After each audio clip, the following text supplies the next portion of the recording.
HarperCollins and Harper Audio present Warriors Super Edition Squirlflights Hope by Aaron Hunter. Performed by Kathleen McInerney. Prologue. Squirrelpaw tasted the air. A soft breeze was spiraling into the sandy ravine, thick with the scent of moss and prey. Her paws pricked with excitement. She was about to explore her clan's territory, something she'd only smelled until now, for the first time. Hurry up, Dustpelt! On the other side of the clearing, her new mentor lingered beside Firestar, while Cinderpelt and Sandstorm chatted next to them. She blinked at Leafpaw. "Couldn't they have done their talking before the ceremony?" she mewed. "I want to explore the forest." "Me too." Leafpaw's fur was fluffed with excitement. "Cinderpelt promised to show me where coltsfoot and burdock grow. I'm going to make my first poultice this afternoon." Her amber eyes sparkled. "Wasn't the ceremony great? Everyone was looking at us like we were real warriors already, and not kits anymore." "We're not kits anymore." Squirrelpaw remembered with a shiver of pleasure how Firestar had said her apprentice name for the first time. He'd looked so proud. She began to pace in front of Leafpaw, unable to keep still. "And we'll be a real warrior and a real medicine cat soon. I hope I don't have to train for too long. I want to be a warrior by Leaf Bear. Then I can lead patrols." Her thoughts were racing. "I wonder what my warrior name will be." "Slow down. You only just got your apprentice name." Leafpaw nudged her with her muzzle. "But everyone gets to be a paw. I want a name that's all my own." "I can call you Squirrelface if you like," Leafpaw purred. "Very funny." Squirrelpaw glanced at her sister. "Do you think Firestar will name me Squirreltail? I hope not. I'd rather be called Squirrel Flame or Squirrel Dash." Her thoughts sped ahead. "But I won't care what my warrior name is, as long as I can be Squirrel Star someday."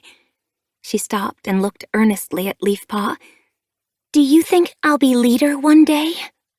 Leafpaw whisked her tail. "Of course." Squirrelpaw felt a rush of pleasure.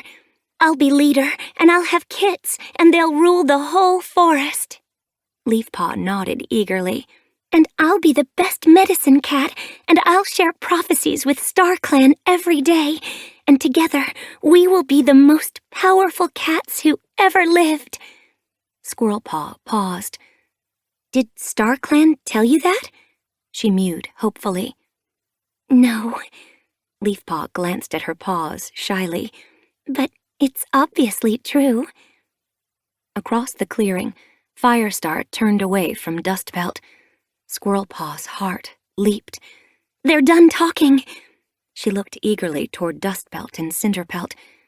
Disappointment dropped like a stone in her belly as they began talking. "What else is left to say?" But Firestar and Sandstorm were headed across the clearing. "How does it feel to be an apprentice?" Firestar meowed happily as he neared. "Great!" Leafpaw hurried to meet them. Sandstorm swished her tail. "Do you feel different now that you're paws?" "Of course!" Leafpaw wove around her mother.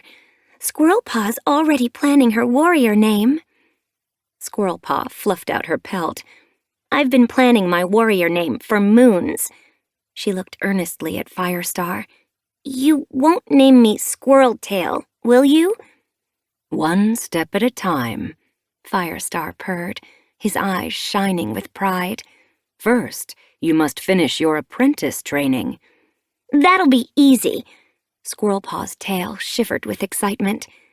Leafpaw frowned. "It'll be easy for you. You don't have to remember the name of every herb in the forest." "But I have to remember every prey scent and paw print," Squirrelpaw pointed out. Sandstorm blinked at them fondly. "I know you'll both make us proud." "What if Leafpaw gets her medicine cat name before I get my warrior name?" Squirrelpaw fretted. "That would be embarrassing." "It won't matter," Firestar assured her. "You each have your own path to tread." Sandstorm stretched her muzzle forward and touched her nose to Squirrelpaw's and then to Leafpaw's. "As long as you have each other, you'll both stand tall." Squirrelpaw's fur prickled with happiness. She looked at her sister. "Leafpaw and I will always stick together." She meant it, with every hair on her pelt. Leafpaw twined her tail around Squirrelpaw's. "And we'll always help each other," she vowed. "Nothing will ever drive us apart." Chapter 1.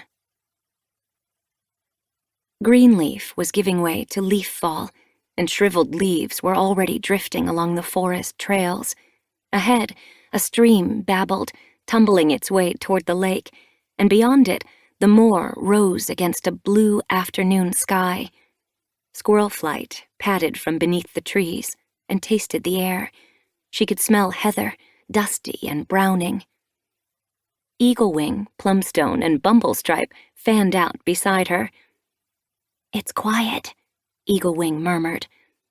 Plumstone gazed at the heather stretching ahead. "It's perfect hunting weather." Eaglewing stared at the trees as though she might see through them. "We'd best be on our guard." Squirrelflight nodded, knowing that the young warrior was probably thinking of Amber Moon, her former mentor, who had been attacked by an owl a moon before, on a day very much like this. She had died. "It's good to remember," Squirrelflight thought, "that even the clearest days hold their dangers." Squirrelflight narrowed her eyes, straining to make out a dark shape near the top of the moor. She was leading the border patrol and had promised to report back on their neighbors. It had been nearly 3 moons since the clans had redrawn their borders to make room for SkyClan, and the new scent lines had remained unchallenged. Bramblestar was happy. The new peace suited him, but he'd confided in her that he was worried that it was too good to be true. The dark shape dipped beneath the heather. Another darted after it. "Is that a Wind Clan patrol?" Squirrelflight wondered. Bumblestripe followed her gaze. "I think so." "They're heading away." Plumstone narrowed her eyes. Squirrelflight shifted her paws. "We'd better check the border to make sure it hasn't been crossed." Eaglewing padded forward and sniffed the edge of the stream. Plumstone headed along the bank. Squirrelflight flicked her tail toward the stretch of prickly gorse beyond. "The border's been moved," she reminded them. "Yeah, but the stream is where the forest ends." Eaglewing blinked at her. "We have to get used to our new borders, too." Squirrelflight glanced at the ginger she-cat, surprised that a young warrior should already be so rooted in clan traditions. Did her sister Plumstone feel the same way? "Have you ever marked the new border?" "Thornclaw said there was no point," Plumstone told her. "He says ThunderClan cats don't hunt on moorland. We hunt in the forest." Squirrelflight widened her eyes, surprised. A strong clan should adapt to change, not ignore it. Bramblestar would have to speak to his senior warriors. "Has the peace only held because the clans haven't been trying to enforce our new borders?" She padded downstream to where stones jutted out of the water and hopped onto the first one. "ThunderClan cats hunt on ThunderClan land," she called back to her clanmates. "From now on, we mark all our borders." She scrambled onto the next stone, uncurling her claws as her pads slipped on the wet rock. Then she leaped onto the far shore. The air tasted peaty here and stringent with gorse scents. She was surprised that it could be so different only a few paces from the tree line. But the moor wind was brisk, always carrying fresh smells. In the calm of the forest, scents hung longer in the air. Behind her, Eaglewing and Bumblestripe looked distrustfully at the crossing stones. "Are you coming?" Squirrelflight whisked her tail impatiently. Plumstone brushed past her sister and leaped onto the first stone. "Come on." She pricked her ears. "We've never been on WindClan land before." "It's ThunderClan territory now," Squirlflight corrected her. The stretch of moorland had clearly been left unhunted. The grass was untrampled, and no prey scent sweetened the air. And yet, ThunderClan hadn't gone hungry since the border changes. It had been a good green leaf. Prey had been plentiful. But when Leaf Bear drove prey underground, they'd need this precious hunting territory. They had, after all, given a good swath of their forest to SkyClan. Plumstone hopped onto the bank and stopped beside Squirlflight. "It smells like WindClan here." Squirlflight sniffed again as Bumblestripe and Eaglewing crossed the stream. There was a hint of WindClan, but the scent wasn't fresh. "It's probably the wind carrying the smell down from the high moor," she told Plumstone. Plumstone sniffed the grass. "Everything smells like WindClan here." Bumblestripe reached them. "It was their land for a long time," he commented, looking warily toward the moor. "I guess it'll take a while for ThunderClan scent to take hold." Squirlflight headed toward the line of gorse that marked the border. "It'll take hold quicker if we leave scent marks." She grazed her cheek along a branch, wincing as the prickles snagged her fur. Bumblestripe padded stiffly along the border, leaving marks as he went, while Eaglewing and Plumstone plucked at the grass, rubbing their scent into the earth. "I can't smell any WindClan scent markers." Eaglewing looked puzzled. "They haven't marked the new border." "Perhaps they've been busy. Remember, Whitetail died recently, and they would have had her vigil. Wait till the weather starts to turn," Squirlflight warned her. "They'll be more careful about borders when prey is scarce." Bumblestripe jerked his muzzle toward the forest. His ears pricked with excitement. Eaglewing stiffened as she followed his gaze. "Rabbit!" Plumstone darted toward the stream as a fat buck bounded from the forest. Bumblestripe and Eaglewing pelted after her. They scrambled over the crossing stones that spanned the stream and raced into the trees toward their quarry. The rabbit squealed in panic as it saw them and fled for cover. But Bumblestripe was fast. With one leap, he crossed the stretch between hunters and prey and pinned the rabbit to the ground. He killed it with a bite before Eaglewing and Plumstone reached him. Squirlflight watched them as they took turns sniffing the juicy fresh kill, their pelts fluffed with excitement. Her clanmates were clearly happier hunting in the forest. She rubbed her cheek on another branch and padded back to the stream. Bramblestar would have to remind his warriors to keep the markers on this border fresh. If they didn't make this land their own, there might come a day when the WindClan scent markers on this stretch of land wouldn't be stale anymore. "It won't feel like a real gathering." Squirlflight glanced at the night sky as she padded beside Bramblestar. "There's no full moon." "It's not a real gathering," Bramblestar reminded her. "Just a meeting of the leaders and deputies."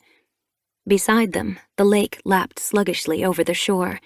Beneath Squirlflight's paws, the pebbles were still warm from the day's heat. She looked anxiously toward the island. Silhouettes moved across the tree bridge. She couldn't make out who they were. She tasted the air, but smelled only moorland scents and remembered her patrol with Bumblestripe, Plumstone, and Eaglewing. Did Hairstar want to challenge the markers they'd left? Surely he couldn't complain. It was ThunderClan land now. Why did Hairstar call the meeting? Emberfoot didn't say. The WindClan warrior had visited the ThunderClan camp while she'd been resting after her patrol. He just brought the message. Hairstar wants to talk. Bramblestar moved closer, letting his flank brush hers. The moon may not be full, but it's very bright tonight. He glanced at her affectionately. It's nice to be alone. She leaned against him. I can't remember the last time it was just us. Do you remember when this territory still felt new? She did. You'd just been made deputy. We used to sneak out and explore after the camp had gone to sleep. Squirlflight purred. You were terrible at sneaking. I don't know why we were never caught. Probably because I was deputy, Bramblestar whispered. More likely because our den mates were kind and pretended not to hear us. Even Dust felt, and he was always a stickler about young warriors getting enough sleep. Happiness warmed her pelt as she remembered her old mentor.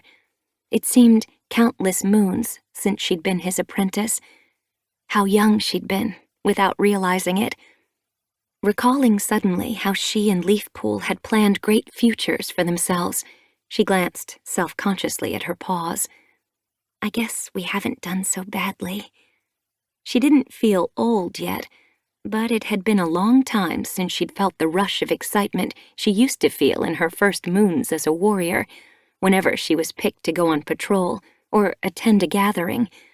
She pressed closer to Bramblestar. Do you miss being young? He shrugged. I miss being irresponsible. Back then, the only thing we had to worry about was our next hunt. That was before we became leader and deputy, and before we had kits to look after. Squirlflight felt a pang of longing. Sparkpelt and Alderheart were grown, and she'd never had a chance to know their littermates, Juniper Kit and Dandelion Kit, who had died. She'd been hoping to have a new litter by now, tiny kits to nurture and love, but they'd had no luck. Having kits didn't make me feel old. I liked the responsibility. It'll be good to feel that way again. She glanced hopefully at Bramblestar. When he didn't comment, she prompted him. Don't you think? Of course. He didn't look at her. Anxiety prickled beneath her pelt. She'd wanted him to sound more enthusiastic about kits. Let's pretend we're young again now. It's almost like we're sneaking out of camp. Squirlflight kept her mew light. Half the clan are already in their nests, and the rest will be asleep by the time we get home. I wish we could. Was that a sigh in Bramblestar's mew? But we can't be late for the meeting, and we have to go straight back to camp afterward. Birchfall and Lionblaze will be waiting to find out what happened. He was worrying about the clan again. He was a good leader. He always put his clan before his own needs. But she couldn't help wishing he could put her first this time. Disappointment jabbed at her heart as their moment of closeness passed. But she ignored it and focused on the meeting. Surely Hairstar can't have anything serious to talk about. It's been peaceful since the storm. It finally feels normal to have Sky Clan with us beside the lake, and the other clans seem happy with the new borders. Then why call a meeting? Bramblestar meowed. There could be sickness, or two-leg trouble. It's pointless to guess. Let's go find out. Bramblestar quickened his pace. When the island was near, he broke into a run. Squirlflight hurried after him, and as she followed him across the tree bridge, she glanced down at the moon-dappled water. Pebbles crunched on the shore behind her. She looked back and saw Misty Star and Reed Whisker. She nodded a greeting, but the two cats had already plunged into the water and were swimming the short stretch of lake to the island. On the far shore, Bramblestar pushed his way into the long grass. Fresh scents lingered here. Sky Clans, Wind Clans, and Shadow Clan's leaders had already arrived. Squirlflight pushed her way among the stems, following the passage Bramblestar had opened to the clearing. As she emerged on the other side, she saw Tiger Star, Hair Star, and Leaf Star in a pool of moonlight at the center. Cloverfoot, Crowfeather, and Hawkwing hung back, exchanging watchful glances. Bramblestar was already hurrying to join them. As Squirlflight caught up to him, branches swished overhead. The breeze tumbled fallen leaves across the ground. Squirlflight shivered. She was used to the clearing teeming with warriors and apprentices, their scents and voices crowding the air. Hairstar nodded a greeting as they reached him. Thank you for coming. Squirlflight searched the Wind Clan leader's eyes, but his gaze was unreadable. She could see stiffness and tension in the others that made her wary. Were she and Bramblestar the only ones who didn't know what this meeting was about? She glanced over her shoulder, as the long grass swished and Misty Star and Reed Whisker padded, dripping, into the clearing. "Hair Star." Misty Star bowed her head respectfully as she reached them. Hair Star acknowledged her with a blink, then swept his gaze around the gathered cats. "I called you here because there's a problem with SkyClan's territory." Surprise lit Leaf Star's gaze. "A problem?" Misty Star, Hair Star, and Tiger Star were staring coolly at the SkyClan leader. Alarm pricked through Squirlflight's pelt. Had Hair Star already discussed this with the other leaders? Bramblestar narrowed his eyes. "If there's a problem with SkyClan's territory," he meowed stiffly, "why isn't Leaf Star bringing it to us?" "She clearly hasn't noticed it," Misty Star meowed pointedly. "Have your clans been talking behind SkyClan's back again?" Leaf Star's fur ruffled. Hawkwing moved closer to his leader. "We hoped those days were over." "It's not a question of talking behind your back." Crowfeather whisked his tail. The WindClan deputy seemed impatient. "If you'd lived here longer, you'd have seen the problem already." Squirlflight stared at him. Was he trying to insult SkyClan? "We settled the issue of SkyClan's territory 3 moons ago," Bramblestar growled. "We all agreed."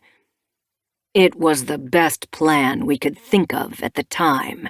Tigerstar shifted his paws. The division of land had been the Shadow Clan leader's idea. Was he regretting it now? Hairstar was still staring at Leafstar. 3 moons has given us time to see the flaws in that plan." "What flaws?" Leafstar demanded. "We shifted our borders to make room for SkyClan." Hairstar glanced around at the other leaders. "We were happy to do it. We know SkyClan belongs beside the lake. StarClan has made that clear. But moving borders means that now some of us have land we can't use. The water channels on the land RiverClan gave us make it hard for us to patrol." Tigerstar agreed. Misty Star fluffed out her fur. "Yet they're full of fish that only RiverClan can catch and eat," she meowed. "And you were given more land." Hairstar nodded at Bramblestar. Bramblestar's pelt ruffled along his spine. "We used the land beyond the stream." "Really?" Hairstar looked unconvinced. "Larksong caught a rabbit there yesterday," Bramblestar told him. "Only one?" Hairstar narrowed his eyes. "One was all we needed." Hairstar pressed on. "Today your patrol barely crossed the stream." Squirrelflight felt heat beneath her pelt. Had the WindClan leader been spying on them? "It was a border patrol, not a hunting patrol," she pointed out. "And yet you hunted." Hairstar stared at her. "But in the forest, not on the moorland." Bramblestar shifted his paws. "We hunt wherever the prey runs. And catch 1 rabbit where we would have caught 3. Hairstar meowed. "Are you insulting my warriors?" Bramblestar's hackles lifted. "Of course not." Hairstar swished his tail. "We're more experienced at hunting on moorland, that's all." "We'll be experienced at hunting there eventually," Squirrelflight put in. "We all just need time to adjust to our new territories." Leafstar turned to Hairstar and puffed out her chest. "What are you trying to say?" she asked. "Do you want SkyClan to leave again? If you—" "No cat thinks you should leave," Hairstar said quickly. Leafstar went on. "If you want us gone, you'll have to take it up with our ancestors." Squirrelflight felt a rush of sympathy for the SkyClan leader. "Haven't they moved enough?" Hairstar met her gaze. "All I'm saying is that territory is being wasted. WindClan is growing. Featherpelt is expecting kits. And we need every bit of land we can get." "You act like you need land more than we do, but SkyClan is growing too." Leafstar blinked at him. "Violetshine has kits." "All the clans are growing," Hairstar meowed evenly. Squirrelflight shifted her paws self-consciously. It seemed everyone was having kits, except her. The Wind Clan leader went on. Which is why no clan should hold on to land it can't use. He looked pointedly at Bramblestar. Bramblestar met his gaze. ThunderClan uses all its land. Squirrelflight stared at the ground. Perhaps she'd been wrong to insist that ThunderClan adapt to its new territory. The clans might work better hunting land that they were used to. We don't use the moorland as much as we should, she admitted. The border had barely been marked before today. Bramblestar swung his gaze toward her. We're not giving up territory. It would leave us with less than the other clans. I'd happily give river clans marshland back, Tigerstar meowed, but Sky Clan would have to return our forest. Bramblestar lashed his tail. No cat takes territory from Sky Clan. We all fought too hard for this settlement. If we destroy it now, we'll be back where we started. But is it fair to give Sky Clan prey-rich land in exchange for marsh we can't use? Tigerstar blinked at him. You should have thought of that before you suggested it, Bramblestar snapped. Tigerstar glared at the ThunderClan leader. How could I know that Wind Clan would have to watch your warriors waste their prey? Bramblestar bared his teeth. My warriors don't waste prey. Squirrelflight's tail bushed. She couldn't let them fight. Perhaps there's another solution, she mewed quickly. One that means no land will be wasted, but SkyClan will still have equal territory. Her thoughts whirled as she reached for a plan offered many moons ago, before the clans had come to their final arrangement. At the time, the leaders had been wary of a plan that would place SkyClan far from the others, but now it seemed like the most sensible solution.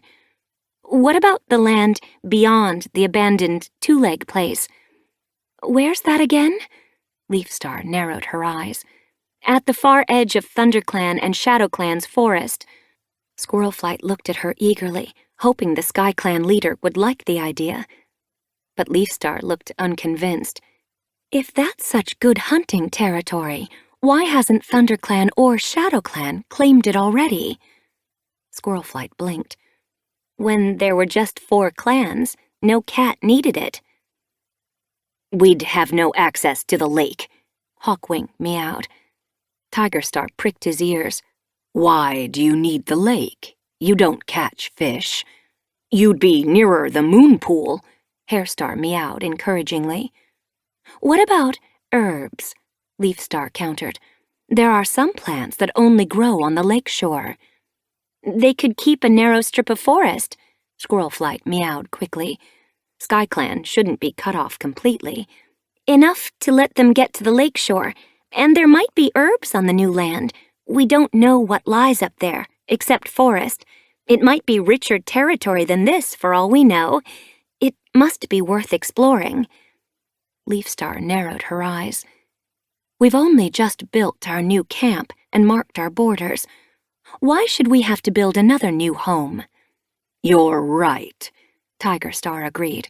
That wouldn't be fair. But if it's better for all the clans, then it's the right thing to do. And this time, we will help you. The ShadowClan leader looked at the others. I'm sure all the clans will help. Hawkwing stared at the ShadowClan leader, clearly unconvinced. When was the last time any cat visited this land? Squirrelflight tensed as the cats glanced doubtfully at each other. I'm not sure any cats ever fully explored it, Misty Star admitted. Then why should we? Hawkwing snapped. It might be infested with foxes, or 2 legs. Squirrelflight leaned forward. But it's worth looking at, isn't it? What if it's perfect clan territory? We'd all have enough land to hunt on, and nothing would be wasted. Leafstar flicked her tail irritably. You want to exile us again. It wouldn't be exile, Squirrelflight objected. You'd be living right beside us. Leafstar looked unimpressed. Beside you, not among you. You'd always see us as outsiders. Tiger Star narrowed his eyes. That would be up to you. Squirrelflight ignored the Shadow Clan leader. We'd see you at gatherings, and you'd still share borders with ThunderClan and Shadow Clan. Hairstar nodded. Sky Clan wouldn't be left out. We are one beneath Star Clan now. We share ancestors. Leafstar looked thoughtful for a moment, as though she were seriously considering the idea. Then she seemed to blink the thought away and squared her shoulders defensively. Moving into unknown territory would be dangerous and difficult. Who knows what's hiding in that forest? Sky Clan is no stranger to dangerous situations, Misty Star meowed. I'm sure whatever challenges await you, you will face them with courage and skill. Leafstar snorted. Try telling that to my elders and queens. Squirrelflight felt Bramblestar shift beside her. He was watching the others, his eyes dark with rage. She blinked at him, hopefully. We'd help Sky Clan with the move, wouldn't we?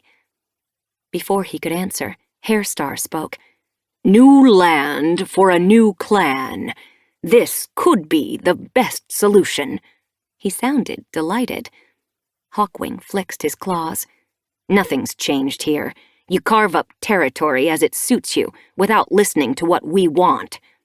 We didn't carve up territory. Tiger Star's pelt ruffled. We came up with the best plan we could. He met Hawkwing's gaze. You're one of us now. Surely you care about our problems as well as your own.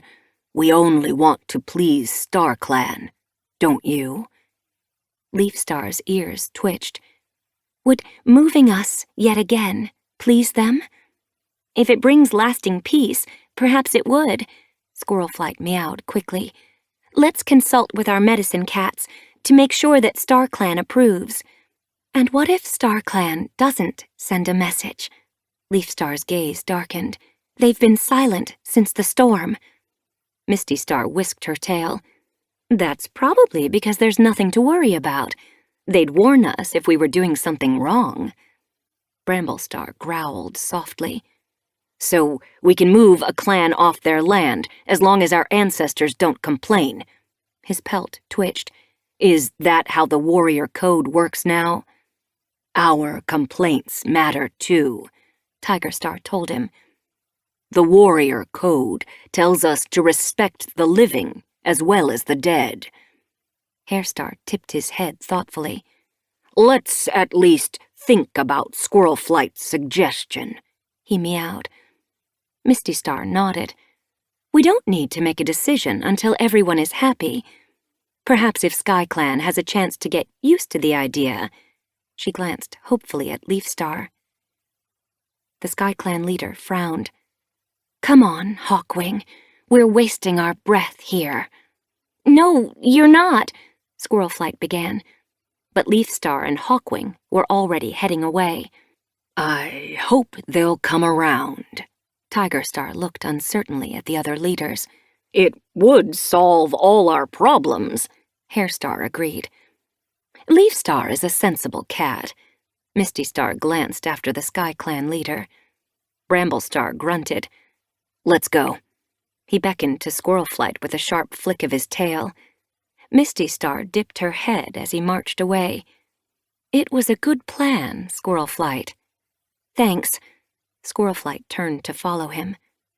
At the edge of the clearing, she darted in front of Bramblestar.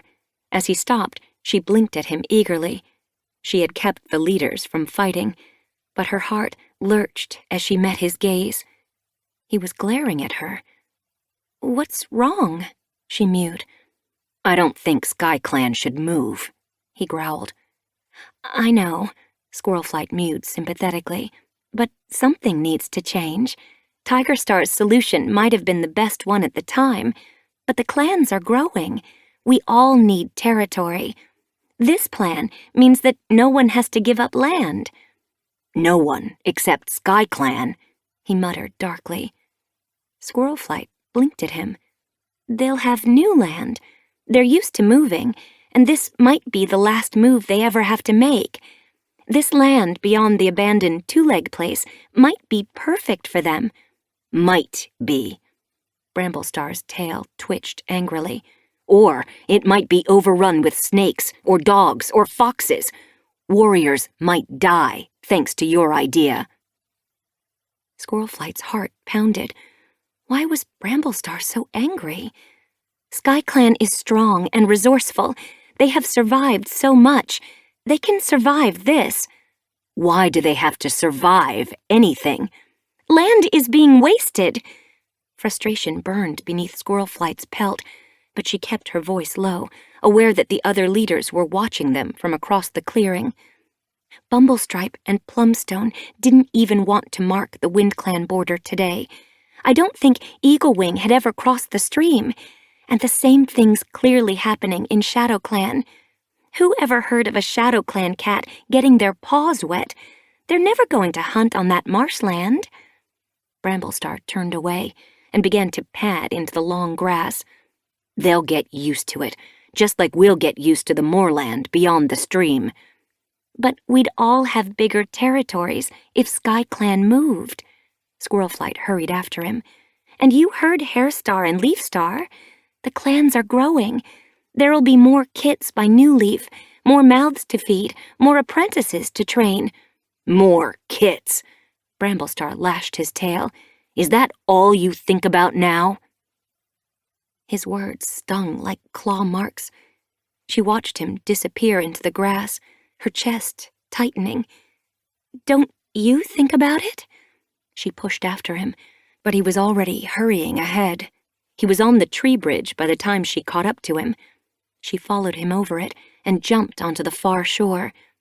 She fell in beside Bramblestar, breathless as she tried to keep up. Don't you think about kits, Bramblestar? I have kits, he snapped. Alderheart and Sparkpelt? They're grown up now. I know. Bramblestar didn't look at her. They're old enough to look after themselves. Why are you so desperate to be responsible for new lives? Isn't being deputy enough? It should be, but it's not. Squirrelflight felt panic welling. I'm getting older with each season. One day, I won't be able to have more kits. I just want another litter before it's too late. I know. Bramblestar sounded weary. And, of course, I want kits. Just not as much as you do. Squirrelflight stopped and stared after him. Don't you love me anymore? Bramblestar turned, his eyes sparking with exasperation. Yes, but I am responsible for our clan. And if the other clans are planning to start up more trouble with SkyClan, I need to focus on that. I don't have as much energy as I used to. I'm getting older, too. No, you're not. Anger flared in Squirrelflight's chest. You have more lives than me. She broke off as a realization washed over her like ice water. Was that why he didn't care about kits? He had plenty of time to have kits in the future, maybe even with another mate, when she was dead. The thought made her feel sick. Bramblestar's next litter might have a mother who wasn't her. She stared at him, unable to speak. His gaze shimmered suddenly, as though he saw her pain. I'm sorry. He hurried to her side and pressed his muzzle against her cheek. I shouldn't have said anything. I was angry. I felt you weren't on my side at the meeting. I was trying to protect SkyClan. So was I. She pulled away indignantly. I was trying to find a solution that would keep the peace. Maybe you're right, but that isn't the point. You're my deputy. His tail twitched. You're supposed to back me up in front of the other clans. We need to look united. You know how quickly Tigerstar smells weakness and how he exploits it. It's not weak to have different opinions. Squirrelflight's pelt pricked. It looks a lot like weakness when a deputy disagrees with her leader in public. Bramblestar shifted his paws. You should know better. You should have discussed your idea with me in private, and we could have taken it to the other clans together. It might have been too late by then. Squirrelflight paused. She didn't want to argue. And besides, the issue with SkyClan wasn't what was worrying her now. "I'm sorry I spoke up without talking to you first. But is that really why you said you don't want to have kids?" Bramblestar gazed at her, his eyes round. "I'm sorry if I made it sound that way. I do want to have kits with you." "Really?" Her heart lifted. "Yes, if that's what you want." Squirrelflight stared at him. There was resignation in his eyes. Grief twisted her belly as he stared back at her blankly. She turned away. "I want you to want it too." They followed the trail back to camp in silence. When they arrived, Larksong was guarding the entrance. His eyes flashed in the darkness as he saw them. "How was the meeting?" The Black Tom hurried forward. "What did Hairstar want?" "It was the usual argument."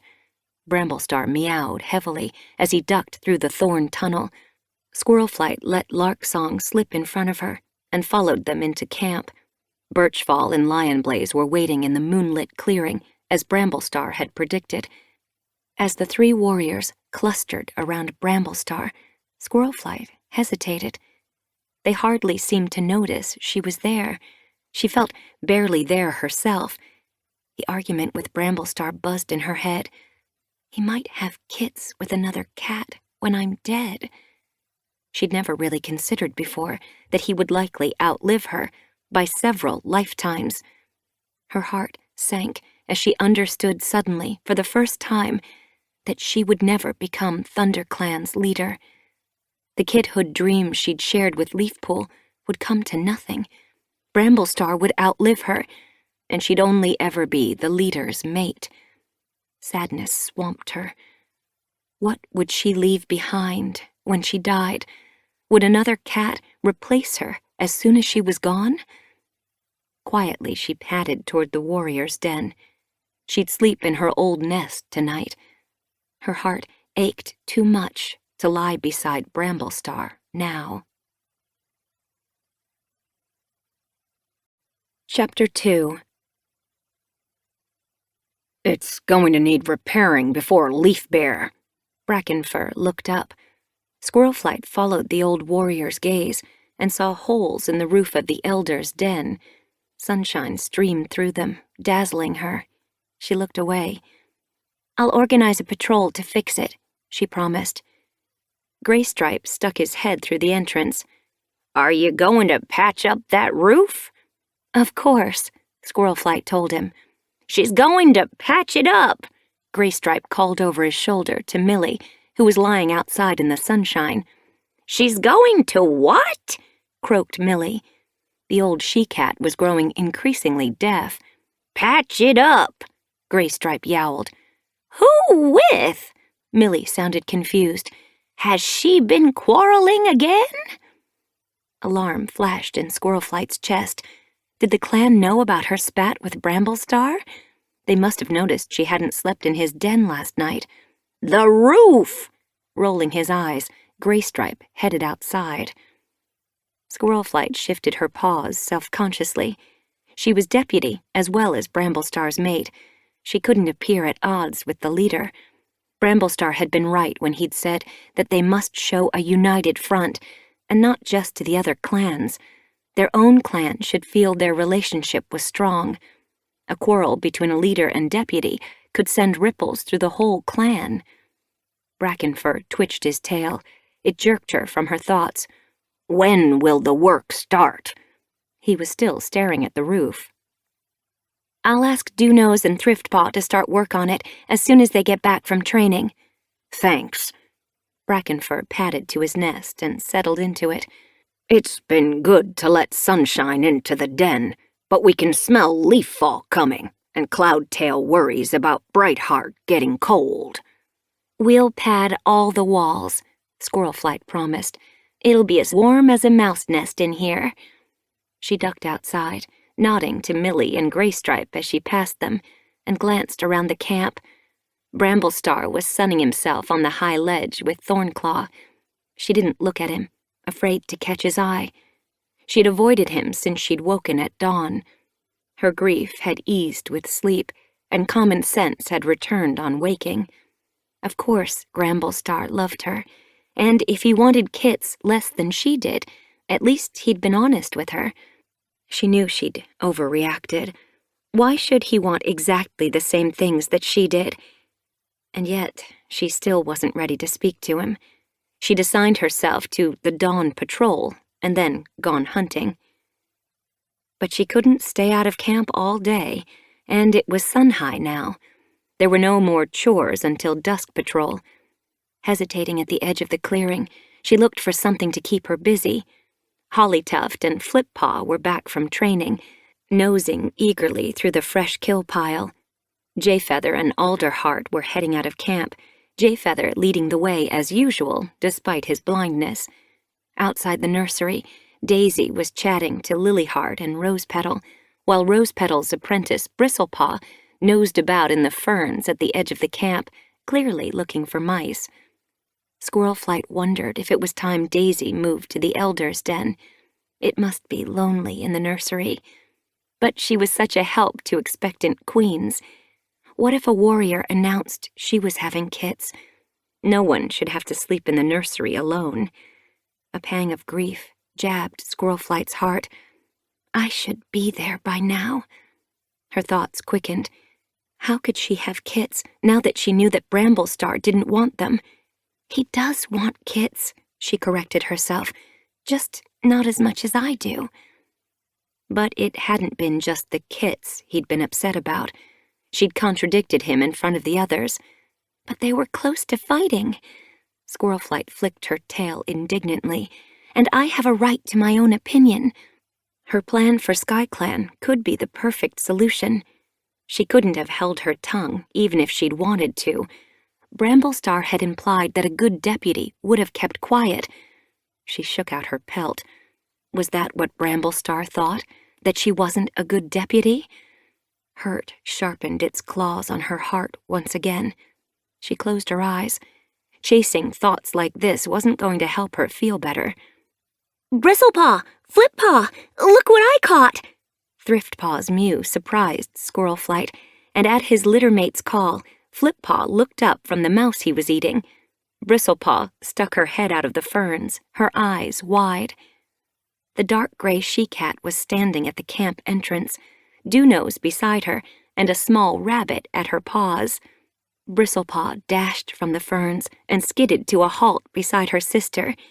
It's almost as big as you! She sniffed excitedly at the rabbit as Flippaw hurried over. Did you catch it by yourself? Flippaw looked impressed. Thriftpaw glanced at her paws. Not exactly by myself. Dewnose purred beside her. Thriftpaw tracked it and caught it. I just helped with the killing bite. Can we eat it now? Thriftpaw asked. Put it on the fresh kill pile and take something smaller, Dewnose told her. We can share the rabbit later with the elders. Thriftpaw glanced toward the heap of prey at the edge of the clearing. The long body of a weasel lay on top. Her eyes widened. Is that a weasel? Flippaw nodded. Mouse Whisker caught it this morning. But weasels are vicious, Thriftpaw mewed, her eyes widening. That one was, Flippaw told her. Mouse Whisker's in the medicine cat den right now, covered in bites. Squirlflight pricked her ears. Mouse Whisker must have returned while she was in the Elder's Den. Is he badly hurt? I don't know, Flippaw told her. Squirlflight headed toward the medicine cat den. Imagine being wounded by prey, Bristlepaw murmured. Imagine being killed by prey, Thriftpaw mewed. Put your rabbit on the fresh kill pile, Dewnose told her again. When you've had something to eat, we're going to practice battle moves. Squirlflight glanced back at the gray and white Tom. Can you take a look at the Elder's Den when you're finished? The roof needs mending. Sure. Dewnose swished his tail as Squirlflight ducked through the brambles that trailed over the entrance to the medicine cat den. Inside, cool shadows swathed the wide stretch of earth. Herb scents filled the air. Her littermate, Leafpool, glanced up warmly as Squirlflight entered. Well, hello. Mouse Whisker sat stiffly in the middle of the den.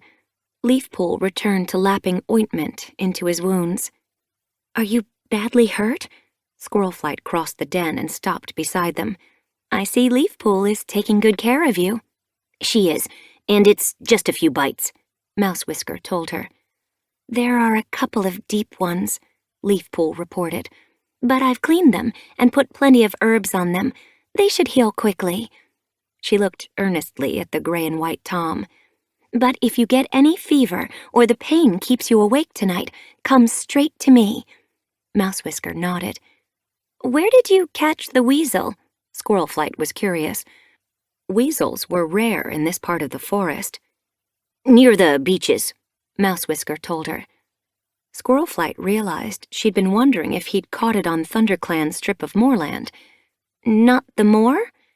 Mouse Whisker looked at her, puzzled. Why would I be hunting on the moor? That's WindClan territory.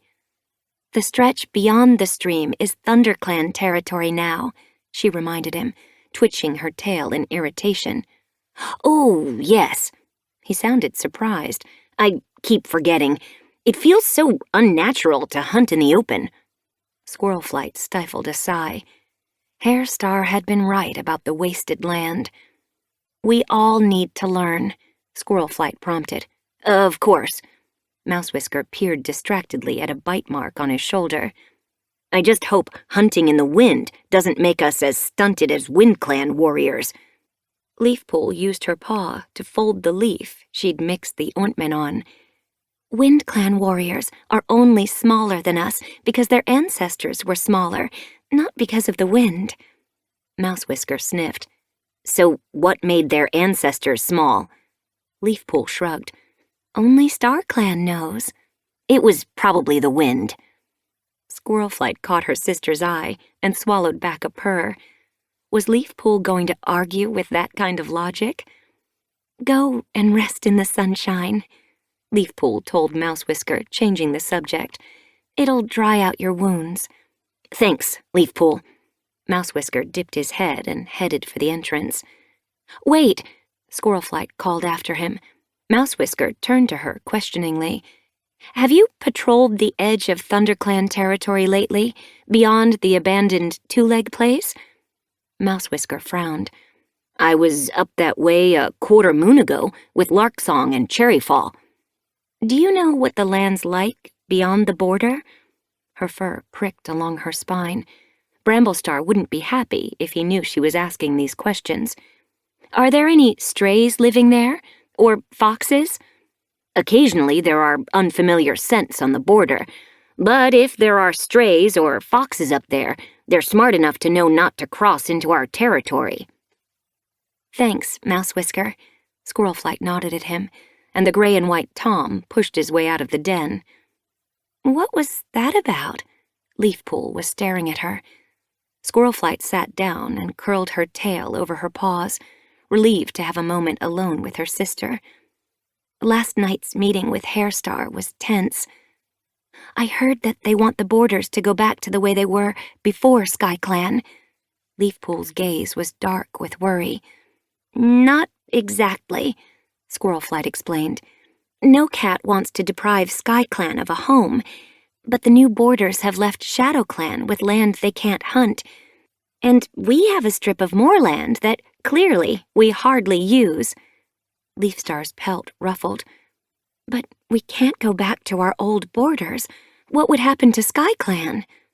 That's why I was asking Mouse Whisker about the area beyond the abandoned two-leg place. It might make great territory for SkyClan. Leafpool looked curious. Would they move there? They might, if they knew it was good land.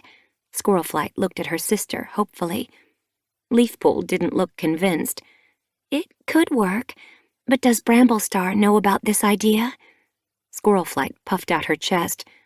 I suggested it at the meeting last night. You did? Leafpool's ears twitched nervously. I had to. It would solve all our problems, Squirrelflight insisted. Leafpool frowned. I really don't think SkyClan should have to move. They've been through enough. Can't the clans get used to their new borders? We all need more land, Squirrelflight pointed out, swallowing back frustration. She'd been hoping Leafpool would agree with her. What does Bramblestar think? He thinks SkyClan should stay where they are. I'm glad someone's on their side. Leafpool picked up the folded leaf between her teeth and carried it to the back of the den. She dropped it beside the pool. ShadowClan has been trying to push out SkyClan since they got here. Now, RiverClan and WindClan are joining in. I know change is difficult, but the clans aren't even trying to change. They seem to want everything the same as it used to be. I'm surprised StarClan hasn't said something. Squirrelflight pricked her ears. Will you ask them next time you're at the moon pool? Leafpool shrugged. I can, but I don't know if they'll answer. They've been silent since the storm. We figured it was because they had nothing to tell us. She glanced away, frowning. Now I'm not so sure. Squirrelflight tensed. Do you think their silence means something? I only know that it's unnerving, touching my nose to the moon pool and seeing nothing but the moon's reflection. She panted back to Squirrelflight. You said Bramblestar thinks SkyClan shouldn't move. She tipped her head inquiringly. Did you argue about it? Squirrelflight looked away. What makes you think we argued? I saw you come out of the warrior's den this morning. Leafpool gazed sympathetically at her sister. He says I should have backed him up. It might have been best to discuss it with him first. SkyClan needs time to find their paws and establish themselves beside the lake. I'm not sure moving them now would be a good idea. But if they stay where they are, these tensions over the borders will only grow. Why couldn't Leafpool and Bramblestar see what would happen if they didn't solve the land dispute quickly? Tigerstar's like a fox with a bone once he's got an idea in his head. True, Leafpool conceded. But do you think Tigerstar, or any of them, will let go of this idea now? What if SkyClan decides it doesn't want to move? She frowned. No wonder Bramblestar's upset. You've stirred up quite a bee's nest. Squirrelflight swished her tail irritably. We didn't just argue over moving SkyClan. She wanted to tell Leafpool the whole story, but she hesitated. The subject of kits was a tricky one with Leafpool.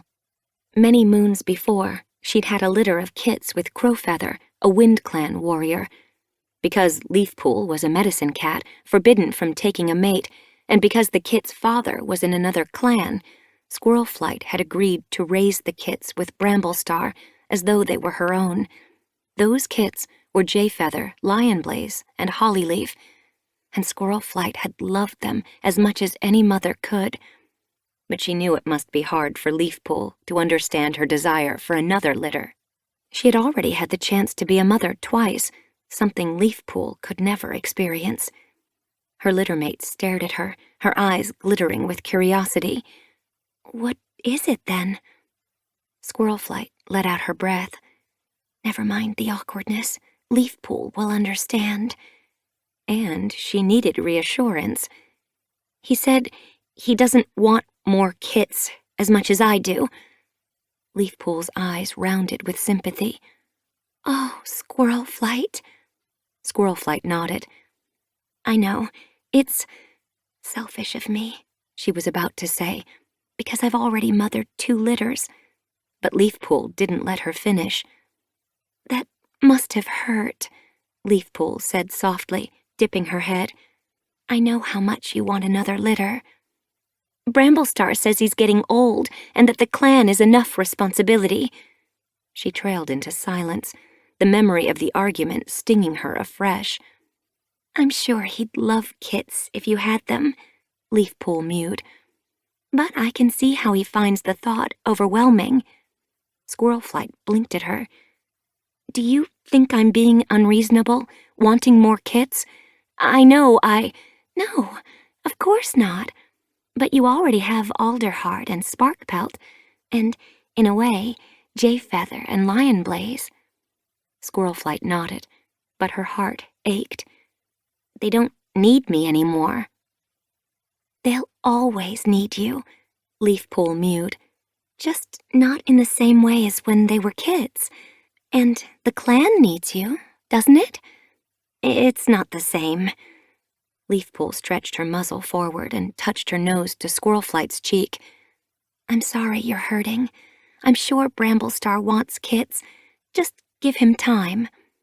What if there isn't time? Squirlflight felt suddenly weary. What if I'm too old? You're not too old. Leafpool pulled away. Don't rush so much, Squirlflight. She gazed fondly at her sister. Stop trying to sort out every problem at once. One day you'll have more Kits, and Bramblestar will forget he ever had doubts. And the clans will sort out their borders. Slow down and let things happen naturally. Squirlflight dipped her head, grateful that Leafpool was her sister. She was gentle and wise, and she always tried to understand. But Squirlflight knew they were looking at the border dispute from different angles. Leafpool was a medicine cat. Of course she thought the new borders should remain. She didn't understand that warriors valued hunting land too much to let it go to waste without a fight. And as far as Kits went, Leafpool didn't understand what it felt like not to be needed. Leafpool was needed every day. The clan depended on her, sometimes for their lives. It was different for Squirlflight. Even as deputy, she was just one warrior among many. She got to her paws. Thanks for listening, Leafpool. She felt her sister's gaze follow her as she padded out of the den. Hunger tugged in her belly, not for food, but for something she couldn't quite put her paw on. She needed to do something. She couldn't just accept the way things were. She headed for the camp entrance. Last night's meeting still nagged at her. There must be some way to convince Bramblestar that her idea was the perfect solution to this new disagreement among the clans. She remembered Leafstar's hesitation. The Sky Clan leader had looked thoughtful for a moment before she'd squared her shoulders, as though she was weighing the possibility of moving. Perhaps there was a way to persuade her. If Squirlflight could approach her quietly, without the eyes of the other clans, she might be able to make her consider the idea seriously. Mousewhisker had said that there were few signs of danger beyond the border. If she took this information to Leafstar, it might be enough to change the Sky Clan leader's mind. Lifting her tail, Squirlflight marched out of the Thunder Clan camp and headed toward the Sky Clan border. She knew what she must do. She had to speak to Leafstar. Chapter 3. Squirlflight fluffed out her pelt as she neared the Sky Clan border and peered between the trees. She'd wait for an escort. There was no point rubbing Leafstar's fur the wrong way by crossing Sky Clan territory without permission. The heat of the morning had given way to dampness as clouds rolled in from the mountains. Squirlflight could smell rain, and the first drops began to fall as she waited, straining to glimpse movement beyond the Sky Clan border. She heard ferns rustle and snapped her gaze toward the sound. Black and white fur flashed between the fronds, and Pale Sky, a Sky Clan warrior, slid into the open, warily tasting the air. I smell ThunderClan. Tree padded out beside her. We're near the border, right? Squirlflight lifted her tail. Tree! Pale Sky turned first. Squirlflight, what are you doing here? As Tree turned around, she stalked toward Squirlflight. Around them, raindrops splashed onto the leaves. Tree hurried after her. How's Twig Branch? He called. She's fine. Squirlflight's mew rang through the trees. She glanced over her shoulder, wondering if ThunderClan warriors were near. She didn't want to be seen talking to the Sky Clan cats. Lowering her voice, she called more softly. I want to speak with Leafstar. Pale Sky reached her, narrowing her eyes. Squirrelflight could see curiosity in her gaze, but the black and white she-cat dipped her head respectfully and didn't ask any questions. Sometimes it's useful to be a clan deputy, Squirrelflight thought. She's in the camp. I'll take you to her. Tree looked surprised. But Squirrelflight knows where the camp is. She can find it herself, and we can finish our patrol. Pale Sky flicked her tail impatiently. We can't let cats from other clans wander around our territory unguarded. But she's alone. Tree looked unconvinced. What harm could she do? She might be a spy, or have come to hunt out prey, Pale Sky told him. She looked quickly at Squirrelflight. I know you aren't, she added respectfully, but we must follow the rules. The rules make no sense, Tree objected, but fine, we'll do it your way. Squirrelflight glanced at him, amused. Once a loner, always a loner. Would Tree ever understand the warrior code? Pale Sky nodded for Squirrelflight to cross the border. Squirrelflight scanned the forest once more for ThunderClan warriors, then padded into SkyClan territory and followed Pale Sky toward the SkyClan camp. How are your kits? She asked Tree as he fell in beside her. The yellow Tom purred proudly. They're growing fast. Frecklewish had reported at the last gathering that Violetshine had given birth to Tree's kits. Her sister, Twigbranch, had been overjoyed and had asked to be allowed to visit her new kin, but Bramblestar had been reluctant to let one of his warriors foster such close ties. Violetshine is SkyClan, Twigbranch is ThunderClan, he had said. No good can come from such divided loyalties. Squirrelflight glanced at Tree as she followed Pale Sky through a clearing thick with brambles. Twigbranch is dying to see them, but I think she'll have to wait until their first gathering. Violetshine can't wait to show them off. Tree's eyes shone. The rain was falling more heavily now, drumming on the canopy and dripping into the forest. Squirrelflight shook drops from her pelt. Her heart quickened as they neared the camp. Would Leafstar be willing to listen to her? The camp wall showed ahead, and Pale Sky hurried forward. Stay with her, Tree, she called over her shoulder. I'll warn Leafstar she's coming. Warn? Squirrelflight's ears twitched nervously. I only want to speak with her, she called, as Pale Sky disappeared through the entrance tunnel. What do you want to speak to her about? Tree asked. Squirrelflight lifted her chin. She wasn't used to being questioned by warriors. You'll hear when Leafstar wants you to hear. Tree glanced at her, but said nothing, and escorted her into camp. Violetshine looked up as she entered. The young queen was sharing a mouse with Reedclaw beside the nursery, ignoring the rain dripping from their ears. Bellaleaf sheltered in the nursery entrance, lapping her swollen belly. 4 kits were splashing noisily through the puddles already forming at the edge of the clearing. None of them were more than 3 moons old. The 2 smaller kits, one black and white and one yellow, stopped when they saw Tree and hurtled across the clearing to meet him. The black and white she-kit reached him first. Tree! Squirrelflight hopped out of the way as the other kit caught up and began weaving eagerly around Tree's legs. Hi, Rootkit. He cuffed the yellow tomkit fondly with his paw, then nosed the black and white she-kit. How's it going, Needlekit? Can you play with us now? Squeaked Needlekit. Violetshine says she's tired. Rootkit looked like a tiny version of Tree. Tree purred. I can play with you after our visitor has left. Needlekit looked up at Squirrelflight, her eyes widening. Who are you? I'm Squirrelflight. Her heart ached with longing. How much longer would she have to wait to have her own kits? I've come to speak with Leafstar. She glanced at the 2 larger kits left behind in the puddles. She hadn't realized SkyClan had so many kits. They would need all the territory they could get soon. Who are they? Reedclaw's kits, Tree told her. Kite Kit and Turtle Kit. They're going to be apprentices a whole moon before us. Needlekit looked indignant. But Frecklewish says we're growing really fast. We'll be as big as them soon. Rootkit was sniffing Squirlflight warily. You don't smell like us, he mewed.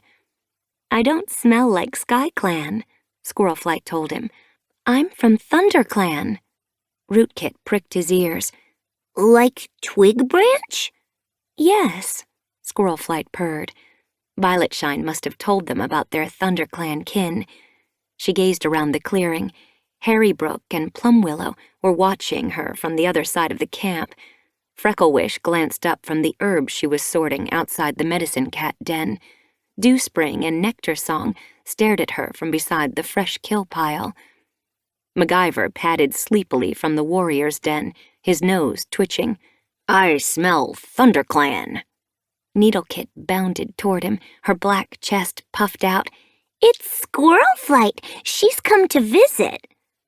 As MacGyver turned his watchful gaze on Squirrelflight, Pale Sky ducked out of a den, and Leafstar and Hawkwing slid out after her, their eyes dark with suspicion. Squirrelflight, Leafstar greeted her coldly, stopping a tail length away. What do you want? Where is Bramblestar? I was hoping to talk to you. Squirrelflight shifted her paws as the SkyClan leader glared at her. Alone? Hawkwing narrowed his eyes.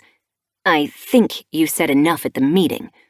But I didn't, Squirrelflight meowed quickly. If I had, things might be different. I just want to see if we can come to an agreement. The curious stares of the SkyClan warriors, watching from around the clearing, seemed to burn through her pelt. Perhaps we could talk somewhere private? Leafstar didn't move. Rain ran along her whiskers. Squirrelflight lowered her voice. I don't want to put ideas into the heads of your clanmates. Leafstar snorted. You seemed happy to put them into the heads of the other clans. I'm sorry. Squirrelflight dipped her head. Perhaps I shouldn't have spoken out, but I was trying to keep the peace. At our expense, as usual, muttered Hawkwing. Just let me speak to you. Squirrelflight gazed imploringly at Leafstar. Had she imagined the SkyClan leader's moment of hesitation at the meeting? Perhaps Leafstar had never even considered moving SkyClan to new territory. Her breath caught in her throat. But she has to. Leafstar flicked her tail. Okay. She jerked her muzzle toward her den. But I can't spare much time. I have a clan to take care of. Squirrelflight hurried through the rain and waited at the den entrance for Leafstar to go in first. Join us, Hawkwing, Leafstar ordered as she nosed her way inside. Needlekit blinked at Squirrelflight. Leafstar doesn't like you much, does she? Not at the moment, Squirrelflight told her softly, but I hope I can change her mind. She followed Leafstar inside, Hawkwing at her heels. It was dry inside the den and stuffy from the morning's heat. Squirrelflight wanted to shake the rain from her fur, but didn't dare. She'd soak Leafstar and Hawkwing. Instead, she blinked the raindrops from her eyes, ignoring the dampness seeping deeper into her pelt. I know I am asking a lot of you, she began. You have suffered more than most clans, and you've been without a real home for too long. But Hairstar was right about land being wasted. I think we undertook these new borders with the best of intentions, but even if we learn to hunt the moorland we were given, ShadowClan will never fish in their marshes, and RiverClan will have to watch prey that once belonged to them go uncaught. We simply can't adapt to this new territory, and that makes the new borders unworkable. Hawkwing stood as still as rock. How is that our problem? It'll be everyone's problem, eventually.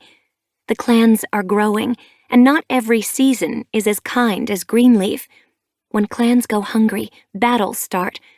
The peace we have now won't survive a prey-scarce leaf bear if Wind Clan and River Clan are forced to watch territory that was once theirs go to waste. She saw a flicker of interest in Leafstar's stony gaze. It was the best solution we could come up with at the time, and it is not fair to ask you to move again. Squirrelflight meowed earnestly. I know that. Every cat knows that. But it might be the only way to keep a lasting peace. You want us to leave the lake, Leafstar growled. No, Squirrelflight thrust her muzzle forward. You must never leave the lake. You belong here. But the territory beyond the abandoned two-leg place might be a great home for you. If it is, this quarrel over land will be ended before it starts. Leafstar didn't move. If it's so important, she meowed icily, why are you here and not your leader? Squirrelflight felt the sting of her words, but didn't react. Leafstar was right to be angry. Bramblestar doesn't know I'm here, she admitted. If she was going to win the Sky Clan leader's trust, she needed to be honest. He thinks you shouldn't move. But if he could see what a great piece of territory you'd be moving to, he'd have to admit that it's the best plan we have. You're going behind his back. Leafstar looked surprised. I'm trying to find a way to convince him. Squirrelflight blinked at the Sky Clan leader earnestly. Hawkwing narrowed his eyes. And you want us to help you? It'll help Sky Clan, too. It'll help all the clans. Squirrelflight stared at the Sky Clan deputy. Surely he could see that. Why should 5 clans try to live on 4 clans' land when there's plenty to spare on our borders? We don't know it's to spare, Leafstar grunted. It might be home to rogues or foxes, or two-legs. That's why we need to go there. She gazed at Leafstar. You and me. We could take a look at it. Then you can decide. If it's not safe for SkyClan, no one will make you move. Hawkwing's pelt ruffled along his spine. You can't explore unknown territory, he told Leafstar. It's too dangerous. Let me send a warrior patrol. No, Leafstar cut him off. The clan mustn't know that we're even thinking about this until I know it's a real possibility. Hope flashed in Squirrelflight's heart. So you'll come with me to look at the territory? She searched Leafstar's gaze, relieved when she saw curiosity there. I don't like that you're deceiving Bramblestar, Leafstar meowed. But that's your issue, not mine. Squirrelflight ignored the worry sparking at the edge of her thoughts. She was too excited to hear Leafstar go on. I'll come with you and see this land for myself, and, if it's not suitable, SkyClan will not move, and we'll never speak of it again. I understand, Squirrelflight whisked her tail, and I agree. SkyClan should only live where you can thrive. Leafstar nodded to Hawkwing.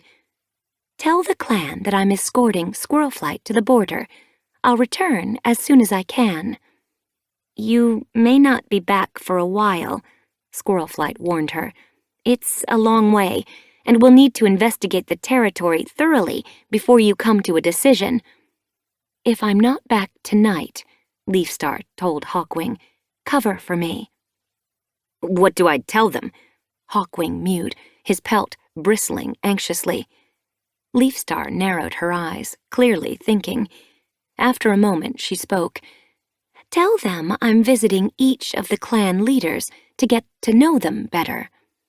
Hawkwing flicked his tail. I don't like this. You're putting yourself in danger. Let me come with you, at least. Leafstar shook her head. I need you here to take care of the clan. Then let me send Sage Nose with you, or Plumwillow. No. Leafstar was firm. There's no point starting rumors in the clan. And, if there are any dangers to be faced, I have more lives to spare than my warriors. Respect swelled in Squirrelflight's chest. Leafstar was ready to sacrifice her own lives to protect her clan. She dipped her head as the Sky Clan leader padded past her and slid out of the den. I'll take care of her, she promised Hawkwing. Hawkwing's eyes were dark. I hope you'll take care of each other. I don't like the thought of telling Bramblestar that something bad has happened to you. Squirrelflight hesitated. Would Bramblestar forgive her if she never came back? Would he care?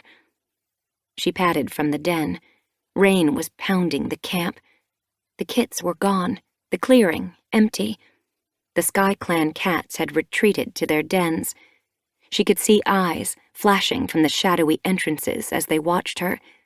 Leafstar was already heading toward the bramble tunnel, and she hurried to catch up. Outside the camp, the scents of moss and prey pressed around her, sharpened by the rain. The smell would be washed away soon, but for now it hung tantalizingly in the air. For a moment, Squirrelflight was tugged back to the day she was made an apprentice. She remembered standing beside Leafpaw as forest scents spiraled into the camp. Her heart seemed to shiver with excitement. She'd dreamed of being leader as a kit, and now she was thinking like one. She puffed out her chest. Once again, she was heading into unknown territory. Squirrelflight's excitement ebbed as she and Leafstar crossed into ThunderClan land and made for the distant border. Rain dripped through the canopy and seeped deeper into her fur. But the rain wasn't making her shiver. She wanted to see the new territory, but she knew she was being deceitful. She was sneaking out, knowing that Bramblestar would not approve. What if a clanmate saw her? How would she explain what she was doing, leading Leafstar through their territory? Guilt pricked at her belly and quickened her paw steps as she led Leafstar along the rise, which curved toward the abandoned two-leg nest. Mouse Whisker says that rogues and foxes rarely cross the border from the new territory, Squirrelflight told Leafstar. That doesn't mean there aren't any beyond it. Leafstar narrowed her eyes against the rain. Squirrelflight tried to gauge Leafstar's mood. Was the Sky Clan leader keeping an open mind about the land? Or would she find any excuse to object to it? You'll be closer to the mountains, she encouraged. There'll be plenty of prey. And more hawks to compete with. Leafstar ducked under a trailing branch. I hope it's not too exposed. Squirrelflight hopped over the branch. It might be good to be away from the dampness of the lake. The stone walls of the crumbling two-leg place showed among the trees. She veered along a trail that would take them around it, instinctively wary of anything that had once attracted two legs. As she leaped across an old stream bed, she heard voices. Stiffening, she tasted the air. Through the rain, she smelled ThunderClan. A patrol? Her paws tingling guiltily, she looked at Leafstar. Someone's coming, she hissed. Hide! Leafstar's eyes rounded. She ducked quickly behind an oak, snatching her wet tail from view as Squirrelflight turned to meet her clanmates. Her heart quickened as she smelled Sparkpelt's scent. Orange fur flashed through the undergrowth, and Sparkpelt slid from between the dripping ferns, Larksong at her heels. The young warrior clearly hadn't smelled her mother's scent. Lionblaze said that Hairstar is causing trouble, Sparkpelt's voice echoed between the trees. That's a refreshing change, Larksong answered. It's usually Tigerstar who starts arguments among the clans. Did he say what it was about? He said it was best not to start rumors, Sparkpelt told him. In which case, why say anything at all? Squirrelflight wondered whether to hide beside Leafstar. It would be easier if they weren't seen. But what if Sparkpelt or Larksong spotted them? What if they picked up their scent? It would be uncomfortable to be caught hiding, especially from her own daughter. Best to face them head on. Hi! She lifted her tail and hurried through the rain to meet Sparkpelt, whose ears pricked with surprise. Squirrelflight, what are you doing here? Squirrelflight wondered what to tell them. I'm checking on something. Larksong scanned the forest warily. Squirrelflight could see him tasting the air. "Why are you two this far from camp?" "We're hunting," Larksong told her.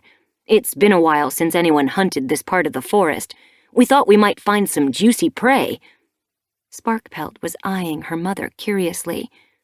"What are you checking on?"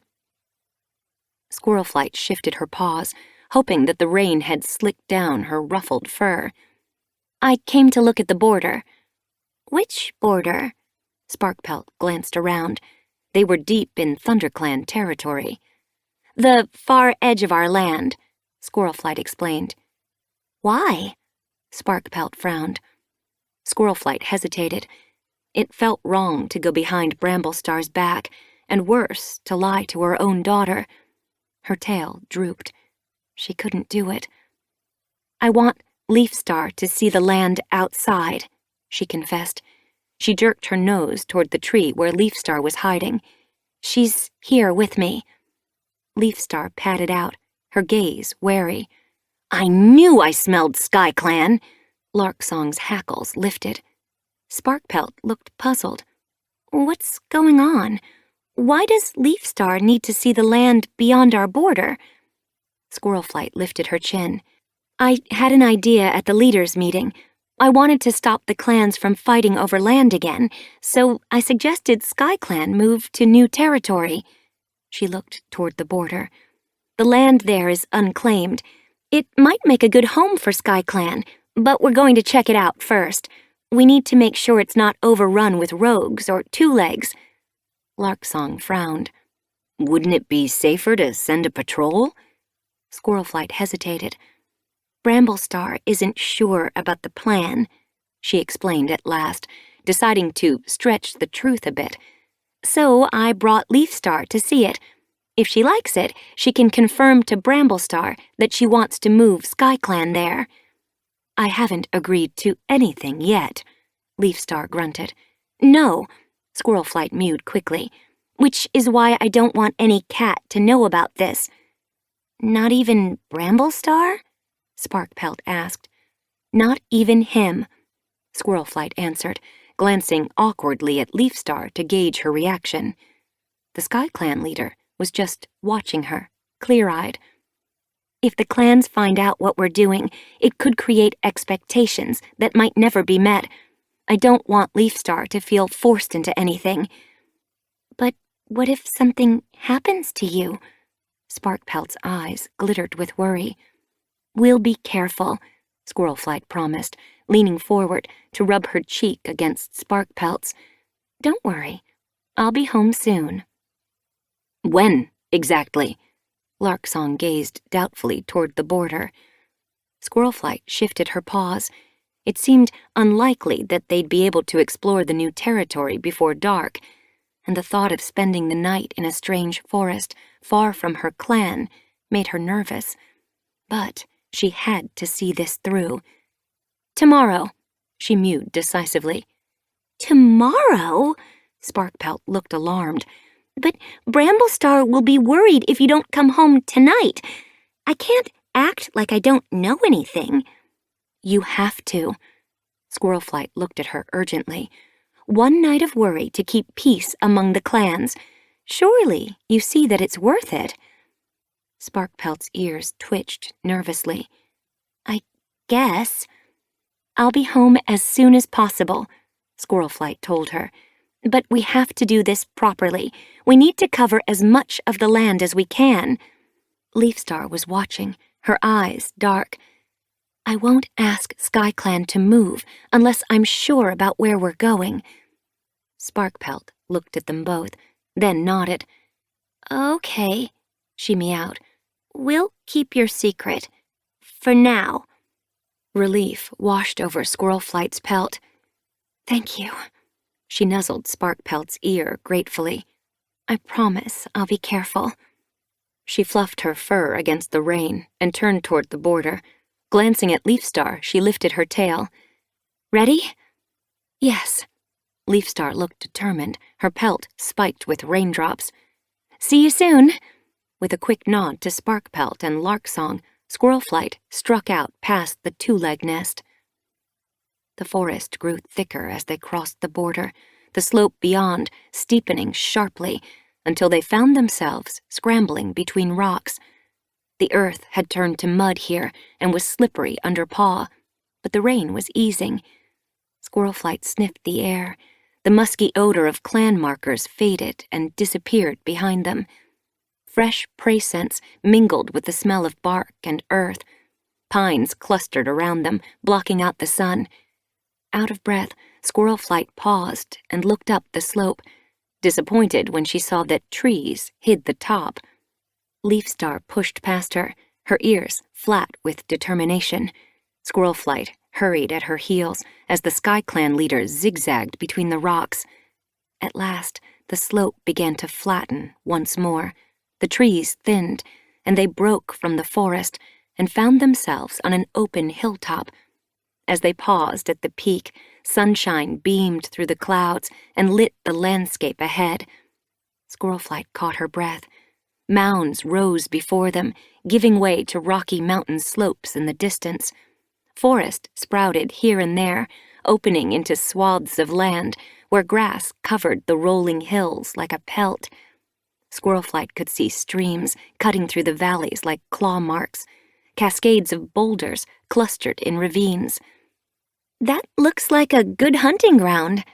Squirrelflight nodded toward a sunny hillside. I think I can see rabbit holes. Leafstar didn't comment. She was staring at the view, her nose twitching. Fresh mountain scent mingled with forest and water, and the smell of prey hung heavy in the air. Squirrelflight scanned the hillsides for signs of two-legs, but there were no stone nests here.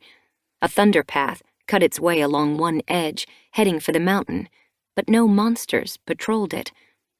Hope welled in Squirrelflight's chest. It seemed like good territory. She glanced at Leafstar, trying to hide her excitement. This had to be Leafstar's decision. Leafstar narrowed her eyes. Let's take a closer look. The Sky Clan leader crossed the hilltop and headed into the valley below. Brambles rose around them, cut by sandy tracks and growing thicker as they neared the bottom. Had Leafstar noticed the prey trails? What else could have carved those pathways? Squirrelflight fell in behind her as she veered onto a steep path down. At the bottom, a stream chattered over a stony bed. Beyond it, woodland reached the bank. The stream was shallow enough to wade across, and Leafstar led the way. Cold water swirled around Squirrelflight's paws. She was glad to hop out the other side and follow Leafstar into the woods. There were wider tracks through the undergrowth here, and Squirrelflight's fur bristled nervously as she smelled a familiar scent. Other cats had been here. Loners or rogues? She tasted the air. The scent was faint, almost washed away now, and there was no sign of movement between the trees. She glanced at Leafstar.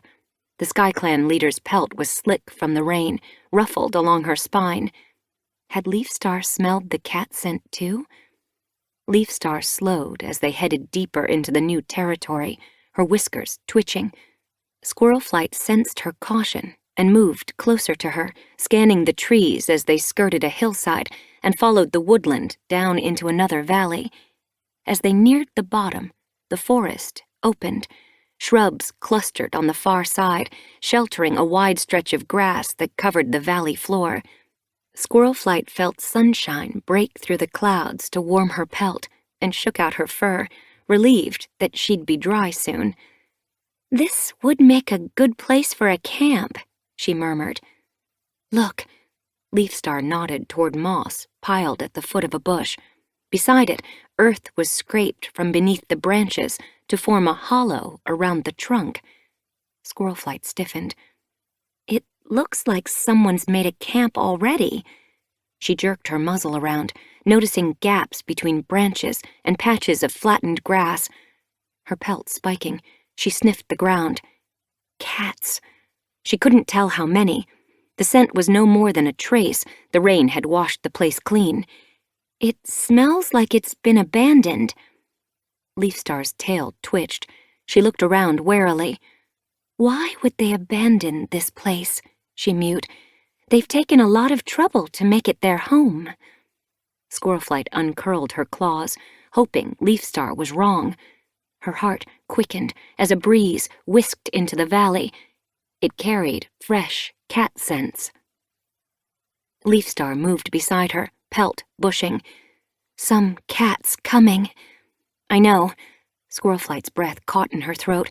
She suddenly felt a long way from home. "Let's get out of here." Leafstar turned and froze.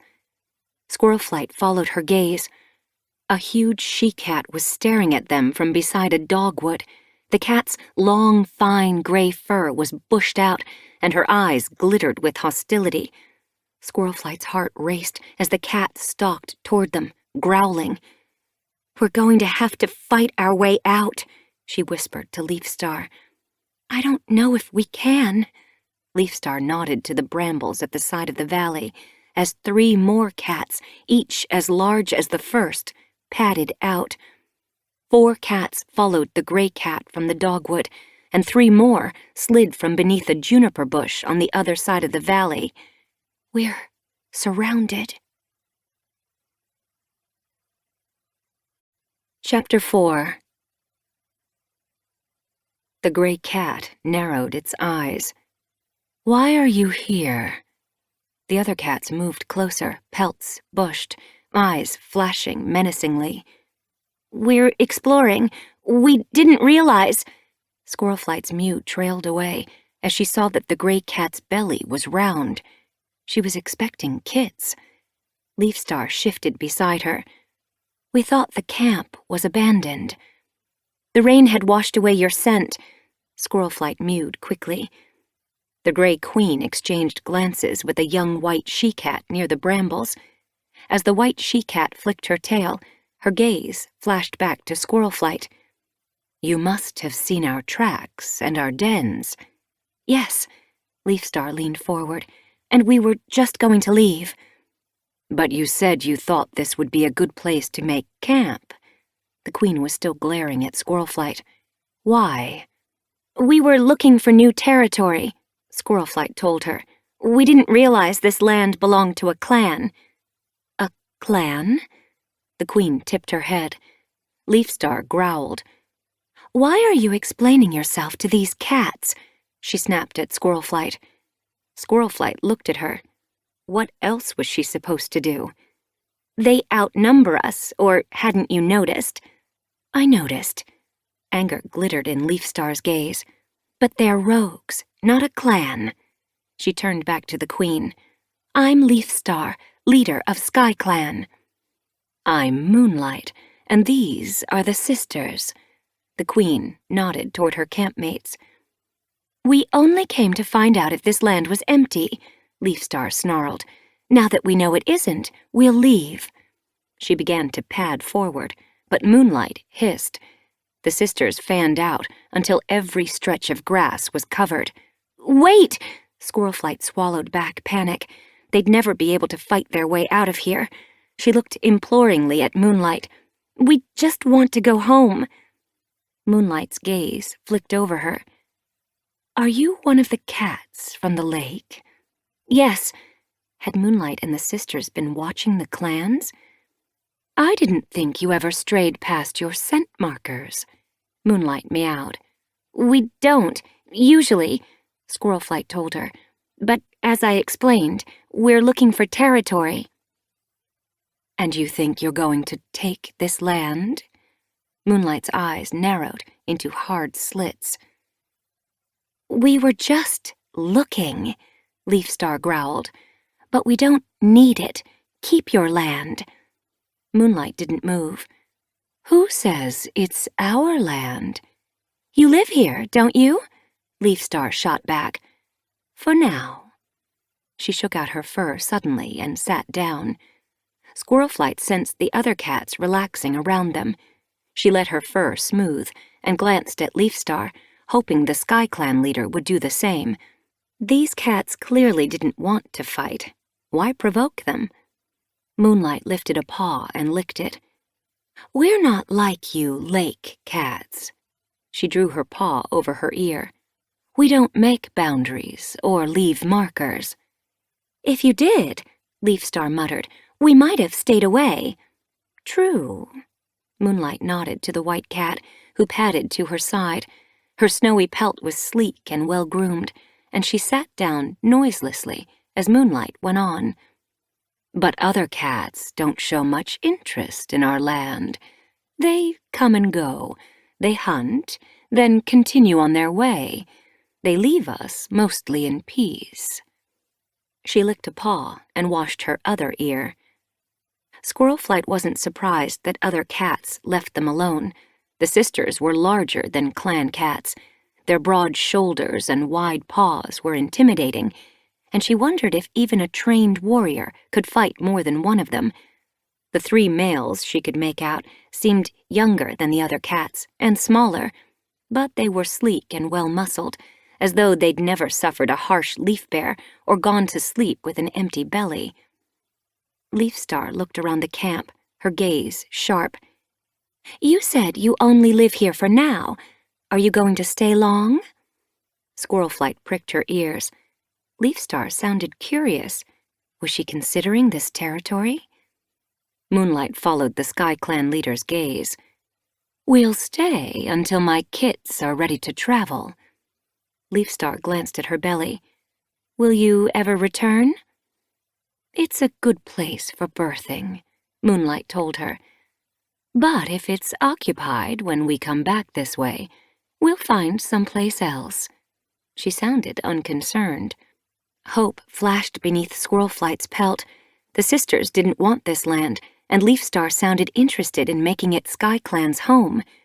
Will you move Sky Clan here? She asked Leafstar. It's good land, Leafstar told her. Once Moonlight and her friends have moved on, I will send patrols to explore more and discuss a future here with my warriors. Squirrelflight's heart soared. Her plan had worked. She couldn't wait to tell Bramblestar. He'd see what a great idea it had been once he heard about the land and knew Leafstar was open to moving Sky Clan there. She looked at Moonlight's belly again, trying to guess how long it would be until she had her kits. They would be ready to travel before Leaf Bear. Surely the clans could wait that long to redraw their borders. Let's go back and share the news, she meowed eagerly. I don't want to tell the other leaders until I've made a definite decision. Leafstar's pelt rippled along her spine. But once they know you're willing to think about moving, they'll be happy to live with the current borders for a few moons longer, Squirrelflight argued. Leafstar dug her claws into the damp grass. We're not announcing anything until we've checked out the whole territory and found it safe. Why was Leafstar being so stubborn? The peace of the clans depended on Sky Clan finding new territory. This was better land, even than the forest. But it's perfect. Leafstar glared at her. Why doesn't Thunder Clan move here then? We can go back to the clans and suggest it. No cat is going anywhere. Moonlight was watching them, her tail twitching. Squirrelflight stiffened. The Queen's mew was determined. What do you mean? Moonlight shifted her weight. I can't let you go back to your friends. Not yet. We don't want swarms of strange cats trekking through here. Leafstar's ears twitched. We won't come back until you've left. We want to go home and tell our clans that this land will be free soon, Squirrelflight added. Moonlight narrowed her eyes. You've only just arrived, and already you're arguing about which clan should take our home. Do you expect me to believe that you won't want to get your paws on it as soon as you can? We will respect your right to this territory until you're ready to move on, Squirrelflight promised. You might, Moonlight mewed, but your campmates might not. The white she-cat nodded. We've heard enough about the clans to know that when they see something they like, they believe they have a right to it. Now that you've discovered this land, your clanmates will want to take it by force. ThunderClan would never do that, Squirrelflight bristled. And the others? Moonlight gazed at her evenly. Would they respect our right to be here too? Squirrelflight hesitated. Would Tigerstar leave these cats alone? Was Hairstar patient enough to wait? Would Misty Star deny her clan if she thought there was something better for it? We want this land for Sky Clan, she meowed firmly. And you already have the word of Sky Clan's leader not to take it until you've left. We've learned not to invite trouble if we don't have to. Moonlight flicked her nose toward a den at the edge of the clearing. You will sleep there until the time comes for us to move on. But our clans will come looking for us, Squirrelflight insisted. Will they find you? Moonlight glanced toward the end of the valley, where one hill rose into another. Squirrelflight realized how deep they'd ventured into this territory, and the forest was wet with rain, heavy enough to have washed away their scent. She gazed toward the hilltops, feeling suddenly how small she was and far from home. Leafstar was frowning at the Grey Queen. You can't hold us here against our will. Moonlight didn't reply, but the other cats shifted around them, as though reminding Leafstar of their presence. Leafstar bared her teeth. Stay calm, Squirrelflight whispered. They won't be able to watch us all the time. We'll be able to slip away. The white she-cat padded around them, sniffing curiously. Leafstar gave a warning growl. Quiet! Moonlight's mew was suddenly fierce. Snow is our sister. Show her respect. Leafstar's growl turned into a hiss. Hush! Squirrelflight nudged the Sky Clan leader sharply. Snow stopped and stared at Leafstar, a threat in her eyes. She was big, with muscles visible even beneath her pelt. Leafstar held her gaze, refusing to be cowed. Snow stalked back to Moonlight's side, her fur bristling. Forgive, Leafstar. Squirrelflight ignored Leafstar's sharp hiss. She's a warrior. We're not used to surrendering. But if you fear our clanmates so much, we will stay as willing captives until you are ready to move on. Moonlight dipped her head. Thank you. You will be treated as our campmates. She nodded to a tabby she-cat. Tempest, bring food from the prey hole for our visitors. As the tabby padded to a large juniper bush and began digging between the roots, Squirrelflight surveyed the camp. The sun was sinking toward the hilltop, and shadow reached into the valley. She saw now how well the surrounding bushes hid the camp, so that anyone climbing down the side of the valley would see only undergrowth until they reached the bottom and pushed through to the grassy clearing. The dense bushes that lined the sides of the valley would make it easier to hide if she and Leafstar managed to slip away. And she knew Bramblestar would find them eventually, no matter how hidden the camp seemed. Her heart quickened. What would he think when he discovered that she'd gone behind his back and brought Leafstar here without his approval? Things were already tense between them. This would make it worse. She wondered, her paws pricking nervously, how long Sparkpelt would keep her secret before she told her father where they'd been heading. Moonlight's campmates glanced at one another, as though unsure of what to do. Two of them sat down. The young Toms padded to the edge of the grassy clearing and watched their captives, while the others moved closer and murmured to one another, their inquisitive gazes flicking over Leafstar and Squirrelflight. Leafstar leaned toward Squirrelflight. These cats are strange, she hissed under her breath. I don't think they want to hurt us. Leafstar snorted. They're holding us captive. Squirrelflight tried to keep her tone bright. At least it looks like they're going to feed us. I guess. Leafstar conceded, her gaze flitting over the sisters. They don't look like they know what hunger is. Squirrelflight saw Moonlight watching her and lifted her muzzle. What's the hunting like here? She asked the Queen loudly. You can see for yourself. Moonlight nodded toward the tabby.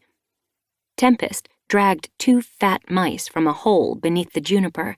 She lifted them in her teeth and shook the earth from them with a sharp toss of her head. Then she padded across the grass and dropped the mice at Squirlflight's paws. The mice smelled good, and Squirlflight realized that she was hungry. She nodded to the tabby. Thanks. Moonlight stood up and flicked her tail toward the young toms. One darted toward the prey hole and began fishing for more food. Another ducked behind a bush at the edge of the camp and dragged out a dead rabbit. The other cats slipped away and came back with more prey. Squirlflight guessed that the group had been returning from a hunting patrol and dropped their catch outside the camp when they'd smelled intruders. The prey hole must be where they stored prey left over from one day for the next.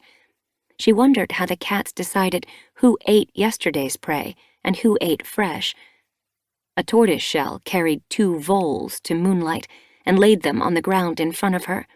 She patted away as Moonlight nodded her thanks and settled on the grass between 2 young ginger she-cats. Squirlflight lowered herself onto her belly and pulled one of the mice close. Eat, she whispered to Leafstar. Leafstar ignored her, sitting straighter and staring at her captors. She hoped that the Sky Clan leader wouldn't start a fight. Didn't she realize they only had to play along until they had the chance to slip away, or until their clanmates came to free them? Why risk hurting another cat or getting hurt themselves? As she bit into her mouse, she watched the sisters relax. They shared prey and tongues like clanmates. Moonlight swallowed a mouthful of vole. Beside her, Snow was eating a shrew.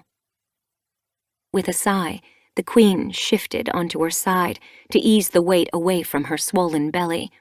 She blinked calmly at Squirlflight. I hope you will find your stay with us comfortable. It seems better to enjoy the company of others rather than resist it. The sisters don't like violence, and we avoid it when we can. The clans avoid violence too, when possible, Squirlflight told her. Peace is better for every cat. Tempest had settled beside the young toms. She looked up from the mouse she was eating. How long will it be before your clan wonders where you are? A quarter moon, at least, Squirlflight told her. She guessed that Bramblestar would send a patrol sooner, but rescue would be easier if the sisters weren't expecting it. Leafstar huffed beside her.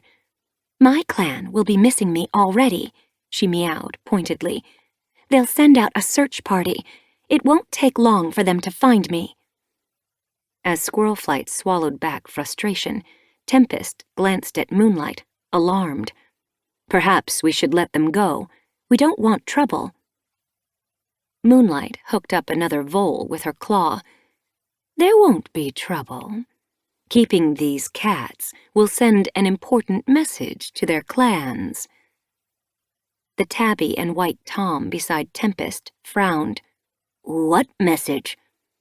That we don't fight easily, but we don't scare easily either, Moonlight told him. And they're less likely to start anything if it might endanger their clanmates' safety. The tom scowled at Squirlflight. If they hurt us, we hurt you. Moonlight blinked at him coolly. Keep your claws sheathed, Stone. She glanced at Tempest. Your kit reminds me of his father. Tempest's tail twitched self-consciously. He's young, that's all. The tom looked like an apprentice, not yet fully grown, but old enough to be a skillful hunter and fighter. The tom beside him looked the same age. He was white, with tabby splotches on his legs. Are you brothers? Squirlflight asked. Stone nodded. I'm Grass, his brother added. Squirlflight looked at the only other tom in the group. He was moons younger than the other two, barely more than a kid, and ginger, like the she-cat beside him. The she-cat nodded to her. I'm Furs, she said, and this is my kid, Creek. Squirrelflight greeted her, then leaned toward Leafstar. Have you noticed that there are no grown males here, only youngsters? Now that you mention it, Leafstar narrowed her eyes. I wonder what happened to their fathers. Maybe they ate them. Squirrelflight glanced at Leafstar, joking, yet she couldn't help feeling that the absence of adult toms was strange. Moonlight pointed to a yellow she-cat crouching beside the juniper. That's Sunrise. Sunrise nodded as Moonlight's gaze flicked past her toward two young ginger and white she-cats sharing a thrush a tail length away. They're Flurry and Sparrow. Hawk's their mother. Leafstar jabbed her mouse with her paw. She hooked it up and inspected it. We don't need to know every cat's name, she mewed. We won't be here long. Moonlight glanced at her thoughtfully for a moment, then returned to her vole, as though dismissing the Sky Clan leader's claim. They finished their meal in silence. Squirrelflight was aware of the sisters snatching watchful glances at her as they ate. Some of them clearly weren't comfortable with Moonlight's decision to keep them, but Sparrow and Flurry stared with open curiosity, and Squirrelflight couldn't help warming to the pair. They reminded her of apprentices eager to start training. Dusk was creeping over the valley. As shadow swallowed the hillside, Squirrelflight glanced around at the bushes encircling the camp. There were gaps here and there where she and Leafstar could slip out. The sisters would have to sleep eventually, and it might be possible to sneak past even the most careful guard. Once they were out of the camp and in the thick undergrowth of the valley, it would be hard to follow them. Her thoughts flitted back to ThunderClan. Bramblestar would be worried that she hadn't returned. She felt guilty about asking Sparkpelt to keep her secret. It wouldn't be easy for her daughter to sleep while her father fretted. Perhaps she'd tell him, and Bramblestar would be angry. Would he send a search party straight away? No. Even if he was angry with her for coming, he'd respect her enough to let her finish the mission she'd started, and only worry when she hadn't returned in a day or two. Moonlight beckoned Tempest with a flick of her nose, and when the she-cat hurried to speak with her, murmured something first to Tempest and then to Snow. The white cat got to her paws and followed Tempest across the clearing. They stopped in front of Squirrelflight and Leafstar. Tempest nodded toward the juniper bush. Moonlight says you're to sleep there. Snow hung back, watching through narrowed eyes as Squirrelflight and Leafstar stood and padded toward the juniper bush. Leafstar glanced over her shoulder at the white she-cat. I don't care how big she is, she hissed to Squirrelflight. If she snarls at me again, I'll claw her fur off. Tempest stopped beside the juniper bush. She's protective of her campmates, that's all. She blinked apologetically at Leafstar. And she doesn't trust strangers. Squirrelflight sniffed the bush. The warm scent of bracken hung around it. Tempest nodded to a small gap between the branches. You'll find nests inside. Snow will guard the entrance. If you need anything, ask her, and she'll let me know. Squirrelflight dipped her head. Thank you. Leafstar pushed past her and strode inside. Do you have to make this difficult? Squirrelflight followed her in. The entrance opened into a small den. Bracken and moss were piled at the edges. It had clearly been slept on. Cats have given up their nests so that we can sleep comfortably. They wouldn't have to if they let us go. Leafstar sat on one of the piles and curled down stiffly into the moss. I don't know why you're treating them like friends. Why make this any more uncomfortable than it is? Squirrelflight mewed irritably. Besides, I saw a gap beside the dogwood that looks like it might lead to a track through the brush. I doubt we'll get past Snow tonight, but if we play along, the whole group might be less watchful and we'll be able to slip away tomorrow. Play along, Leafstar grunted. I thought we were warriors. She turned her back on Squirlflight and tucked her nose into the bracken, grumbling, held hostage by a bunch of rogues. Squirlflight settled onto the bracken beside her. She sympathized with the Sky Clan leader. It was humiliating to be kept prisoner here, but conflict could be dangerous, not just for them. What if Moonlight's unborn kits were hurt in the fight? She rested her muzzle on her paws and closed her eyes. Tired after the long trek into new territory, she pushed worries from her mind and let herself sink into sleep. A screech woke her. It split the air, and she jerked her head up. In the darkness, it took a moment to remember where she was. Another shriek sounded. With a sickening jolt, Squirlflight realized that Leafstar wasn't beside her. She scrambled from her nest and darted outside. Snow had pinned Leafstar to the grass. Her pelt bushed, the white she-cat snarled at the Sky Clan leader and pressed her shoulders harder against the earth. Leafstar struggled beneath her, hind paws churning. But Snow had twisted out of reach. The white cat glanced up as Squirlflight skidded to a halt behind them. "I don't like to start fights any more than Moonlight," she hissed, "but I'm more than willing to finish them." She let go of Leafstar and backed away, her ears flat. Flurry and Sparrow had hurried from their den. Stone and Grass watched from across the clearing. Moonlight padded toward them. "What's going on here?" "She tried to escape," Snow hissed. Leafstar pushed herself to her paws and shook out her pelt. Rage shone in her eyes. Squirlflight hurried forward. "She was probably just going to make dirt," she mewed quickly. "No, I wasn't," Leafstar growled. "Get inside," Squirlflight hissed. Did she want more trouble? She smelled blood and saw that Leafstar was wounded. "You're hurt." Leafstar snorted and turned toward the den. Squirlflight's chest tightened as she watched her limp inside.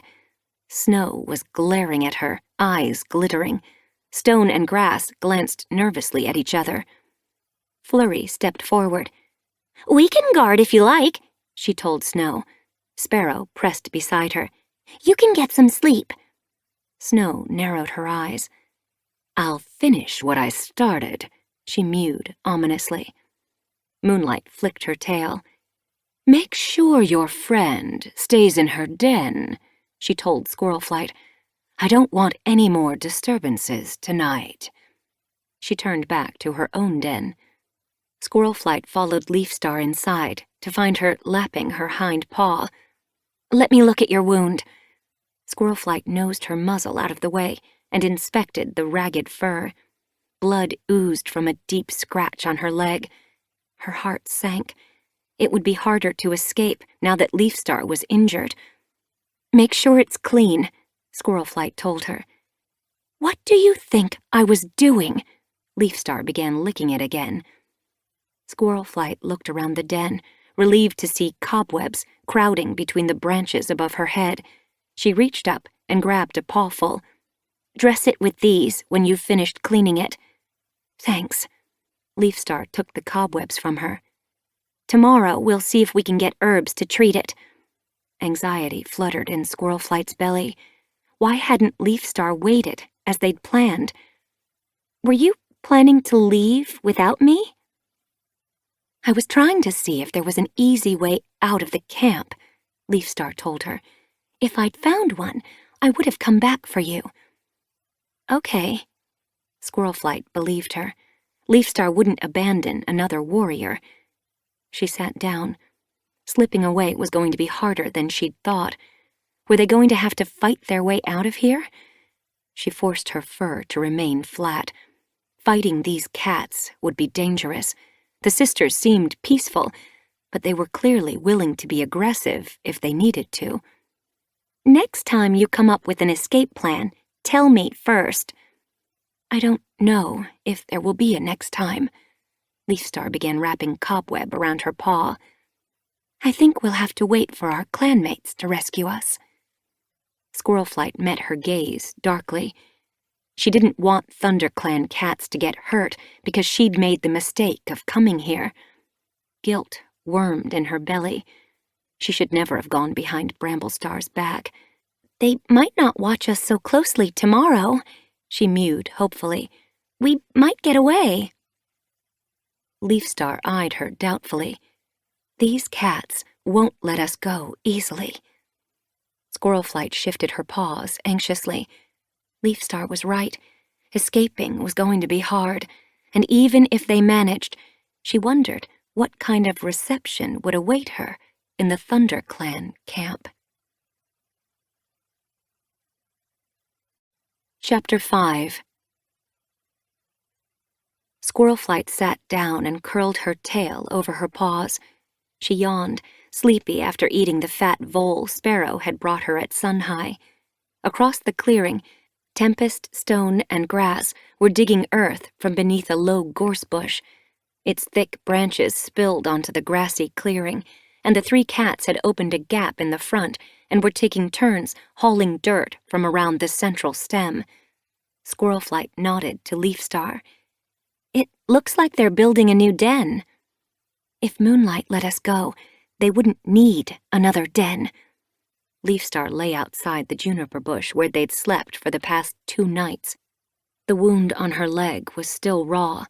The sisters had treated it with herbs, and there was no sign of infection, but they had no hope of slipping away from the camp now. The sisters watched them day and night, and even if they could escape unnoticed, there would be no way Leafstar could outrun a patrol if they were followed. Besides, Squirrelflight had found she was content here. The sisters had treated them well, sharing prey and accepting them as though they were new members of the group. Even Snow, who was still watchful, had begun to warm to them. Last night she'd brought poppy seeds to the den in case Leafstar's wound kept her awake. Leafstar, too, seemed to be growing used to living in the valley camp. She'd stopped complaining about the crisp scent of the hills and the fact that fresh kill here tasted more of sweet herbs than the dank flavors of the forest. Squirrelflight wondered if ThunderClan or SkyClan had sent search patrols yet. The thought made her belly tighten. She felt sure by now that Bramblestar would be angry, and she'd have to defend her reasons for coming here. And she felt guilty that the sisters might face a patrol of hostile warriors because of her. Flurry pushed her way through the ferns that masked the camp entrance. She was carrying herbs in her mouth. Squirrelflight tasted the air and smelled marigold leaves. The ginger and white she-cat crossed the clearing and stopped beside Leafstar. She dropped the herbs beside the SkyClan leader and shook out her pelt. How does your leg feel? She asked Leafstar. It's sore, but it's feeling better. Leafstar moved her leg closer as Flurry leaned down to look at it. Squirrelflight had been impressed by how many of the sisters were skilled in using herbs. Sparrow, Flurry, Sunrise, and Hawk had all tended to Leafstar's wound in turn. Do you all know how to treat wounds? She watched Flurry strip the marigold leaves from the stem. Of course. Flurry kept her eyes on her work. The clans have only a few medicine cats, Squirrelflight told her. What if they get sick? Flurry blinked at her. Who looks after them? Leafstar stretched her muzzle forward to sniff the marigold. They look after one another, and they have apprentices, she mewed. I guess we're all apprentices here, Flurry explained. The mothers teach their kids, and the sisters learn from one another. She began to chew the leaves into a poultice. Squirrelflight was beginning to get used to the strange way the sisters addressed one another. The younger cats often referred to the older cats as mother, whether a she-cat was their mother or not, and cats of a similar age called one another sister. Names were used sparingly, except for the Toms, who were only ever referred to by their names. As Flurry began to lap the poultice gently into Leafstar's wound, Moonlight padded into camp, trailing long honeysuckle vines from her mouth. Snow, Creek, and Sparrow followed, dragging more vines after them. "Is that for the new den?" Leafstar had stopped hiding her curiosity and was as quick now to ask questions as Squirlflight. Flurry finished applying the poultice and looked at her campmates. "We're building Moonlight's birthing den." "Are her kids due soon?" Squirlflight hoped her estimation that the sisters might be gone by Leaf Bear was correct. "The kids will come in about a moon," Flurry told her. Moonlight dropped the vines beside the gorse bush and headed across the clearing. "Is the wound healing, sister?" she called to Flurry as she neared. "Yes, Mother, the swelling has gone down," Flurry told her. "Good." Moonlight stopped beside her and nodded politely to Squirlflight and Leafstar. "Have you eaten?" "Sparrow brought us prey," Squirlflight told her. She dipped her head. "I wish you'd let me help with the hunting. I don't like being treated like an elder." "An elder?" Moonlight looked puzzled. Leafstar stretched her injured leg tentatively. "An elder is an old cat. In the clans, when warriors become elders, they only hunt if they want to. Younger warriors and apprentices make sure they are well fed and cared for. Elders need never leave the camp." "I could never stay in camp all day," Moonlight meowed. "I don't like it much."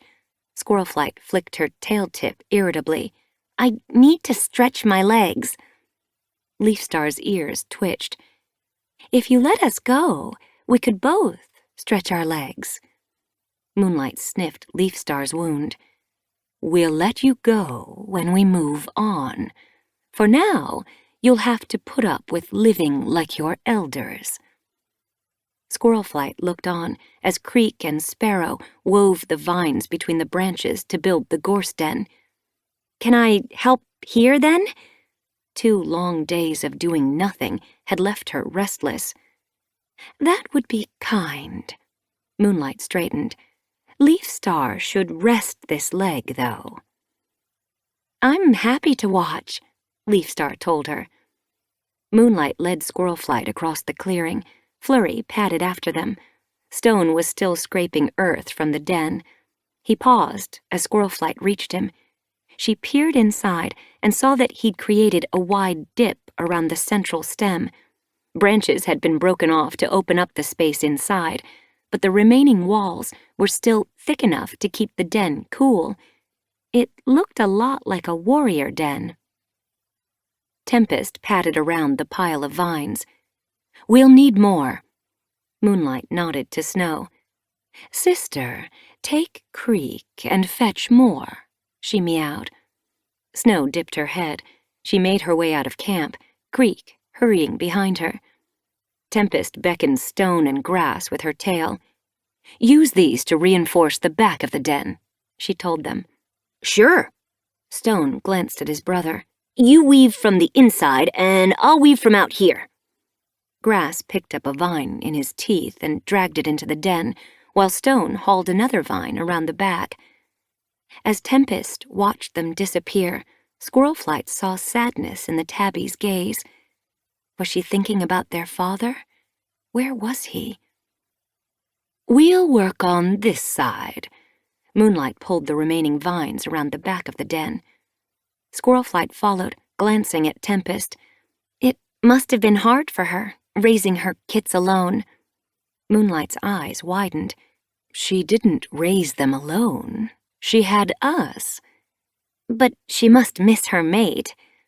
Moonlight tucked a vine into the den wall and began to draw it through, tugging at it with her paws. "Why would she miss her mate?" "Doesn't she love him?"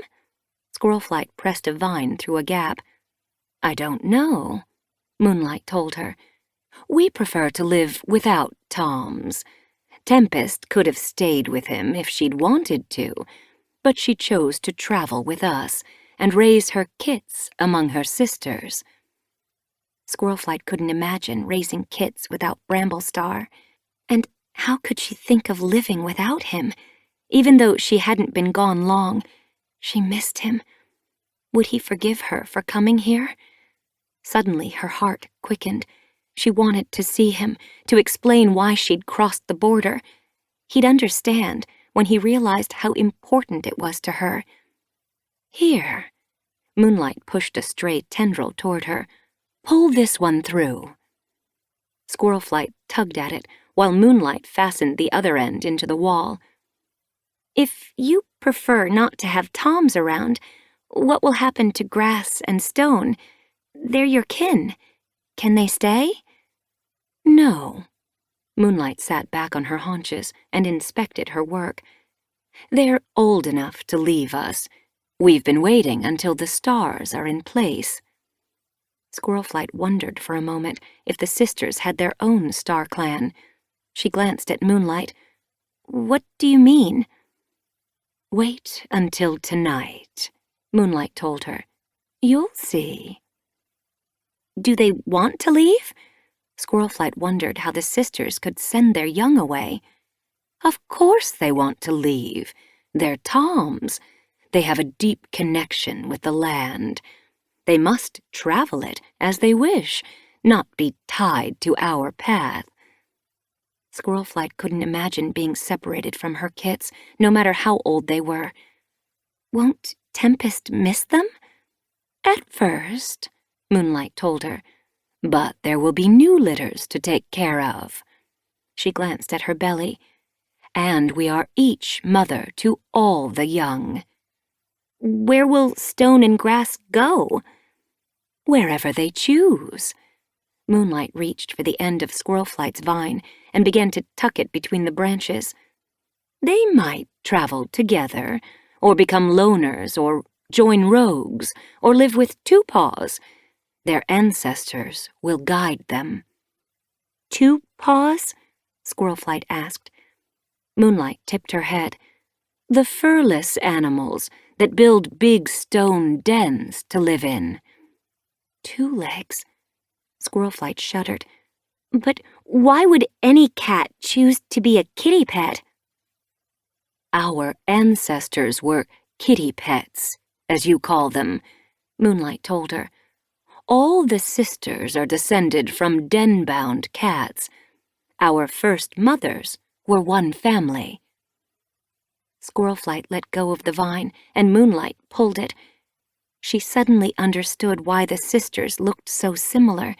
Their large frames and thick, long fur marked them as different from most of the warriors and rogues Squirrelflight had met. It made sense that they were descended from a single family. She was eager to know more. Flurry said that you all have medicine cat skills. Moonlight glanced at her. What's a medicine cat? In the clans, we have cats who have special knowledge about healing herbs, she explained. Surely it is safer to share such knowledge. There's more to being a medicine cat than knowing about herbs. They have a special gift. They can communicate with our dead ancestors. They speak with the dead? Moonlight looked suddenly interested. She rested her forepaws on the ground. Is their gift passed from mother to kit? Medicine cats don't have kits. Moonlight blinked. Why not? It's forbidden. They devote their lives to caring for their clan. Moonlight frowned. That must be hard. I couldn't imagine life without kits. Nor could I. Squirrelflight thought of Leafpool. How hard it must have been for her sister to watch Squirrelflight raise Jayfeather, Lionblaze, and Hollyleaf, to pretend all the time that she wasn't their mother. How much simpler it was here. Kits were born, and the sisters raised them together. They could take mates where they liked. There were no rules about falling in love with cats from other clans, or about who could have kits and who couldn't. And yet, they had to send their sons away. She glanced at Moonlight's belly. Aren't you frightened you might have sons who will have to leave you? We can't hold on to those we love forever, Moonlight told her. What about their father? Squirrelflight hesitated. I hope you don't mind me asking, but Did you love him?" Moonlight purred, as though she thought the question was funny. "I liked him, but Jack's an everkit, a den-bound cat. He was fun to be around, and handsome, and I was ready to have another litter. But my life is with my sisters." Squirrelflight's heart suddenly ached for the litter she dreamed of. "Will you see him again?" "I'll visit the barn where he lives and show him his kits when they're old enough to travel," Moonlight told her. "They may want to know him, and they might even choose to live near him when they're old enough to leave our group. We let our young decide how they want to live. Not every cat wants a life like ours." As she spoke, Creek and Snow pushed through the ferns at the entrance, dragging long vines behind them. They dropped them beside the birthing den, and Stone took one inside, while Moonlight fetched more for the wall. Squirrelflight noticed how peacefully the cats worked, quietly helping one another, until Sunrise and Furs padded into camp, carrying prey. As the sun set, the sisters finished their work and then settled around the clearing to eat. Moonlight pushed a young rabbit toward Squirrelflight and glanced at the purple sky where stars were beginning to show. "Look." Squirrelflight followed her gaze toward a patch of stars that seemed to stretch in a line toward the horizon. "The claw stars are pointing toward the sunset." Moonlight glanced across the clearing to where Grass and Stone sat close to their mother, sharing a squirrel. "It is a good night for our sons to begin their wandering." "Tonight?" Squirrelflight's heart ached as she saw Tempest nudge Grass fondly and tear off a strip of flesh for Stone. "Does Tempest know?" "She'll have seen the stars by now," Moonlight told her matter-of-factly. The gray she-cat padded to join Tempest and the Toms. Squirrelflight carried the rabbit to Leafstar and laid it down before her. The Sky Clan leader was dozing, her muzzle resting on the grass. She lifted her head sleepily as Squirrelflight sat beside her and blinked at the rabbit. "Is the den ready?" "Not yet, but we made good progress." Squirrelflight looked at the half-finished den. "We can weave in the rest of the vines tomorrow. I might suggest that they lay a branch across the entrance to stop the kits from getting out."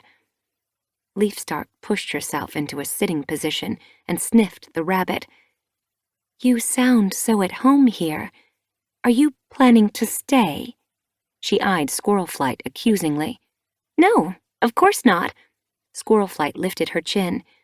"But I might as well make myself useful while I'm here." "Don't make yourself too useful," Leafstar grunted. "They might decide to keep you forever." Squirrelflight tore a hunk of rabbit from the carcass and settled down to eat it. The sisters had a good life here, but she missed her clanmates. She wondered what it was like to live without the warrior code. The sisters had a code of their own, but it seemed very loose. Cats were allowed to come and go as they pleased, and she wondered what stopped the group falling apart, especially when they faced the hardships of sickness or hunger. The shadows deepened as she ate, and the moon rose into a star-speckled sky. Moonlight got to her paws. Wordlessly, she headed toward the camp entrance. The rest of the group followed her, Grass and Stone padding close to their mother. Furs stopped beside Squirrelflight. "Moonlight says you're to go with them." She glanced at Leafstar's injured leg. "She can stay here with me." Squirrelflight looked at Leafstar. "Grass and Stone are leaving. They're going to say goodbye," she told her. "Will you be all right here by yourself?" Leafstar sniffed. "I won't be by myself. I'll have Furs to keep me company." She sounded unimpressed, but Furs didn't seem to take offense. Instead, she sat down beside the Sky Clan leader and sniffed at the rabbit's remains. "Do you mind if I take a bite?" she asked Leafstar. "Sure," Leafstar shrugged. Squirrelflight left them and hurried after the others. Sunrise was waiting for her as she pushed through the ferns at the entrance to the camp. Which way did they go? Squirrelflight gazed up the slope, rising ahead. Bushes hid whatever path the sisters had taken. Follow me. Sunrise ducked beneath a gorse bush and led Squirrelflight up a winding trail through the undergrowth. Squirrelflight could smell the sisters' paw prints on the grass, fresher with each step, until she glimpsed Snow's tail flicking away through a swath of bracken ahead. Sunrise quickened her pace, and Squirrelflight followed, pushing past the ferns, surprised when she broke into the open to find that they'd reached the top of the hill.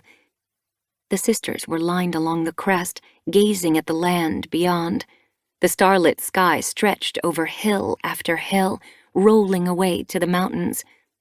Grass and stone stared into the distance, their pelts ruffled by the wind. As they looked back at the sisters, Squirrelflight could see excitement glittering in their eyes. Were they glad to be leaving? Slowly, the sisters gathered in a circle around them. Moonlight padded toward them and touched her nose to Grass's ear, and then Stone's. "I wish you well," she murmured. Snow took her place as Moonlight returned to the circle, nuzzling each tom fondly before stepping away. One by one, the sisters said goodbye to the toms. Squirrelflight's throat tightened as Tempest approached them. Grief glittered in the tabby's eyes as she pressed her muzzle to Grass's cheek. "Take care of yourself," she whispered. Then she turned to Stone. "Be happy." Stone's eyes shone with sadness, and he ran his nose along his mother's cheek. "We will always remember you." He pulled away and glanced at Grass. They seemed to share a moment of understanding, then blinked and looked away. Tempest padded back to join her sisters.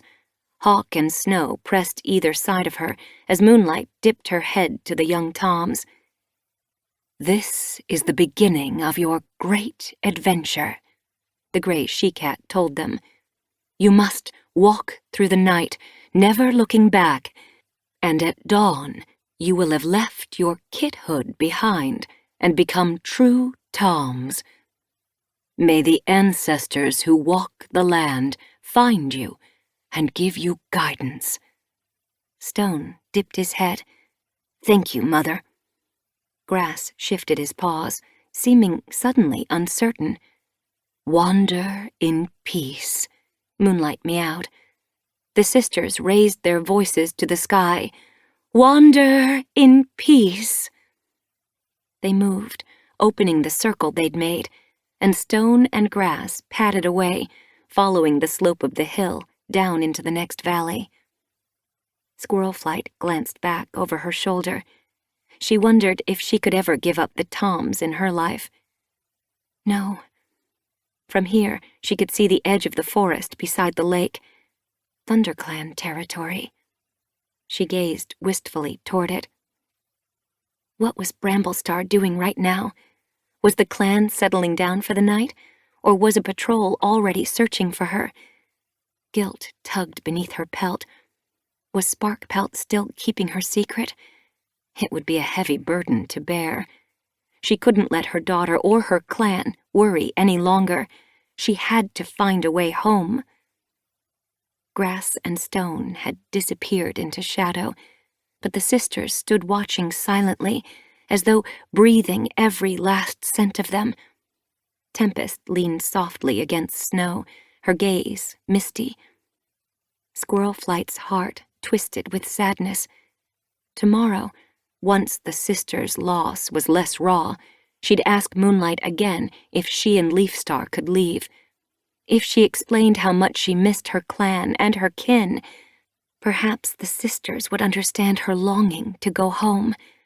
Would they believe her promise not to let her clanmates come here until the sisters had left? Her belly tightened. Was it a promise she'd be able to keep? Chapter 6. Squirlflight jerked awake, her nose twitching. The air was thick with the scent of nighttime dew. She could smell another scent in the darkness, one that made her heart quicken, filled with the warmth of memory and home. She scrambled to her paws. Bramblestar. He was near. She could smell Thornclaw, too, and Larksong and Sparkpelt. Wake up, Leafstar! The SkyClan leader lifted her head blearily. What's going on? Quick!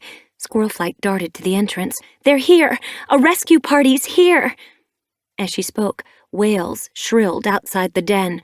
Alarm bristled through her pelt. She couldn't let them fight. No cat must be hurt. Stop! She exploded from the den, skidding to a halt as she saw clan warriors facing the sisters. Pale in the moonlight, snow and tempest had puffed out their fur. Ears flat, lips drawn back, they hissed at the warrior patrol.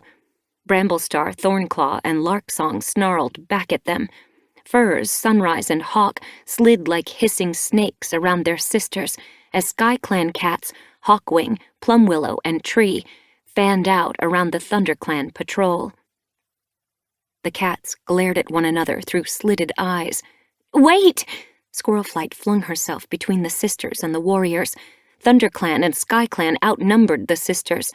Blossomheart, MacGyver, and Sagenose appeared, pushing between their clanmates, as Berrynose and Amber Moon stepped out from behind the ThunderClan warriors and bared their teeth.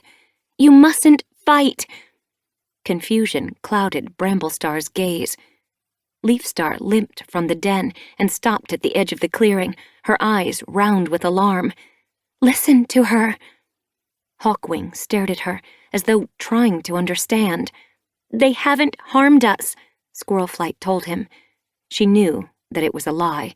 Snow had wounded Leafstar, but only because the SkyClan leader had tried to escape. There would be time for honesty later. Right now, it was more important to diffuse the rage sparking around her.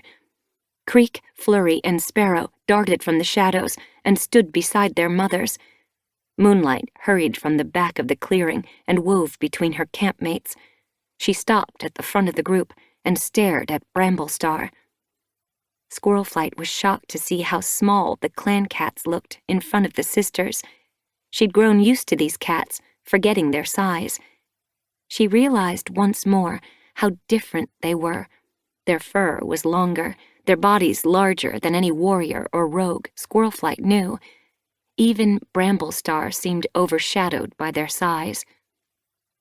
She wondered suddenly if, for all their training, the clans could win a fight with these cats. She brushed the thought away. Of course they can. Skill would always beat strength. And yet, how could she be sure the sisters didn't have as much skill as strength?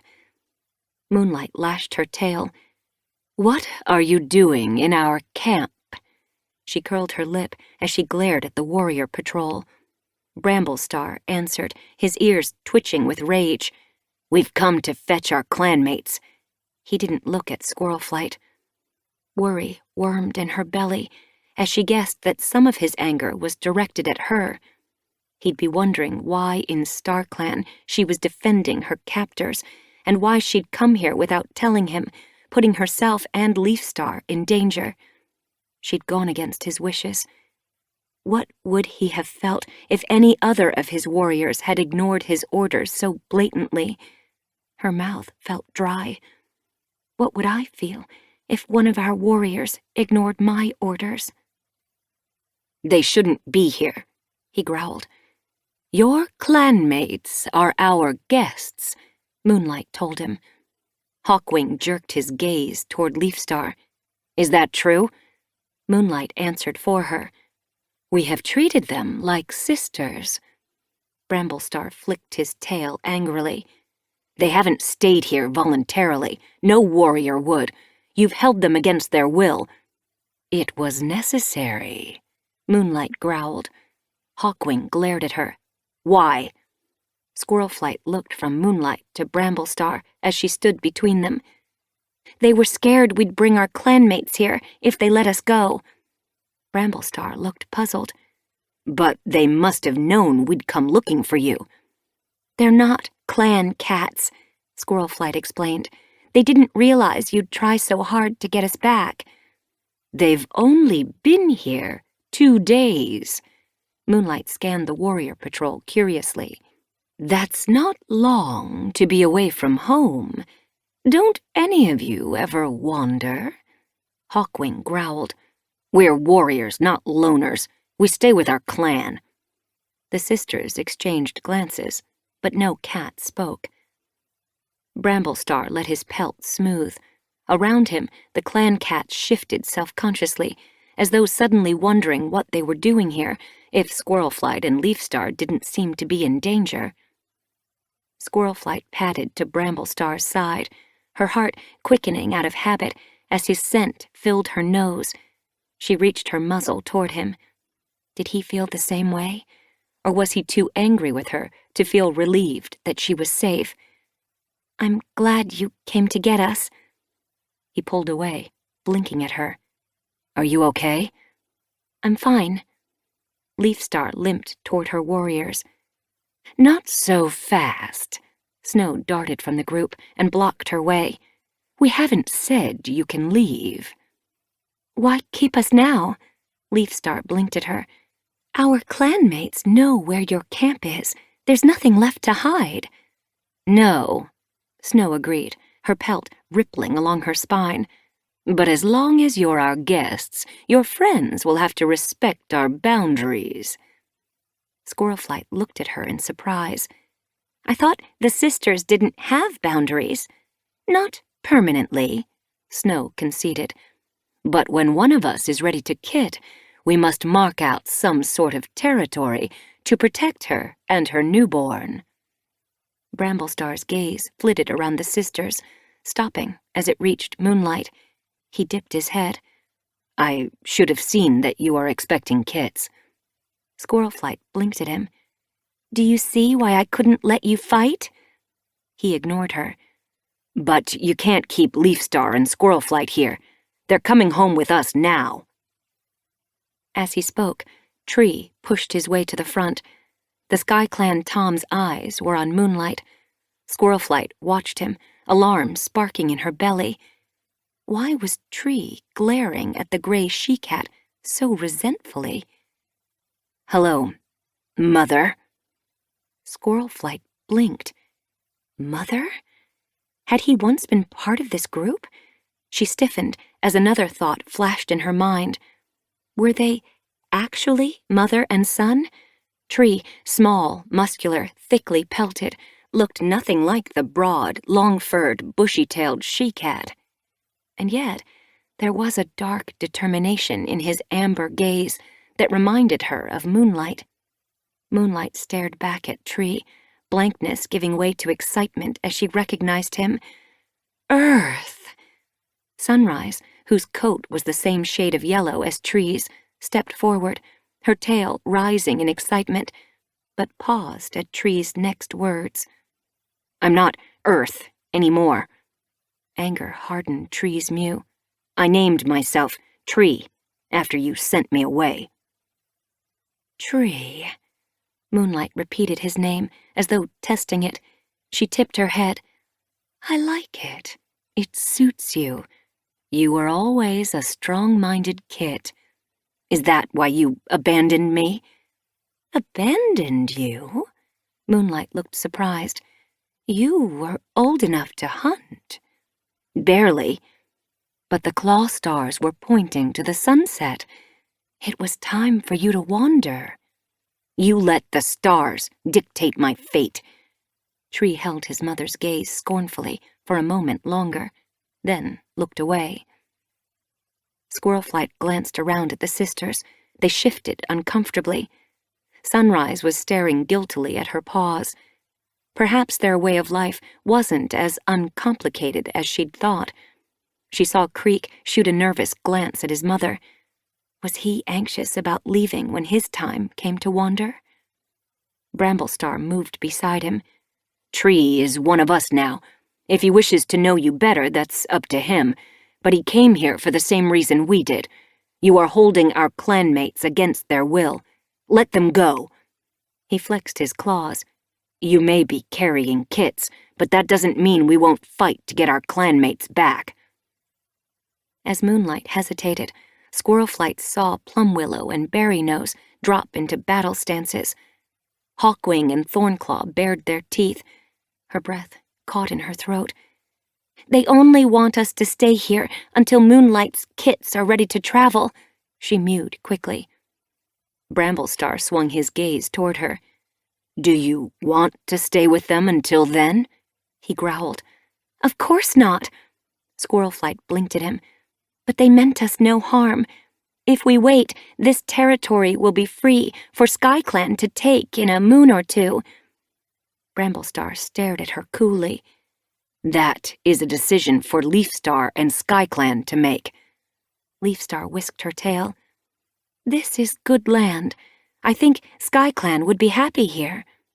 Relief washed Squirrelflight's pelt. Leafstar was backing her up. She looked gratefully at her as the SkyClan leader went on. "I'm willing to give the sisters a moon to move on. 2, if they need it." She switched her gaze to Moonlight. "But they must let us return to our clans. I'm not staying here another day." Moonlight dipped her head. "You can go." She lifted her gaze to Bramblestar. "We're bigger than you, and stronger," she told him. "Any battle between us would be bloody, but there is no need to fight if you leave us in peace." Bramblestar narrowed his gaze. "Strength doesn't always win battles," he snarled. Plumwillow showed her teeth. "You held our leader captive." "She looks wounded," Sagenose growled. Did the clan cats want revenge? Squirrelflight gazed pleadingly at Bramblestar. "Let's go." Larksong padded forward. "If they're letting Squirrelflight leave, there's no need to fight. Leafstar's wound will heal faster if she returns home right away." Squirrelflight looked at the young Tom, grateful for his sense. He was thinking with his head, not his claws. Sparkpelt had chosen a good mate. "Very well." Bramblestar signaled with his tail, and the clan cats began to turn toward the fern entrance. Squirrelflight lingered, catching Moonlight's eye. "Thanks for sharing your fresh kill." "I am sorry that we met under such circumstances," the gray she-cat meowed. "If we meet again, I hope that it will be as friends." Leafstar eyed Moonlight, but didn't speak. She was clearly less than grateful for the sisters' hospitality. She nodded curtly and limped after her clanmates as Squirrelflight dipped her head to Moonlight. "I hope your kidding goes well." "Thank you." Moonlight swished her tail. "Are you coming?" Bramblestar stopped at the entrance and glared at Squirrelflight, his pelt prickling along his spine. "I have to go." Squirrelflight headed toward him, irritated at being called away like a kit. Bramblestar waited for her to push through the ferns, then followed her out of camp. Her clanmates wound their way out of the valley. She padded after them, relieved to be heading home. "What in StarClan were you thinking?" Bramblestar fell in beside her. She dipped her head, bracing herself for the argument she knew must be coming. "I'm sorry." "Going off like that on a harebrained mission without telling me." She could feel his gaze burning through her pelt. "You'd have stopped me if you'd known," she mewed. "Of course I would have," he snapped. "Now look what's happened. You've found a whole new group of cats to fight with over territory, as if ShadowClan and WindClan weren't enough." "But we don't have to fight with them," Squirrelflight objected. "They're happy for SkyClan to have the land when they're finished with it." She stopped and looked at him. She'd made a mistake coming here as she had, but it was obvious she'd found the answer to the clan's problems. "Don't you see? I've found SkyClan the land they need. Now the clans won't have to fight over territory ever again." "Don't be naive." Bramblestar stared at her. "New territory will probably mean new battles. Since when was any clan satisfied with what they have?"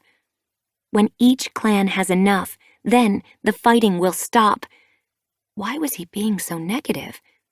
We haven't gotten the borders right until now, but once SkyClan moves, every clan will have plenty. Bramblestar brushed past her and padded after his clanmates.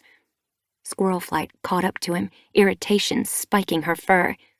I had a good idea, and I followed it through, she snapped. Leafstar likes the new territory, and now SkyClan will have somewhere they can finally make a real home. You just don't want to admit I was right. Nonsense, Bramblestar lashed his tail. I'm clan leader. I welcome ideas from any of my clanmates, and if it's a good idea, I'm happy to be proved wrong. My idea is a good idea.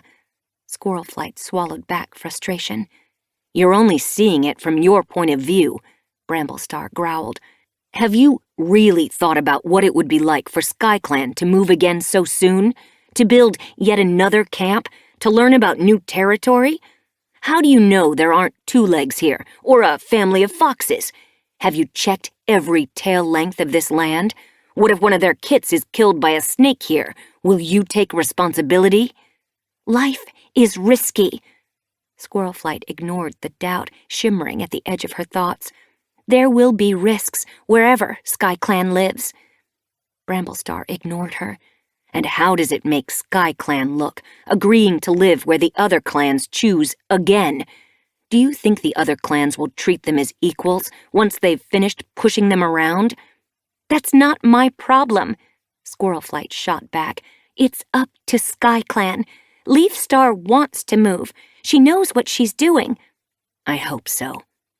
Bramblestar paused and looked along the track as it steepened and disappeared among boulders. Are you sure that after a few seasons living among these hills, SkyClan won't feel like they've been pushed outside the clans again? Why should they? This land is right next to ours and Shadow Clan's, and they'll have a strip of territory right down to the lake shore. They'll be as much a part of the clans as we are. Squirrelflight hurried after him, following the path as it snaked into a narrow gorge. Ahead, their clanmates padded beneath overhanging rock. The star-specked sky showed in a narrow band above them. As the trail opened into another valley, Bramblestar spoke again. I was worried about you, you know. His mew was husky. I know. Guilt rippled beneath her pelt. I didn't know I'd be away so long, and I told Sparkpelt where I'd gone, just in case. Sparkpelt was worried too, he told her. More so because you asked her to keep your secret. She didn't know whether telling me was betraying you, or remaining silent was betraying me. You should never have put her in that position. Squirrelflight shrank beneath her pelt. I know, she mewed softly. I just wanted to make the clans okay again. How was I to know we'd be taken prisoner? As she spoke, resentment bubbled in her chest. Bramblestar wasn't even trying to understand. Was he enjoying making her feel bad? But we weren't hurt, and it was good to see how other cats live. The sisters have an interesting way of life. And we don't? That's not what I meant, and you know it. He was acting like a kit. They treated us well. What about Leafstar's wound? She tried to escape. And you didn't? He shot her a reproachful look. Did you like the sisters so much that you didn't want to come home? Don't be mouse-brained. Mouse-brained? He glared at her. You force me to lead my clanmates into hostile territory on a rescue mission, and you call me mouse-brained? You're clan deputy for StarClan's sake. You're supposed to be protecting your clan, not putting them in danger. And you're my mate. If there's anyone I should be able to rely on in ThunderClan, it should be you. You can rely on me. The ground seemed to shift beneath Squirrelflight's paws. Didn't he trust her anymore? Not when you behave like a reckless apprentice.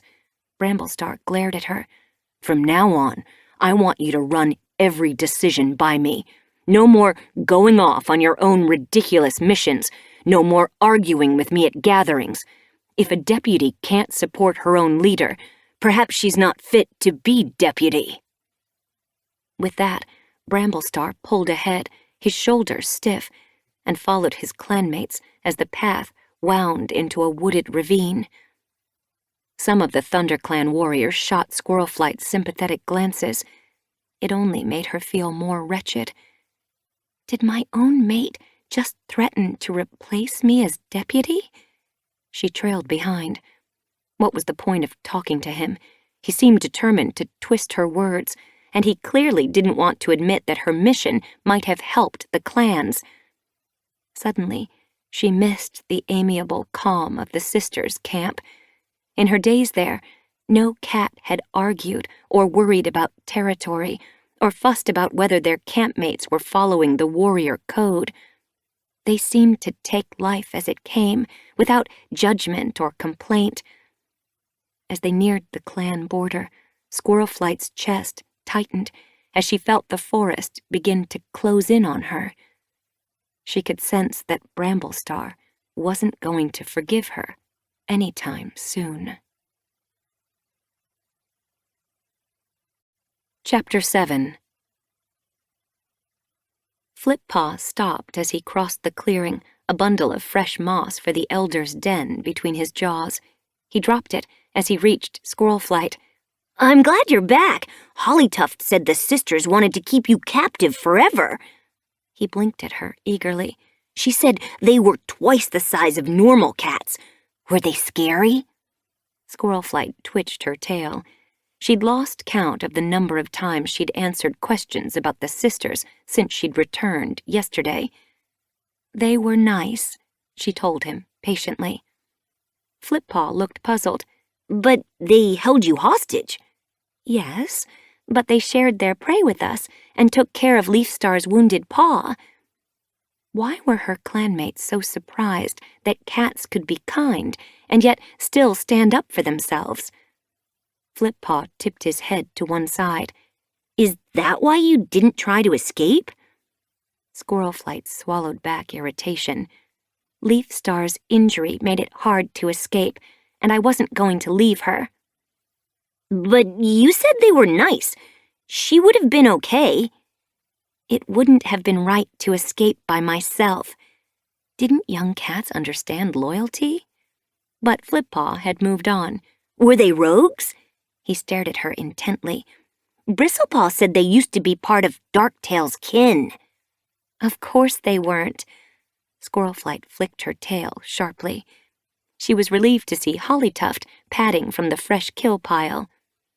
The black warrior looked sternly at Flippaw. "Shouldn't you be cleaning out the elder's den?" His tail drooped. "I wanted to find out about the new clan." "I told you," Hollytuft mewed. "It isn't a clan.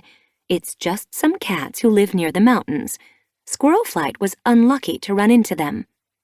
"Why were you near the mountains?" Flippaw blinked at Squirlflight. "Are we moving there?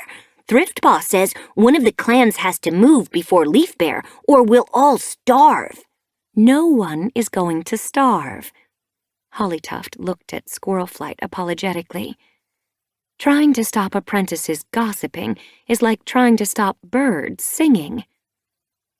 Squirlflight's gaze drifted around the clearing. The whole clan had been talking about her time with the sisters since she'd gotten back. Now her clanmates were settling down for a midday meal. Whitewing and Honeyfur carried mice from the fresh kill pile. Larksong dropped a vole at Dewnose's paws. Finleap and Twigbranch settled beside the warrior's den, snatching glances at Squirlflight before tucking into a rabbit. Rosepetal blinked at her sympathetically, as though she'd just recovered from an illness. Graystripe sat beside Millie outside the elder's den. Millie looked gaunt, and Graystripe sat close to her. "You must be glad to be back, Squirlflight," he called across the clearing. "Another cat's food never tastes as good as your own." "Imagine," Cloudtail stretched beside him, "a group of cats with no toms. Who's heard of such a thing? I hope they didn't give you any ideas. He blinked teasingly at Squirlflight. I don't know what Graystripe and I would do if Millie and Brightheart threw us out. Millie purred roughly. The den would be a lot neater. Graystripe nudged her cheek with his nose. But you'd miss me, right? Millie nosed him away, her eyes shimmering with affection. Of course I would, you old fool. For a moment, the fragility that had appeared in the old she-cat's face since the start of Greenleaf vanished. Small stones showered from the rock tumble, and Squirlflight looked up to see Bramblestar scrambling down from the high ledge. She looked away to avoid catching his eye. Since she'd returned from the sisters' camp, he'd been polite but formal. Her heart ached at being kept at tail's length, but she understood why he was still angry. She'd caused a lot of worry and disruption in the clan, but she wished he hadn't told her he was thinking about replacing her as deputy. She'd been taken captive by the sisters only because she had been trying to find a way to keep the peace among the clans. He wanted peace too. Why couldn't he support her plan instead of criticizing her for it? Squirlflight. He patted toward her, his gaze cool. She dipped her head. Bramblestar? Who do you plan to send on dawn patrol tomorrow? He glanced around the clan. I haven't decided yet. Bramblestar frowned and padded softly into the shadow of the high ledge. He beckoned Squirlflight closer with a twitch of his tail. I thought I asked you to let me know in advance of any decisions you make as deputy, he mewed, lowering his voice. Anger flared in her belly. I never decide who's going on patrol until the morning, she told him icily. I like to see who's awake. It's no use waking one warrior when another warrior is already itching to get out into the forest. That's sloppy. A warrior should know if he's going on patrol and be ready. Bramblestar's ears twitched. From now on, I want to know who's going out on dawn patrol the night before. Squirlflight flexed her claws. Is that how it's going to be now? Are you going to make up mouse-brained rules just to prove you're in charge? You're my deputy, he told her. I need to know that you can follow orders. Or you'll replace me. I know. I get the message. Squirlflight glared at him. Bramblestar met her gaze evenly. I need to know I can trust you. Of course you can trust me. I love you, and I love my clan. I would never do anything to hurt you or them. The sisters' life seemed suddenly appealing. The idea that Moonlight would invent pointless rules for Snow and the others to follow seemed ridiculous. Bramblestar was supposed to be her mate. Why couldn't he talk to her instead of trying to make her feel small? Bramblestar sniffed. I'm just worried that your judgment is not as sound as it should be. Not sound? Squirlflight stared at him in disbelief. Because I came up with a plan and tried to follow it through? Because your plan put SkyClan and ThunderClan in danger. He stared at her accusingly. The sisters aren't a danger to any... She stopped as she noticed Sparkpelt staring at them from the edge of the clearing. The orange warrior's gaze flicked anxiously from Bramblestar to Squirlflight. Is everything okay? Of course. Squirlflight forced her fur to smooth and hurried toward Sparkpelt. We were just discussing patrols. Sparkpelt looked doubtful. I wanted to talk to you both, she mewed hesitantly. But I can come back later. No, Squirlflight mewed quickly. You're not interrupting. Bramblestar padded to join them, his gaze softening as he greeted Sparkpelt with the touch of his nose. Claws seemed to grip Squirlflight's heart. She missed feeling close to Bramblestar. Sparkpelt looked at them. There's something I have to tell you. Squirlflight's pelt pricked with unease as she noticed how nervous Sparkpelt looked, and yet the young warrior's pelt was glossy and her eyes bright. She'd never looked healthier.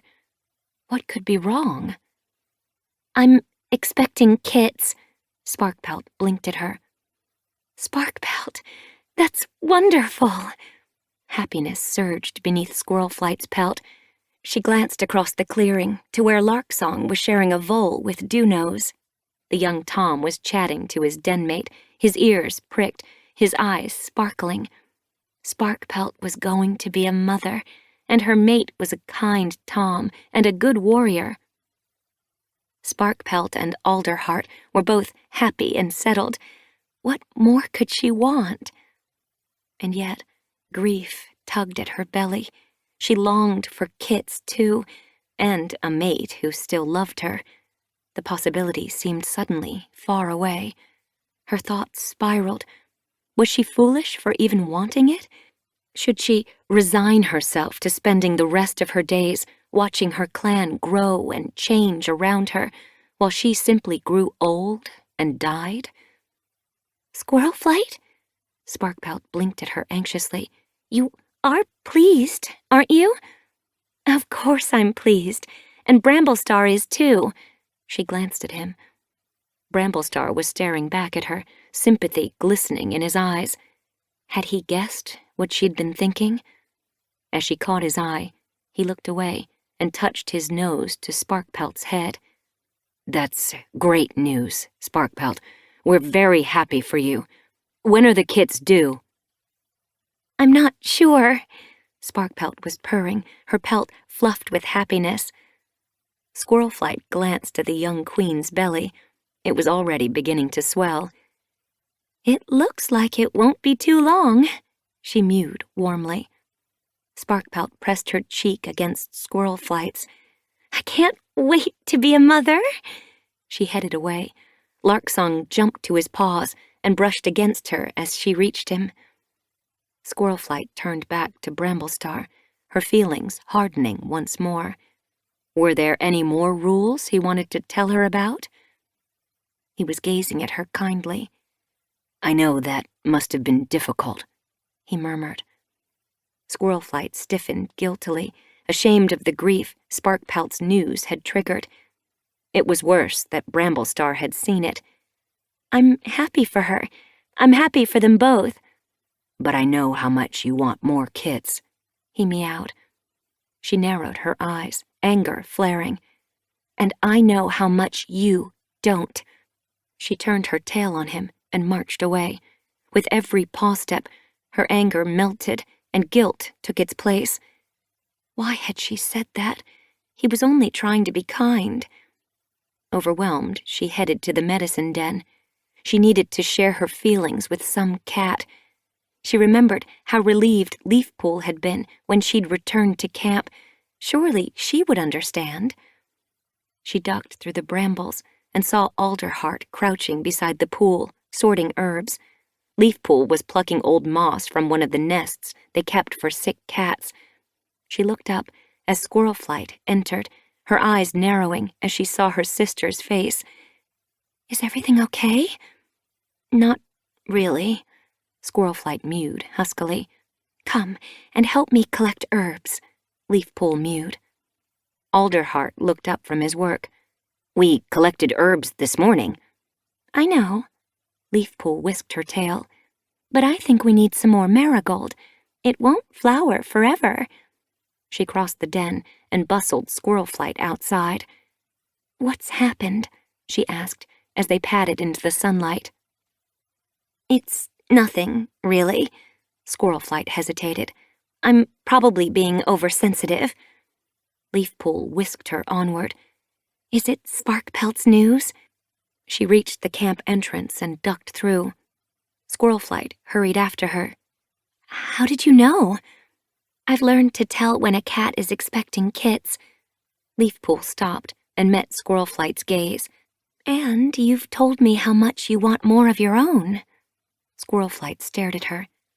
I know I should be happy. Leafpool swished her tail. Come on, some fresh air will do you good. She raced away, heading upslope toward the beech grove. Squirrelflight followed, relishing the breeze as it streamed through her fur. The thrum of their paws on the forest floor was soothing. The familiar sight of the trees and brambles reassured her. Leafpool slowed down as the trees opened into a small clearing. Marigold clustered between the ferns, and she led Squirrelflight to a splash of orange where the flowers were growing thickly. Crouching beside it, the medicine cat tugged out a stalk with her teeth and dropped it on the ground. She looked at Squirrelflight. "It's okay to be sad." "Is it?" Squirrelflight blinked at her. "It must be hard to hear that Sparkpelt's expecting, when you're not." Leafpool tipped her head sympathetically. Squirrelflight looked at her paws. "I feel selfish." "It's not selfish to want kids." "I'm happy for Sparkpelt." Squirrelflight looked at Leafpool earnestly. "You know that, don't you?" "Of course you are." Squirrelflight sat down. "It's just going to be difficult." Guilt jabbed her again. "Watching my own kit have kits. I'm not ready to be that old. I want another chance. I know Sparkpelt deserves to be happy, but it's hard watching another cat get what I want so much." "You deserve to be happy too." Leafpool's eyes rounded with sympathy. "Bramblestar's angry with me, and I'm probably going to die without having more kits." Squirrelflight could feel herself sinking into self-pity, but couldn't stop. "I don't know if I'll ever be happy again." Leafpool plucked another marigold stalk out with her teeth. "I'm not sure that's true, but it's how I feel." Squirrelflight glanced back toward the stone hollow. "Bramblestar says he's wondering whether he should replace me as deputy, and he's making up rules to test me. He doesn't trust my judgment anymore." "He just needs time to calm down." Leafpool straightened and padded toward Squirrelflight. "He was really worried when you went missing. He thought you might be dead." "Everything I do seems wrong at the moment. He tried to be kind to me just now when Sparkpelt told us her news, and I snarled at him." Squirrelflight felt suddenly as heavy as stone. "And he's right. I shouldn't have gone off without telling him. But I just wanted to make him see that there's a way to stop the clans fighting over land. And Sparkpelt..." Her shoulders sagged. "I hope she didn't see that I was upset. I'm happy for her, I really am. But it was hard to hide how I..." Leafpool pressed her muzzle against Squirrelflight's cheek. "It's okay, Squirrelflight. You don't have to be perfect all the time." She purred softly, and Squirrelflight felt her pain ease as the warmth from Leafpool's cheek seeped into hers. Squirrelflight drew away, suddenly appreciating her sister more than ever. She was still sympathetic, even after so much loss. "I can only imagine how hard it must have been for you all these moons. You've had to watch so many clanmates having kits after you had to give your own away, while I was raising Jayfeather, Lionblaze, and Hollyleaf and loving them as if they were my own. I never fully understood how much it must have hurt." Leafpool met her gaze steadily. "I'm grateful you risked so much to make sure I didn't lose my place as medicine cat, and, in a way, we raised them together. I was always there for them, and I could see them and take care of them." Squirrelflight thought of Moonlight. "We are each mother to all the young." "That's how the sisters raise their kits. Each cat is mother to every kit and sister to her campmates," she told Leafpool. "In the sisters, no cat would have made you choose between your kits and being a medicine cat. There are no rules saying who can and can't have kits." "But we're not with the sisters.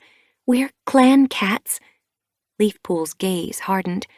"And no cat made me choose. I did what I thought was best." Her mew was suddenly brittle, and Squirrelflight knew that she'd touched a nerve. "There's no point imagining that it could have happened any other way. I did what I did, and it's no use regretting it.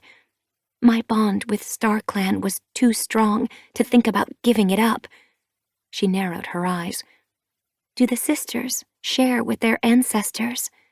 "I don't know. Moonlight mentioned ancestors, but I don't think they share with them like we share with StarClan. They were descended from kitty pets, after all. Leafpool huffed.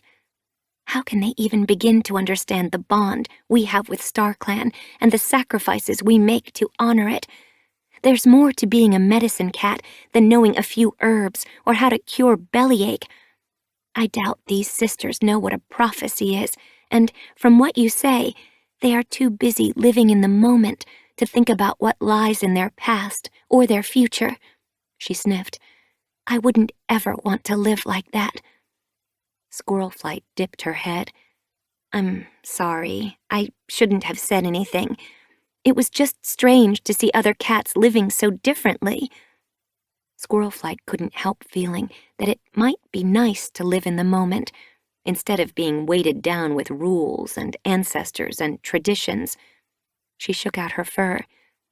But the sisters will move on soon, and SkyClan can have their land.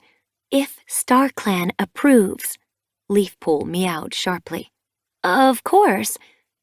Didn't Leafpool ever feel restricted by clan rules and traditions? Have you shared with them yet? Leafpool's gaze darkened. They're still quiet. Perhaps they're okay with SkyClan moving. Perhaps. Leafpool looked unconvinced. But until we have word, it's best that SkyClan doesn't make any decisions. Even if it means peace within the clans? StarClan knows best. Leafpool returned to the marigold patch and plucked out another stalk. Squirrelflight saw her ears twitching. She was clearly unnerved by StarClan's silence, and talk of the sisters hadn't helped. If only StarClan would share with her. They could let her know that it would be good for SkyClan to move to new territory. They might even know if Squirrelflight was destined to have more kits. Leafpool's words flashed in her mind. Don't rush so much, Squirrelflight. Stop trying to sort out every problem at once. Perhaps her sister was right. If she just waited, Bramblestar would get over his anger, and they'd have more kits together. The sisters would move on, and SkyClan would find a new home, and the clans would live in peace. It was pointless trying to guess what the future held, because no cat knew. Squirrelflight looked up through the branches at the afternoon sky. Does StarClan know what will happen? A shiver ran down her spine. If they did, they weren't giving anything away. Chapter 8. Larksong slid past Squirrelflight and lifted his gaze, his mouth open. There's a squirrel nest up there. Branches twitched overhead, and leaves flickered in the sunshine that streamed through the canopy. Squirrelflight pricked her ears as she saw gray fur flash high in an oak. A fluffy tail bobbed along a branch, followed by another. Blossomfall stopped beside her, following her gaze. She swished her tail.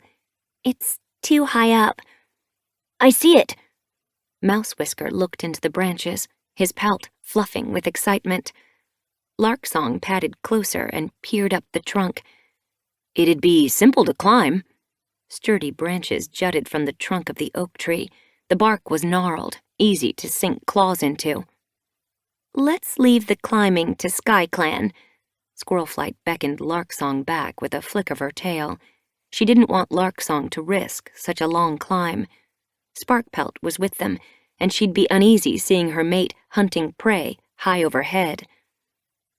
In the days since Sparkpelt had told her parents she was expecting kits, she and Larksong had been inseparable. Larksong had come to Squirrelflight, asking to be assigned to the same patrols as Sparkpelt.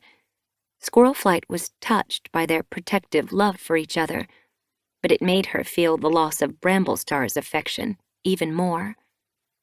She still shared Bramblestar's den and followed him up to the high ledge each night, settling self-consciously into the nest beside his. Without speaking, they both knew the importance of hiding the depth of the rift between them.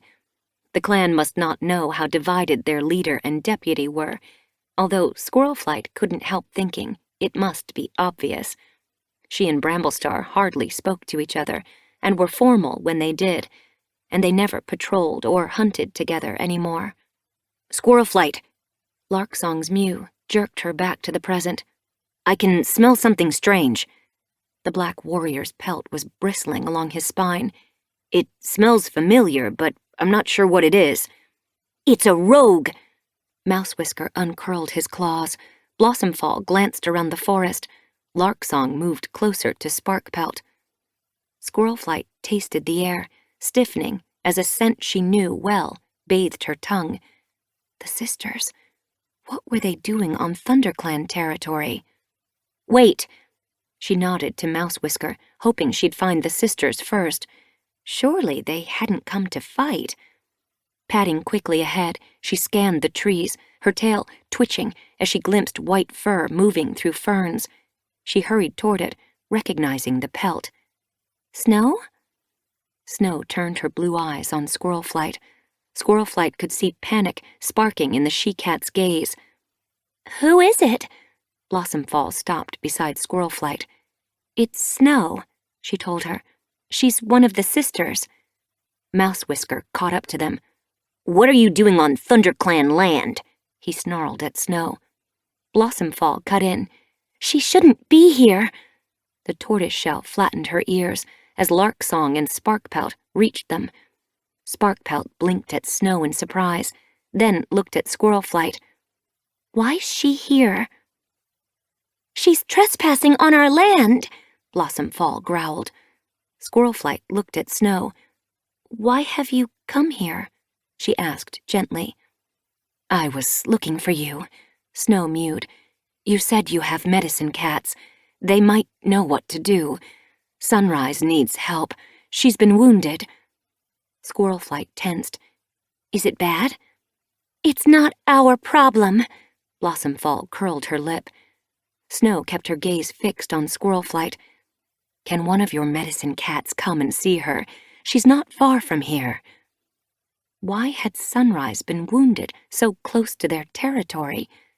Squirlflight shifted her paws uneasily. Blossomfall's fur was already bristling. She wouldn't be pleased if Squirlflight treated this trespasser too kindly. I'm not sure there's anything I can do. But your medicine cat might know, right? Snow looked at her imploringly. Squirlflight hesitated. What would Bramblestar say if she helped the sisters? Surely he wouldn't deny help to a wounded cat. And yet, he'd been so angry that she'd found the sisters in the first place. If he knows Snow was looking for me, he might accuse me of bringing them here. Let's just take a look at the wounded cat. Larksong padded to Squirlflight's side. It might not be as serious as Snow says. We can patch her up and send them on their way without bothering the rest of the clan. She looked at him, wondering. If they could fix this themselves, it would save questions about why the sisters had been on their land. She frowned. But Bramblestar was bound to find out. The patrol would have no reason to keep this a secret. And yet, she couldn't turn her back on an injured cat. She flicked her tail. Show us where she is, she told Snow. If I think she needs help, I'll send for our medicine cat. It might be a trap. Blossomfall's hackles lifted. Squirlflight turned on her. I know these cats well enough to know they won't hurt us. Mousewhisker narrowed his eyes. Are you sure? They held you captive, don't forget. They didn't harm me. Squirlflight nodded to Snow. Let's go. Snow led the way past the ferns and followed a rabbit trail through brambles. She crossed a dried stream bed and ducked beneath a juniper. On the other side, she halted. Squirlflight scanned the forest ahead. Where was Sunrise? I don't see her. Sparkpelt and Larksong stopped beside her, glancing nervously between the trees. Mousewhisker padded toward the bushes, which lined the slope ahead, and sniffed them warily. They quivered, and he recoiled in surprise, arching his back as Sunrise, Tempest, and Hawk slid out. Blossomfall darted to his side, teeth bared. I told you it was a trap. Even with her pelt bushed, the sisters were far bigger than her. Tempest blinked at her in surprise. Why would we trap you? How should I know? Blossomfall bristled. Tempest ignored her and looked hopefully at Squirlflight. Have you come to help? If we can. Squirlflight could smell blood and saw that Sunrise was leaning heavily on Hawk. The yellow fur on her flank was stained red. Larksong padded around the sisters, his ears twitching. What happened? We got into a fight with some toms. As Hawk spoke, Sunrise collapsed to the ground. Alarm sparked through Squirlflight's pelt. There was no way they could fix this themselves. Sunrise needed a medicine cat. Should we fetch Alderheart? Mousewhisker blinked at her. It would take too long, Squirlflight told him. This was more serious than she'd imagined. Let's carry Sunrise back to camp.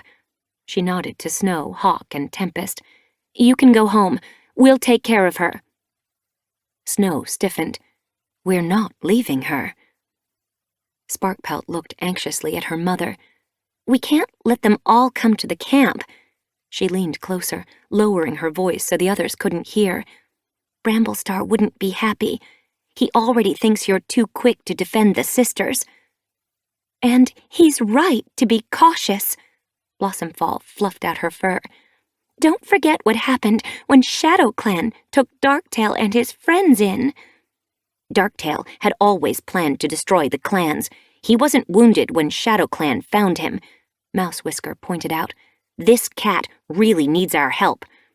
Her friends aren't wounded, Blossomfall argued.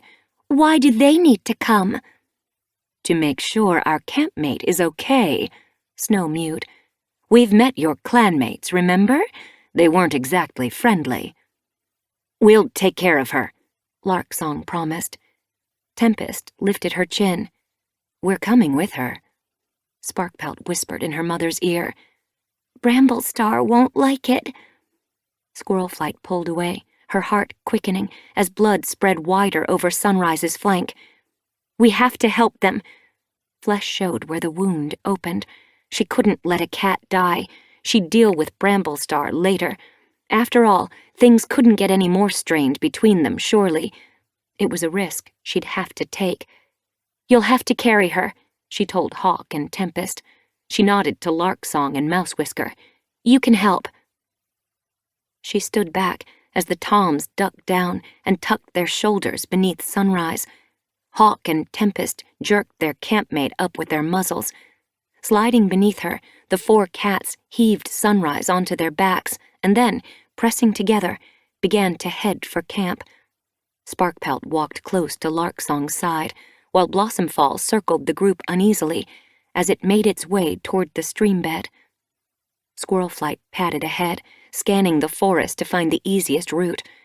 Snow fell in beside her as she led the way up a gentle rise where the trees grew so thickly that the brambles had died away.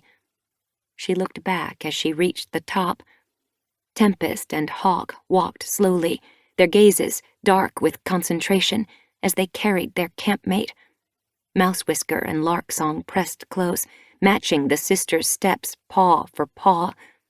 Sunrise lay limply across their backs. We have to hurry.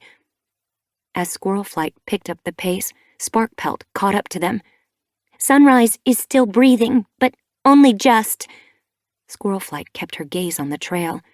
We'll get her home in time. She hoped it was true. Alderheart will know what to do, Sparkpelt mewed. I didn't know if you would help. Snow blinked gratefully at Squirlflight. But I had to do something. We were so far from home. What were you doing here? Squirlflight returned her gaze.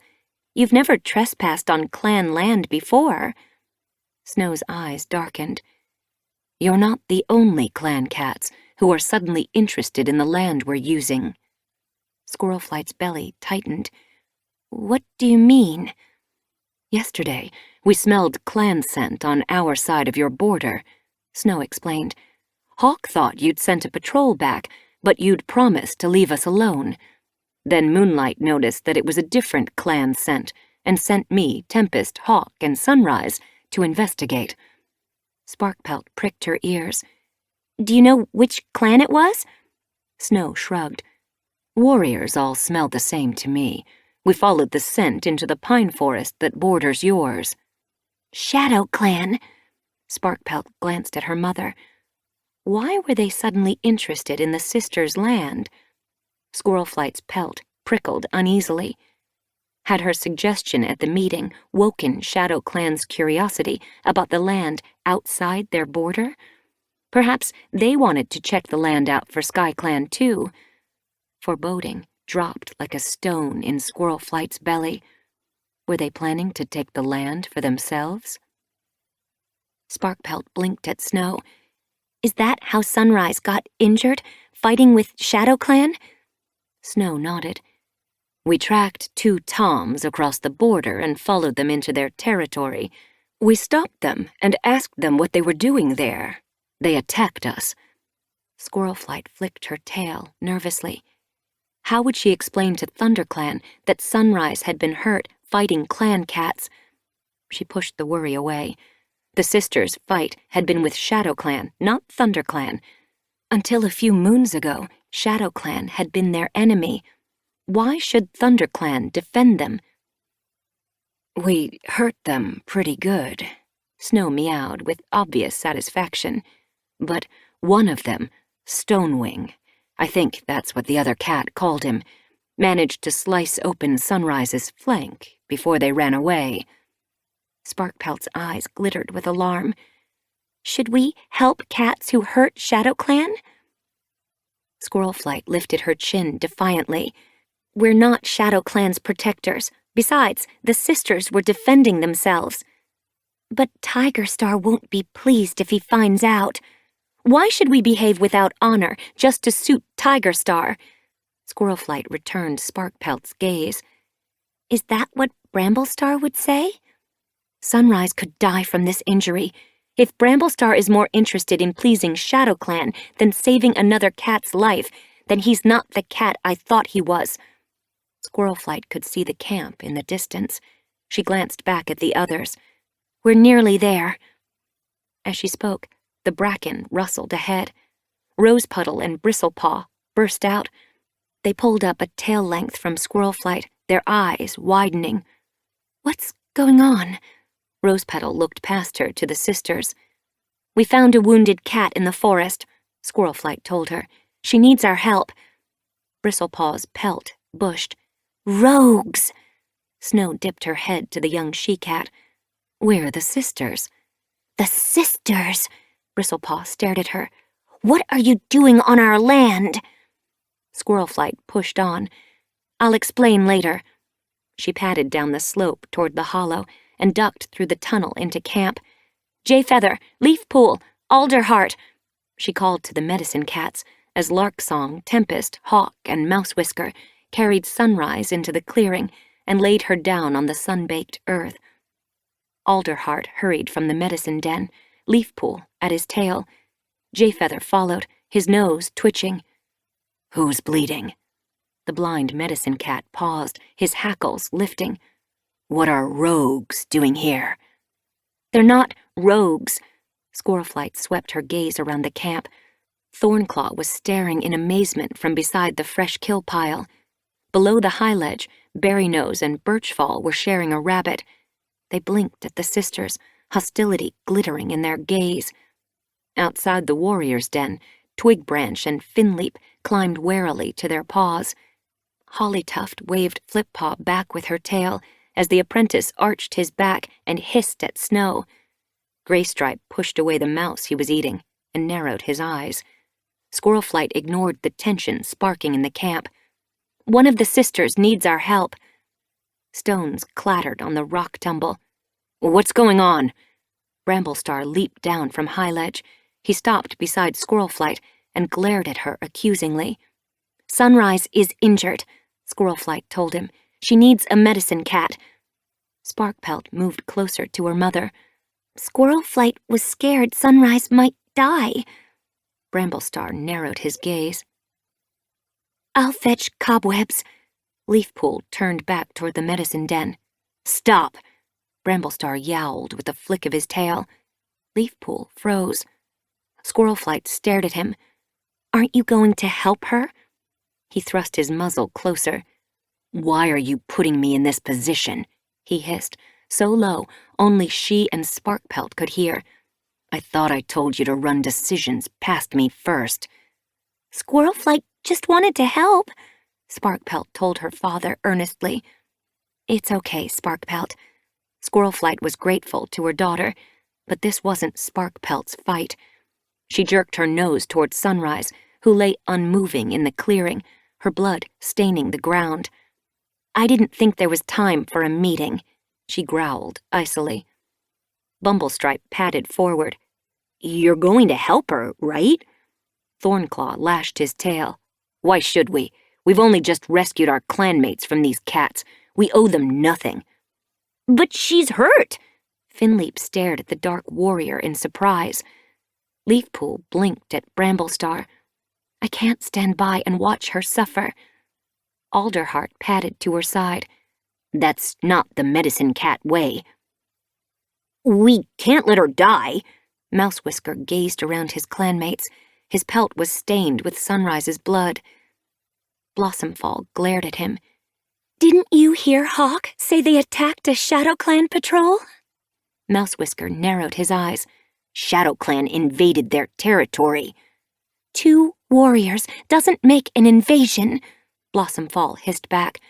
"The Shadow Clan cats were outnumbered. These sisters shouldn't have attacked them." Thornclaw lashed his tail. "We can't treat rogues who attack warriors." Hollytuft puffed out her chest. "The sisters took our deputy captive and invaded Shadow Clan land. They're no better than Darktail's kin were. If we treat this cat, we'll make our enemy stronger." Tempest blinked at her in surprise. "We're not your enemy." "You held Squirrelflight hostage," Hollytuft shot back. "You attacked Shadow Clan," Birchfall snarled. "Send them back to where they came from," Thornclaw yowled. "Get them out of our camp," Blossomfall chimed. Squirrelflight's throat tightened. How could her clanmates turn away such a gravely injured cat? She felt Sparkpelt move nervously beside her. Did her daughter want to send Sunrise away too? Twigbranch padded forward. "It doesn't matter what they've done. Sunrise might die if we send her away." "ThunderClan mustn't have another cat's blood on their paws," Finleap meowed in agreement. His clanmates glanced uneasily at each other, as though they were unconvinced. "What will Tigerstar say if he finds out we've taken her in?"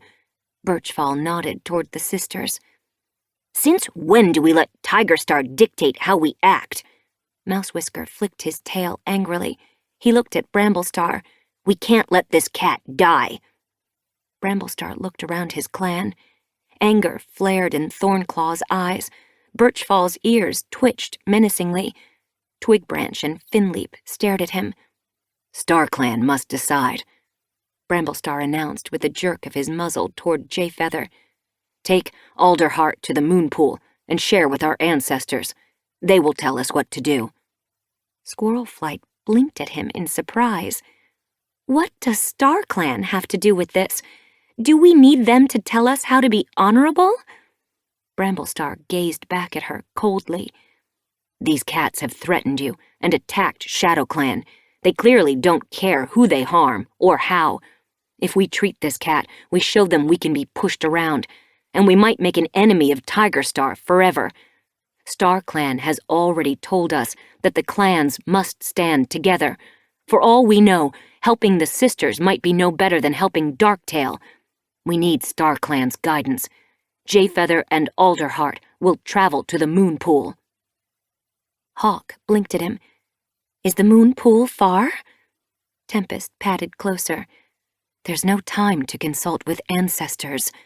Panic edged her mew. "We have no choice." Bramblestar turned to Jayfeather. "Be as quick as you can." Squirrelflight could hardly believe her ears. Was Bramblestar going to risk this cat's life? He should act, not question. We have to help, she breathed. Bramblestar didn't look at her. Instead, he blinked at Leafpool. Can you keep Sunrise alive until Alderheart and Jayfeather return? Leafpool stared anxiously at the bleeding cat. I'll do my best. As Jayfeather and Alderheart hurried toward the camp entrance, she ducked into the medicine den and returned with a thick wad of cobweb between her jaws. Squirlflight followed her to where Sunrise lay unconscious and hardly breathing. Don't let her die, she whispered. Leafpool began to draw the edges of the wound together. If I can stop the bleeding. Squirlflight hardly heard her. How could Bramblestar let this happen? He has to listen to his warriors. Leafpool wadded cobweb along the gash. Even when they're wrong? Squirlflight remembered how tenderly the sisters had treated Leafstar's wound. Her heart seemed to twist inside her chest. Suddenly, there seemed more honor among the sisters than among her clanmates. If Sunrise died because of ThunderClan's fox-heartedness, she wasn't sure if she'd be able to forgive them. Chapter 9. Leafpool sat back on her haunches. I've stopped the bleeding for now. Anxiously, Squirlflight sniffed the cobwebs wadded around the gash on Sunrise's flank. The blood there was growing stale, but Sunrise was still not moving. Her eyes were closed, and her breathing was shallow. The clearing beneath her was still damp with her blood. Leafpool went on. I need to make an ointment to keep infection at bay. She glanced toward the medicine den, and then at Bramblestar.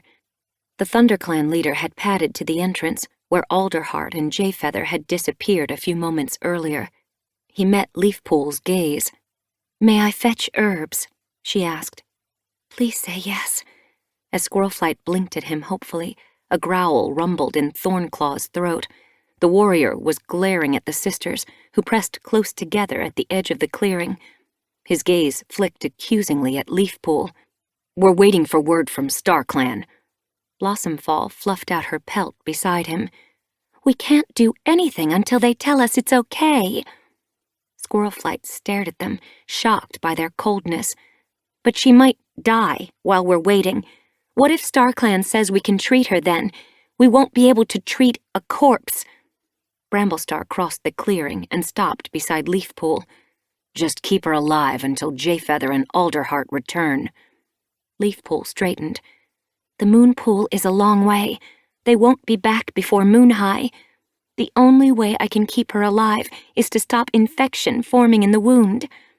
As she spoke, Sunrise stirred. She slowly opened her eyes, and with a flick of her tail, tried to lift her head. Bramblestar whisked his tail. She looks strong, he growled. She'll be okay. She won't be unless I put ointment on the wound. Leafpool's fur twitched anxiously along her spine. Snow crept closer to Sunrise. Fear showed in the she-cat's eyes. Keep still, she breathed to her wounded campmate. You'll reopen the wound. Bramblestar glared at her. Get back with the others. As Snow flattened her ears and backed away, anger flared in Squirlflight's belly. Was Bramblestar going to deny Sunrise even the comfort of her campmates? The sisters had been far kinder to her when she'd been in their camp. Outside the warrior's den, Mouse Whisker shifted his paws. Should we move her to the medicine den? Larksong lifted his tail hopefully. We could carry her there. She'll be more comfortable out of the sun, Sparkpelt mewed. Bramblestar glanced at them. She'll stay where we can see her until Jayfeather and Alderheart bring word from StarClan. Finley padded forward. Can we at least make her more comfortable? I can fetch ferns, Twigbranch offered. Bramblestar nodded, his gaze hard. Very well. He turned away as they hurried out of camp. Squirlflight wanted to go with them to make sure they picked the softest leaves, but she couldn't leave Sunrise. Someone had to fight for her. The thorn tunnel shivered, and Hollytuft and Dewnose ducked into camp. Flippaw and Thriftpaw padded at their heels. They stopped as they saw the sisters. Hollytuft's eyes widened. "What's going on?" She looked at Sunrise. "This cat has been hurt," Bramblestar told her. "Leafpool is taking care of her until we get word from StarClan." "Word?" Hollytuft looked confused. "About what?" Thornclaw crossed the clearing and stopped beside Bramblestar. "About whether we should treat her wounds." Dewnose tipped his head. "Why do you need StarClan to decide?" "These cats attacked a ShadowClan patrol," Blossomfall grunted. Flippaw frowned. "I thought the sisters never strayed onto clan land." Thriftpaw's hackles lifted. Perhaps they think they can go where they like now. "Rest," Leafpool breathed, touching her nose to Sunrise's cheek. She looked at Bramblestar again.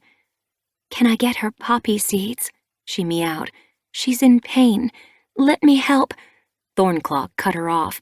"Why should we share our herbs?" "I can't watch her suffer." Leafpool blinked at him. As Thornclaw held her sister's gaze, Squirlflight felt sick. Why had she brought the sisters here? She'd trusted her clanmates to take care of them. How could she have been so wrong? "Poppy seeds can wait." Bramblestar flicked his tail briskly. "Flippaw and Thriftpaw," He meowed. "go and help Finleaf and Twigbranch find ferns."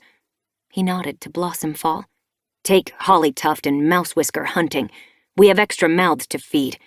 Rosepetal and Bristlepaw can help Birchfall strengthen the walls of the nursery." His gaze swept the clan. "We can't ignore our duties just because we have visitors." Thornclaw narrowed his eyes. "Are we sharing our fresh kill with them?" He eyed Hawk and Tempest resentfully. Tempest lifted her chin. "We can catch our own prey," she meowed. Birchfall bristled. "Do you think we'd let you hunt on our land?" Bramblestar looked suddenly weary. "They must eat, and since they can't hunt here, they must share our prey." Squirlflight couldn't help feeling a jab of pity for him. Every clanmate seemed to want something different. How could he please them all? Guilt pricked momentarily beneath her pelt. Was she judging him too harshly? Rosepetal and Bristlepaw headed toward the nursery, Birchfall at their heels, while Blossomfall led Hollytuft and Mousewhisker out of camp. "Go with the hunting patrol," Bramblestar ordered, nodding to Larksong. Larksong hesitated. "I'd rather stay with Sparkpelt." Bramblestar stiffened. "Your patrol needs you." "Can Sparkpelt come with me?" Larksong asked. "Squirlflight let us join the same patrols. Now that she's expecting kits, I don't like to be away from—" Squirlflight flinched as Bramblestar swung his muzzle toward the black tom. "I don't care what Squirlflight did," he hissed. "Sparkpelt will be safe here with her clan. Go join your patrol, as I ordered." Sparkpelt blinked reassuringly at Larksong. "I'll be okay," she promised. As Larksong dipped his head and hurried away, Squirlflight glared at Bramblestar. How long was he going to keep trying to prove that he made the rules in ThunderClan, not her? He stared back. "I want to speak with you in my den. You need to explain why your patrol brought the sisters here." Squirlflight's paws pricked. Did he want another argument, even while a cat lay dying in the clearing? As he leaped up the rock tumble, she looked at Leafpool. "Will you be okay here?" "Yes." Leafpool was watching Sunrise. "I'll do what I can." Squirlflight straightened and headed for the rock tumble. "I'm coming too." Sparkpelt's mew surprised her. "I was part of the patrol." "No." Squirlflight felt a surge of affection for her daughter. The decision was my responsibility. Sparkpelt stuck out her chin. "I said, I'm coming with you." Squirlflight dipped her head. She didn't want to argue with Sparkpelt, too. She scrambled up the rock tumble, stones crunching beneath her paws. Sparkpelt followed and ducked after her into Bramblestar's den. Bramblestar sat in the shadowy cave, his gaze icy. His ears twitched as he saw Sparkpelt. I didn't ask to speak with you. Sparkpelt met his gaze. You said you wanted an explanation, she mewed evenly. I was on the patrol. I can help. Bramblestar grunted and flicked his gaze to Squirrelflight. Why in StarClan did you bring them here? Anger hardened his mew. Squirrelflight bristled, pulling up short. What did you want me to do? Leave Sunrise to die in the woods? What would they have done if you hadn't found them? Bramblestar didn't wait for her answer. They would have taken their wounded home where they belong, instead of making their problem our problem. But I did find them. Squirrelflight defended herself. She was not going to let him make her feel bad for trying to save a cat's life. I couldn't turn my back on them. Sparkpelt blinked at Bramblestar. You couldn't have expected us to walk away. You could have taken them to the border and let their campmates take care of them. Bramblestar's fur spiked along his spine. Did you know they'd attacked a Shadow Clan patrol when you brought them here? Snow told me on the way to camp, Squirrelflight told him. Shadow Clan had been on their land. They were only trying to find out why. They didn't go looking for a fight. Do you think that's how Tiger Star will see it?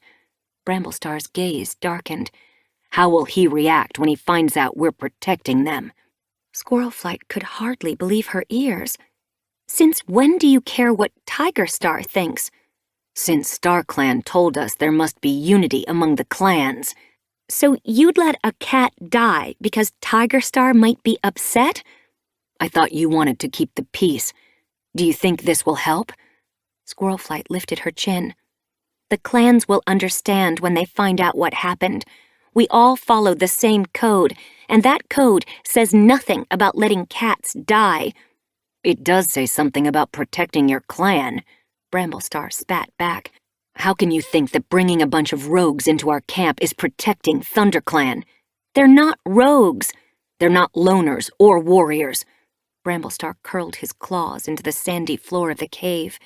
What were you thinking when you decided to bring them into our camp?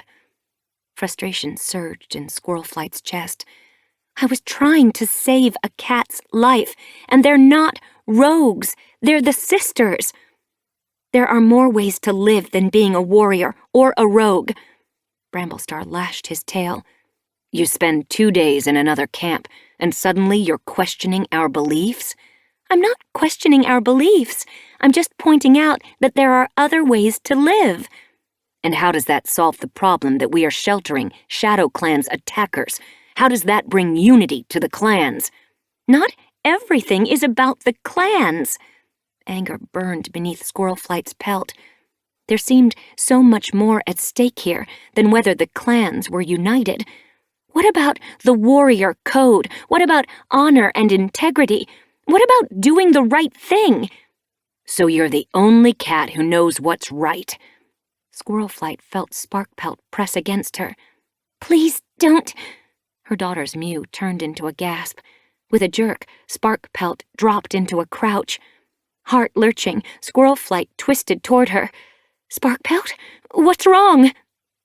Cramp. Sparkpelt's eyes were glittering with pain. My belly. The kits. Fear edged her mew.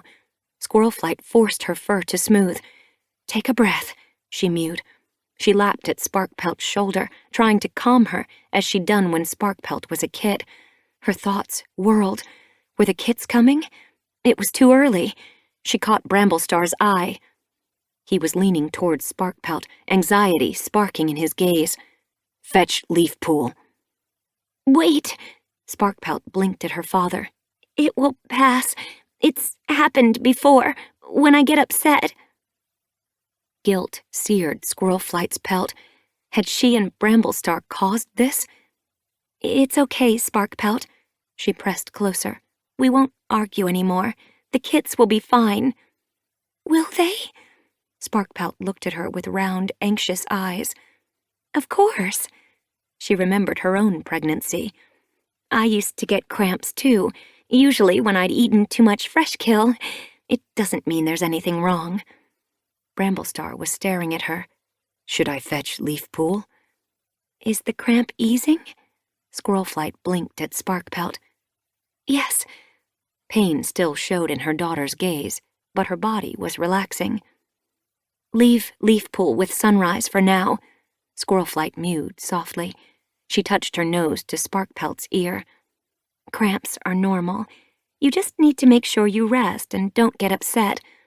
In the days before Alderheart and you were born, I used to run to Jayfeather every night, certain the kits were coming too soon.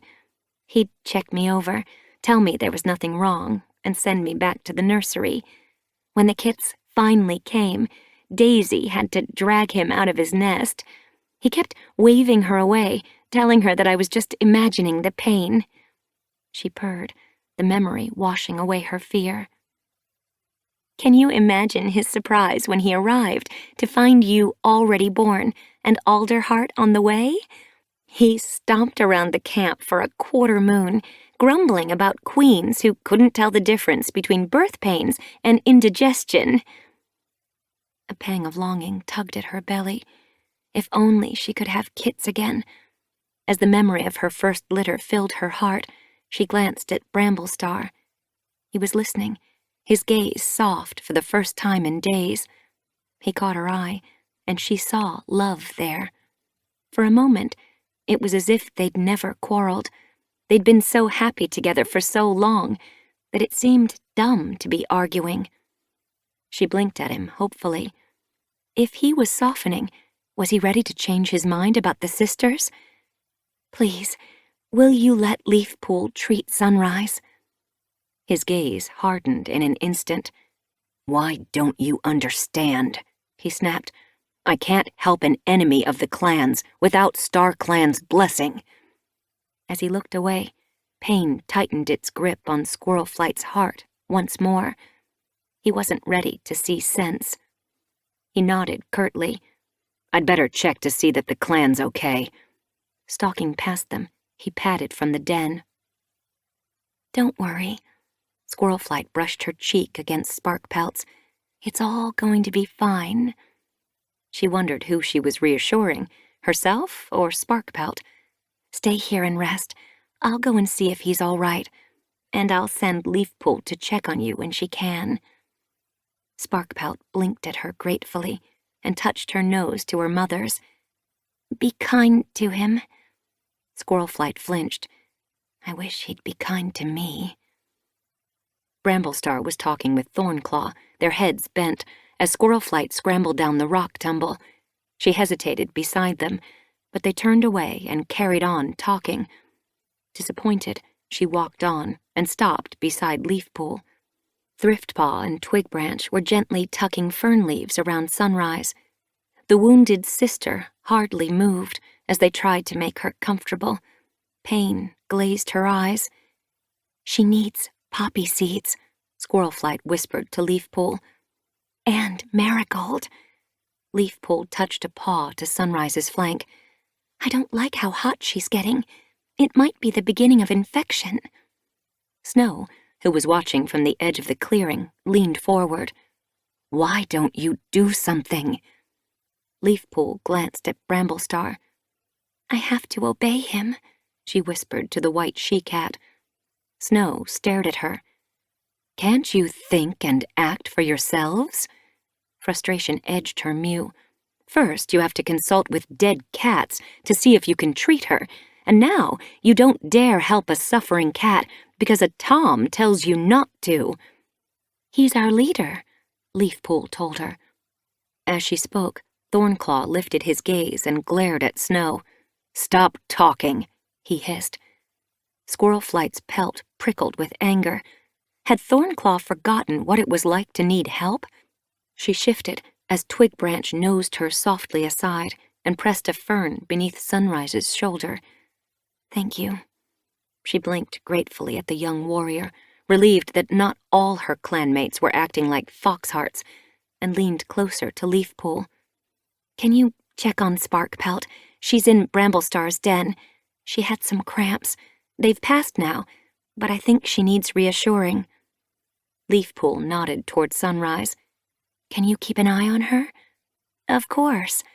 Squirlflight settled beside Sunrise, pressing her flank along the wounded cat's spine. Her heart ached as she watched her sister pad wordlessly past Bramblestar and climb the rock tumble. When had Bramblestar become so heartless? Did he really believe that clan unity was worth paying for in another cat's blood? Squirrelflight could see stars twinkling through the leafy canopy. The moon was high, and her clanmates sat stiffly around the clearing, murmuring softly to one another, their gazes never straying for long from hawk, tempest, and snow. She pressed closer to Leafpool. Beside them, Sunrise's breath had quickened and grown shallow. Surely Jayfeather and Alderheart must return soon. Had StarClan given an answer? Squirrelflight sent another desperate prayer toward the glittering sky. Please let us treat her. Sunrise had slipped into unconsciousness as the sun had slipped below the trees. At least it won't hurt now, Squirrelflight had thought. Leafpool had settled Sparkpelt into the nursery, where Daisy could keep an eye on her and reassure her if necessary. Larksong was there too. He'd hurried to check on Sparkpelt as soon as he'd returned with the hunting patrol. Squirrelflight fluffed her pelt against the evening chill. Shouldn't Jayfeather and Alderheart be back by now? She whispered to Leafpool. They'll be here soon, Leafpool murmured. As Bramblestar paced beneath the high ledge, Thornclaw sat motionless, eyes glinting like quartz in the moonlight. Birchfall, Blossomfall, Hollytuft, and Flippaw had gathered around the old warrior, and they sat close, staring with undisguised hostility at the sisters. Bramblestar had kept his word and shared the patrol's catch with their visitors, but the sisters had eaten little. They had edged nearer to Sunrise, close enough now to breathe in her scent, which had grown hotter and sourer as the evening had drawn in. I pray StarClan will let us treat her, Leafpool murmured. The wound is festering already. She needs those herbs. Squirrelflight's heart quickened. Even she could see the swelling around the gash on Sunrise's flank. The cobweb was soggy now and couldn't hide the fiery red flesh beneath. She pricked her ears as paw steps sounded outside the stone hollow. Bramblestar halted as the clan shifted nervously around the edge of the clearing. Thornclaw got to his paws as Jayfeather led Alderheart into camp. Squirrelflight jumped up, straining to read Alderheart's expression. His round amber eyes gave nothing away.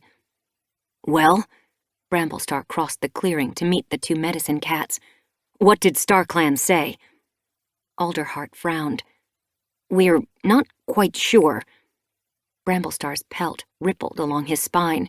But you're medicine cats. You must know. Did they say anything?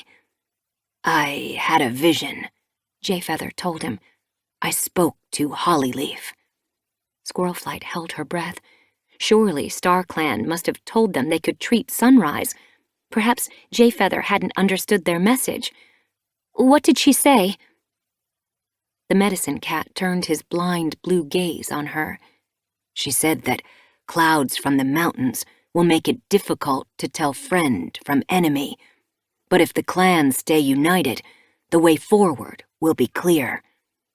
Thornclaw grunted. Clouds from the mountains. He stared at the sisters. I think the message is clear. These cats bring trouble. We must send them away. No! Squirrelflight hurried forward. The message doesn't say they are the enemy, only that clouds will make it hard to tell who the enemy is. Bramblestar frowned. But they say the clans must stay united. If we treat this cat, Tigerstar will see it as betrayal. You don't know that. Squirrelflight flicked her tail angrily. Sunrise needs herbs. Her wound is infected. StarClan would not ask us to let her die. And if they did, perhaps we shouldn't be listening to them. Silence gripped the clan, and a chill ran beneath her pelt. Bramblestar looked at her in disbelief. If we turn our tails on StarClan, then we might as well turn our tails on the whole warrior code. His gaze hardened. We might as well live like them. He flicked his muzzle toward Tempest, Hawk, and Snow. Or would you prefer that? Of course I wouldn't prefer that, but I can't stand by and let you decide to let a cat die. It's wrong. Thornclaw's ears twitched. And what if the future of the clans depends on it? Mousewhisker padded forward. No future is decided by a single life. We can't ignore StarClan, Blossomfall called. We can't sit by while a cat suffers, Twigbranch countered. Murmuring spread among the watching cats as ears flattened and pelts prickled. Squirrelflight looked imploringly at Bramblestar. You have to decide. You have to save this cat. Bramblestar returned her gaze, his eyes glistening with doubt. I can only try to do what's best. Tempest started forward. We'll take her home. She can at least die among friends. You should never have brought her here in the first place, Thornclaw spat. As Hawk and Snow clustered protectively around their campmate, Leafpool got to her paws. You can argue until dawn, for all I care. She turned toward the medicine den. All I know is that StarClan hasn't told us to let this cat die. I'm fetching herbs to treat her. I will not sit vigil for a cat I could have saved. She began to head across the clearing. No! Bramblestar leaped in front of her, squaring his shoulders as he stared at her. Leafpool froze, her eyes wide. Squirrelflight's paws seemed rooted to the ground. Was Bramblestar going to fight her sister to stop her treating a wounded cat? As she blinked in disbelief, Sunrise let out a low groan. She was dying. Energy surged beneath Squirrelflight's pelt. She crossed the clearing and pushed in front of Leafpool, meeting Bramblestar's fierce gaze with her own. Let her go, she growled. Bramblestar stared at her miserably. We can't keep doing this, he whispered, only loud enough for her to hear. Desperation edged his mew. If you keep undermining my authority, you could destroy the whole clan. Squirrelflight held her ground. I have to do what I think is right, even if it costs you your clan. ThunderClan is stronger than that, Squirrelflight spat. At least, I hope it is. If our future depends on letting a cat die, then it's not the clan I thought it was. Bramblestar stared at her. Uncertainty glittered in his gaze. Why are you doing this to me? His words pierced her heart. You're my deputy. You're my mate. You're supposed to support me. Being a good deputy doesn't mean blindly following orders. Squirrelflight didn't move. It means standing up for what I believe, and this time, I believe I'm right. The camp seemed to swim around her. She knew she was hurting him, but she had to convince him. As the clan watched her silently, their eyes round in the moonlight, Bramblestar backed away. His gaze flicked to Leafpool. If you insist on treating Sunrise, go ahead, but take her to the medicine den. If she's out of sight, perhaps the clan will feel less angry. He nodded toward the sisters. They can stay in the Elder's den. Berrynose and Bumblestripe will stand guard tonight.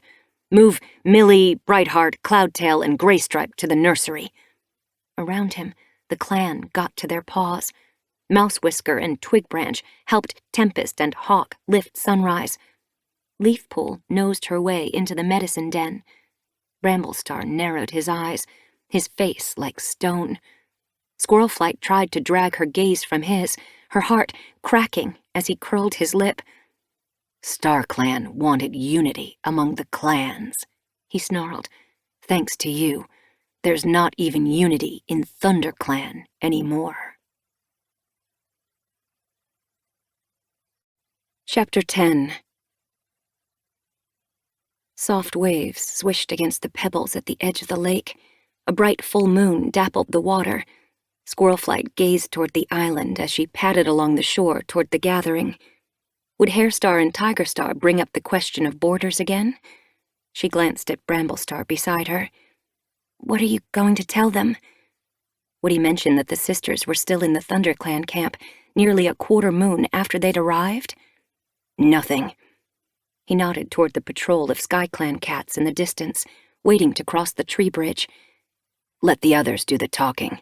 I have nothing to say. They had hardly spoken in the past few days, not even trying to hide the rift between them from the clan. Squirlflight had grown used to keeping her thoughts to herself. From time to time, she missed the closeness she had once shared with Bramblestar, with a pang of grief that startled her. But tonight, there seemed to be an unspoken agreement between them that, in front of the other clans, they would pretend that nothing had changed. The ThunderClan patrol followed quietly, murmuring to one another.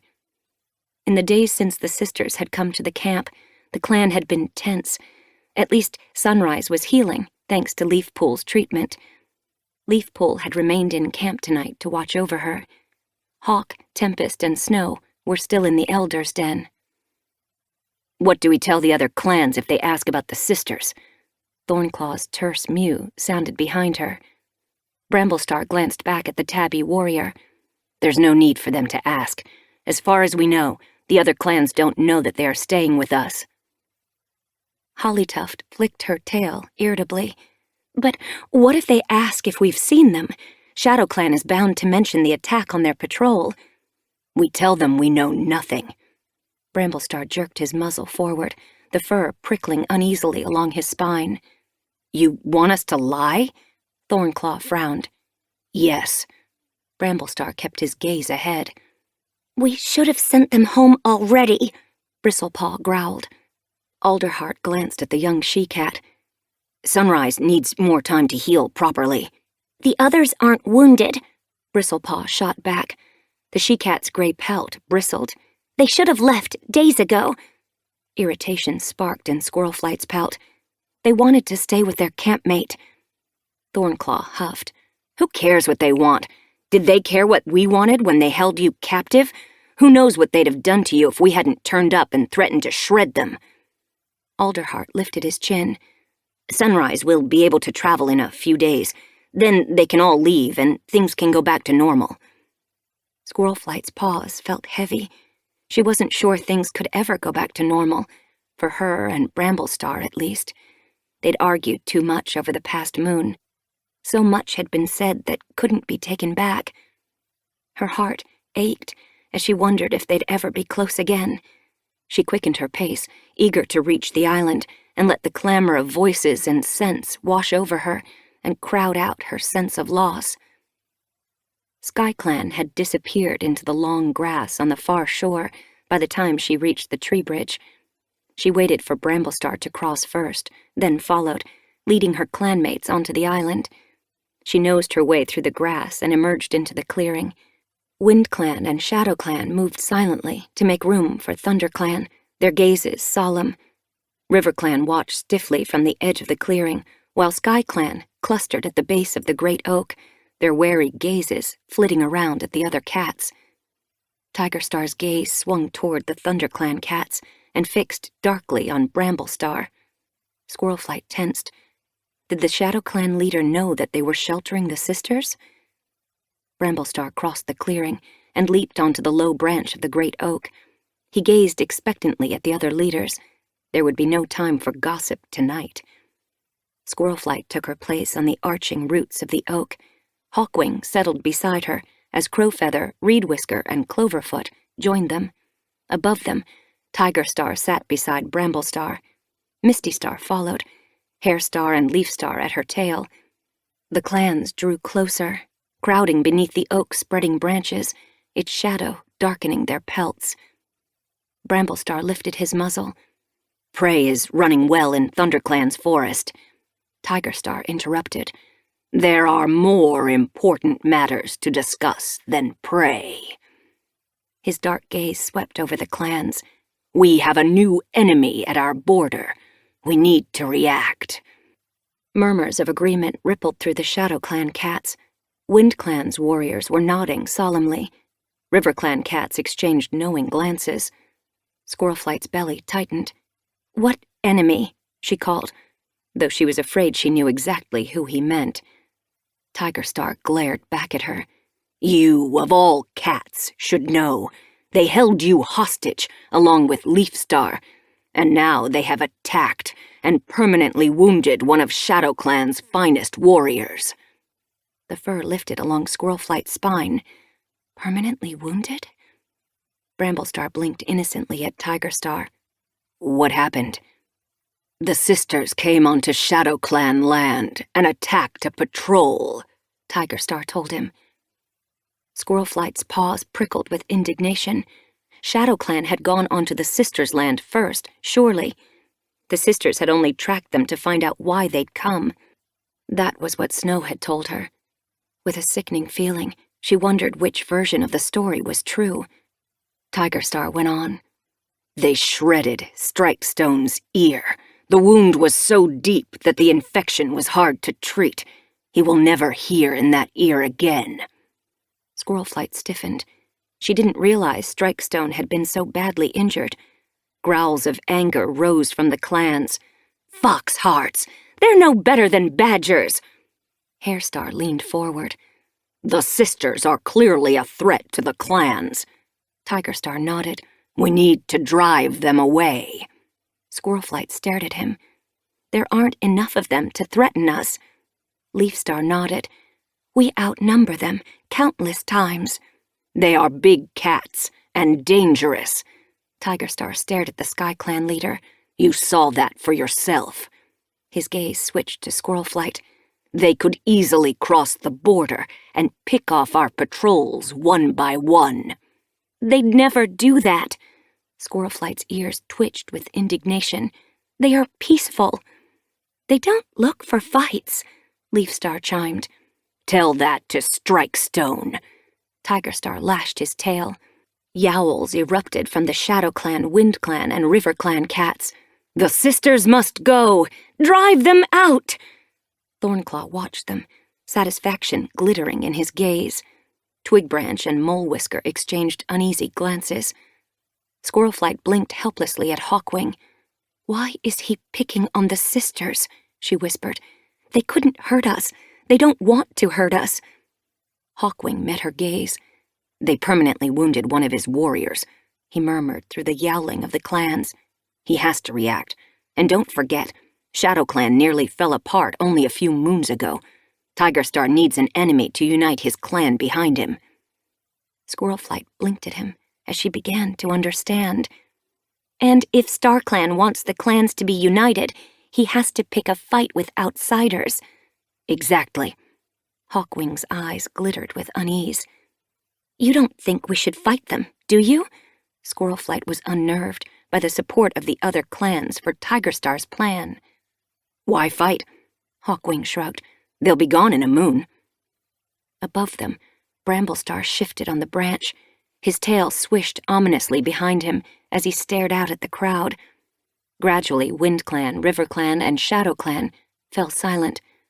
MacGyver and Sandynose blinked up at him warily from among their clanmates. ThunderClan's warriors moved closer to one another, avoiding the gazes of the other clans. "There is no need for war," Bramblestar yowled. "The sisters have promised to leave soon. Why fight a retreating enemy? It's better to let them go." Tigerstar flattened his ears. "It's just like ThunderClan to defend the enemies of ShadowClan." "Are you sure they're your enemy?" Bramblestar challenged. "They attacked us. They captured Leafstar." Leafstar's ears twitched. "We were trespassing on their land."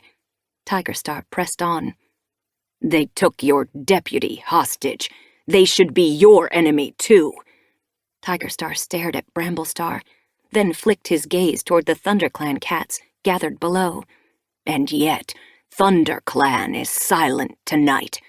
The sisters were last seen heading for your territory. Their scent was detected on your border." He narrowed his eyes as he looked back at Bramblestar. "Do you know something about the sisters that we don't?" "Of course not." Bramblestar lashed his tail. Squirlflight saw Thornclaw look away. Beside him, Molewhisker dropped his gaze as Bramblestar went on. "We haven't heard from the sisters since they returned Leafstar and Squirlflight to us, unharmed." Squirlflight flinched. She hated hearing Bramblestar lie. Leafstar fluffed out her fur. I'm not sure you need to declare war on them. They treated us kindly while we were with them. Squirrelflight nodded eagerly, relieved that Leafstar was defending the sisters. They fed us and treated Leafstar's wound. Tigerstar huffed. They caused Leafstar's wound. A breeze ruffled Hairstar's pelt. WindClan agrees with ShadowClan, he yowled. StarClan has decreed that the clans be united, so we stand with ShadowClan to honor our ancestors and strengthen our alliance. Misty Star nodded slowly. We stand with ShadowClan, too.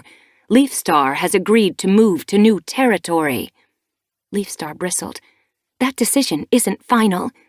And yet, it would solve all the clan's problems, Misty Star countered. We need the fishing land we gave to ShadowClan.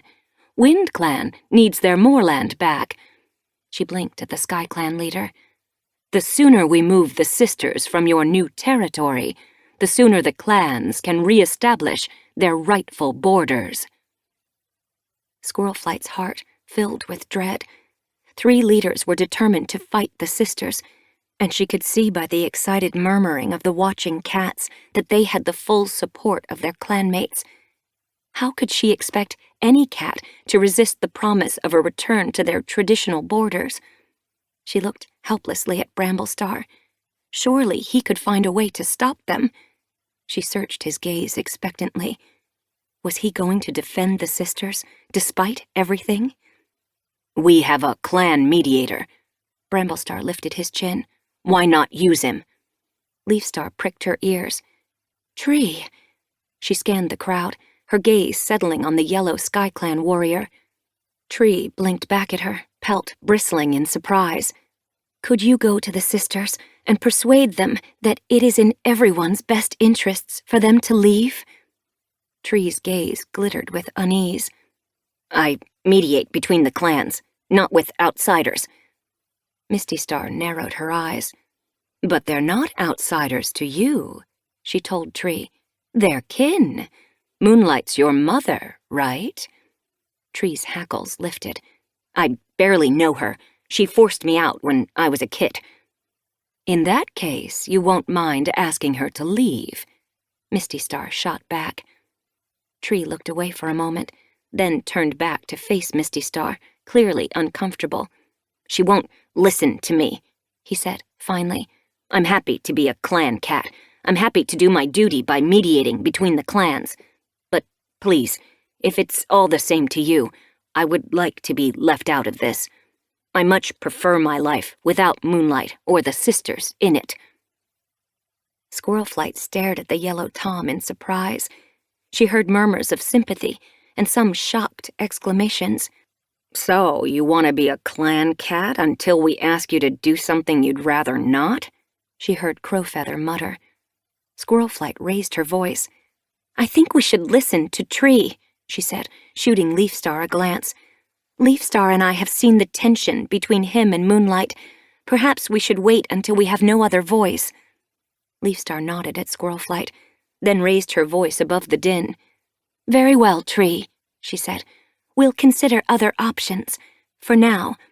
But if your connection to Moonlight might help— It won't, Tree interrupted. Bramblestar heaved a sigh. Let's move on, he said. In terms of moving the sisters, I believe we must do nothing without the council of StarClan. Hope flashed beneath Squirrelflight's fur. Perhaps that would stall them. StarClan has been silent lately, Hairstar pointed out. They must feel we can make our own decisions. Squirrelflight saw Bramblestar hesitate. He pricked his ears, as though ready to speak, but said nothing. She wanted to call out for him, but StarClan isn't silent. They had shared with Jayfeather, but how could she tell them without giving away the secret of the sisters' presence in the ThunderClan camp? Worse, if the clans knew StarClan's message, with its talk of enemies, it might convince them that StarClan wanted war against the sisters. It was better to say nothing. Bramblestar dipped his gaze for a moment, then lifted it to meet Hairstar's once more. They won't be silent on a matter of war, he growled. And there is no unity among the clans in this plan. SkyClan isn't with you. He glanced at Tigerstar. And ThunderClan will not agree to any action against the sisters without the approval of StarClan.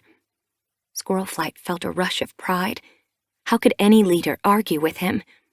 She watched as Tigerstar eyed Bramblestar ominously. Then the ShadowClan leader dipped his head. Very well. He exchanged glances with Hairstar and Mistystar. We will wait to hear from StarClan. Until then, we must all be vigilant. Who knows when the sisters will strike again? And next time, it might cost a cat more than their hearing. As he leaped from the branch, his clanmates gathered around him, eyeing ThunderClan and SkyClan defiantly. Mistystar and Hairstar scrambled down the trunk, and Leafstar jumped after them. The SkyClan leader nodded politely to Squirrelflight as she passed. Squirrelflight nodded back, longing to know when she would make the final decision to move her clan onto the sisters' territory. Suddenly, she found herself hoping Leafstar would delay it. As long as she wasn't sure she wanted the sisters' land, it would weaken the other clan's support for Tigerstar's plan. Squirrelflight's clanmates were heading for the long grass. She watched them trail after the other clans. Trust Tigerstar to find an excuse to turn this into a war, Jayfeather grumbled as he passed. Alderheart patted beside the blind medicine cat, nervously twitching his whiskers. Do you think any of the clans suspected? Hush! Bumblestripe fell in beside him. Let's wait until we get clear of the island before we say anything. Fur brushed Squirrelflight's flank. Bramblestar was beside her, staring after their clanmates. His ears twitched uneasily. I've made liars out of my whole clan, he murmured. He looked accusingly at Squirrelflight. Are the sisters worth sacrificing our honor and our pride for? Guilt wormed beneath Squirrelflight's pelt. She knew that asking his clanmates to lie must have wounded Bramblestar deeply. We couldn't have told the truth. She blinked at him. Who knows what Tigerstar would have done? I warned you he'd react badly. We can't live in fear of what Tigerstar might do. But what Tigerstar does matters, whether you like it or not. Squirrelflight shifted her paws uneasily. He seems determined to drive the sisters off their land. Would it be such a bad thing if he did? Bramblestar stared at her darkly. Squirrelflight blinked back at him, shocked. Moonlight's expecting kits, she gasped. We have to protect them. Exasperation seemed to flash in his gaze. Was he irritated that she was still worrying about kits? And who will protect Sparkpelt's kits if Tigerstar finds out we're sheltering his sworn enemy? Squirrelflight's heart lurched. He won't find out. We won't give him the chance. Bramblestar watched their clanmates disappear into the long grass. Sunrise and her campmates must leave our territory tonight. Chapter 11. Squirrelflight leaped down from the tree bridge and headed along the shore. She could see the shapes of ShadowClan and WindClan moving like shadows over the stony beach as they trekked back to their territories. RiverClan had already crossed the shore and disappeared into the marshes. Her paws pricked. How was she going to break the news to the sisters that they had to leave now, in the middle of the night? Pebbles crunched behind her as Alderheart hurried at her heels. She glanced at him as he fell in beside her. Do you think Sunrise is well enough to travel? She asked. She'll be okay if her campmates help her. Alderheart gazed across the lake as though his thoughts were elsewhere. And she can rest once she's home. Do you think it's fair? Squirrelflight's tail twitched. Do I think what's fair? Alderheart looked at her. To make them leave, now, before they're ready? Alderheart returned her gaze steadily. I think it's for the best. For whose best? Squirrelflight asked crossly. Every cat's. Alderheart hopped over a rotting branch that had washed onto the shore. The sisters will be safer on their own territory, and our clanmates will be happier knowing they're gone. If Tiger Star wants war, it's dangerous having them in camp." Squirrelflight looked away. She knew Alderheart was right, but she wished the sisters could have seen ThunderClan at its best. Her clanmates hadn't always been so unwelcoming and defensive. The sisters had come at a bad time. The patrol trailed behind them, murmuring to one another. Bumblestripe and Honeyfur walked side by side. Hollytuft shadowed Jayfeather, while Bristlepaw and Thriftpaw padded behind. Bramblestar hung back with Thornclaw. As they neared camp, Squirrelflight's heart quickened. She wanted to break the news to the sisters before Bramblestar ordered them out of camp. She turned and called to Bramblestar. "I'm going ahead to tell Leafpool that Sunrise has to leave." Bramblestar narrowed his eyes. "Okay." He nodded to Bumblestripe. "Go with her." Squirrelflight stiffened. Was he sending Bumblestripe to keep her safe, or because he didn't trust her? What did he think she would do? Hole up in the medicine den and fight for the sisters to stay? She nodded politely and pulled away from the patrol, breaking into a run. Bumblestripe fell in beside her and matched her, paw step for paw step, as she zigzagged between ferns and veered onto the rabbit trail that would bring her out close to the camp entrance. It was too narrow to run side by side here, and she slipped into the lead, speeding up as she neared home. She ducked first through the thorn tunnel and hurried into camp. The clearing was hidden in shadow. The clan must be asleep. Only White Wing's pelt showed on the far side of the clearing, bright in the moonlight. She hurried forward as she saw Squirrelflight. "Did ShadowClan know the sisters are here?" she whispered anxiously. "No." Squirrelflight flicked her tail as Bumblestripe followed her into camp. "Bumblestripe will tell you what happened." As White Wing turned away, Squirrelflight padded quickly to the Elder's den. She stuck her head through the entrance. The scent of the sisters bathed her muzzle, and she blinked, adjusting to the darkness. "Snow, are you awake?" The white she-cat lifted her head and blinked sleepily in the shadows. "What's happened?" "You have to leave tonight," Squirrelflight told her.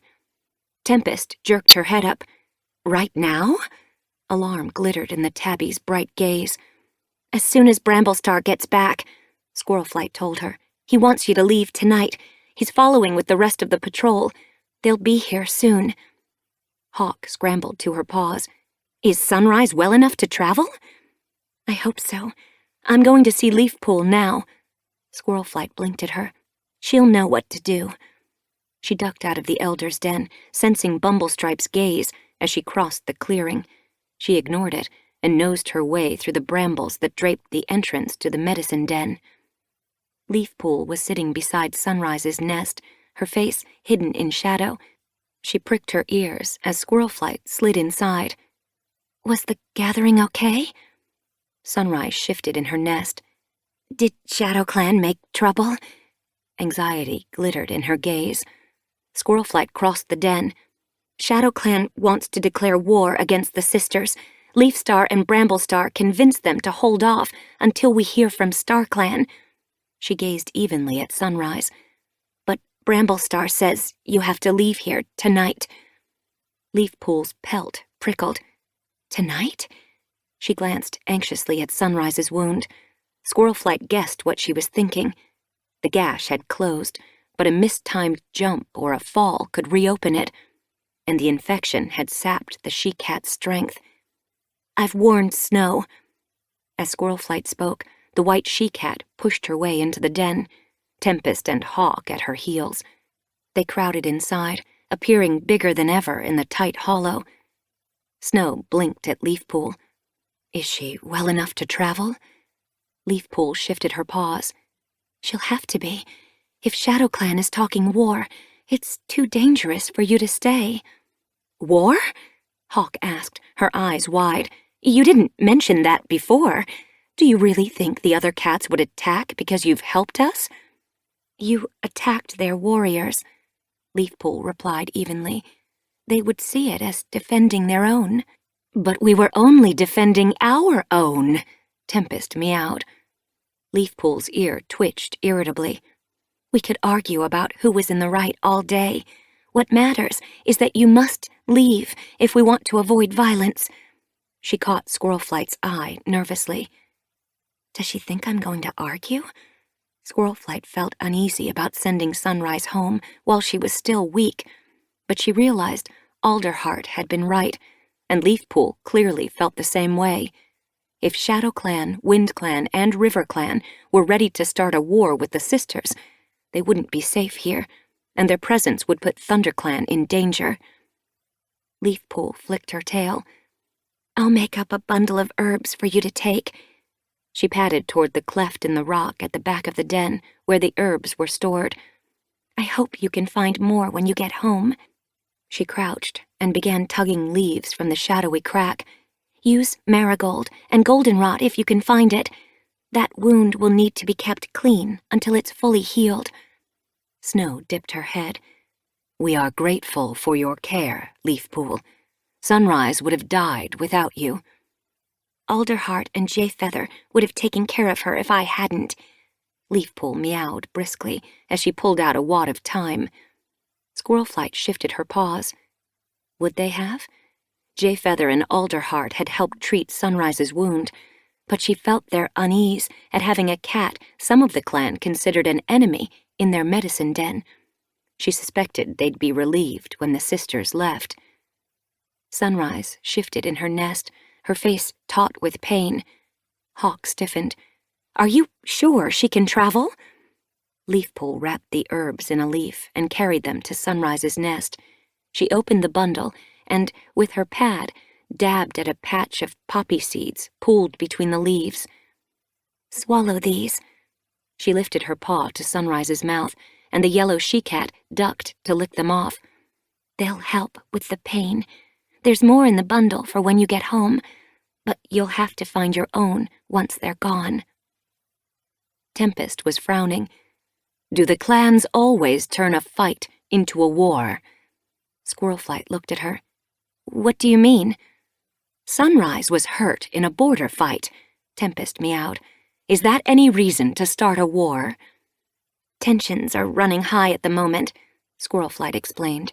We changed borders recently, and it's not working out as well as we'd hoped, and the fight permanently damaged Strikestone's hearing. I didn't realize when we brought Sunrise back here that a clan cat had been so badly hurt. Nor did we. Tempest's gaze darkened. We didn't mean to harm him. Snow lifted her muzzle. We were defending ourselves. Leafpool re-rolled the bundle. What's done is done. She pushed it toward Hawk. They're back. Squirlflight blinked anxiously toward the den entrance as paw steps sounded in the clearing. The bramble shivered, and Bramblestar pushed his way in. Are they ready? He gazed darkly at the sisters. Snow nodded. I've given them herbs to take with them, Leafpool told him. Bramblestar narrowed his eyes. Our herbs? Leafpool met his gaze. I'll pick fresh herbs to replace them. Bramblestar flicked his tail toward the entrance. It's time they were going. He nodded toward Snow. Try not to be seen, and stay away from ShadowClan's borders. I don't want them picking up your scent. I'm going to escort them, Squirlflight told him. I can make sure they stay away from clan borders. Bramblestar looked at her suspiciously. I'm sure they can manage by themselves. They'll manage better with a guide. Squirlflight returned his gaze evenly. She wanted to check on Moonlight. Was the sisters' leader close to kidding? ShadowClan mustn't know they've passed through our territory. Bramblestar frowned. If you must go, I'm sending Bumblestripe with you. Let him sleep, Squirlflight mewed quickly. It's late. She tipped her head to one side. Or don't you trust me to do this alone? Bramblestar stared back at her, then shook out his pelt.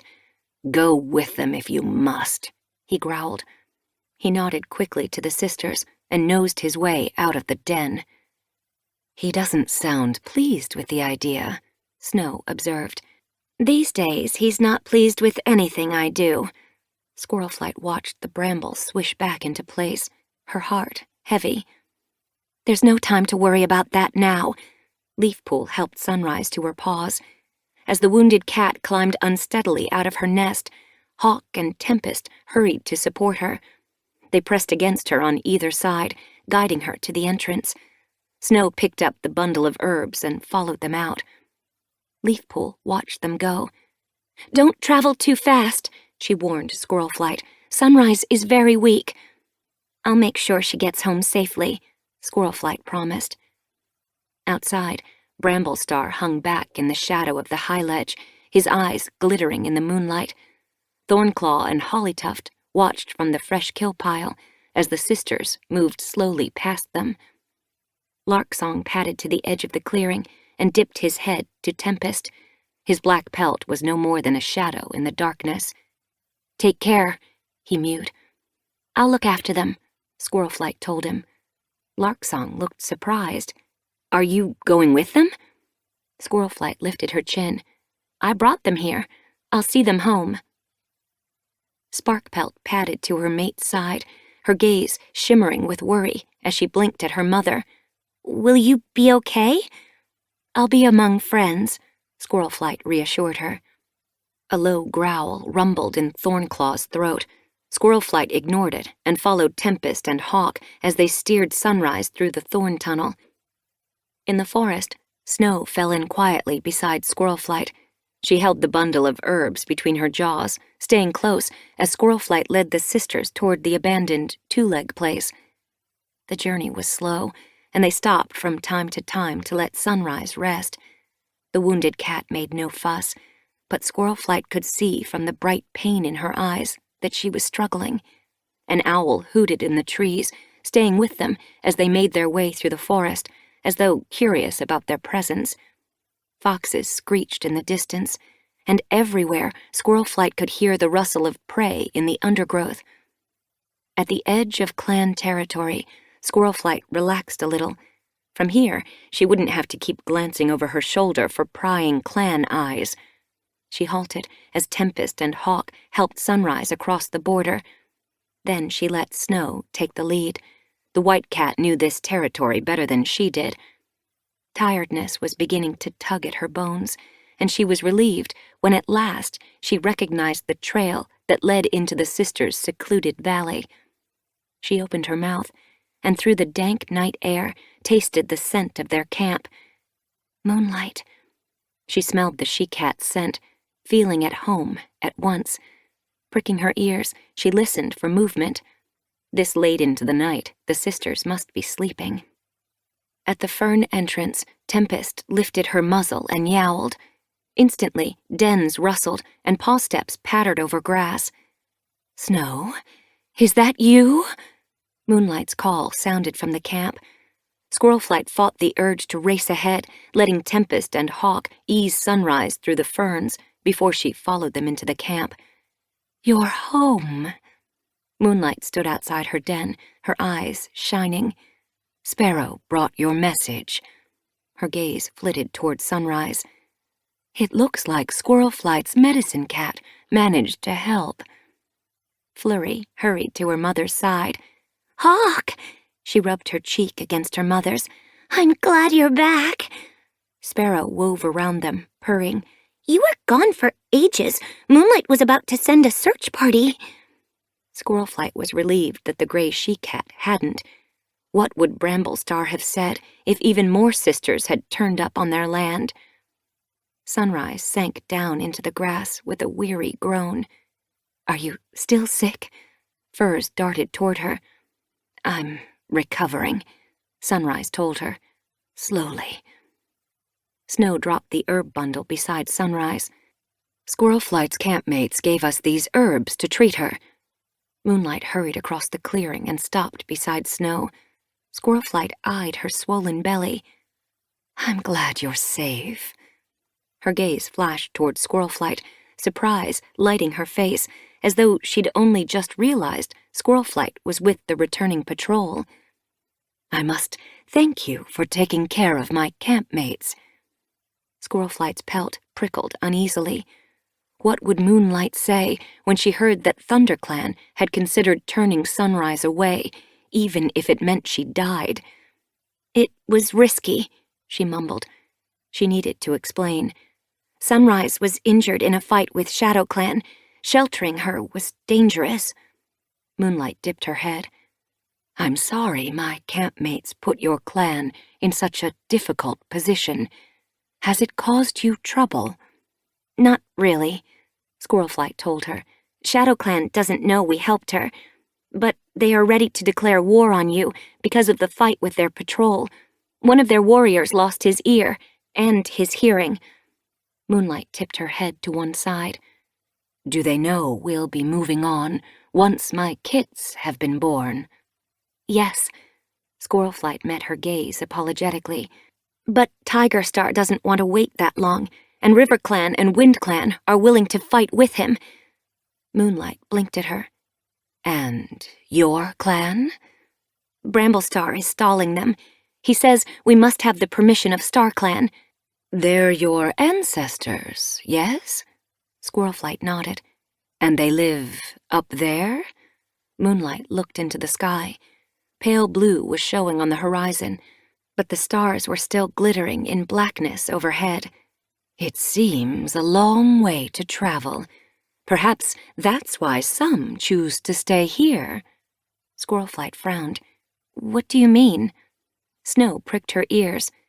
Don't you see them? See who? Squirrelflight shifted uneasily. The sisters were staring at her as though she'd grown rabbit ears. The dead, Moonlight told her. Cold wormed beneath Squirrelflight's pelt. Only medicine cats share with StarClan. Moonlight looked puzzled.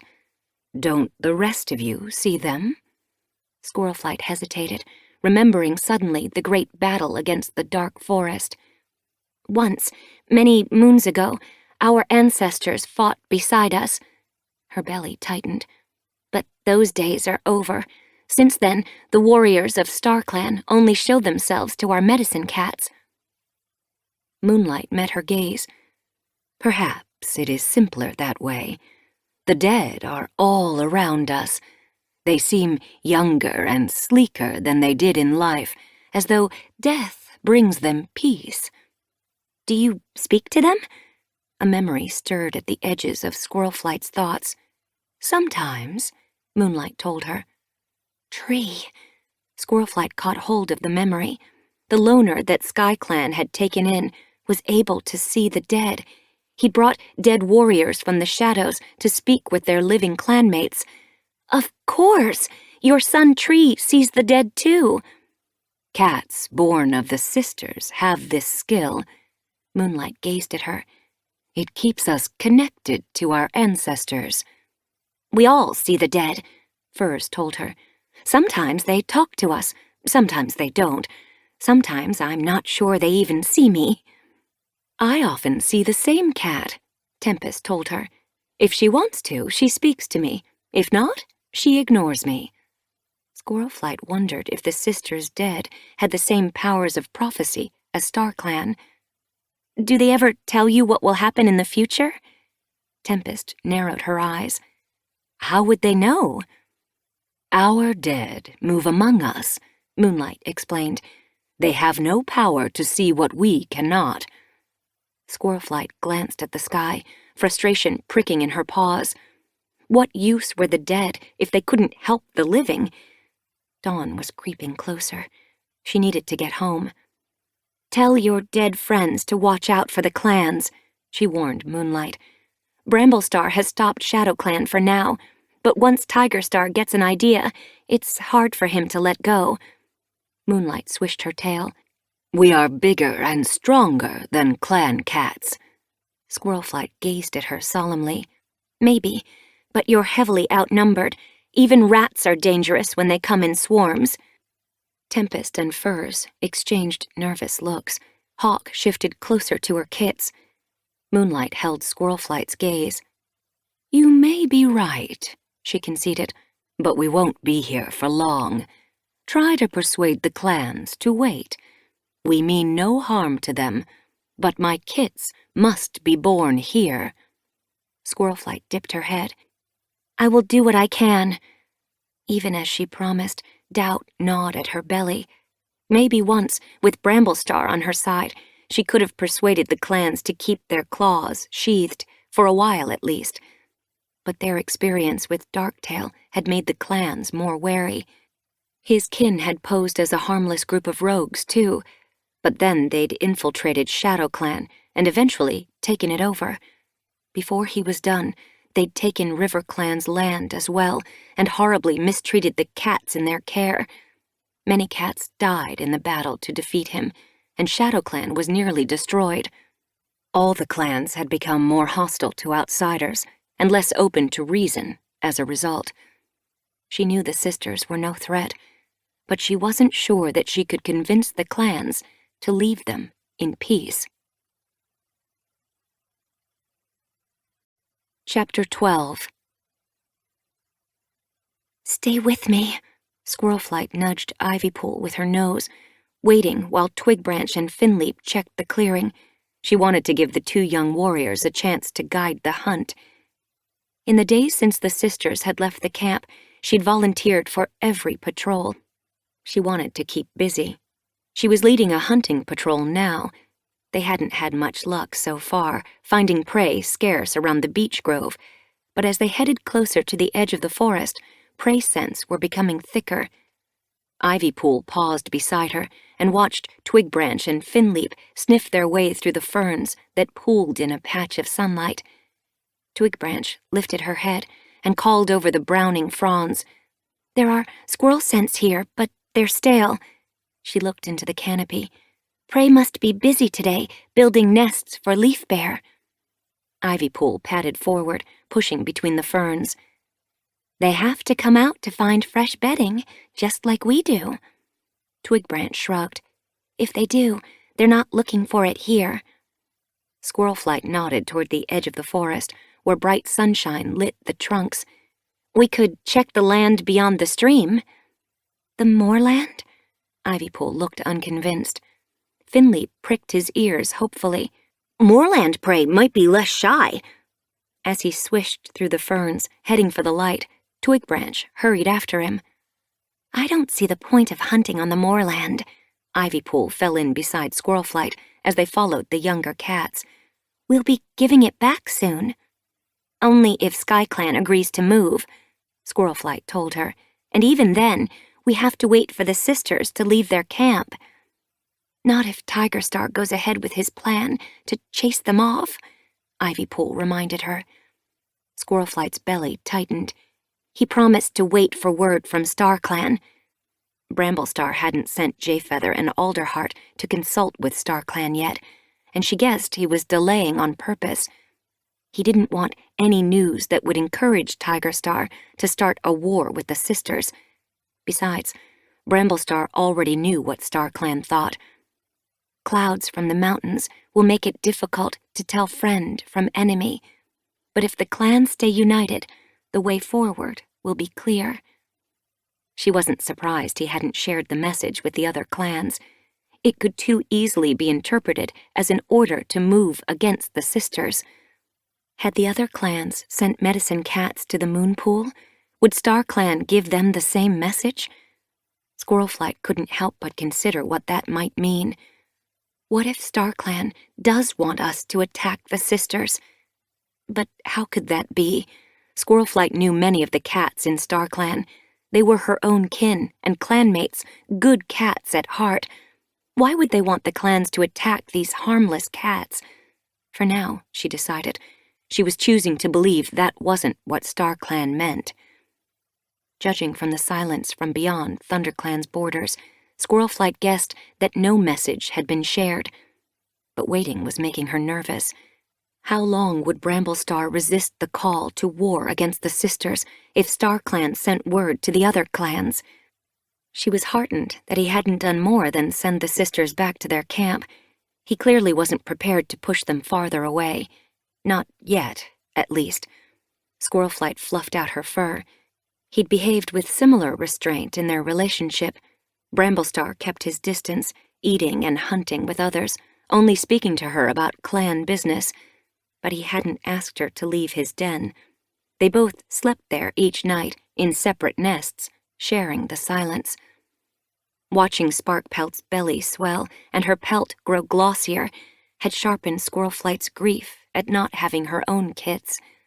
The hope that she might have another litter with Bramblestar seemed to grow more remote with each passing day. Sunlight bathed her face, jerking her from her gloomy thoughts. She and Ivypool had reached the edge of the forest. Twigbranch and Finleap were already crossing the stream. Ivypool opened her mouth to let air bathe her tongue. The silver tabby's eyes brightened. "I smell rabbit." She hurried after Twigbranch and Finleap. Squirlflight followed, jumping from stone to stone across the stream and landing lightly on the far bank. WindClan scents rolled from the high moor as a warm wind ruffled her pelt. Ahead, Finleap dropped into a hunting crouch. Twigbranch and Ivypool froze. Heart quickening, Squirlflight followed her clanmate's gaze. Brown fur flashed between the heather bushes. The rabbit. She held her breath as Finleap's stumpy tail swished eagerly over the earth. The heather quivered. Finleap shot forward. As he plunged through the bushes, Twigbranch and Ivypool dived after him. Squirlflight darted through a gap in the heather. Branches scraped her pelt. Bushes crowded on either side, blocking her view. But she could hear paws thrumming and smell the rabbit's acrid fear scent. Zigzagging between the stems, she tracked the patrol, breathing fast as she glimpsed Ivypool's silver tail tip flashing. She chased after it, excitement sparking through her pelt. A moment later, she slammed into Ivypool's hindquarters. The silver tabby had stopped without warning. Surprised, Squirlflight fought to keep her balance as she stumbled to a halt. "What's wrong?" Ivypool was staring through the heather, her pelt bristling. "Look." Twigbranch and Finleap were backing toward her. Her pelt bristled with alarm as she smelled WindClan scent. Breeze pelt. The Black Warrior was advancing on the ThunderClan patrol. His eyes were narrowed to hostile slits as he pushed through the heather. Squirlflight straightened and met his gaze as Ivypool, Twigbranch, and Finleap pressed around her. "What are you doing here?" Breezepelt glared at her without answering. Doubt tugged at Squirlflight's belly. This was still ThunderClan land, wasn't it? For a moment, Squirlflight wondered if they'd crossed the border by accident. She glanced around, her view blocked by the heather, then pushed her way out and padded onto the grass. The line of gorse that marked the border was a tree length away. They were still inside ThunderClan territory. Ivypool, Twigbranch, and Finleap followed her out, looking confused. Ivypool eyed Breezepelt angrily as he slid from the heather. "What in StarClan do you think you're doing?" she snarled at him. Finleap's hackles lifted. "You scared off our prey." "Your prey," Breezepelt growled scornfully. "Yes." Finleap took a step closer to the WindClan warrior, unsheathing his claws. Squirlflight glimpsed pelts moving through the stretch of heather. Hootwhisker, Nightcloud, and Sedgewhisker were heading toward them. "Wait, Finleap," she warned. Finleap lashed his tail. "But he scared off our prey." "I don't want to start a fight." Squirlflight shifted her paws uneasily as the other WindClan warriors neared. "I want to know what WindClan's warriors are doing here." As Finleap backed toward her, she caught Breezepelt's eye. "This isn't your territory," she told the Black Tom. "Why have you disturbed our hunt?" Breezepelt met her gaze, his eyes flashing dangerously. "This land is wasted on ThunderClan," he growled. "You said so yourself at the gathering." Squirlflight bristled. "That was an informal gathering between leaders and deputies. We never formally agreed to change the borders." "And yet, you said it," Breezepelt pressed. "Hairstar said the land was wasted on ThunderClan," she corrected him. "But you agreed." Breezepelt stood motionless as his clanmates reached him and fanned out on either side, their hostile gazes fixed on the ThunderClan warriors. Squirlflight's ears twitched nervously. He was using her words against her. Hairstar must have put him up to it. The Black Warrior hadn't been at that gathering. None of the warriors had. Only leaders and deputies. "I said we hadn't been using the moorland as much as we could," she growled, but we're using it now. Hootwhisker nodded toward the forest. Why not hunt in the woods? It's what you're used to, and there's enough prey for you there. Nightcloud's gaze flicked over the ThunderClan patrol. You certainly don't look hungry. Hunger has nothing to do with it. Finleap flattened his ears. This is our territory, and we can hunt here whenever we want. You're trespassing, Ivypool snarled. Squirrelflight kept her gaze on Breezepelt. The leaders have agreed that the new borders will remain until SkyClan has made a decision, so I suggest you leave our land until our leaders agree to restore the old borders. Her pelt pricked nervously. Were the WindClan warriors looking for a fight? Breezepelt's tail twitched. He leaned toward Nightcloud and whispered in her ear. The black she-cat looked at him, then jerked her muzzle toward Squirrelflight. I suggest you discuss this with Bramblestar. He may have a clearer view on what is best for the clans. The insult jabbed Squirrelflight's belly like claws. I will discuss this with Bramblestar, she growled, but he won't allow borders to be ignored any more than I will. Without borders, there can be no unity among the clans. She stared deep into Breezepelt's gaze, hoping he understood the implication. In crossing the ThunderClan border so blatantly, WindClan was disregarding StarClan's command for peace. Breezepelt held her gaze for a moment, then looked away. He signaled to his patrol with a flick of his tail. Let's head back to the high moor. Without a word, his clanmates turned and headed into the heather, climbing the slope toward the border. A low growl rumbled in Ivypool's throat. Twigbranch flexed her claws angrily. As the WindClan patrol crossed the line of gorse, Squirrelflight turned back toward camp. We should go tell Bramblestar. Squirrelflight made the journey back in silence, unease rippling through her pelt.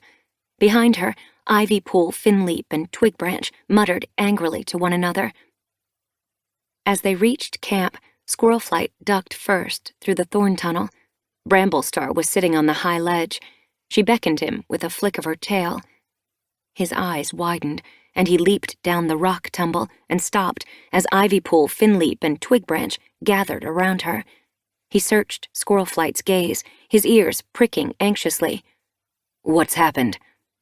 WindClan, Finleap answered first, his tail flicking angrily behind him. They say our moorland belongs to them. Twigbranch growled. Squirrelflight watched Bramblestar, looking for outrage to flare in his amber eyes. But he only blinked. I will speak with Hairstar. Today. He nodded to Squirrelflight. Will you come with me? Squirrelflight's eyes widened as surprise sparked inside her. Was this how he was going to defend the borders he'd agreed to? What are you going to say to him? Bramblestar lifted his chin. I'm going to try to come to an agreement. If Hairstar believes land is being wasted strongly enough to fight for it, then we need to listen to him. Ivypool bristled. Are you thinking about giving the moorland back? She sounded shocked. If we give land to WindClan and SkyClan, we won't have enough prey to make it through Leafbear. Bramblestar looked at her. I won't let my clan go hungry, he promised. Trust me. Ivypool held his gaze for a moment, then looked away. Flicking her tail, she beckoned Finleap and Twigbranch away. I don't know what ThunderClan's coming to, she muttered as she led them around the clearing, protecting rogues and giving land away to any clan that wants it. ThornClan won't be happy either if you let WindClan take our land. Squirrelflight blinked at Bramblestar. The ThunderClan warrior had been sullen ever since Bramblestar had agreed to let Leafpool treat Sunrise. Thornclaw is just one warrior, Bramblestar grunted. But he speaks for others, Birchfall, Blossomfall. Bramblestar cut her off. I'm only going to speak with Hairstar. There must be a way to divide clan land so that none is wasted. Not if we have to make space for SkyClan, Squirrelflight pointed out. Then it might be time to find a new space for SkyClan. Bramblestar shook his head. I'm sorry, Squirrelflight. I know I've fought you on this, but Perhaps you're right. There's no other way to solve the dispute fairly. Squirrelflight stared at her mate, surprised. Relief washed over her like a warm breeze in new leaf. Thank you. Bramblestar nodded, his expression softening, and headed toward the entrance. Let's speak to Hairstar now. Waiting will only make tempers worse. Squirrelflight followed him, pricking her ears. The warmth she'd felt at Bramblestar's admission suddenly faded as a new concern occurred to her. Was Bramblestar really ready to admit that her plan to wait for the sisters to move on could solve the border conflict? Or was he coming around to Tigerstar's plan to drive the sisters off their land? So you think SkyClan should move to the mountain territory? She ducked through the thorn tunnel after him. Yes. He padded into the forest, taking the trail that led toward the moor. Anxiety tightened Squirrelflight's belly. When? Bramblestar glanced at her as she fell in beside him. As soon as Leafstar is ready to make the decision to go. He turned his gaze ahead. Not before. It must be SkyClan's decision. No clan must pressure them into moving. Squirrelflight's ears twitched. What if Leafstar made the decision tomorrow, or in a quarter moon, before Moonlight's kits were born? She tried to push the thought away. Surely Leafstar wouldn't knowingly endanger Moonlight or her kits. But what if she did? She glanced at Bramblestar.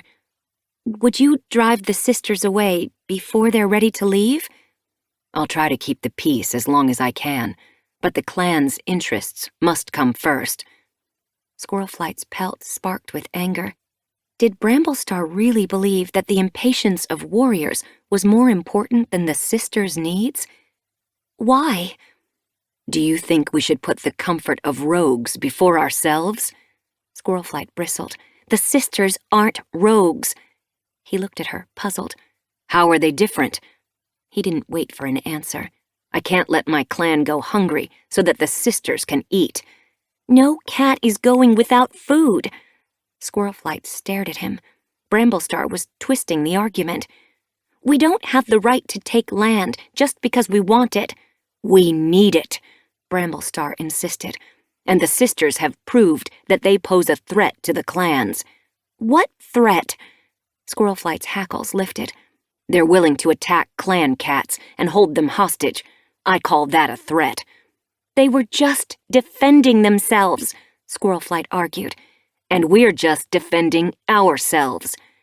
So why are you holding Tigerstar back? Squirrelflight's paws pricked with frustration.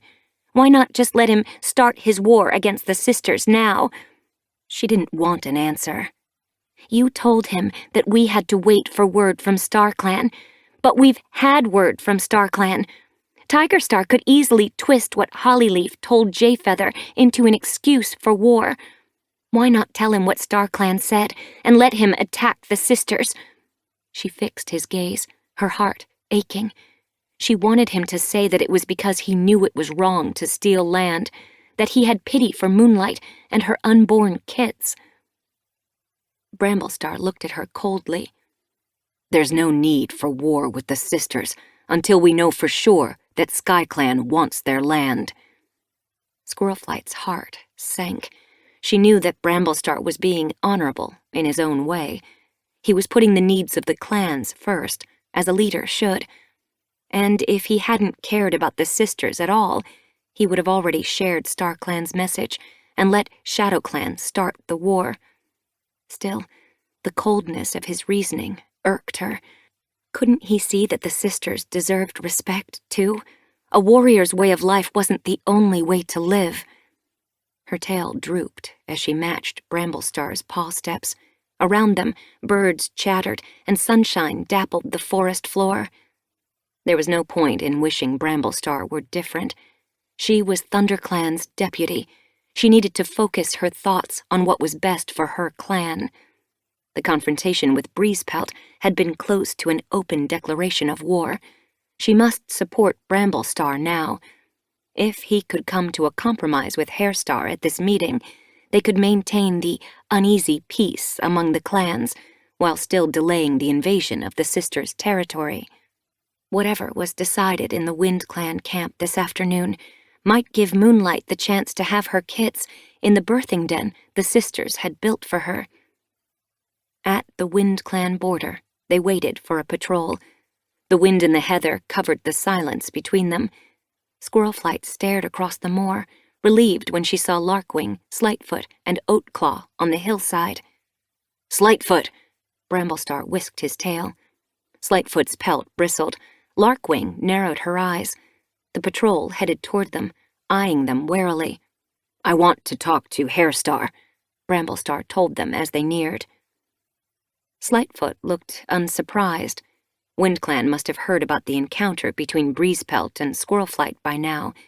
His stony gaze flitted over Bramblestar and Squirlflight.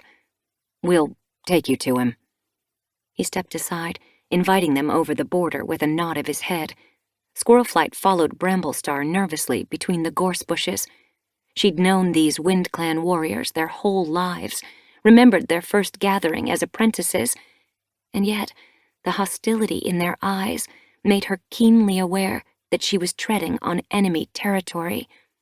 StarClan might demand that the clans unite, but could the wishes of StarClan really undo countless moons of rivalry and suspicion?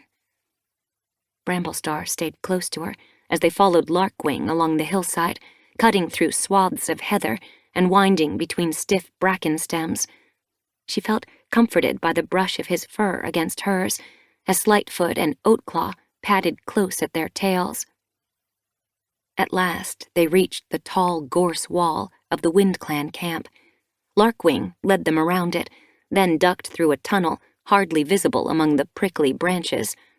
Bramblestar followed, and Squirlflight hurried after, her pelt prickling anxiously as they emerged onto a wide stretch of uneven grass. Hummocks poked up here and there, and around the clearing, gorse dens had been woven into the camp walls. Featherpelt, her sides heavily rounded, and Gorsetail were sharing a piece of prey near the edge of camp. The she-cats lifted their gaze as Squirlflight and Bramblestar entered, and stared at the ThunderClan cats through narrowed eyes. Kestrelflight padded from his den. He caught Bramblestar's eye and greeted him with a respectful nod. Nightcloud got to her paws at the edge of the clearing as Slightfoot turned to Bramblestar. Wait here, he meowed. The WindClan warrior hurried toward a tightly woven den at the end of the clearing. Hairstar was already sliding out, his nose twitching as the wind lifted his fur. He saw Bramblestar and Squirlflight at once. Bring them here, he called. As Slightfoot hurried toward Hairstar's side, Oatclaw nudged Squirlflight forward. She shrugged him away. I can find my own way across a clearing, she snapped. Bramblestar gave her a warning look. This is WindClan's camp, he told her. We follow their orders.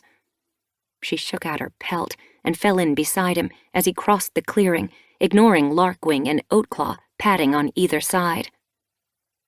As they reached the WindClan leader, Crowfeather nosed his way from the leader's den, his eyes glittering with interest. Hairstar met Bramblestar's gaze.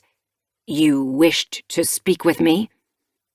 Breezepelt brought a patrol onto our territory today, Bramblestar meowed evenly. Squirlflight glared at the WindClan leader. You sent him, didn't you? Hairstar didn't answer. Bramblestar narrowed his eyes. Are you trying to reclaim our stretch of moorland? ThunderClan has no use for it, Hairstar answered. Your scent floods the hillside like dog stench without the forest to disguise it. On open moor, prey can smell you coming. It flees to our side of the border and becomes our prey anyway. Why waste your time? Return our land to us. It's our land. We all agreed to the new borders. Bramblestar's pelt ruffled along his spine. Don't forget, we gave a lot of our territory to SkyClan. You could have your SkyClan land back if you wanted. Hairstar shifted his paws. You're the one who's delaying their move.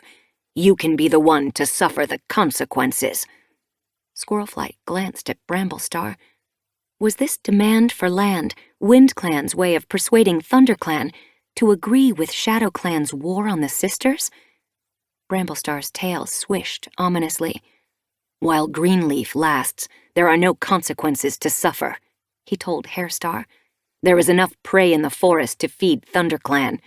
The sisters will be gone by the time Leafbear comes, and we can rethink our borders then. If you have enough prey, why should WindClan wait to reclaim our territory? Hairstar's gaze didn't waver. Crowfeather shifted closer to his leader, his hackles rising. Bramblestar gazed silently at the WindClan leader for a moment. Squirrelflight wondered what he was thinking. It would be hard to argue with Hairstar's logic. Bramblestar dipped his head.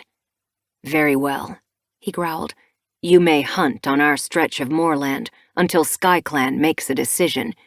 Our border will remain where it is, and we will mark it regularly. But we will share the land for the next couple of moons. Crowfeather frowned. Why should we let ThunderClan mark a border on our land? It won't be for long. Hairstar's mew was ominous. He met Crowfeather's gaze. The two cats seemed to exchange a single thought. Then Hairstar turned back to Bramblestar. Very well. Oatclaw's tail quivered. What will Tigerstar say? Squirrelflight looked at the young warrior in surprise. Who cares? This has nothing to do with Tigerstar.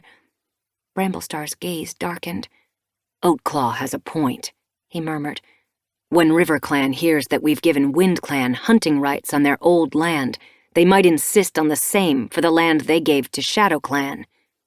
Squirrelflight shifted her paws nervously. She nudged Bramblestar aside, lowering her voice. If RiverClan takes its land back from ShadowClan, it might start a clan war. He frowned. But Tigerstar knows StarClan wants peace. Then he'll try to take the sisters' land and give it to SkyClan so he can have his old territory back. Squirrelflight blinked at him. Bramblestar might not be ready to defend the sisters, but she knew he was ready to defend SkyClan. I thought you didn't want Tigerstar telling SkyClan where they should live.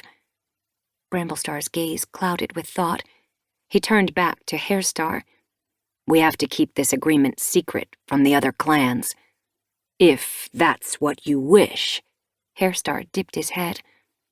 Squirrelflight saw Crowfeather's eyes narrow. She stiffened. Was the WindClan deputy planning to make trouble by spreading word of this agreement? Bramblestar must have been wondering the same. Peace in the clans depends on this remaining between us. His gaze burned into Crowfeather. Squirrelflight felt a rush of hope.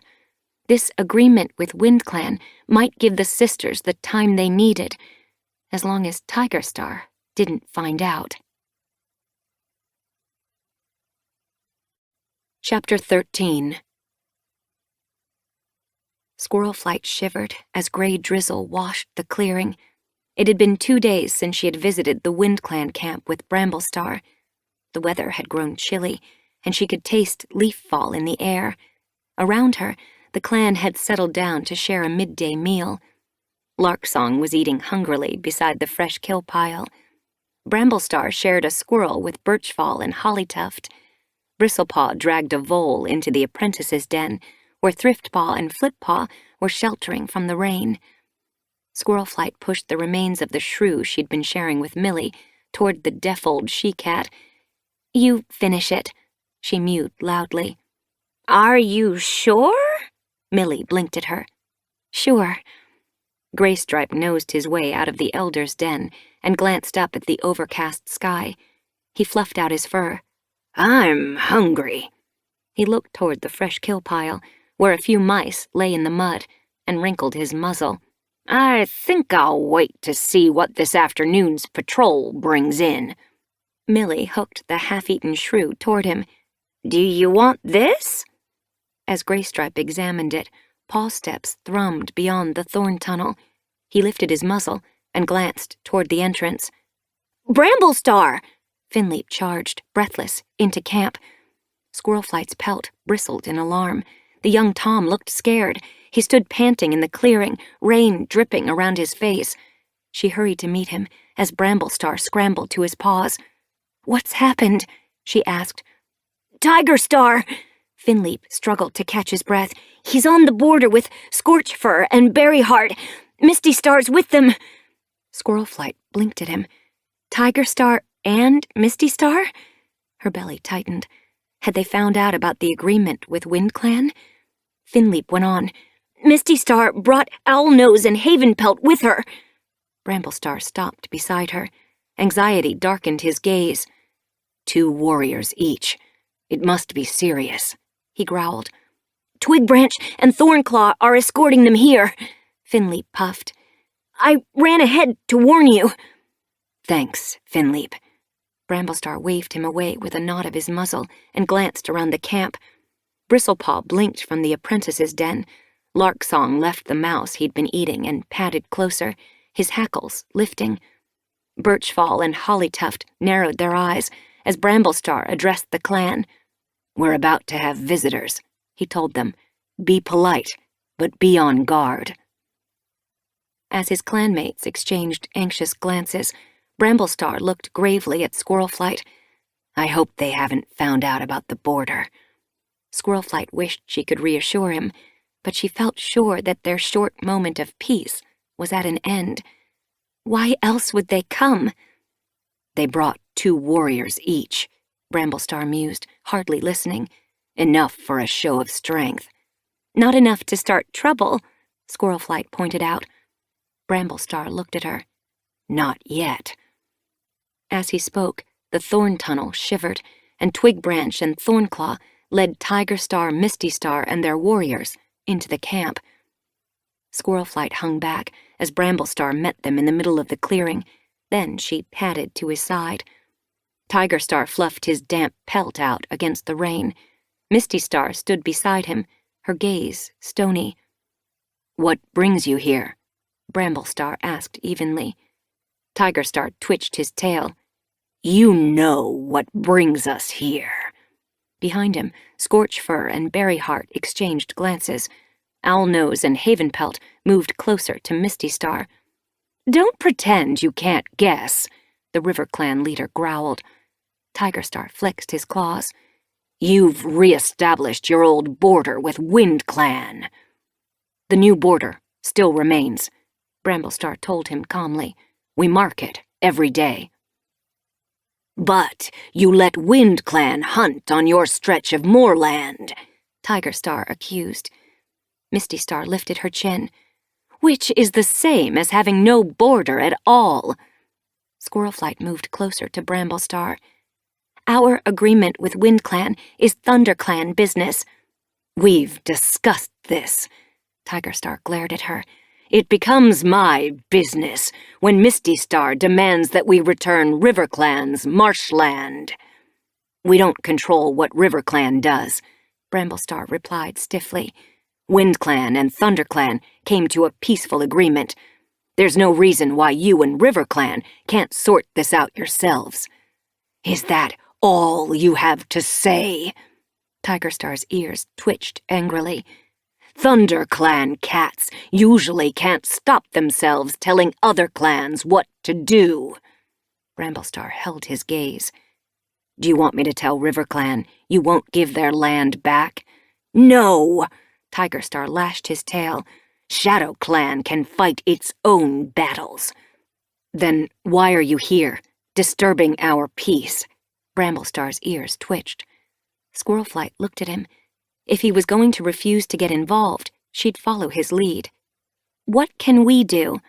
Defend your border with WindClan, so we can defend ours, Tiger Star growled. We need the marshland. Misty Star snorted. ShadowClan was never going to do more with that land than catch a few frogs and butterflies. We can fish there, she snapped. The borders are better this way. They might be better for you. Tiger Star met her gaze, his hackles lifting. RiverClan didn't give half its land to SkyClan. ThunderClan gave land to SkyClan too, she shot back. They don't seem to mind. Tiger Star swung his muzzle toward Bramblestar. ThunderClan enjoys stirring up trouble in other clans. I'm asking you to put an end to it now. The situation is difficult, Bramblestar conceded, but StarClan wants unity. I'm not going to fight over borders, not with you or with WindClan. They can keep the hunting rights to our stretch of moorland. Tigerstar narrowed his eyes.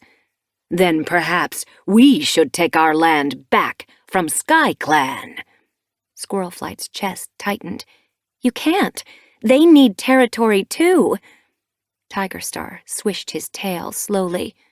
Or you could help us drive the sisters off their land so that SkyClan can move, and we'll all have enough land. ShadowClan has to eat. Alarm sparked through Squirlflight's pelt. She glanced helplessly at Bramblestar. He mustn't let Tigerstar push him into war against the sisters. Bramblestar hesitated, his pelt ruffling along his spine. His gaze flitted from Tigerstar to Mistystar. The border between RiverClan and ShadowClan has nothing to do with us. I suggest you settle your dispute yourselves. His gaze fixed on Tigerstar. I'd think twice about threatening SkyClan. Leafstar is still deciding whether she wants to move.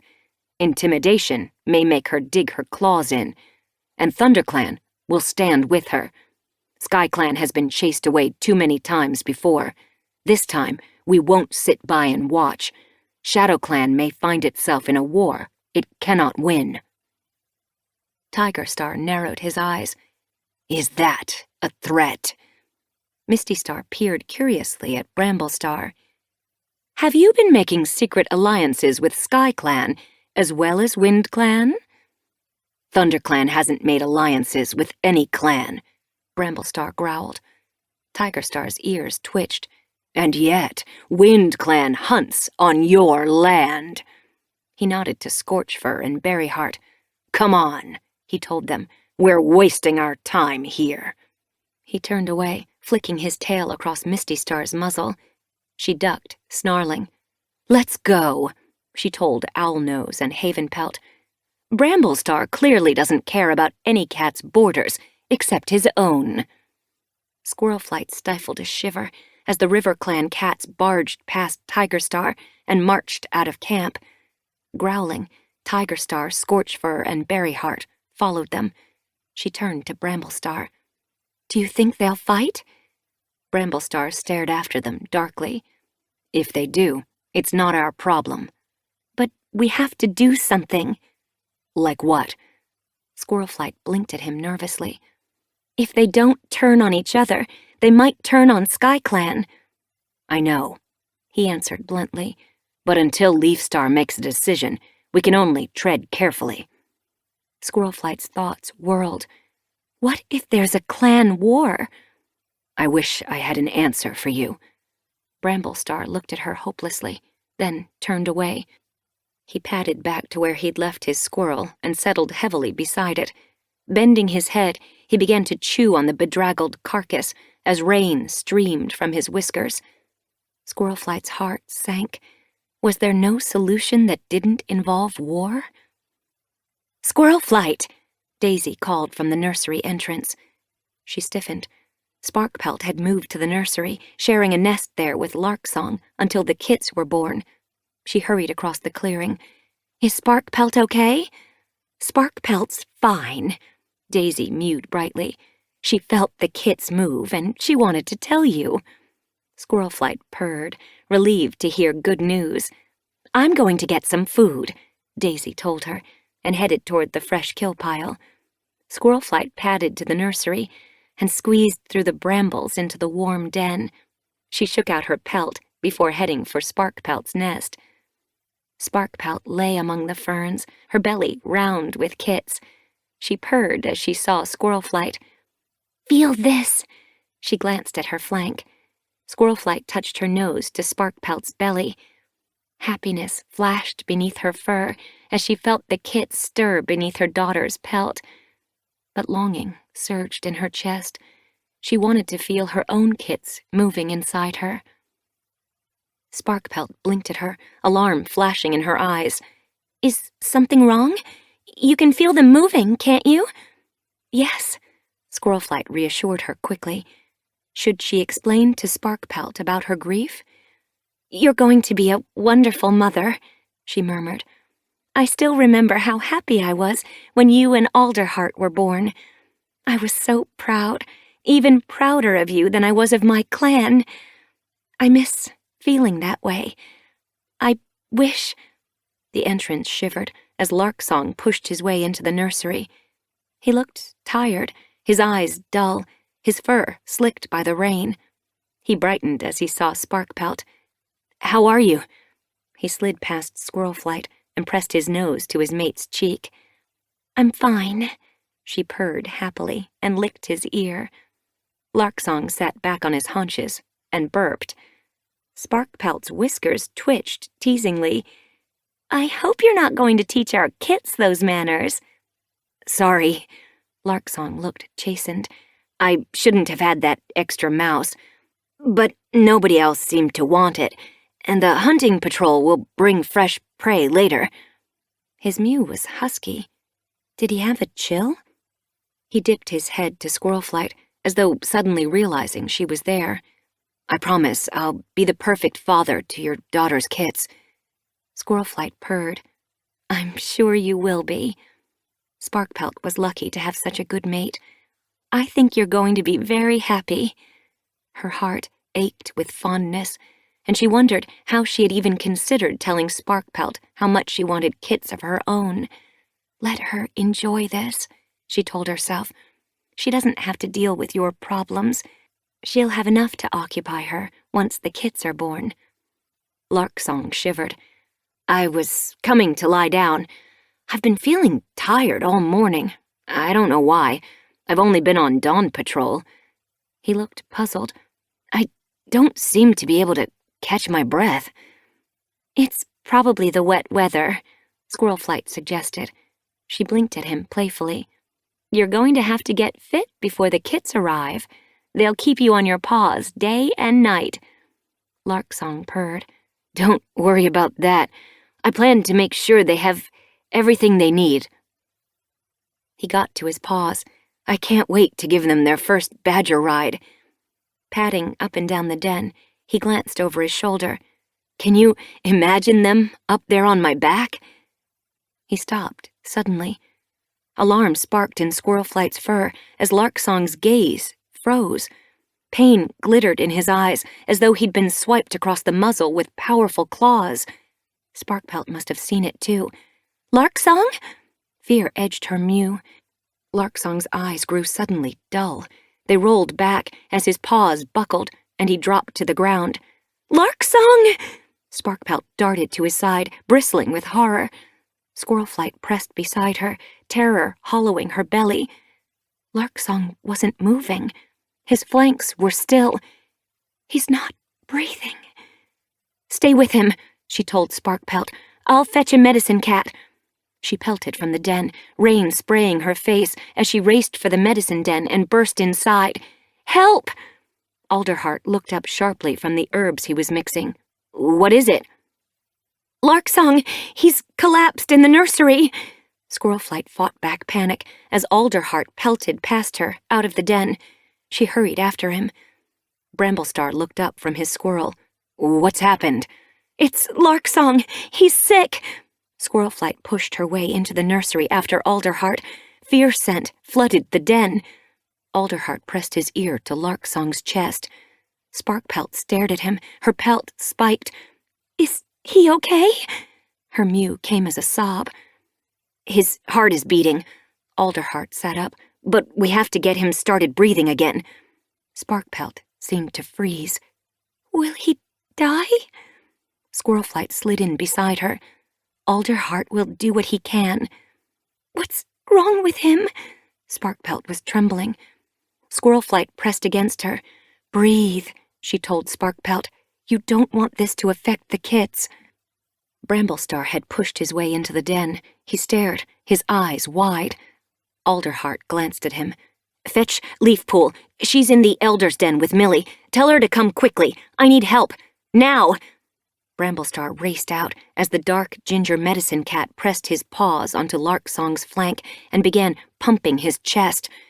Squirrelflight's paws seemed to freeze as she watched.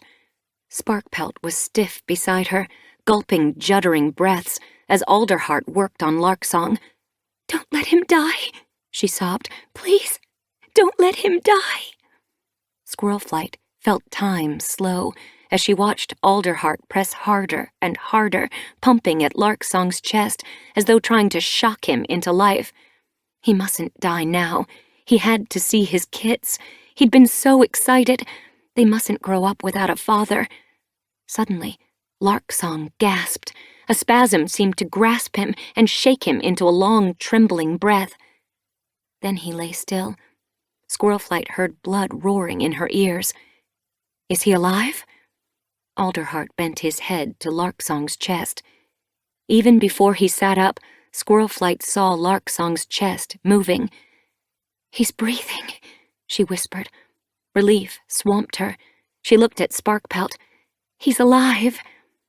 Sparkpelt slumped against her. As Squirrelflight moved, her daughter slid to the ground, staring at Larksong with wide, desperate eyes. Chapter 14. Squirrelflight glanced anxiously at Sparkpelt.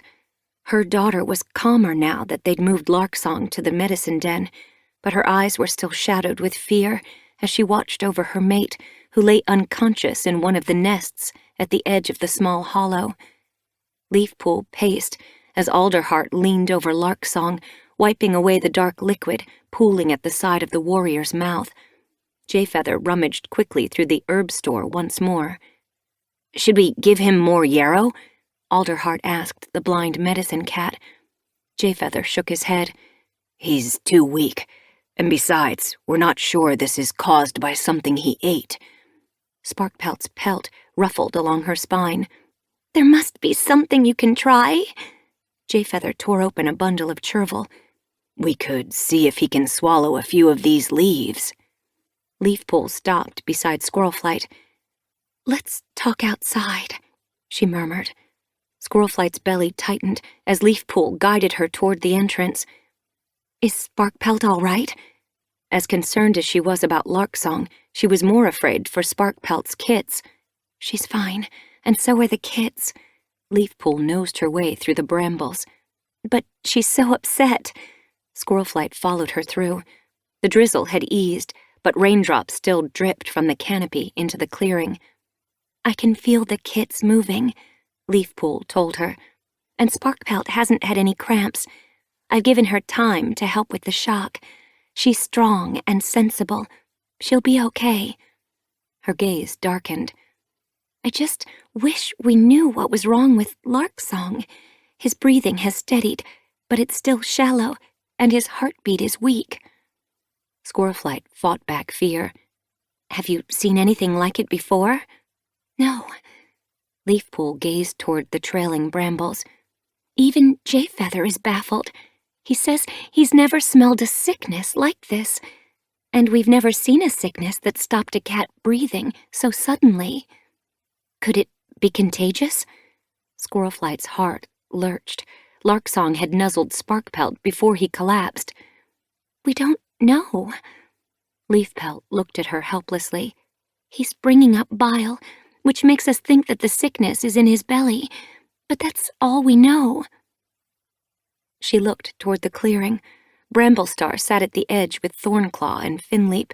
Twigbranch and Birchfall stood nearby. Outside the Elder's den, Millie and Graystripe eyed the medicine den anxiously, while Hollytuft paced beside them. Leafpool called to Hollytuft. "You were on patrol with Larksong this morning. Did you see anything unusual while you were out?" Leafpool called. Hollytuft twitched her tail. "Nothing out of the ordinary. We caught a squirrel, but we put it on the fresh kill pile when we got back." Leafpool glanced toward the pile. There was nothing left but the few bedraggled mice Graystripe had turned his nose up at earlier. "What did Larksong eat before he got sick?" Squirrelflight frowned. "He said he'd had 2 mice before he came to the nursery." Bramblestar got to his paws. "Check the prey," he told Hollytuft. but be careful. As Hollytuft hurried toward the fresh kill pile, Twigbranch glanced at it nervously.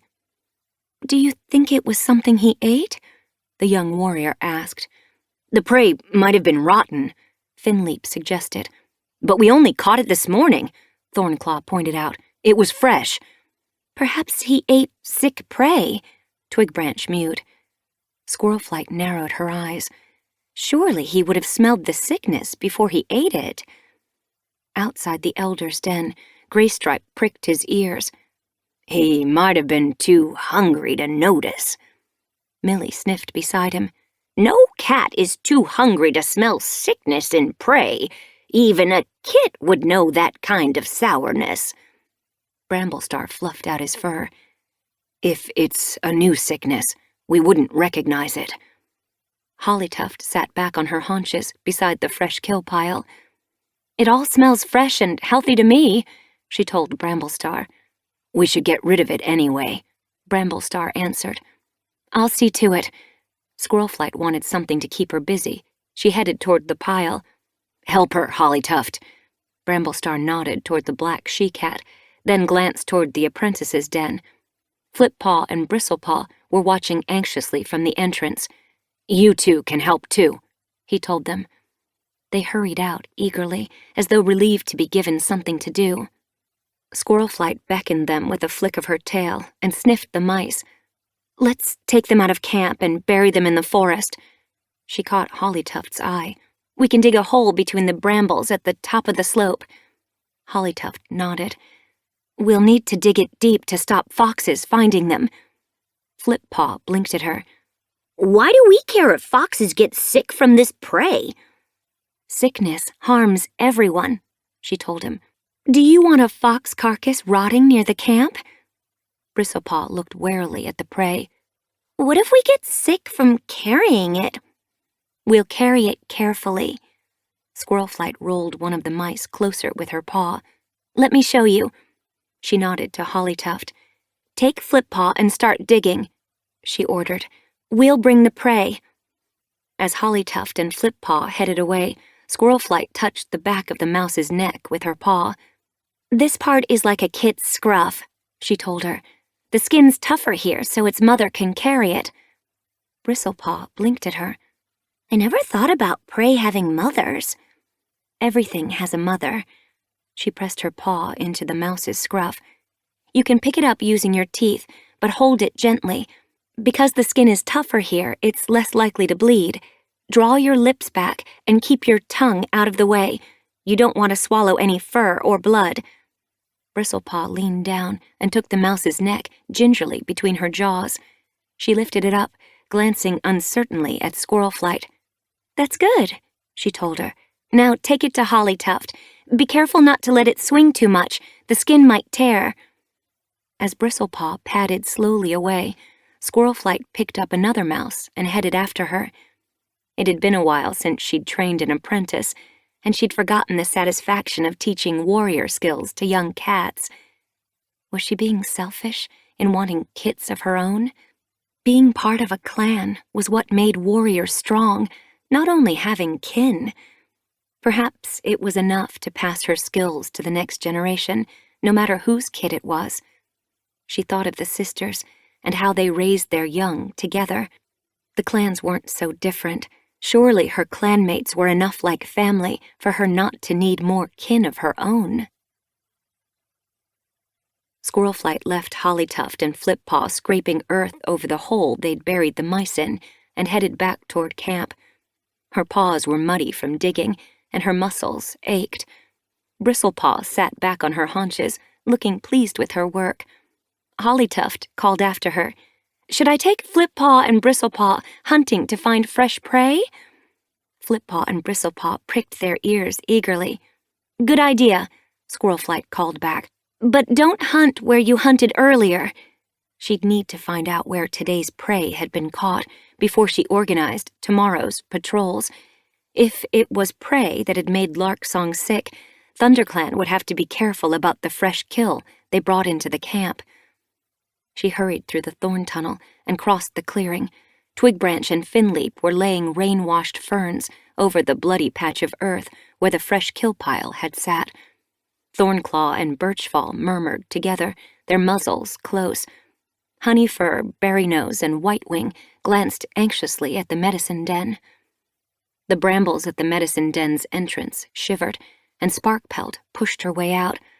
Her eyes were clouded with tiredness, her pelt ruffled and unwashed. Leafpool followed her out and began to guide her toward the nursery. Squirrelflight hurried to meet them. "How's Larksong?" she asked Sparkpelt, searching her daughter's gaze for a flash of hope. Sparkpelt looked back at her blankly. "Larksong's still unconscious," Leafpool told her. "But he's stable for now. I'm taking Sparkpelt back to the nursery to rest." "I want to stay with Larksong," Sparkpelt whispered. "He's in good paws," Leafpool promised. "You need to rest, away from all the fuss. You have to think about your kids." "I guess." Sparkpelt's tail dragged as she padded toward the nursery. Leafpool lowered her voice. "I wish I could give her hope, but we still don't know what's wrong with Larksong." "Go back to the medicine den." Squirrelflight ignored the fear sparking in her chest. "I'll look after Sparkpelt." She hurried to follow her daughter into the nursery. Inside, Daisy blinked from the shadows. The pale queen's eyes were round with worry. "Any news?" Sparkpelt shook her head and slumped into her nest. "Leafpool, Alderheart, and Jayfeather are doing everything they can," Squirrelflight told Daisy. "Do they know what caused it?" "They're not sure." As Squirrelflight spoke, Sparkpelt lifted her head sharply. Anger flashed in her eyes. "It was something he ate." She heaved herself to her paws and glared at Squirrelflight. "He said he felt tired after eating so much. Then he collapsed and stopped breathing. It has to be the food. We should be doing something about it." Squirrelflight blinked at her. "We've cleaned out the fresh kill pile. We can't do more than that." "This should have never happened." Sparkpelt was bristling. "Of course not," Squirrelflight agreed. "It'll be okay," Daisy soothed. "I don't know why nobody is saying what's obvious." Sparkpelt's whiskers trembled. "ShadowClan poisoned the fresh kill pile.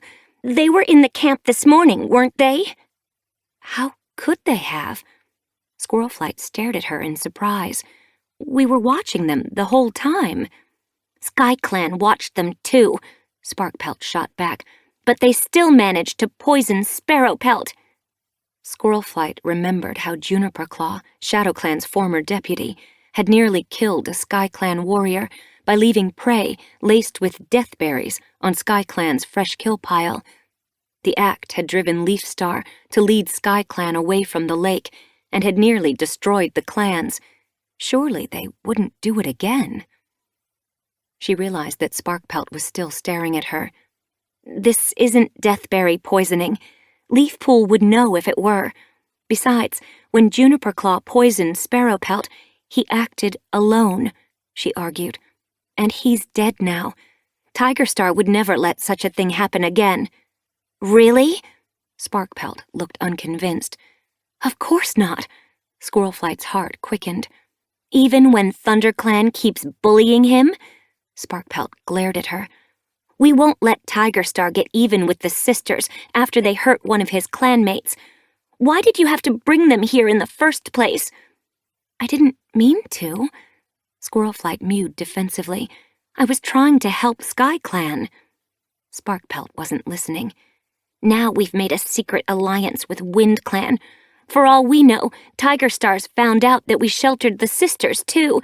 That would be enough to make him want to hurt us. Bramblestar keeps making decisions that make life hard for ShadowClan. Is he trying to make Tigerstar angry?" "This isn't Bramblestar's fault." Squirrelflight lifted her chin. "Your father is just doing what he thinks is right." "And he doesn't care who gets hurt." Daisy padded tentatively forward. "Bramblestar would never hurt any cat." "He just wants peace," Squirrelflight chimed. "That's why he's trying to appease WindClan, and why he won't join a war against the sisters." Sparkpelt flattened her ears. So it's okay if Larksong dies, as long as WindClan and the sisters are happy. No! Frustration scorched Squirlflight's pelt. Sparkpelt didn't know what she was saying. Larksong's not ill because of what Bramblestar has done. I don't believe you, Sparkpelt hissed. If Bramblestar hadn't gone against Tigerstar so many times, Larksong would be fine now. The brambles rustled at the entrance. What's going on? Bramblestar nosed his way in, anxiety glittering in his gaze. I heard yowling. Daisy looked at him anxiously. Sparkpelt's upset, that's all.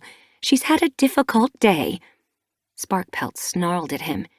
Do you admit it? Admit what? He looked taken aback.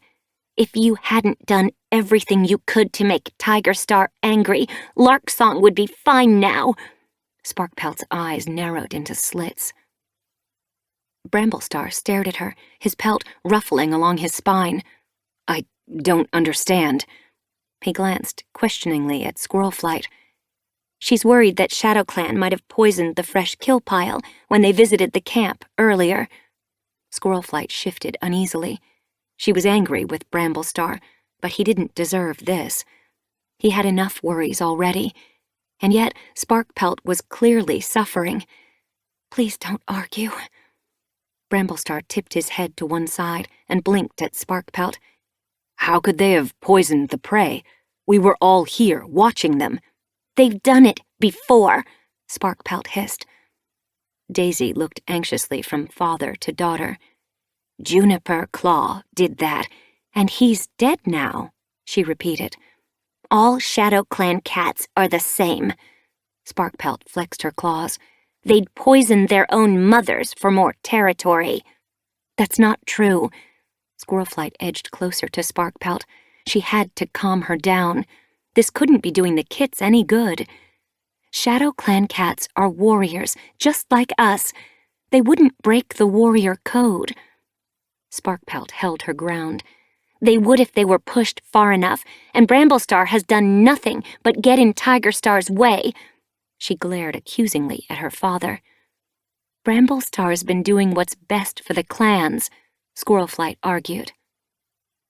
Why are you sticking up for him? Sparkpelt stared at her. He's hardly spoken to you in days. He's been treating you like an apprentice, and you're defending him. Why are you being such a mouseheart? Bramblestar's hackles lifted. Don't talk to your mother like that, he hissed. I don't care how upset you are. Hurting cats who love you isn't going to help Larksong. It's just going to make everyone as miserable as you are. I'm sorry, Larksong is ill, and we'll do everything we can to make sure he gets well again. But don't accuse your mother of being a mouseheart. She's one of the bravest warriors I know, and I am doing everything I can to keep peace among the clans. I have to stand up to Tigerstar, or he'll push SkyClan around forever. Hurt glittered suddenly in the ThunderClan leader's gaze. It's hard standing up for what you believe in, and it's even harder when the cats who are supposed to support you undermine you instead. As his gaze flashed from Sparkpelt to Squirlflight, claws seemed to pierce Squirlflight's heart. Bramblestar's tail swept the ground. I'm trying to lead a clan. How can I expect my warriors to follow me if my own kin challenge me at every turn? Growling, he pushed his way out of the den. Daisy shifted her paws. It's been a difficult day for everyone. She gazed sympathetically at Squirlflight. Why don't you get some air, and I'll make sure Sparkpelt rests. Sparkpelt was staring after her father, her eyes hollow with grief. I'm sorry. She dragged her gaze to Squirlflight. It's okay, Squirlflight murmured. I know you're upset. She felt suddenly weary. You'll feel better in the morning, and I'm sure Leafpool will have found a way to help Larksong by then. She touched her nose to Sparkpelt's head, then headed out of the den, relieved to leave her daughter in Daisy's care for a while. She crossed to the medicine den. Had Leafpool, Jayfeather, and Alderheart come up with a cure? She ducked inside. disappointment dropping like a stone in her belly as she saw Leafpool and Jayfeather murmuring, heads close together at the back of the cave. They looked as worried as ever, and Alderheart was wiping another drop of bile from Larksong's lips. Lilyheart, Larksong's mother, sat beside the nest, her eyes round with worry. She blinked at Squirlflight when she saw her. "What could have caused this?" Squirlflight shook her head. "We don't know. Could it be deathberry poisoning?" Lilyheart fretted. "There are no deathberries in the camp," Squirlflight meowed, irritated. "ShadowClan may have brought some. We know Puddleshine uses them." Leafpool looked up. "This isn't deathberry poisoning. We don't recognize these symptoms." Lilyheart's pelt bristled. "They might have found another poison." Squirlflight fixed Lilyheart's gaze with her own. "ShadowClan had nothing to do with this." She mustn't let rumors about ShadowClan's involvement in Larksong's illness take hold. There was enough tension among the clans already. "Larksong's illness is a shock and a tragedy. He's always been a strong, healthy warrior, and it's frightening to see him get so sick so quickly. But we're going to find out what caused it." She eyed Leafpool desperately. "And we're going to find out how to cure it." Fear wormed in her belly as Leafpool's gaze darkened. She was making Lilyheart promises they might not be able to keep, but she had to give the small, dark tabby hope. This sickness had come from nowhere. It could have been caused by anything. Larksong might be only the first cat to be struck down by a sickness the clans had never experienced before. And if it spread, hope might be all that ThunderClan had. Chapter 15. "I'm coming with you." Squirlflight squared her shoulders as she faced Jayfeather. Jayfeather narrowed his eyes. "This is between medicine cats." Alderheart shifted beside the blind Tom. "We're going to talk to Puddleshine to see if he has seen anything like Larksong's sickness in ShadowClan." "I have to put the clan's minds at rest," Squirlflight insisted.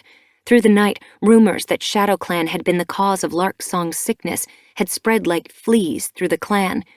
By morning, as the rain clouds cleared from above the camp, her clanmates had barely listened to her orders for the day's patrols.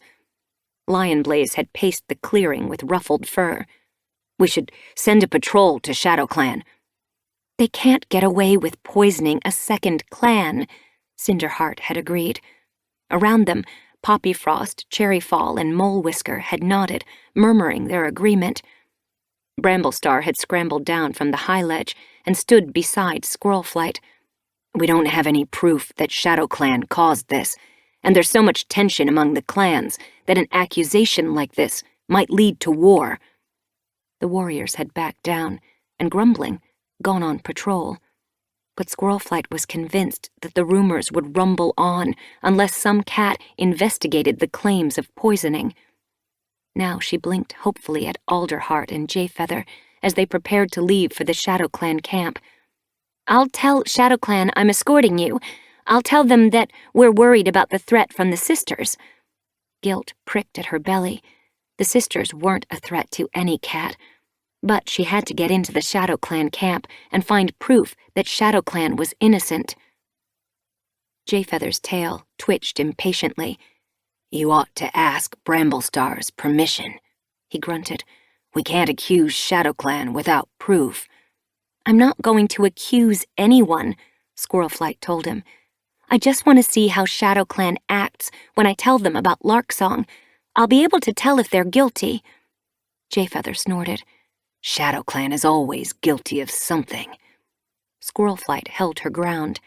"I have to come with you." Alderheart met her gaze nervously. "ShadowClan might take offense if we bring a warrior to their camp. You should get Bramblestar's permission." Squirlflight swallowed her frustration. "Bramblestar is out hunting," she reminded them. "I can't ask him now." "We can't wait." Alderheart glanced anxiously toward the medicine den. If Puddleshine knows of a way to help Larksong, we need to hear it as soon as possible, Jayfeather chimed. Squirrelflight gazed at them desperately. She was clan deputy. If she wanted to travel with them, she could. And yet she knew they were right. Tensions with ShadowClan were already high. If her visit to their camp made things worse, ThunderClan could find itself facing battle. She needed Bramblestar's support for her mission, and, she realized, she needed his support as her mate. She was always better with him behind her. She should have realized that from the start. "Let's find him," she suggested. "He could be anywhere," Jayfeather objected. "He said he was going to hunt near the beech grove," she told him. "It's not far out of the way. We could stop and get Bramblestar's permission." Jayfeather's ear twitched. "I guess we could," he conceded. "But I'm not going to wait around while you search the area. If we find him, great. If we don't, you ought to return home." "Okay," Squirrelflight agreed reluctantly. She would respect her medicine cat's wishes. She let Jayfeather and Alderheart lead the way through the thorn tunnel, relieved to be out of camp as they headed into the forest. She couldn't help Larksong, but hopefully she could put her clanmates' minds at rest by proving that ShadowClan wasn't involved. Jayfeather followed a rabbit trail into the swaths of blueberry bushes that covered the forest floor around the hollow. Alderheart followed, his gaze darting here and there as though looking for prey. "Are you hoping to hunt?" Squirrelflight called to him as she padded behind them. "I'm looking for herbs," he called back. "New patches appear at the end of Greenleaf. They'll be too young to harvest, but it's useful to notice where they'll appear again in New Leaf." Pride warmed Squirrelflight's pelt. She remembered Alderheart as a kid, hardly able to tell a good piece of prey from a bad one. He'd been a terrible warrior apprentice, but he'd found his feet as a medicine cat. Now he could recognize every herb in the forest. "He's grown up now," she thought with a pang of grief. "He doesn't need me anymore." She pushed away the longing as she imagined a nest of newborn kits. The forest sloped. She pricked her ears. The beech grove was beyond the next rise. Opening her mouth, she let the air bathe her tongue, searching for Bramblestar's scent. What if he wasn't there? If she had to turn back, would Jayfeather and Alderheart be able to tell whether ShadowClan had been involved in Larksong's sickness? They hadn't known them as long as she had. She scanned the woods. Thick brambles crowded between the beeches. The forest was lighter here. Sunshine glimmered through delicate leaves. She felt its warmth on her pelt and slowed, narrowing her eyes as she searched for a sign of Bramblestar's hunting party. Jayfeather, who was hurrying ahead, turned his face toward her, his blind blue gaze flashing through the green undergrowth. "We can't slow down," he told Squirrelflight. "Larksong is depending on us." Alderheart pushed through a stand of ferns. "Bramblestar's not here." His eyes glittered with worry. "Are you going to head back?" "We're not out of the beech grove yet." Squirrelflight padded onward, her breath shallow, as she scanned the forest desperately for some sign of Bramblestar's patrol. Jayfeather shrugged and pushed on, his tail flicking behind him. Squirrelflight could see the shadows ahead where the beeches gave way to oak and pine beyond. She pricked her ears, listening for paw steps. Ahead, the brambles thinned, and Jayfeather padded softly into a clearing. As he crossed it, Squirrelflight's heart sank. He isn't here. Her paws tingled with the urge to keep moving, to go anyway, but in her heart she knew that wouldn't work. Between Jayfeather's objections and Bramblestar's possible reaction, it could have terrible results, and she just couldn't do that to Bramblestar again. So she wouldn't be able to visit ShadowClan, after all. "Alderheart," she ducked from beneath a bramble. He blinked at her. "What?" "Will you ask Puddleshine whether the poison might have come from ShadowClan?" His pelt ruffled. "I can't accuse his clanmates." "But you'll try to find out as much as you can." Squirrelflight pressed. Jayfeather stopped in the clearing. If Larksong's sickness has anything to do with ShadowClan, we'll find out, he promised. But we're not going to start a fight. We're healers, not warriors. I know. Squirrelflight's paws pricked with frustration. She stopped as they headed toward the border, watching them disappear among the brambles on the far side of the clearing. Her heart sank. She hated feeling so powerless. As she turned back to camp, paws thrummed the ground. A squirrel shot from the brambles beside her and cut across her path. It disappeared into the bracken on the other side. Excitement flashed beneath her pelt. As she turned to chase it, a cat exploded from the brambles. Ginger fur blazed past her. Cherryfall! A second warrior burst from the brambles, then a third. Berrynose and Dewknose were on Cherryfall's heels, their pelts fluffed as they plunged into the bracken. Squirrelflight! Bramblestar's mew made her jump. She turned as he scrambled to a halt beside her. His tail was bushed, and his eyes shone. What are you doing here? Looking for you. Why? Bramblestar was out of breath. Squirrelflight nodded toward the brambles where the medicine cats had disappeared. Jayfeather and Alderheart are going to consult with Puddleshine about Larksong, she explained quickly. I want to go with them. To question ShadowClan about the sickness? Bramblestar narrowed his eyes. I wasn't going to question them, but I want to see how they react when I tell them about Larksong. There are too many rumors in ThunderClan. I need to tell our clanmates that I saw for myself that ShadowClan has nothing to do with this. Are you afraid some of our warriors will take revenge? I just think there's enough tension on the border at the moment. She searched Bramblestar's gaze. Was he going to send her back to camp? He whisked his tail. I think it's a good idea. You do? Surprise fizzed beneath her pelt. She could hardly remember the last time they'd agreed.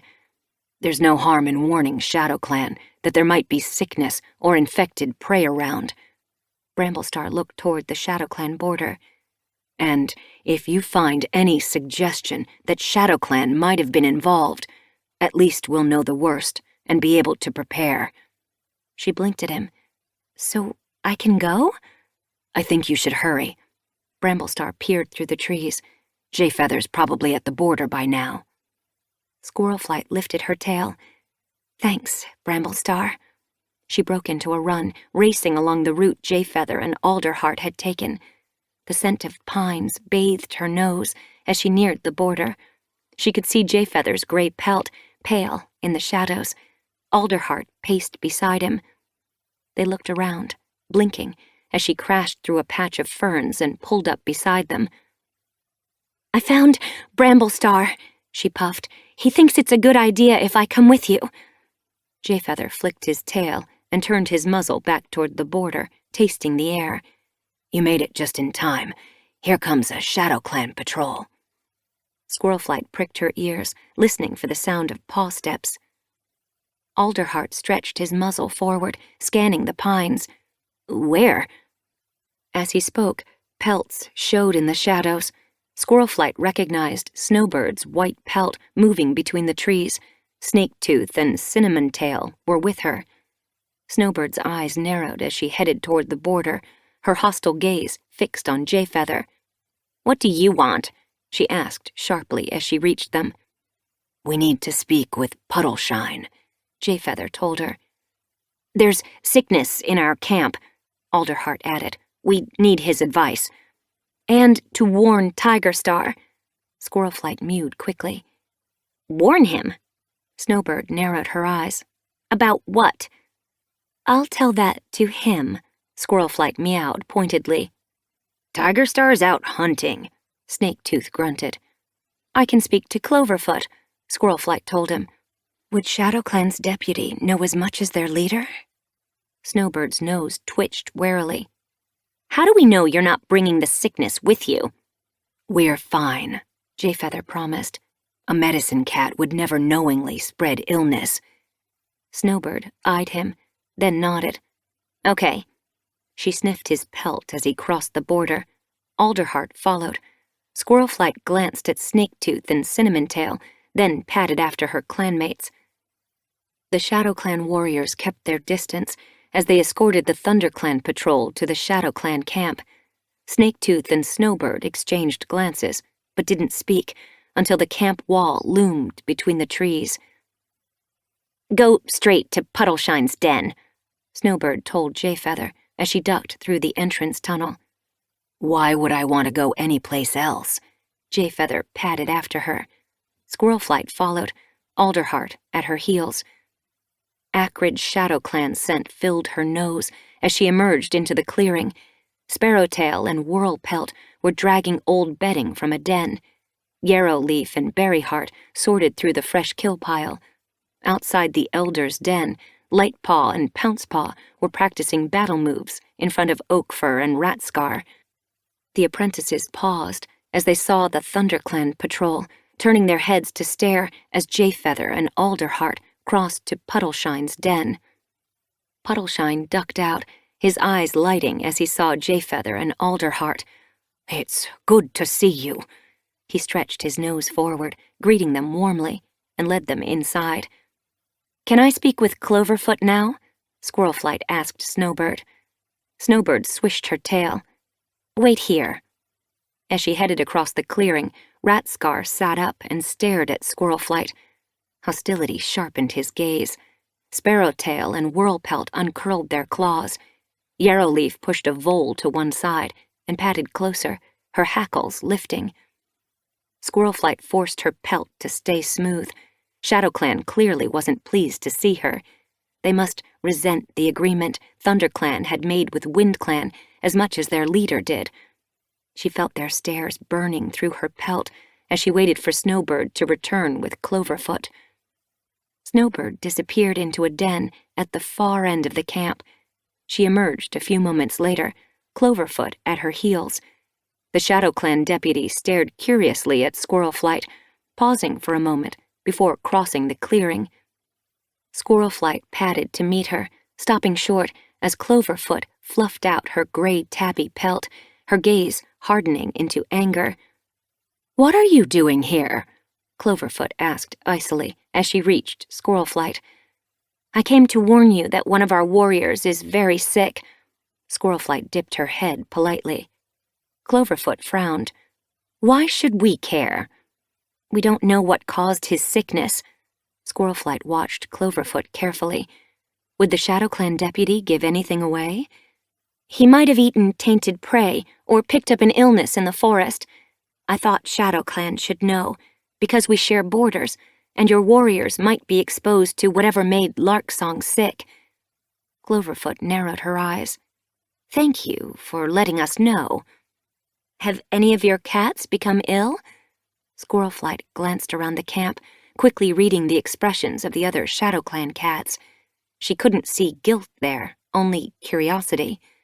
"No." Cloverfoot whisked her tail. "Did you say Larksong might have eaten tainted prey?" "He might have," Squirrelflight told her. "We're not sure yet." Cloverfoot wasn't showing any sign that ShadowClan might be responsible. "He's the only cat who's sick, so we're hoping it's an isolated incident." "I hope so, too." Concern flashed for a moment in Cloverfoot's eyes. She blinked it away. "I think you should leave now and take your medicine cats with you. But they want to consult with Puddleshine about Larksong's symptoms." Had they had enough time to probe for clues about ShadowClan's involvement in their clanmate's sickness? "They've had long enough." Cloverfoot grew brisk. "There are injured cats trying to rest in the medicine den." "Injured cats?" Squirrelflight pricked her ears. Was ShadowClan in trouble? Another fight with the sisters? Her chest tightened. "A dispute with RiverClan Border Patrol," Cloverfoot told her. "Since they found out about your agreement with WindClan, they've been pushing their border farther and farther, trying to reclaim their marshland." Anger ruffled her pelt. Squirrelflight shifted her paws self-consciously. "I'm sorry to hear that." "You caused it," Cloverfoot snapped. The camp wall shivered. Squirrelflight stiffened as Tigerstar padded into camp. Dovewing, Strikestone, and Scorchfur followed at his heels. He glared at her. What are you doing here? Cloverfoot answered for her. Squirrelflights come to report a sick cat in ThunderClan. There are wounded cats here, thanks to ThunderClan. Tigerstar padded toward her, his hackles lifting. I'm sorry RiverClan is causing trouble, Squirrelflight said, forcing her fur to remain flat. But we can't be held responsible for borders that don't belong to us. Tigerstar glared at her. Even when you caused the dispute? We don't control RiverClan. Relief washed Squirrelflight's pelt as Jayfeather and Alderheart padded from Puddleshine's den. They should leave. Tigerstar seemed ready for a fight. Quick! She beckoned them with a flick of her tail. Tigerstar kept his gaze fixed on her. How can you be so arrogant? Anger hardened his mew. You stop us finding new land for SkyClan. Squirrelflight interrupted him. SkyClan hasn't agreed to move yet. Tigerstar snorted. Everyone knows that Leafstar thinks the mountain territory would make a perfect home for SkyClan. But moving there is SkyClan's choice, not yours, Squirrelflight insisted. Besides, the sisters still live there. In a moon, the sisters will be gone, and Leafstar will have made a decision. A moon! Tigerstar lashed his tail. How many warriors will have been injured in a moon? None, if you and RiverClan agree to wait. Like you and WindClan agreed to wait? Tigerstar spat. How can we expect anything but hostility from RiverClan now that you've given WindClan their moorland back? Perhaps you should think about giving RiverClan their marshland back. Tigerstar cut her off. How dare you? He hissed. You tell me that SkyClan must make their own decision. Then tell me I should give RiverClan our land. I'm just trying to help. Heat burned Squirrelflight's pelt. She could understand Tigerstar's frustration, but for the sake of the sisters, he had to wait. Jayfeather flicked his tail impatiently. The last argument didn't solve this, and neither will this one. He turned his blind blue gaze on Squirrelflight. We should get back to camp. Leafpool might need our help. A growl rumbled in Tigerstar's throat. Your medicine cat is right. Leave! He nodded to Dovewing and Scorchfur. Escort them to the border. We know the way, Squirrelflight told him, bristling. I want to make sure you go. Tigerstar eyed her darkly. As Squirrelflight stalked past him, he called after her. Tell Bramblestar that if our border dispute goes on much longer, we won't wait for StarClan to decide whether we can take the sisters' land or for Leafstar to make her decision. We'll take the land ourselves. RiverClan might even help us for the sake of peace.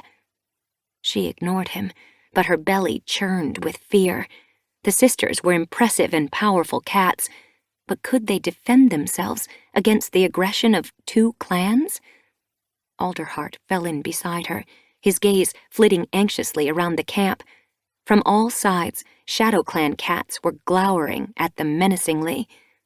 Jayfeather padded behind, his tail twitching, as Dovewing and Scorchfur followed. Warriors, he grumbled. All they think about is borders. As they ducked out of the camp, Dovewing and Scorchfur fanned out. Scorchfur stared ahead, his pelt bristling along his spine. Dovewing glanced nervously at Squirrelflight. Tigerstar has a point, she murmured. Squirrelflight looked at her, surprised. Dovewing had been raised in ThunderClan.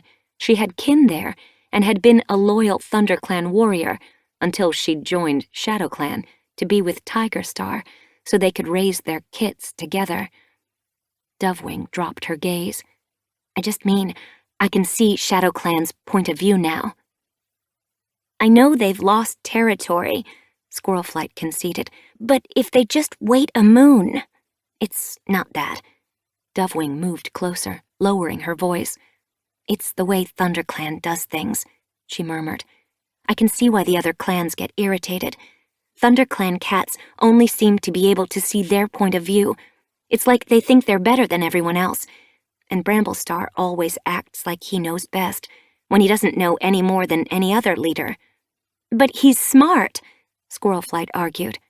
So is Tigerstar, Dovewing shot back. and Mistystar, and the others. They can see that moving SkyClan to new land would solve everyone's problems, but Bramblestar is hung up on making sure SkyClan's feelings don't get hurt. Tigerstar is right. The mountain territory would be great for SkyClan. It would be great for any clan.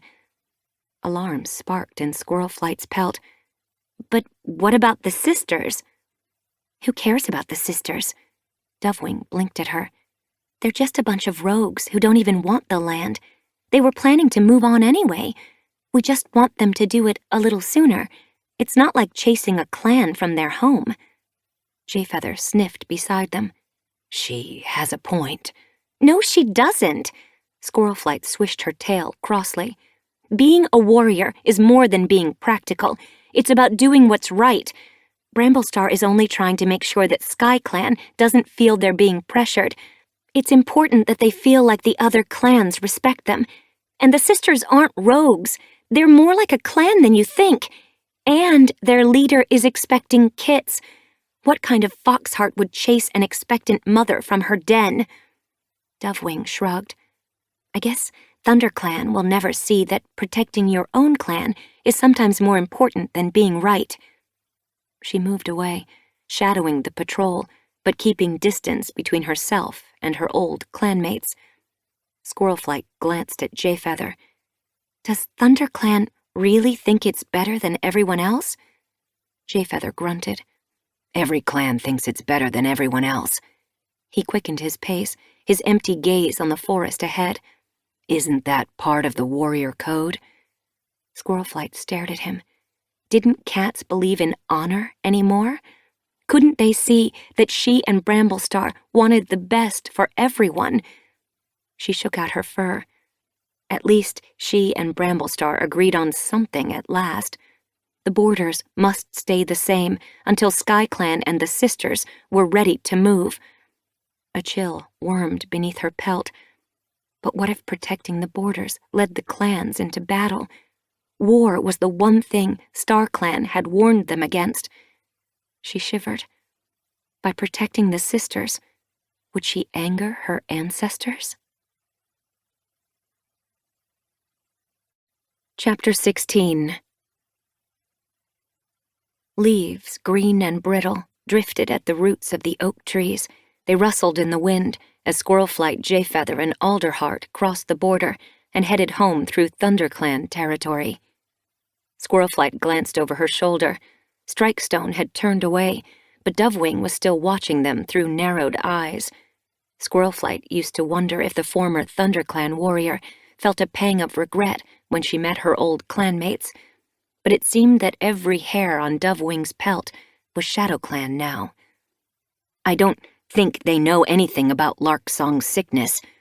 Alderheart's mute jerked her from her thoughts. Puddleshine had no idea what could have caused it. He was scared his clanmates would catch it. Relief washed Squirrelflight's pelt.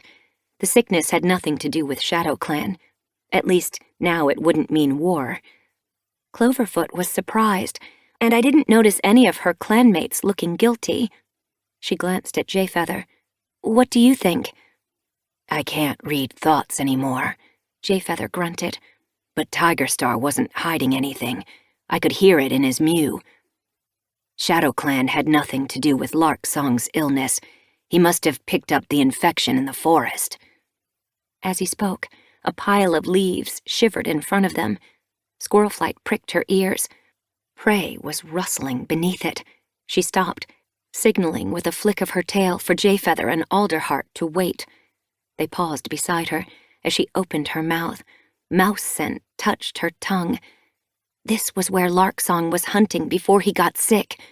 Her pelt prickled. She glanced at the medicine cats. Would you be able to tell if a mouse was tainted by examining it?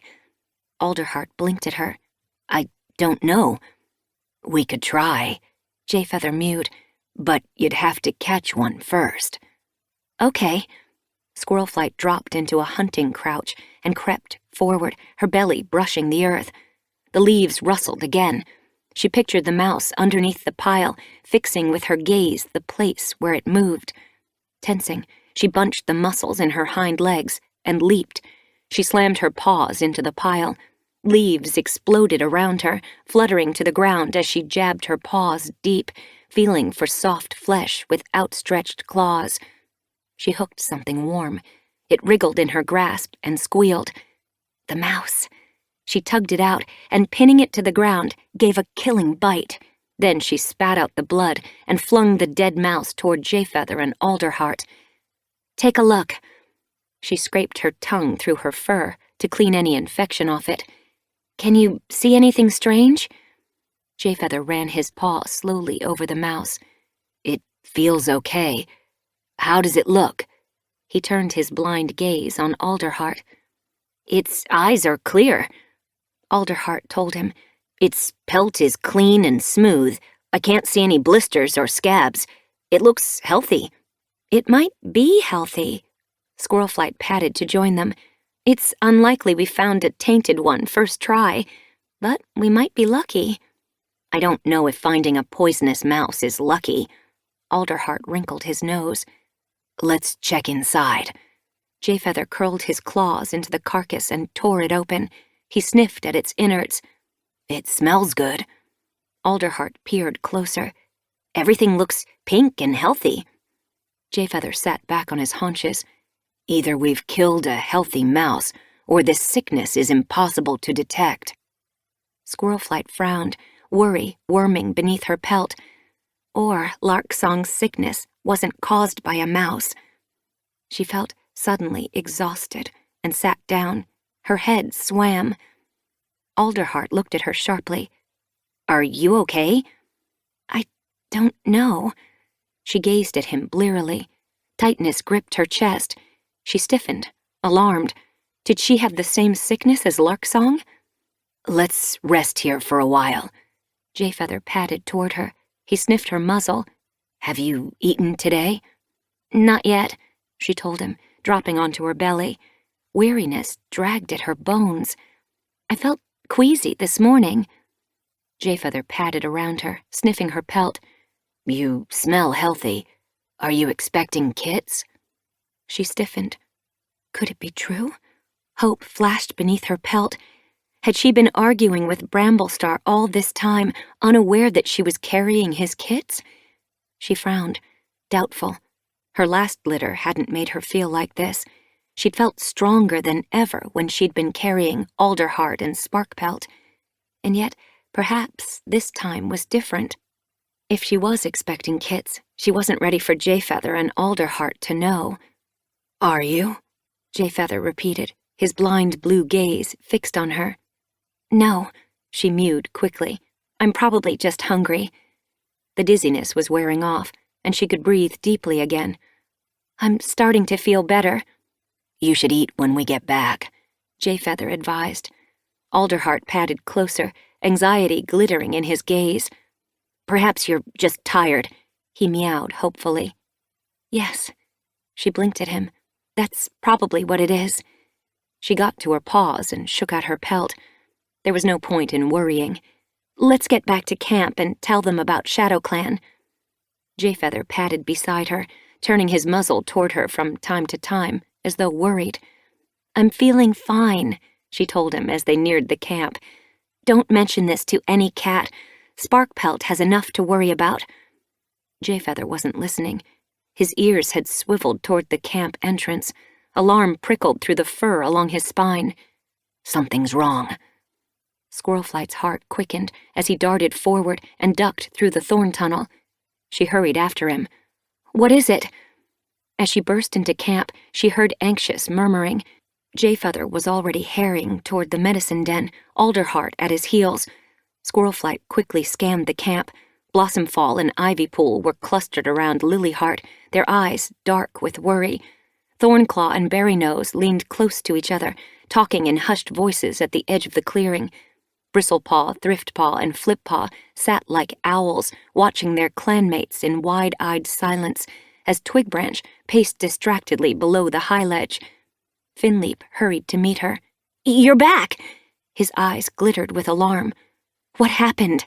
Panic shrilled through Squirlflight's fur. "Is it Larksong?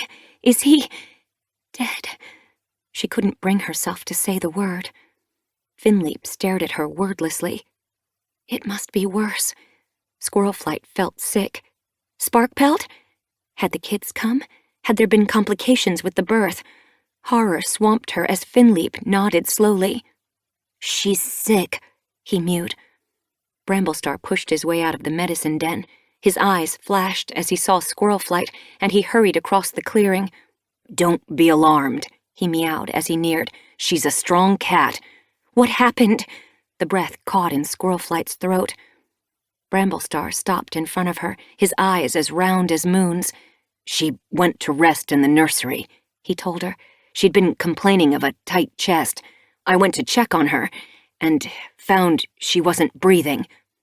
The ground seemed to sway beneath Squirlflight's paws.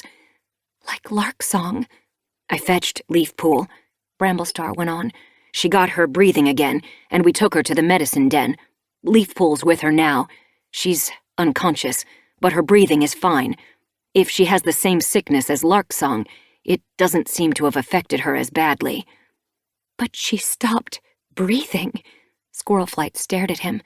"Her heartbeat is strong," Bramblestar told her, "and the kits are still moving." Squirlflight's thoughts whirled. What if you hadn't gone to check on her? What if she'd died without anyone realizing she was sick? Bramblestar thrust his muzzle against her cheek and held it there. "She didn't die," he meowed steadily. "I checked on her, and she's alive." Squirlflight leaned against him, grateful for his warmth. She felt cold to the bone and fought to stop herself shivering. "Can I see her?" She drew away and looked deep into Bramblestar's eyes. "Of course." His gaze shimmered for a moment. Then he looked away. Squirlflight hurried across the clearing. She pushed through the trailing brambles, her heart racing.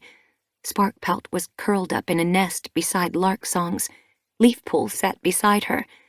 Alderheart watched anxiously as Jayfeather touched his nose to Sparkpelt's fur. The blind medicine cat drew away, frowning. "I've never known a sickness that doesn't smell like sickness." He shook out his pelt, then nodded to Alderheart as though coming to a decision. "We're going to check on every cat in the clan," he told him. "If any of them is tired or has difficulty breathing, we'll send them to the medicine den. That way we can stop it spreading." He glanced at Leafpool. "Okay?" Leafpool nodded. "It's a good plan." As Jayfeather led Alderheart out of the den, Squirlflight met Leafpool's gaze. "You saved her life." Her heart ached with gratitude. Leafpool dipped her head. "Bramblestar is the one who found her." Squirlflight felt a rush of affection for her mate. It was comforting to know that, whatever had happened between them, he was always there for their kits. She padded to Sparkpelt's nest. Her daughter looked suddenly small among the bracken fronds. Squirlflight bent to touch her nose to Sparkpelt's fur, but Leafpool put out a paw. "Don't get too close," she warned. "Until we know what's causing this, it's best to stay clear." Squirlflight's heart seemed to crack. "But she's my daughter. That doesn't mean you won't catch it from her." Leafpool gazed gently at Squirlflight. "Will her kits be okay?" Squirlflight asked. "I felt them moving before you came in. They seem strong." Squirlflight hesitated. Should she tell Leafpool about feeling unwell on the way home? No. How could she help her clan if she were confined to the medicine den? But Leafpool should know about my kits in case I get sick. "I think I may be expecting," she told Leafpool. "Really?" Leafpool's eyes widened with surprise. "Are you sure?" Doubt tugged in Squirlflight's belly. Leafpool had said that she always knew when a cat was expecting kits. Am I wrong? She changed the subject. "How's Larksong?" She looked at the black Tom's nest. Larksong was barely more than a shadow against the bracken. He still hasn't woken, and he's had difficulty breathing, Leafpool told her. But we're giving him tansy and chervil root, and we've managed to get a little water into his mouth. Squirrelflight felt numb. What if he died? What if Sparkpelt died too, and their unborn kits? She headed for the entrance, shaking out her pelt before the thought could take hold. She pushed through the brambles, holding her face up to the sunshine. Perhaps the light could wash away the darkness she felt welling inside her. Around the edge of the clearing, Jayfeather and Alderheart moved from warrior to warrior, leaning close as they checked them for symptoms. Finleap and Twigbranch moved aside as Graystripe padded from the elder's den, his eyes dark. Flippaw paced nervously around Hollytuft, while Bristlepaw and Thriftpaw seemed rooted to the ground. Thornclaw was blinking anxiously at Bramblestar. Could Sparkpelt have eaten a tainted mouse too? We haven't hunted anywhere near the place Larksong's mouse was caught, Bramblestar reasoned. Graystripe padded closer. Perhaps there are tainted mice all over the forest. Sickness spreads between prey, just as it spreads between cats. Bramblestar's pelt bristled along his spine. It might not even be prey that's causing the sickness. What if Larksong picked up sickness in the forest and passed it to Sparkpelt? Where could he have picked it up? Thornclaw frowned. We've never seen anything like it before. Mousewhisker padded nearer. It might be a sickness from outside the clans. Bramblestar blinked at him. Larksong hasn't left clan territory. Squirrelflight tensed. A thought surfaced that she didn't dare acknowledge.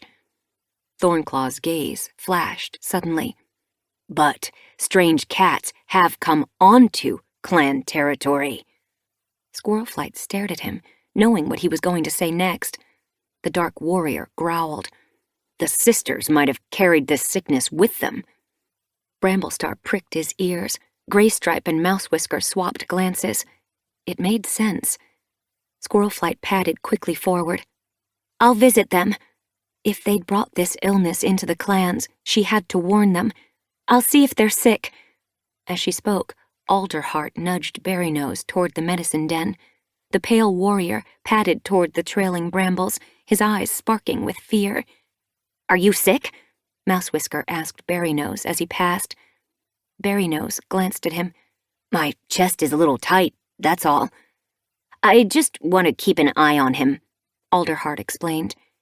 Jayfeather looked up beside Thriftpaw.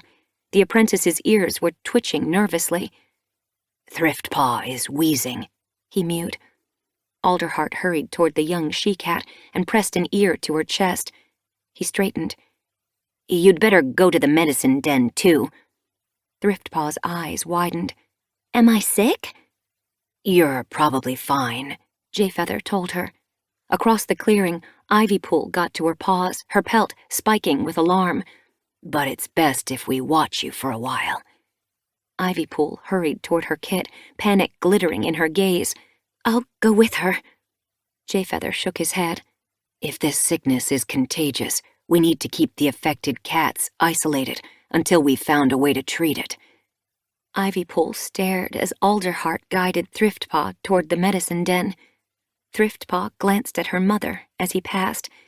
She blinked reassuringly, but Squirrelflight could see fear in the young cat's eyes. I'll go to the sisters' camp now, she told Bramblestar. If they do have this sickness, they might know a cure. Bramblestar nodded. Take a patrol with you. She blinked at him, expecting him to choose warriors to go with her, but he turned and followed Alderheart toward the medicine den. Did he trust her to pick her own patrols again? She felt a flash of relief. Ivypool, she nodded to the silver and white tabby. I want you to come with me. Ivypool glanced toward the medicine den.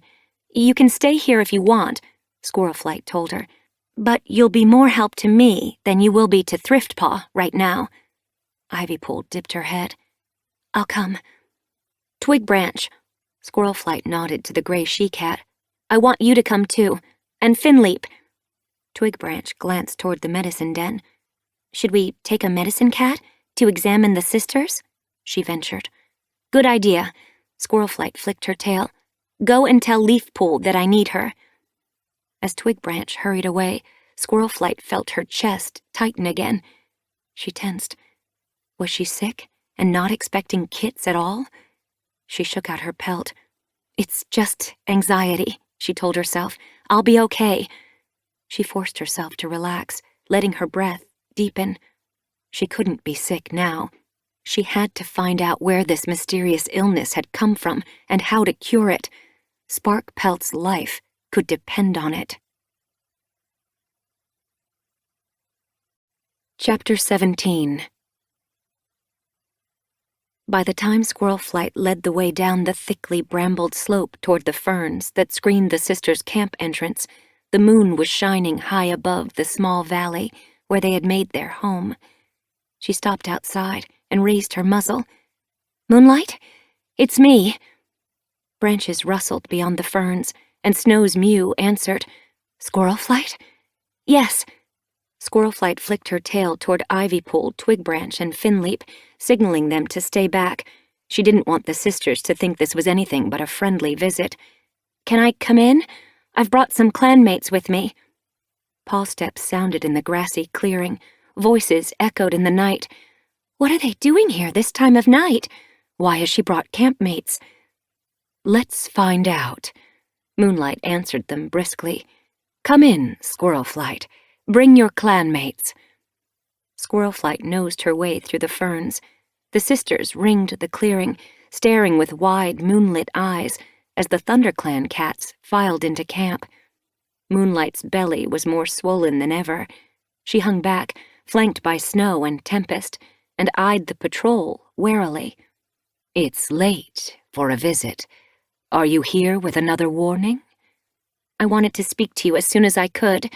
Squirrelflight scanned the sisters, looking for signs of illness. Sunrise wasn't with them. Are you all well? She pricked her ears, searching Moonlight's gaze as the large gray she-cat answered. We are. And Sunrise? Squirrelflight glanced anxiously at Leafpool. She's resting. Moonlight's ears twitched. She was clearly unnerved by the patrol's arrival. Leafpool padded forward. May I see her? Her wound is almost healed, Moonlight told her. I'd like to check, Leafpool pressed. Okay. Moonlight nodded to Furs. Take her to Sunrise's den. Furs beckoned Leafpool with a flick of her tail and led her through a gap in the dogwood at the edge of the clearing. As Leafpool disappeared, Squirrelflight glanced around at the sisters. Their long, thick pelts were disheveled. Was that sickness, or was their fur simply ruffled by sleep? Tempest shook out her fur, as though conscious of Squirrelflight's gaze. Why bring so many clanmates just to check on Sunrise? Bramblestar told me to bring a patrol with me, Squirrelflight told her. Amusement flashed in Moonlight's gaze. Are you still trying to please him? Squirrelflight swished her tail. He's my leader, and my mate. How could Moonlight understand? She had neither. Of course. Moonlight dipped her head. Her gaze was still firm when she lifted it again. But you are not just here to check on Sunrise. As she spoke, Leafpool padded from the dogwood. She's healed well. Leafpool met Moonlight's gaze. You found the herbs you needed? Yes. Moonlight turned her questioning gaze back to Squirrelflight. Is Sunrise why you came? There is sickness in our camp, Squirrelflight told her. We came to find out if you had it too. Were you worried that you'd passed it on to us? Moonlight narrowed her eyes. Or that we'd brought it to you? Squirrelflight avoided the question. We were worried you might be sick. We're not. Moonlight eyed her curiously. Relief washed Squirrelflight's pelt. She'd tried not to think how the clans would react if they thought the sisters had brought sickness to the forest. Then it must be caused by prey. Be careful what you catch. We think there might be tainted prey in the forest. Snow's pelt prickled. We hunt here, not in your forest. Leafpool padded to Squirlflight's side. We don't know what has tainted the prey, and whatever it is might have spread here. Ivypool stepped forward, her eyes glittering anxiously. Have you seen any sick prey? Moonlight narrowed her eyes. Not that we've noticed, and nothing has made us ill. Finleap shifted behind Squirlflight. If there's nothing to learn here, he mewed, we should head back. Twigbranch moved closer. Do you think any other cats will have fallen sick while we've been away? I hope not. Squirlflight's belly tightened. She dipped her head politely to Moonlight. I'm sorry we disturbed you. As she turned to go, Moonlight's eyes narrowed. What are the symptoms of this sickness? It comes on quickly, Leafpool told her. The patient feels tired, then suddenly collapses and stops breathing. We've managed to keep the first 2 victims alive, but they're unconscious and bringing up bile. If we can't treat them soon, they might die. Moonlight looked at Snow. Flickers of recognition seemed to spark in their gaze. Squirlflight stiffened. Do you know what's causing it? We thought it was strange that you let meadow saffron grow in your forest, Snow meowed. Moonlight sat down, her heavy belly resting on her hind paws. We thought that clan cats must be immune to its poison. Meadow saffron? Squirlflight had never heard of it. What is it? Haven't you seen the purple flowers? Hawk asked. We saw a few while we were on your land. Squirlflight glanced at Leafpool. She hadn't noticed any unusual plants, but the medicine cats might have spotted it. Have you seen any? No. Leafpool looked perplexed, but we weren't looking for it. Moonlight's gaze had darkened with concern. When we settle new land, we dig up any meadow saffron we find. Mice and shrews like to eat the roots and seeds. It doesn't hurt them, but it makes them harmful to us. Leafpool pricked her ears. How do you know this? Our ancestors passed on the knowledge, Tempest explained. The 2 legs they escaped from grew meadow saffron near their nest. Squirlflight's heart quickened. Had they found the cause of Sparkpelt sickness? But how did this plant get on our land? Hawk frowned. It might have spread from 2-leg gardens. Moonlight nodded. If a 2-leg near your territory has planted some near their nest, birds will eat the seeds and drop them on your land. Leafpool's eyes were wide. Is there a cure? Moonlight shrugged. Dandelion root will clear the poison from inside, but treatment must be fast before the poison takes hold. Ivypool's tail twitched impatiently. We must get back. Thank you. Squirlflight nodded to Moonlight. You may have saved the lives of our clanmates. As she turned toward the entrance, Ivypool hesitated. Thank you. The Silver Warrior's gaze flitted gratefully around the sisters. Moonlight dipped her head. I'm glad we could help. Squirlflight pushed her way through the ferns.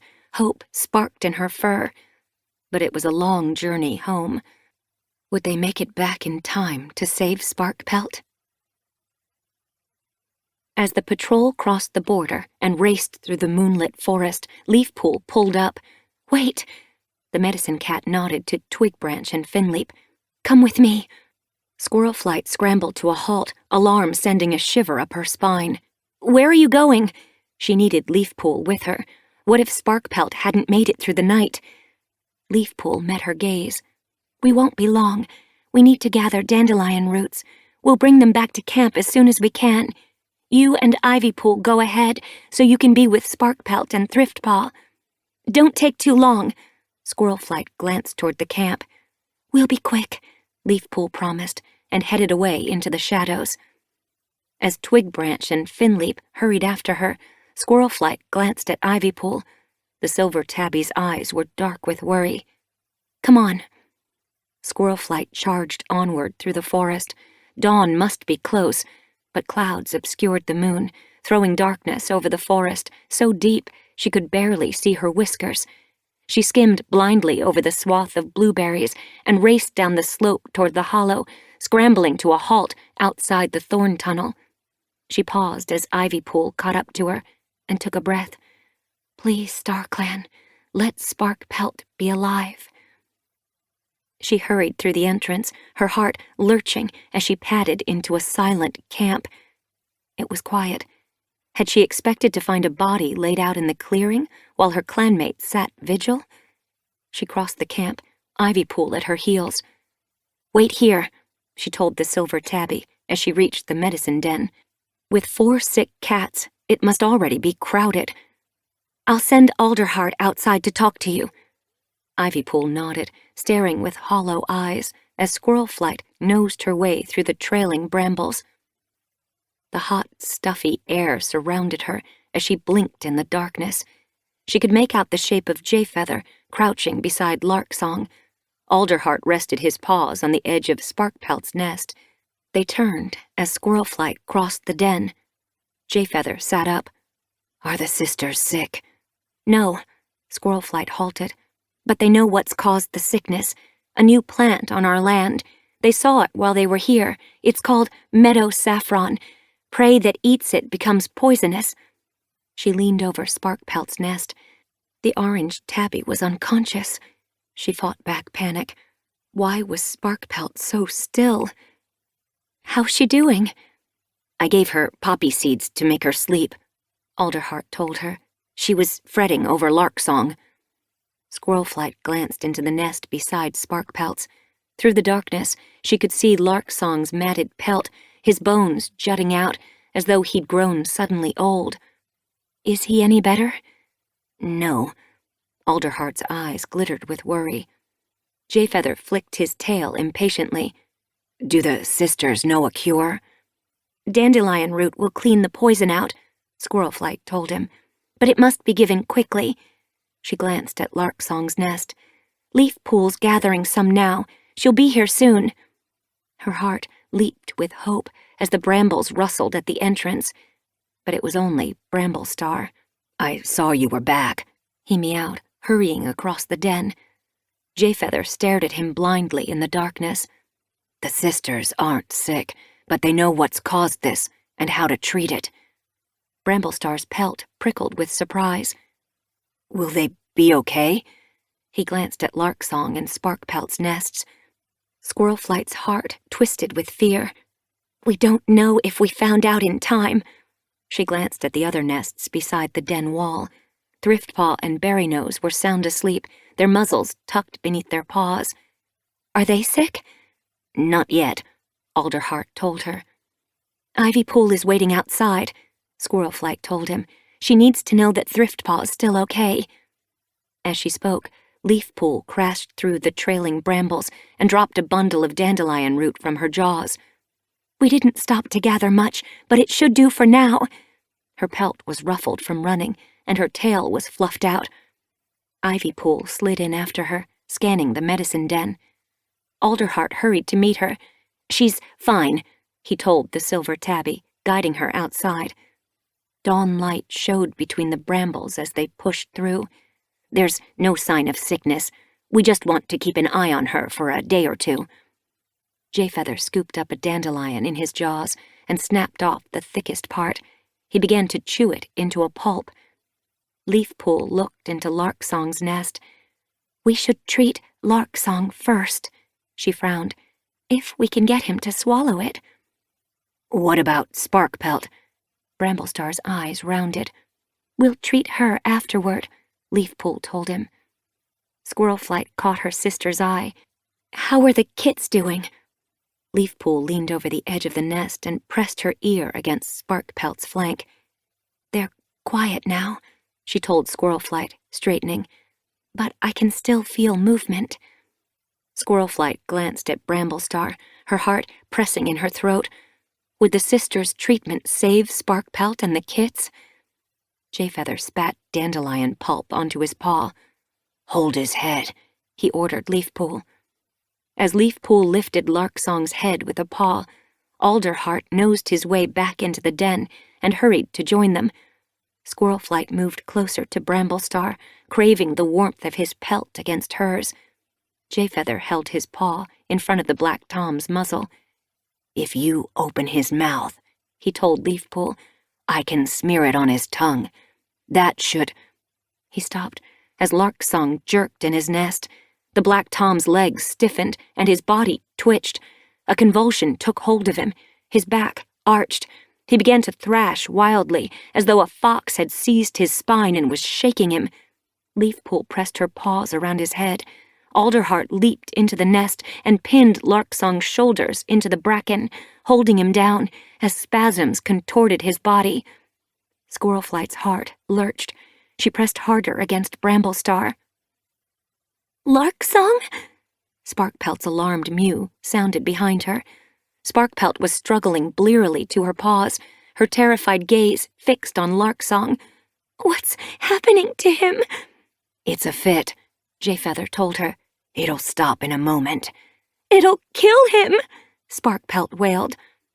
Squirrelflight's paws seemed frozen to the earth. Was this going to happen to Sparkpelt next?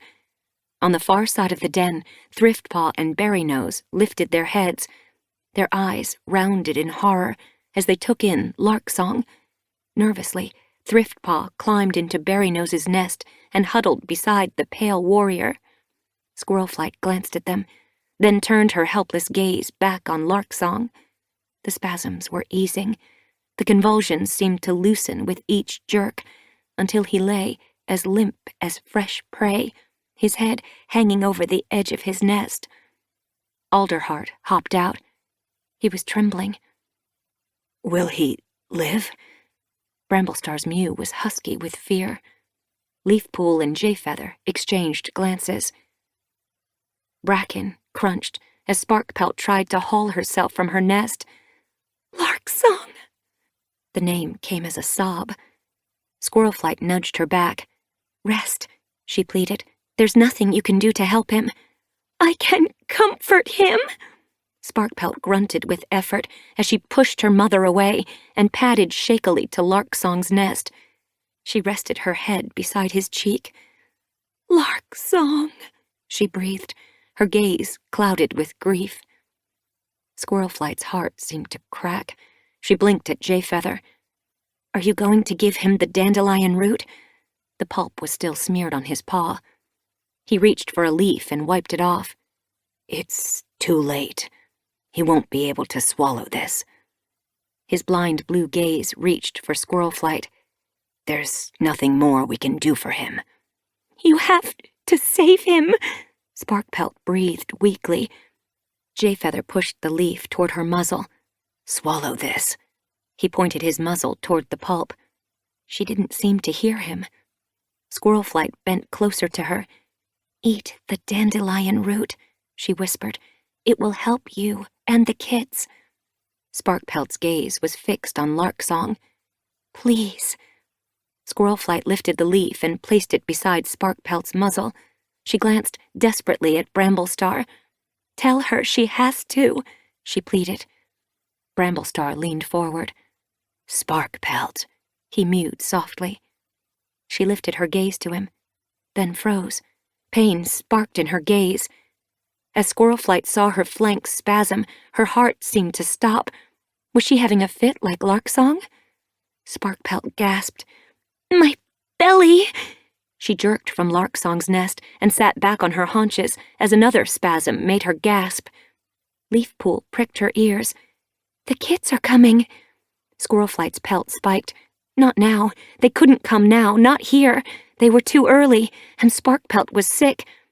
Is she strong enough? She blinked at Leafpool. She'll have to be. Leafpool jerked her muzzle toward Alderheart. Take Thriftpaw and Berrynose to the nursery, she ordered. Now that we know the sickness doesn't spread, they don't have to be confined here. Stay with them. Alderheart's eyes widened. Don't you need me here? I have Jayfeather, and some cat needs to keep an eye on them, Leafpool told him. These symptoms come on fast. Alderheart hurried away, bustling Thriftpaw and Berrynose wide-eyed from the den. Sparkpelt crouched on the den floor, her breath coming fast as another spasm pulsed through her. Jayfeather eased her onto her side and began to lap her pelt with long, soothing licks. Leafpool crouched at her tail. "The first kit's coming." Squirrelflight watched as a small, wet sack plopped onto the ground. The sack tore as it landed, and a tiny tortoiseshell kit, tinier than Squirrelflight had ever seen, struggled from the membrane. Leafpool grabbed its scruff and scooped it toward Squirrelflight. "Clean it and keep it warm." Pelt prickling with surprise, Squirrelflight picked up the kit by its scruff. She sat down and placed it on the ground against her belly. Leaning down, she licked the remains of the membrane from its pelt and then washed it softly with her tongue. "It's a she-cat," she breathed, relieved to feel it squirming against her. Her heart swelled as kit scent filled her nose. Bramblestar leaned closer, a purr throbbing in his throat. "She's beautiful," he murmured, touching his nose to the kit's head. "She has a brother." Leafpool jerked another kit toward them. Squirrelflight took him and cleaned him and pressed the little black Tom next to his litter mate. Sparkpelt groaned as another convulsion shook her. "You're doing well," Leafpool told her. Sparkpelt stretched her head back and gazed desperately at Larksong. In the pale dawn light, Squirrelflight saw that the black Tom's eyes were open, half-focused on Sparkpelt. Did he realize what was happening? Squirrelflight got to her paws. She lifted the Tom kit and swung him toward Bramblestar. "Keep this one warm." She placed him between his paws, then picked up the she-kit by the scruff. Carrying her gently, she took her to Larksong's nest. She placed her at the edge of the nest, beside his muzzle. Sparkpelt grunted, her body convulsing again. "This is the last one." Leafpool moved back as a tiny black and orange tomcat slithered onto the floor. She pressed a paw onto Sparkpelt's flank. "Rest now," she meowed. "We'll take care of the kids." Sparkpelt didn't respond. She was staring at Larksong as the she-kit mewled beside his muzzle. His clouded gaze seemed to sharpen. He moved his head, touching his nose to the kit's flank. Squirrelflight held her breath as Larksong blinked slowly, his eyes widening with joy. The kit wriggled and rubbed her head against his muzzle. Larksong gave a short, rasping purr. His gaze flicked toward Sparkpelt, glistening with affection. Then it grew dull, like twilight fading into night. Shock pulsed through Squirrelflight. "He's dead." Larksong's eyes stared blankly at Sparkpelt, but she knew he couldn't see her anymore. "Larksong?" Sparkpelt stared back at him, panic edging her mew. Jayfeather hurried to Larksong's nest and pressed his ear to the Tom's chest. Squirrelflight quickly snatched the kit away and carried her back to Bramblestar, where she tucked her beside her litter mate. "Larksong!" Sparkpelt was struggling to her paws. She staggered toward Larksong, collapsed as she reached him, and laid her head beside his on the edge of the nest. Squirrelflight blinked in panic at Leafpool. Would this be too much for Sparkpelt? But Leafpool was staring at the last kit. He lay lifeless on the ground. Blood roared in Squirrelflight's ears as grief threatened to overwhelm her. Beside her, Bramblestar sheltered the first two kits between his paws.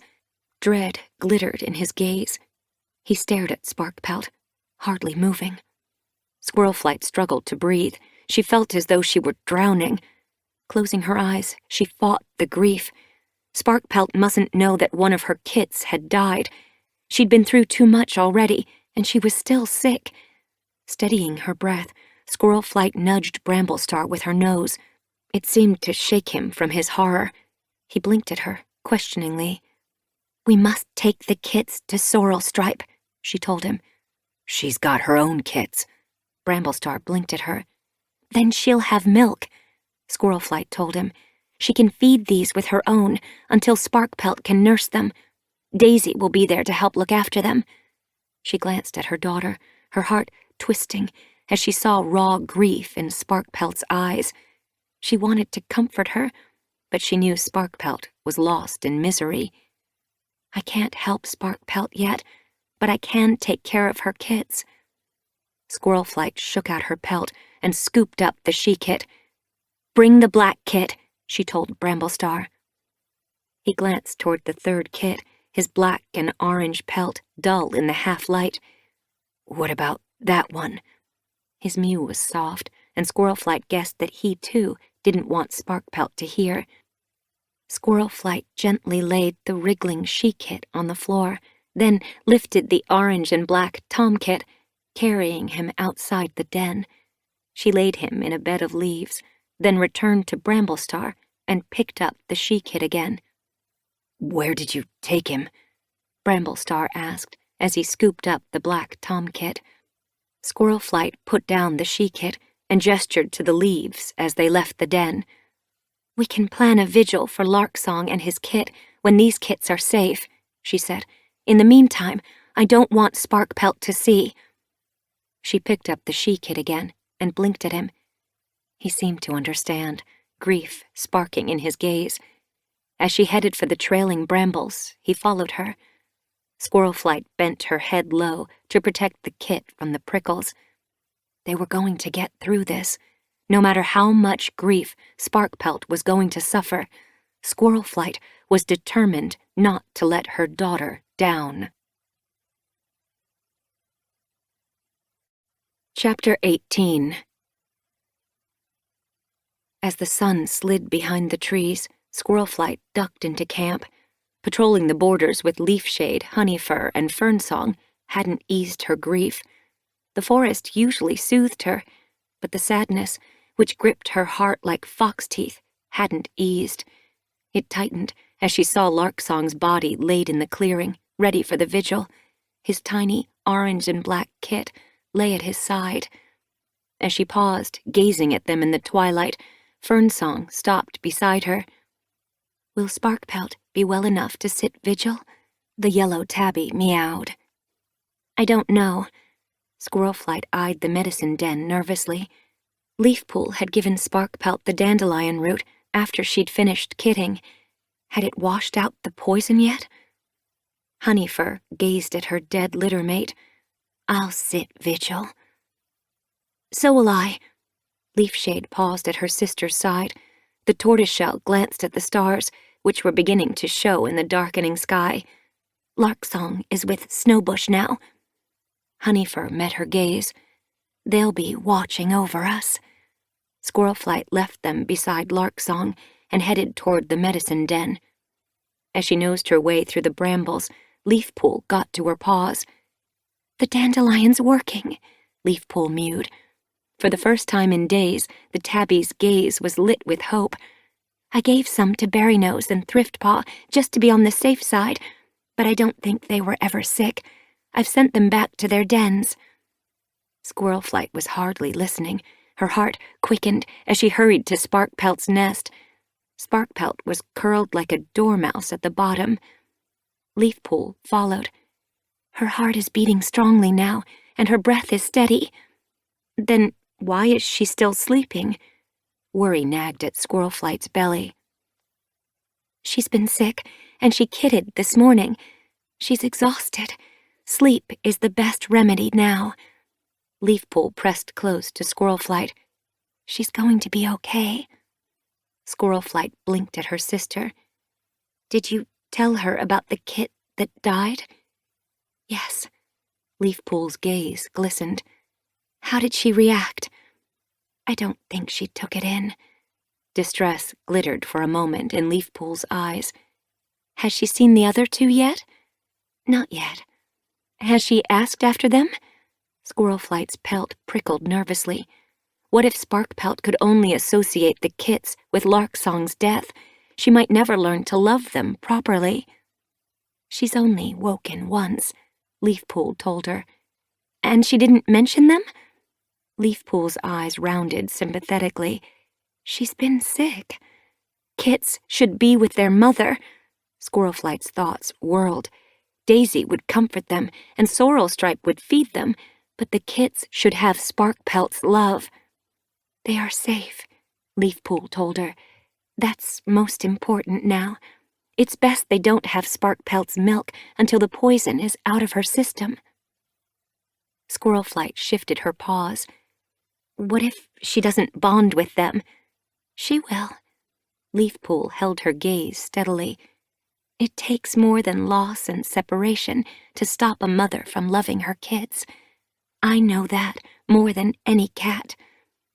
Squirrelflight's throat tightened. Leafpool had been through so much and hadn't let it change her. Perhaps Sparkpelt would be okay.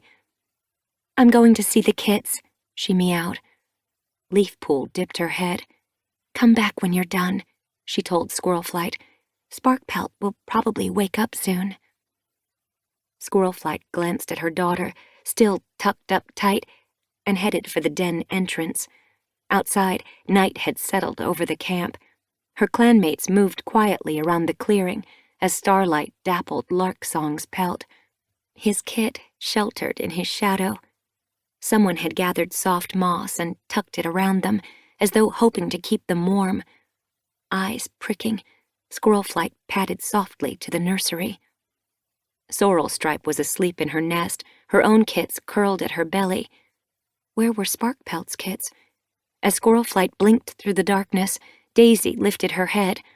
The queen was curled on a bed of bracken, her paws resting protectively around two tiny, squirming bundles. How's Sparkpelt? She's recovering, Squirrelflight told her. Good, Daisy purred. I expect these two will want to see their real mother soon. She nuzzled the kits fondly. Sorrelstripe's been suckling them along with her own. It's exhausting for her, so I've been keeping them with me when they're not feeding. She unfolded her paws. The kits mewled indignantly as she revealed them to the chilly night air. Squirrelflight hurried across the den and nuzzled them. They reached instinctively for her. The smell of them filled her heart, and as they fidgeted blindly, pawing at her nose, she knew with a jolt that she wasn't expecting a litter of her own, after all. It had never been more than desperate hope and tiredness caused by worry. She'd been foolish to believe she was carrying Bramblestar's kits. Squirrelflight nuzzled the kits harder, purring, as longing hollowed her belly. If Sparkpelt didn't want these kits, she would take care of them as if they were her own. Tiny claws scraped her cheek as the tortoiseshell she-kit rolled away and began pummeling Daisy's belly. The black tomkit wriggled after his sister, pressing his face into Daisy's soft belly fur. Daisy curled her paws around them once more. They need names. She hugged them gently. Meadowkit, Gladekit, Bluekit. Names flashed in her mind, names she'd planned when she'd been dreaming of new kits of her own. She pushed them away and blinked at Daisy. Sparkpelt should name them. Daisy reached toward the moss piled in a soggy heap at the side of the bracken. She hooked a piece and offered it to the kits. Mewling, they lapped at it and began to suckle, each tugging at a corner. This keeps them quiet while Sorrelstripe rests. Squirrelflight was impressed by how quickly they'd adapted to such strange nursing. They're going to be great warriors, just like Sparkpelt and Larksong. Of course. Daisy's eyes shone in the half-light. I'll see if Sparkpelt is ready to come and see them. Squirrelflight headed for the den entrance. She slid out and saw her clanmates gathering around Larksong and the kit. Graystripe and Millie stood in the shadow of the elder's den. Thriftpaw, Bristlepaw, and Flippaw sat between Ivypool and Fernsong, while their clanmates ringed the clearing. Bramblestar was heading toward the nursery. I was just coming to fetch you. What about Sparkpelt? Squirrelflight scanned her clanmates. She's here. Bramblestar nodded toward a shadowy figure padding across the clearing. Sparkpelt's green eyes glittered in the darkness as she reached Larksong's body. She lowered her head and pressed her muzzle against his lifeless cheek. Then she sat beside him and lifted her chin as though bracing herself for a long night.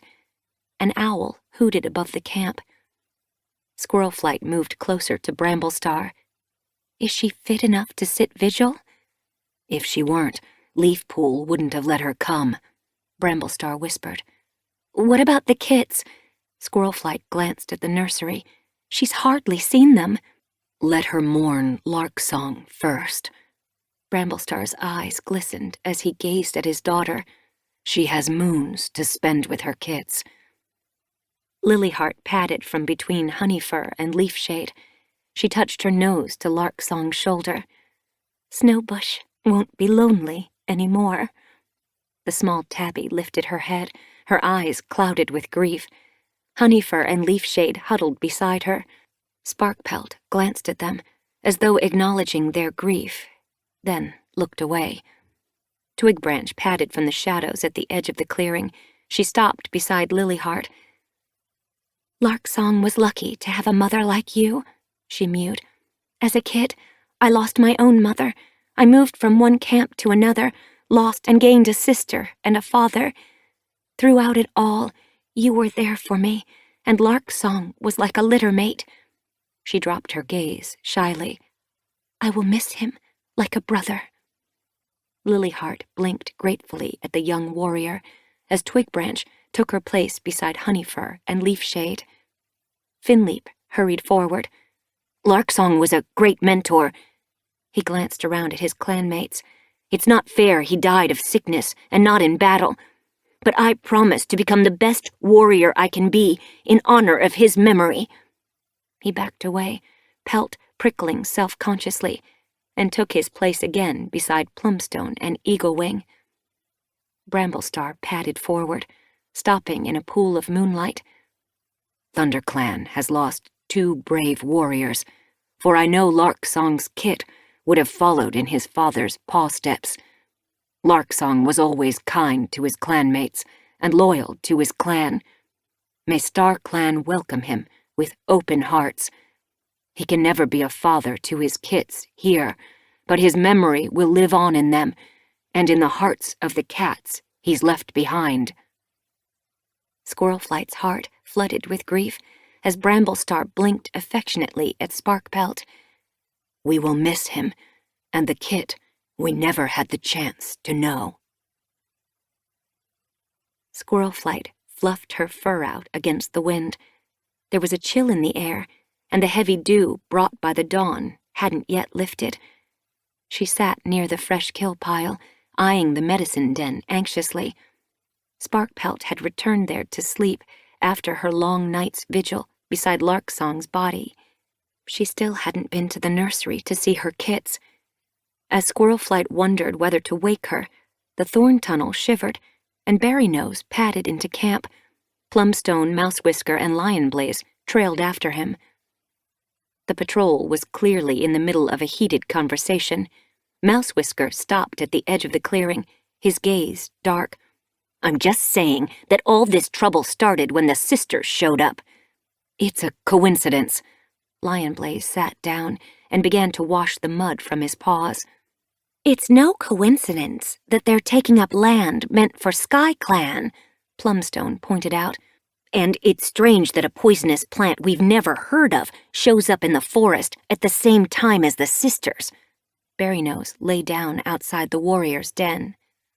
Squirrelflight glared at him. The sisters didn't cause the sickness. They're the ones who told us what it was and how to cure it. They didn't tell us what this meadow saffron looks like. There are plenty of different plants with purple flowers, Berrynose answered. How are we meant to find it and dig it up if we don't know what it looks like? I didn't give them the chance to tell us. Squirrelflight felt like she was always defending the sisters.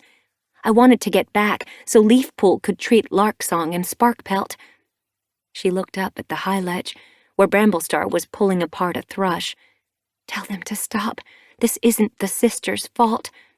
Didn't they realize that the sisters had probably saved Sparkpelt's life? Bramblestar stopped eating when she caught his eye. He got to his paws and slithered down the rock tumble. Squirrelflight felt a prick of guilt. She shouldn't draw him into this. He looked tired. He'd sat vigil with Sparkpelt all night, and been the first to help dig the hole where Larksong and his kit would be buried. He swiped his tongue around his mouth, wiping it clean. It would be helpful to know what plants we need to dig up. I could visit them again and find out, Squirrelflight offered. Berrynose grunted. What you need to find out is when they're leaving. Why? Squirrelflight flicked her tail irritably. SkyClan hasn't even decided whether to move yet. Mousewhisker sat down. Perhaps Leafstar doesn't want to make a decision that might mean the sisters have to move. She might be as fond of them as you are. He gazed accusingly at Squirrelflight. I'm not fond of them, she shot back. I just happen to respect their way of life. Bramblestar shifted his paws.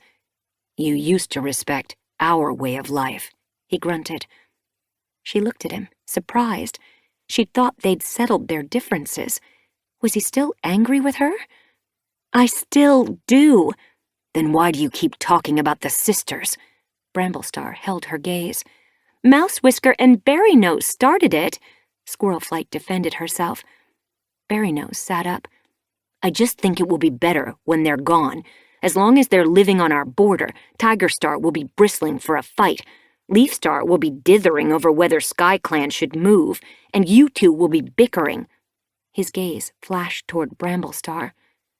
The ThunderClan leader's ears twitched. Maybe it's a good idea to pay them a visit. They can tell us when they're planning to leave, and what Meadow Saffron looks like. I want to organize a patrol to destroy any of those plants on our land. I'll go, Squirrelflight offered again. She didn't trust her clanmates to treat the sisters with the respect they deserved. Blossomfall and Cherryfall can go with you, Bramblestar meowed. I don't need a patrol, Squirrelflight objected. You'll be a long way from home, Bramblestar pointed out. Squirrelflight shifted her paws. She wasn't going to let Berrynose accuse them of bickering again. Okay, she agreed, but I want to go now. Take Leafpool with you too, Bramblestar ordered. A medicine cat should learn all they can about this new plant. Squirrelflight's heart lifted. It would be good to have Leafpool at her side. She headed toward the medicine den. I'll see if she's ready. I'll let Blossomfall and Cherryfall know, Bramblestar told her. Squirrelflight nosed her way into the medicine den. Sparkpelt was alone with Leafpool. The orange tabby sat in her nest, staring blankly at the den wall. How are you? Squirrelflight crossed the den and touched her nose gently to her daughter's head. Sparkpelt ducked away distractedly, as if Squirrelflight had interrupted a thought. This grief will pass, Squirrelflight told her. Sparkpelt lifted her empty gaze to meet her mother's. I don't want it to pass. Her mew was hollow. But what about your kids? Squirrelflight blinked at her, worry pricking through her fur. You haven't even named them yet. I can't think about names. Sparkpelt turned her gaze back to the wall. It hurts too much. Squirrelflight glanced anxiously at Leafpool. Her sister blinked back encouragingly, and Squirrelflight tried again to connect with her daughter. Sorrelstripe is exhausted, she told Sparkpelt. For her sake, you need to feed your kits. Besides, you're their mother. They need you. Do they? Sparkpelt looked puzzled. Of course they do. I guess I'd better feed them. Sparkpelt heaved herself to her paws. Where are they? In the nursery, of course. Squirrelflight swallowed back frustration. Sparkpelt was so caught up in misery, she barely seemed to know where she was. Do you want me to come with you? Why? Sparkpelt stared at her. You can't feed them. Leafpool padded forward and nudged Sparkpelt toward the den entrance. Go and feed them, she mewed matter-of-factly. You can come back here afterward. Daisy can keep them warm. Squirrelflight's heart ached as she watched Sparkpelt pad limply from the den. Doesn't she care? She turned her gaze on Leafpool. She's numb with grief, Leafpool told her. It will pass. Feeding the kits might help. Might? Squirlflight stiffened. Larksong only just died, Leafpool reminded her gently. Give Sparkpelt time. Squirlflight closed her eyes. I must be patient. She blinked them open and flicked her tail. Can you come with me to visit the sisters? Of course. Leafpool tipped her head to one side. Why? Bramblestar wants to know what Meadow Saffron looks like, and I want to see if Moonlight's had her kits yet. She looked close to kitting last time we saw her. Are you wondering when they're going to move on? It would be better if they could leave soon, Squirrelflight confessed. Mouse Whisker and Berry Nose think the sisters are responsible for the sickness and unrest. I'm worried that if all the clans turn against them, they might be in danger. Leafpool nodded. Come on. She headed for the den entrance. Let's go. Squirrelflight! Tempest met the patrol at the top of the valley, lifting her tail as she caught sight of them. She hurried along the ridge to meet them. How are your sick clanmates? Squirrelflight dipped her head. Larksong died. Tempest's eyes widened. Didn't the dandelion root work? There wasn't time to give him any. He was too sick. Squirrelflight glanced over her shoulder at Blossomfall, Cherryfall, and Leafpool. Their fur was ruffled from the journey. A brisk, chilly wind was whisking over the valley. I'm sorry to hear that. Tempest blinked sympathetically at Squirrelflight. She began to head down toward the camp. Come on, it's cold here. We managed to save another cat, though. Squirrelflight followed her along the winding trail. Leafpool, Cherryfall, and Blossomfall at her heels. Actually, it was my daughter. I'm glad to hear it. Tempest pushed through the ferns at the camp entrance, the fronds brushing her long fur flat. Squirrelflight followed her through. How's Moonlight? She's swell. Tempest stopped on the grassy clearing. Furs poked her head from a den. Why did you come? I need to know what Meadow Saffron looks like, Squirrelflight told the ginger cat. Too many plants have purple flowers. Moonlight's den rustled. It's a tall, purple flower. The gray she-cat squeezed out. She padded heavily across the grass, her belly so wide that she looked like a badger. Squirrelflight saw Leafpool frown. Was something wrong? She stiffened as Moonlight went on. It's easy to spot. The leaves die back before the flower opens. It's quite strange, poking up from the forest floor without leaves, like an owl without feathers. Flurry padded from behind the dogwood, followed by Snow, sliding from between the bushes. They blinked at the ThunderClan patrol. Snow narrowed her eyes. You're back soon. Blossomfall's pelt prickled. We need to know when you plan to leave. Once the kits are ready. Moonlight looked at her belly. They will come soon. We'll leave once they've opened their eyes. Leafpool narrowed her eyes. You've been expecting kits for a long time. Moonlight looked back at her wearily. It feels like moons since I first felt them move. Squirrelflight shifted her paws. Sparkpelt found out she was expecting kits soon after we met you. She's had them now. Surely you should have had yours. But Sparkpelt's kits had come early. Moonlight purred. Congratulations. Are they well? Squirrelflight dropped her gaze. The youngest died. A Tom. Moonlight's gaze darkened. I'm sorry to hear that. Such a loss is never easy. She glanced at Snow. We could perform a small ceremony for him. Blossomfall bristled. We've sat vigil, she mewed sharply. That's ceremony enough. Leafpool's ears pricked. I'd be interested to see the sisters' ceremony.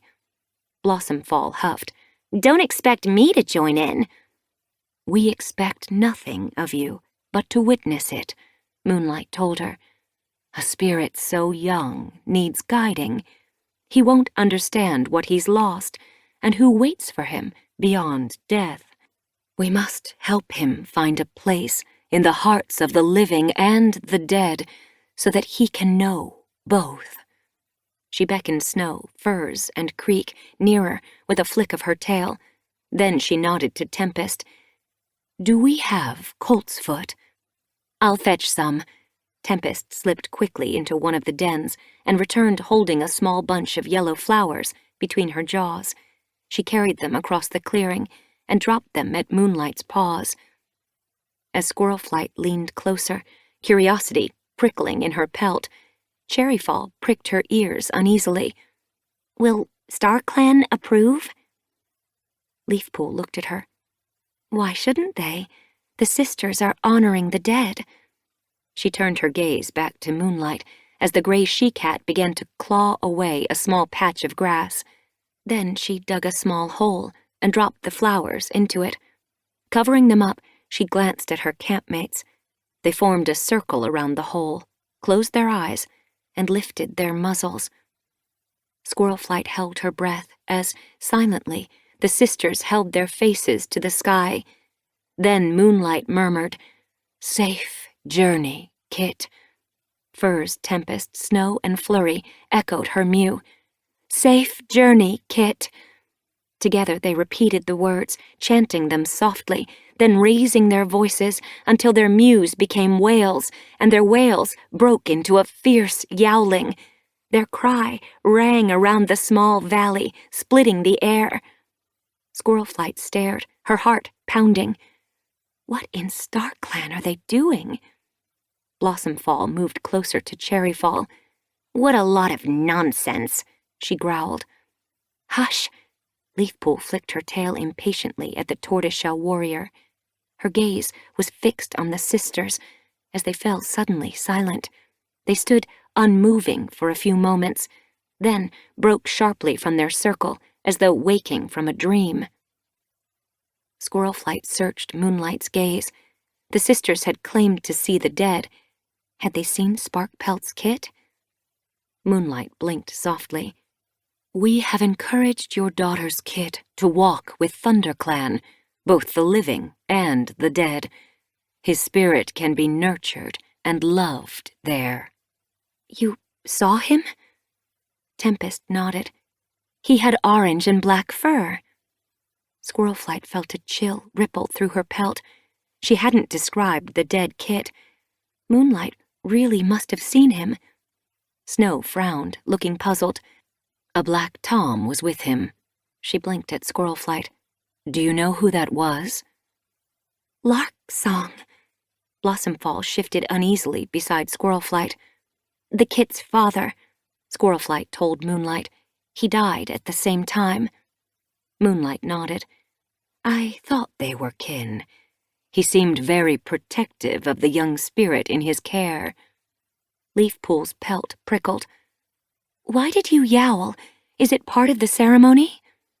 It wards off dark spirits that might wish to harm the dead, Moonlight told her.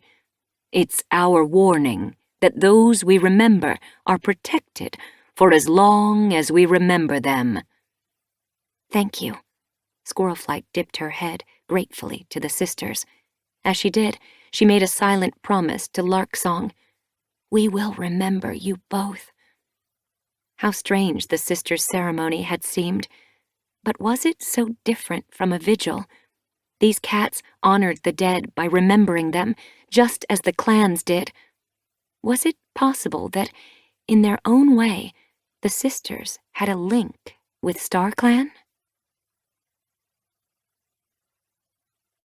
Chapter 19. Squirlflight sat back on her haunches and watched as Leafpool dropped into a hunting crouch. A sparrow was rummaging through fallen leaves, a few tail lengths ahead, sunshine dappling its feathers. Leafpool's tail flicked excitedly. Quick! Squirlflight held her tongue. Would her sister know not to wait too long? She was a medicine cat, not a warrior. One breath of wind, and the sparrow might take fright and flutter into the branches overhead. Squirrelflight was still surprised that Leafpool had asked to join the hunting patrol. I need to stretch my legs, Leafpool had told her, hurrying after them as Squirrelflight had headed out of camp with Twigbranch, Finleaf, and Honeyfur. I've been crouching in the medicine den, sorting herbs for too long. I would think you'd rather go gathering herbs, Squirrelflight blinked at her. Leafpool had flicked her tail. I want warm, fresh kill, she insisted. It's always cold by the time it reaches the pile. Finleaf whisked his tail happily. We'll catch more prey with another pair of paws. I didn't know medicine cats hunted, Twigbranch mewed. Of course we hunt, Leafpool had snorted. When we get time. She slid past the patrol and headed out of camp. Twigbranch, Finleaf, and Honeyfur had stopped nearby to investigate a mouse nest dug deep into the roots of an oak, while Leafpool had led Squirrelflight to this dip in the forest floor. It was shady and alive with bugs. Always hunt where prey looks for prey, Leafpool had mewed. Squirrelflight had recognized the old hunting rule at once. That's what Dustpelt used to tell me. I know, Leafpool purred fondly. You used to come back to the apprentice's den after training and tell me everything you'd learned. Squirrelflight tried to remember. It seemed such a long time ago. Did you tell me all about herbs? Of course. Leafpool's whiskers twitched. But you usually fell asleep halfway through. Squirrelflight felt a rush of guilt. Did I? Leafpool purred again. It's okay. I know how hard Dustpelt made you work. As she spoke, a sparrow flitted down from a tree. Leafpool lowered her voice. I'm just glad you showed me some of the skills you learned. Quick! Leafpool was still staring at the sparrow, her eyes slitted now. Before it flies away. Squirrelflight held her breath as Leafpool finally leaped. She was impressed by her sister's speed as Leafpool caught the sparrow before it could flutter up into the branches, then killed it with a bite. Well done! Squirrelflight got to her paws, her mouth watering at the juicy tang of blood.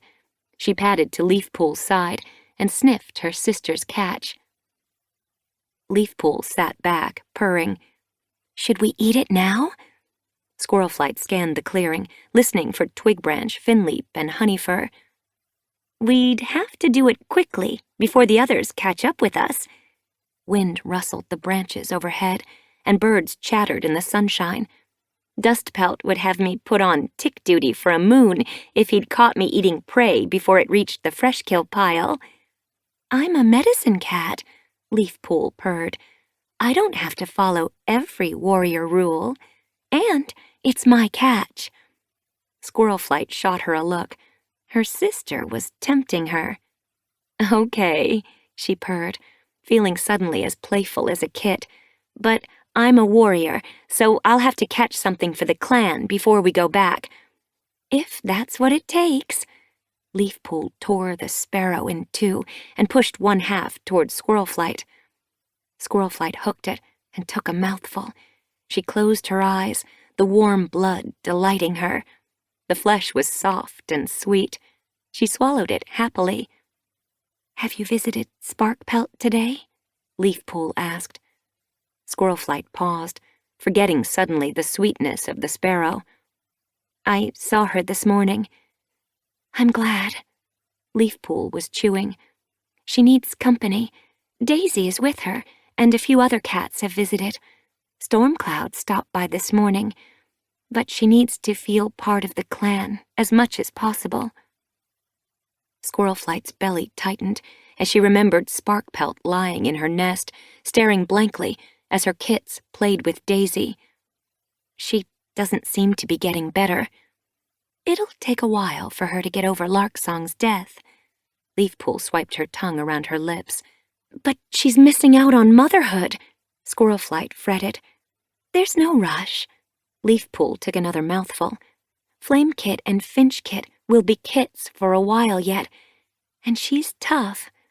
Leafpool crunched through a bone, like her mother. Squirrelflight picked at the sparrow distractedly. Am I tough? She didn't feel it right now. They ate in silence until there was nothing left but feathers. Then Leafpool rolled onto her side. Have you talked to Bramblestar yet? Squirrelflight sat up and began to wash. She knew what Leafpool was getting at. If she wanted to heal the rift between her and Bramblestar, she'd have to talk to him. It's not easy. Why not? Leafpool stretched. He's your mate. What if I ask him about kits and he still doesn't want them as much as I do? Squirrelflight gazed distractedly between the trees. Or I ask him about the sisters and he says they have to leave. I know he's still angry that I went off and found them in the first place. I'm sure he thinks it's my fault the clans are fighting. Leafpool huffed. The clans are always fighting. I guess. Squirrelflight felt suddenly weary. But this time, Bramblestar blames me. Are you sure? Leafpool glanced at her. Squirrelflight twitched her tail. I'm not sure of anything right now. Why don't you ask him? It might make things worse. Leafpool sat up. Will they get better if you keep quiet? Maybe. Squirrelflight was beginning to think silence was the only way things might get better. We only spend time together when we're playing with Flamekit and Finchkit. Pleasure fluttered faintly in her chest as she pictured Bramblestar giving them badger rides around the nursery. I think Bramblestar loves them even more than I do. Leafpool eyed her steadily. Do you still want more kits with him? Of course I do. Squirrelflight felt the familiar twinge of longing in her heart. But I can't see that happening now. We barely talk. As she spoke, paw steps thrummed at the top of the rise. Twigbranch, Finleap, and Honeyfur charged down the slope, carrying prey. They scrambled to a halt and dropped their catch beside Squirrelflight. Leafpool caught a sparrow, she told them proudly. Finleap eyed the pile of feathers, his gaze sparking with amusement. Was it tasty? Very, Leafpool purred. She glanced at Squirrelflight. We should catch another for the clan. Honeyfur nodded toward the sunny glade ahead. There'll be plenty over there. Let's catch as many as we can, Twigbranch mewed. The clan will want a big meal before tonight's gathering. As the young warriors hurried away, Squirrelflight got to her paws. I'm not looking forward to this gathering, she confided to Leafpool. It will be tense, Leafpool agreed. They headed after their clanmates. Do you think Shadow Clan and River Clan have come to an agreement about their border? I hope so. Squirrelflight ducked beneath a branch. Otherwise, Tigerstar might insist on pushing the sisters off their land. Perhaps the sisters have left by now, Leafpool mewed hopefully. I doubt it. Squirrelflight's pelt prickled nervously. Moonlight must have kitted by now, but the kits wouldn't be ready to travel for a while. Ahead, Honeyfur stopped beside an oak and scraped her fur against the rough bark. Squirrelflight padded past her and gazed into the sunny glade. Twigbranch and Finleap were already charging through the ragged blueberry bushes. What if the sisters had moved on? Everything would be solved. SkyClan could move on to their land, and the clans would have no reason to fight. She and Bramblestar could forget their differences, and life could go back to how it was. Her paws felt suddenly heavy. Nothing was ever that simple. Night folded itself around the lake, swathing the valley in darkness. After the long walk from camp, Squirrelflight sensed tension as soon as she slid from the long grass.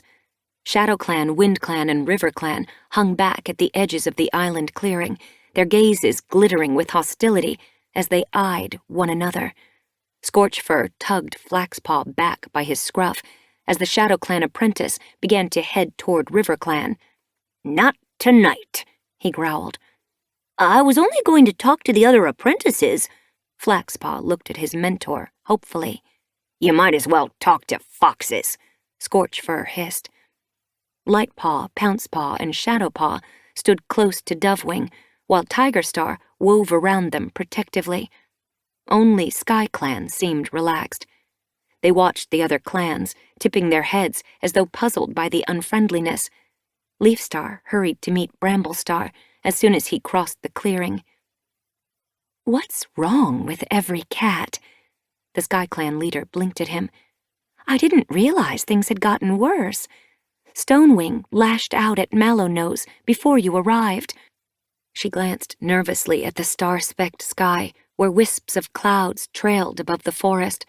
If the truce was broken, clouds would hide the moon, and the clans would have to go home, their grievances unresolved.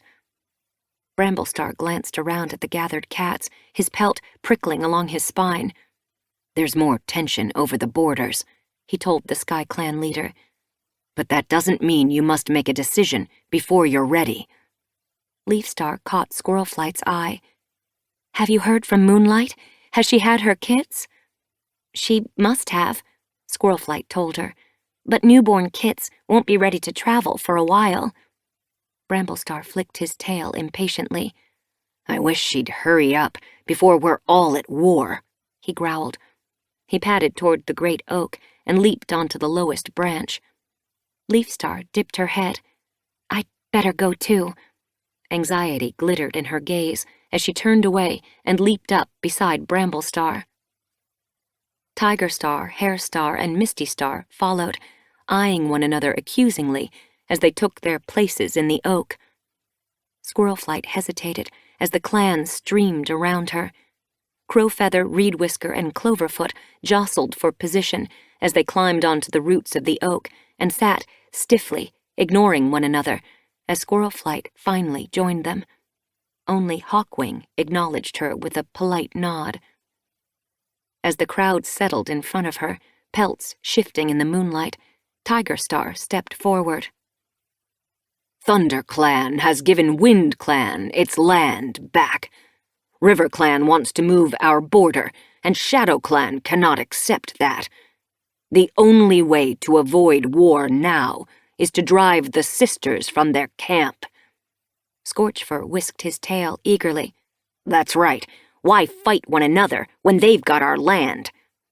Dread wormed beneath Squirrelflight's pelt as yowls of agreement rose among the clans. "We must wait."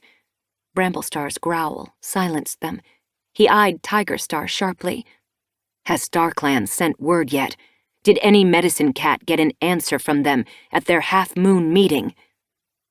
"Not yet," Tigerstar snorted. "But silence could mean anything. You're just playing for time. Why are you so loyal to these rogues?" Bramblestar bristled. "I'm not loyal to them." "Then why are you determined to defend them?" Bramblestar narrowed his eyes. "I don't think we should take the sisters' land until SkyClan has agreed to move there." "SkyClan would be mouse-brained to turn down that land." Tigerstar lashed his tail. "It's good land, and we won't let them stay on our territory forever." "You gave them that territory!" Bramblestar glared at the ShadowClan leader. Tigerstar curled his lip. "And we can take it back, just like WindClan took its territory back." "I gave it to them," Bramblestar retorted. "I was trying to keep the peace."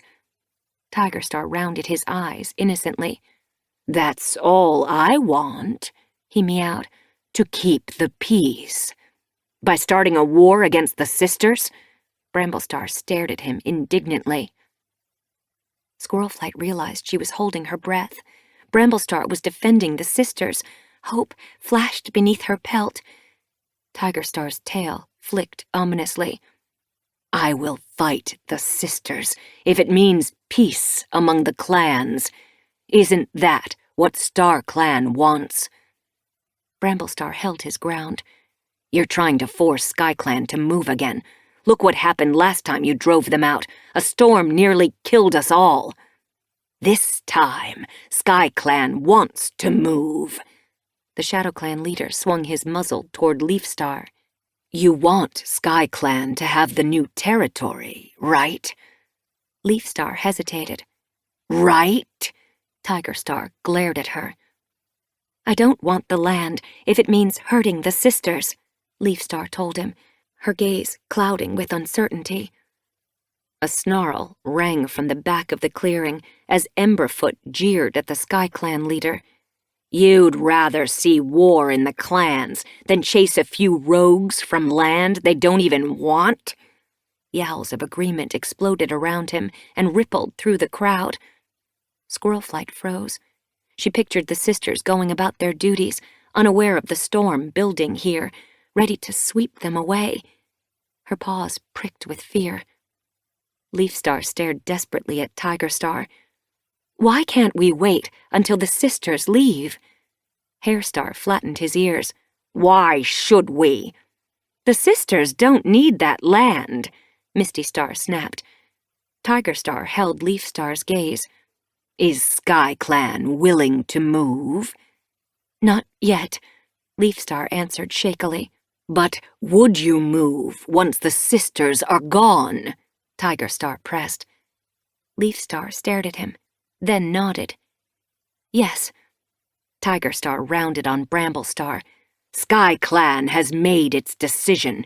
They want to move. Now Thunder Clan must support us. The sisters have to leave. Squirrelflight's heart pressed in her throat as Bramblestar hesitated. Why don't you object? She lifted her muzzle. None of us want— Silence! Bramblestar cut her off with a look. It glittered with rage. My deputy does not speak for me. As he dragged his gaze back to Tiger Star, Squirrelflight felt numb. She stared at him. Was Bramblestar going to declare war on the sisters? 5 clans against a small band of she-cats and possibly a squealing litter of newborn kits. Shame washed Squirrelflight's pelt. Was there no honor left in the clans? Bramblestar squared his shoulders. Thunder Clan won't join a war, he growled. Tiger Star's gaze flashed. But you won't stop us? Bramblestar looked away. No. Squirrelflight stared at him, unable to believe her ears as he went on. I don't care what happens to the sisters. They've made it clear that they're no better than rogues. But Leafstar must be heard. Her opinion must be respected. She's been heard.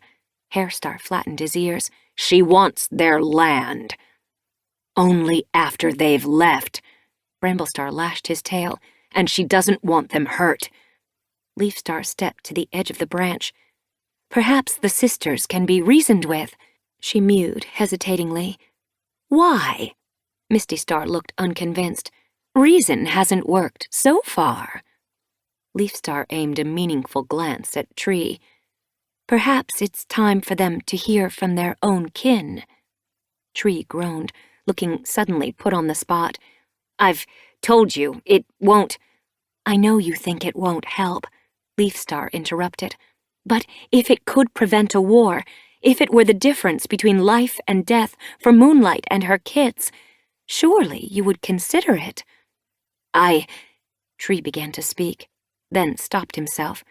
He looked around the gathering, then began again. I do want peace.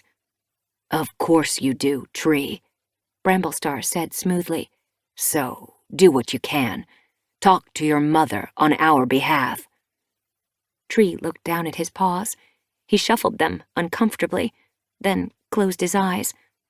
All right, I still don't have high hopes, but I'll try, if you want me to. Tiger Star shrugged.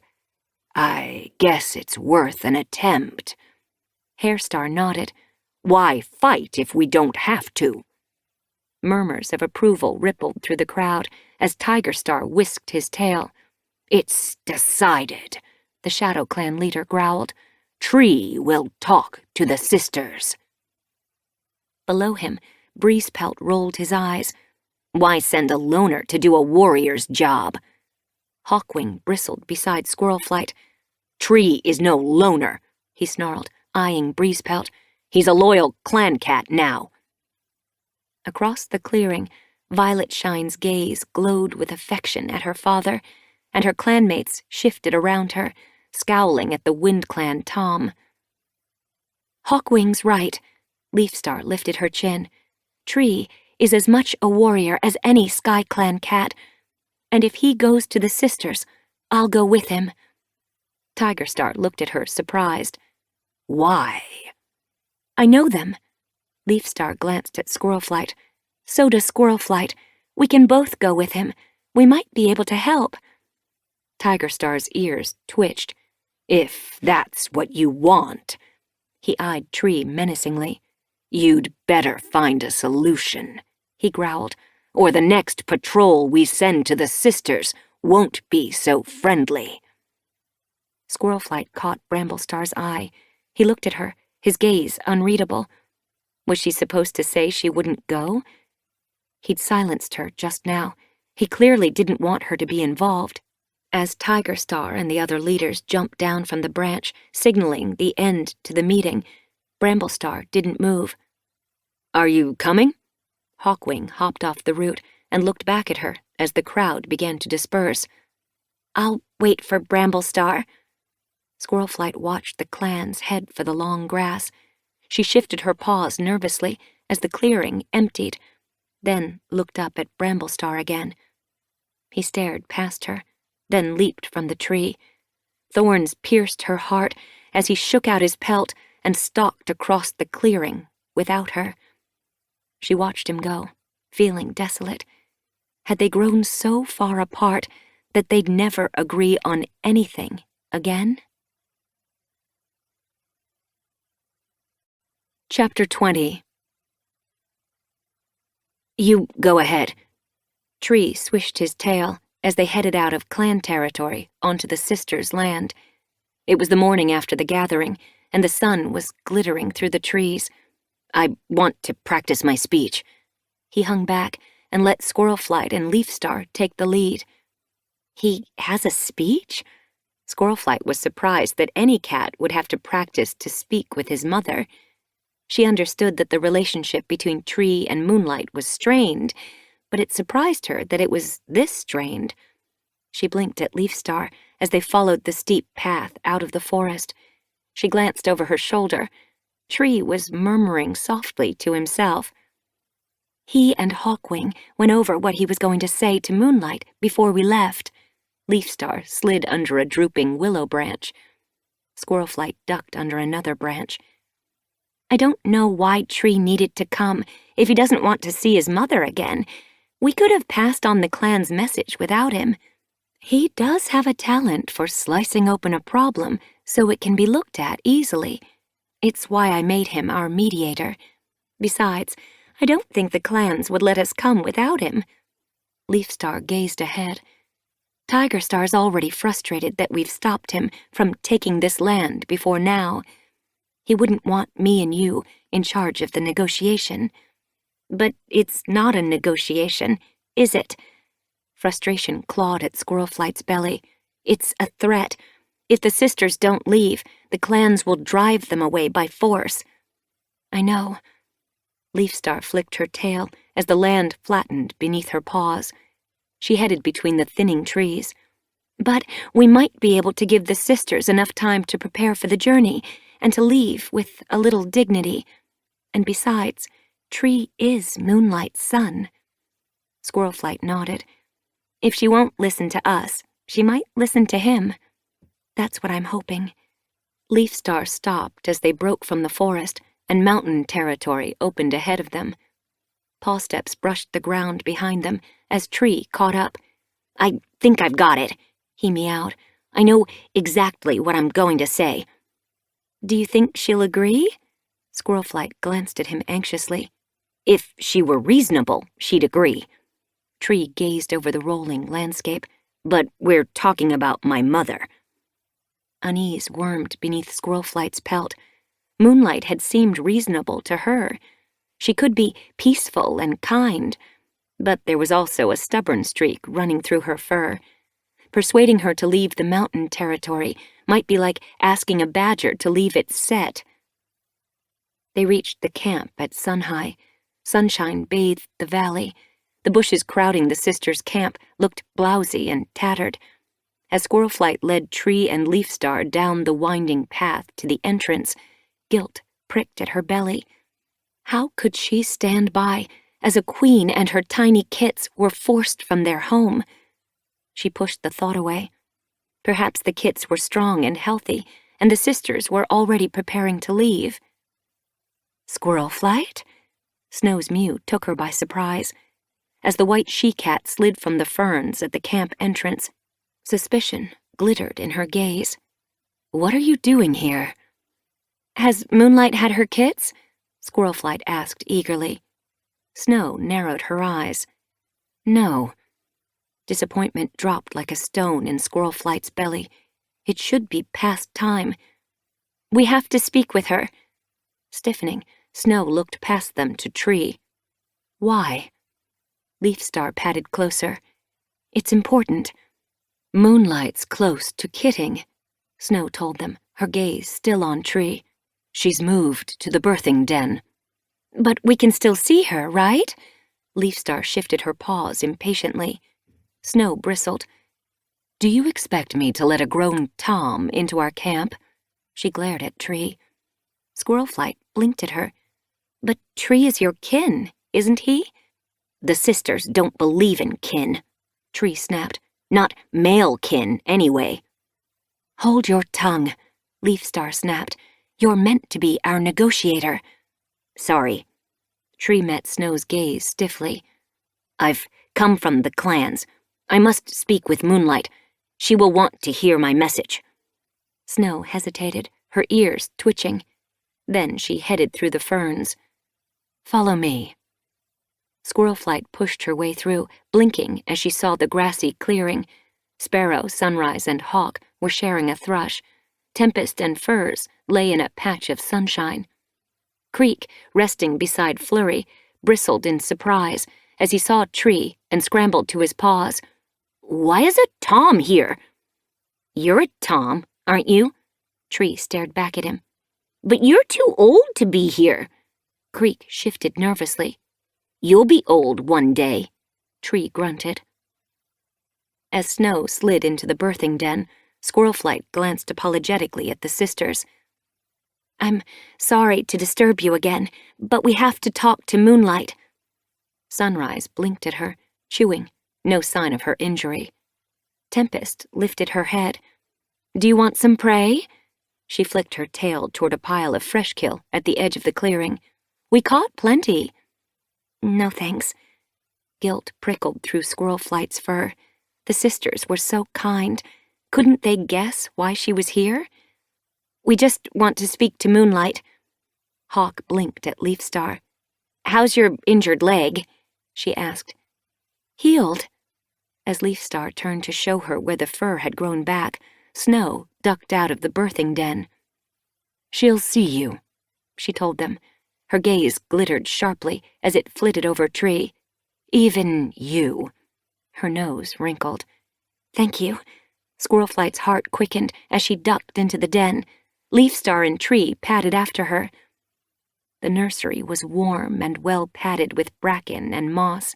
Cocooned from the sunshine, it glowed with a rosy half-light. Moonlight lay on a nest of fresh ferns, her broad head dwarfed by the size of her belly. Squirlflight stared at it. Your kits must be overdue. Perhaps. Moonlight's gaze flitted from Squirlfly to Leafstar. It's good to see you again, Leafstar. She ignored Tree. Snow says you've brought a grown Tom into our camp. He's been sent by the clans to speak for them, Squirlflight told her. Moonlight's gaze rounded. Don't they think your voices are enough? Leafstar's tail twitched. They wanted someone impartial. So they sent my son.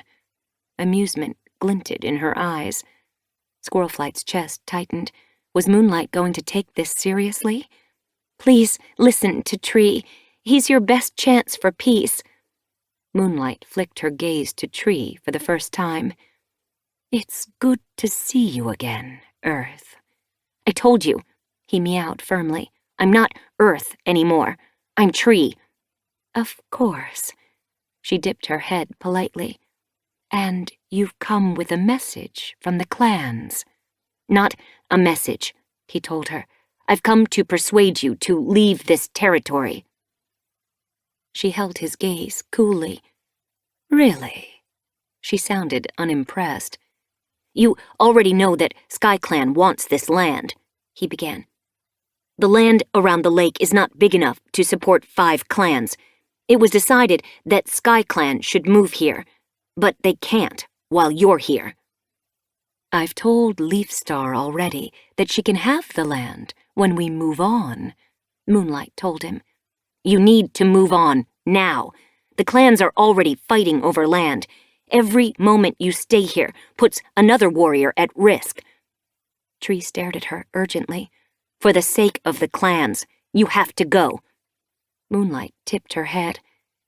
I thought the clans enjoyed fighting. They attacked us for no good reason. They nearly killed Sunrise.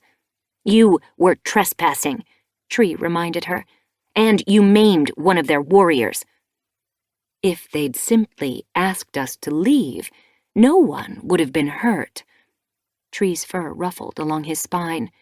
That's what they're doing now, he meowed, asking you to leave so that no one gets hurt. Moonlight narrowed her eyes. Is that a threat? Squirlflight's heart quickened. Moonlight was being difficult. She shot Tree a warning glance. He dipped his head. I came here to reason with you, not to threaten. Then reason with me. Moonlight's gaze suddenly hardened. Don't quote words given to you by someone else. You're my son. I hope I taught you to have a mind of your own. I was your son, Tree answered. I speak for the clans now. The clans, Moonlight snorted. Do you think like a clan cat, too? Dividing land out like prey to be given to others. She scowled at him. Have you forgotten that as a Tom, you are protector of the land? You should wander it, not own it. You've never believed in borders, Tree snapped back. You've never believed in home. But some cats want to belong. They want a home that will always be a home. Squirlflight stepped forward. I realize this is an emotional time, she meowed evenly. Perhaps it wasn't the best idea to ask your son to reason with you, but he's not trying to threaten you. And if his words are someone else's, it's because he's trying so hard not to. But the truth is, if you don't move, you will face a battle with more cats than you have ever seen, every one of them trained in fighting. Leafstar shifted beside her. You say you want to have your kids here, but they would be in danger here. Moonlight glared at her. Is the land really worth that much to the clans? Would they harm kits to get their paws on it? A chill ran along Squirlflight's spine. Tree lashed his tail. Why argue? He growled. You're outnumbered. There's no way you can defend this valley. You certainly couldn't defend the hunting land around it. Why don't you just accept that you have to leave? Moonlight lifted her chin. The sisters will not be bullied. We will not move. If the clans wish to attack us, we will defend ourselves. Squirlflight could hardly believe her ears. Was Moonlight crazy? ThunderClan would not hurt a queen and her kits, but ShadowClan might, or even WindClan.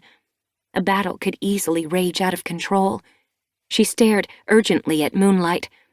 Please, leave, she whispered. Don't risk your kits' lives. And bring shame on the clans. If the sisters didn't leave, the clans might prove her worst fear, that they were capable of self-interest so ruthless, it wouldn't matter which cats stood in their way. Moonlight returned her gaze unwaveringly. I've told you, we will not move. Tree flattened his ears. You always put your beliefs before the needs of your kits. Curling his lip, he pushed his way out of the den. Tail drooping, Leafstar followed. Squirrelflight glanced at them as they left. Perhaps it hadn't been such a good idea to ask Tree to mediate with his mother. She turned her gaze on Moonlight. The Queen stared back at her coldly. "Please," Squirrelflight mewed. They'd shared a camp, if only for a short while. They'd helped build this den together. She'd stood up for Sunrise when her clanmates had wanted to send her away. They had a connection. Surely there was something she could say now to make Moonlight change her mind. Moonlight stared at her, unblinking. "Leave." Dread settled in Squirrelflight's belly. Trembling, she nosed her way outside. They'd failed. The sisters were staying, and the clans would attack. Her thoughts whirled. Preying on the vulnerable was not part of the warrior code. If ThunderClan attacked the sisters, could she fight alongside her clanmates? She wanted to prove her loyalty to ThunderClan, but could she risk hurting an expectant queen? Chapter 21. Around the island, the lake had turned to flame, lit by the setting sun. Squirrelflight and Bramblestar had come as soon as Squirrelflight had returned from the sisters, sending Berrynose to fetch Hairstar, while Leafstar had sent word to Tigerstar and Mistystar. Now the leaders from every clan moved restlessly on the shore of the island, anger sparking between them, as Leafstar and Squirrelflight reported Moonlight's reply. "They won't move." Outrage sparked in Tigerstar's eyes. Mistystar's pelt prickled indignantly. "This is an insult. Don't they know who they're dealing with?" "We could destroy them in a single battle." Hairstar flexed his claws. Squirrelflight swallowed back desperation. She could still save the sisters. She didn't care whether Bramblestar wanted her to keep quiet. The clans mustn't attack them. But why should they move? Moonlight is expecting kits. "Why should they move?" Tigerstar repeated Squirrelflight's question as though he couldn't believe his ears. Squirrelflight stared at him. "If we just leave them alone, they'll be gone in a moon." Hairstar flicked his tail. "I don't think they'll ever move," he snarled. "They know we want that land, and they're determined to keep it for themselves." Mistystar nodded. "This is a matter of honor. How dare these rogues defy us?" Bramblestar shifted his paws. "I'm not sure honor has much to do with it," he meowed evenly. "But it does seem that we are going to have to chase these cats away, sooner or later.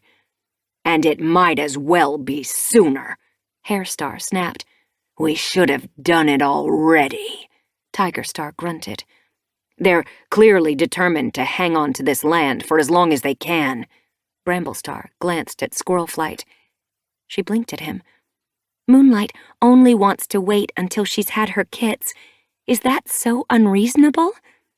"It is, when the peace of the clans is at stake," Bramblestar answered. Anger burned beneath Squirrelflight's pelt. "There's no need for the clans to fight one another." Tigerstar growled. "Not every clan is willing to give their land away as easily as ThunderClan." His gaze moved pointedly from Bramblestar to Hairstar. "We want to keep our borders until SkyClan has moved." "We want our marshland back," Mistystar snapped. Bramblestar met Squirrelflight's gaze. "Do you see? There can be no peace until the border disputes are settled once and for all. We have to make the sisters leave. And they're clearly not going to leave until we drive them away," Hairstar growled. "Even if it harms unborn kits?" Squirrelflight dug her claws into the earth. How could she be the only cat here who didn't see how unfair the clans were being? "A cat can have kits anywhere," Mistystar pointed out, "especially a rogue." "The sisters aren't rogues." Squirrelflight looked helplessly at Leafstar. Why hadn't she spoken up? Leafstar's eyes glittered in the dying sunlight. Was that an apology in her gaze? I think Moonlight is being unreasonable. She could move if she wanted to. She must know that she's putting her kits in danger, and yet she insists on staying. Squirlflights stared at her. Leafstar had been her only ally, and now she was siding with the others. Her heart lurched. Do you think we should drive them out, too? Not drive them out, exactly, Leafstar murmured. But if the clan sent a patrol big enough to show Moonlight what the sisters are up against, she might change her mind. That's right. Tigerstar's eyes lit up. If we show up in force, Moonlight will see that it's pointless trying to stand against us.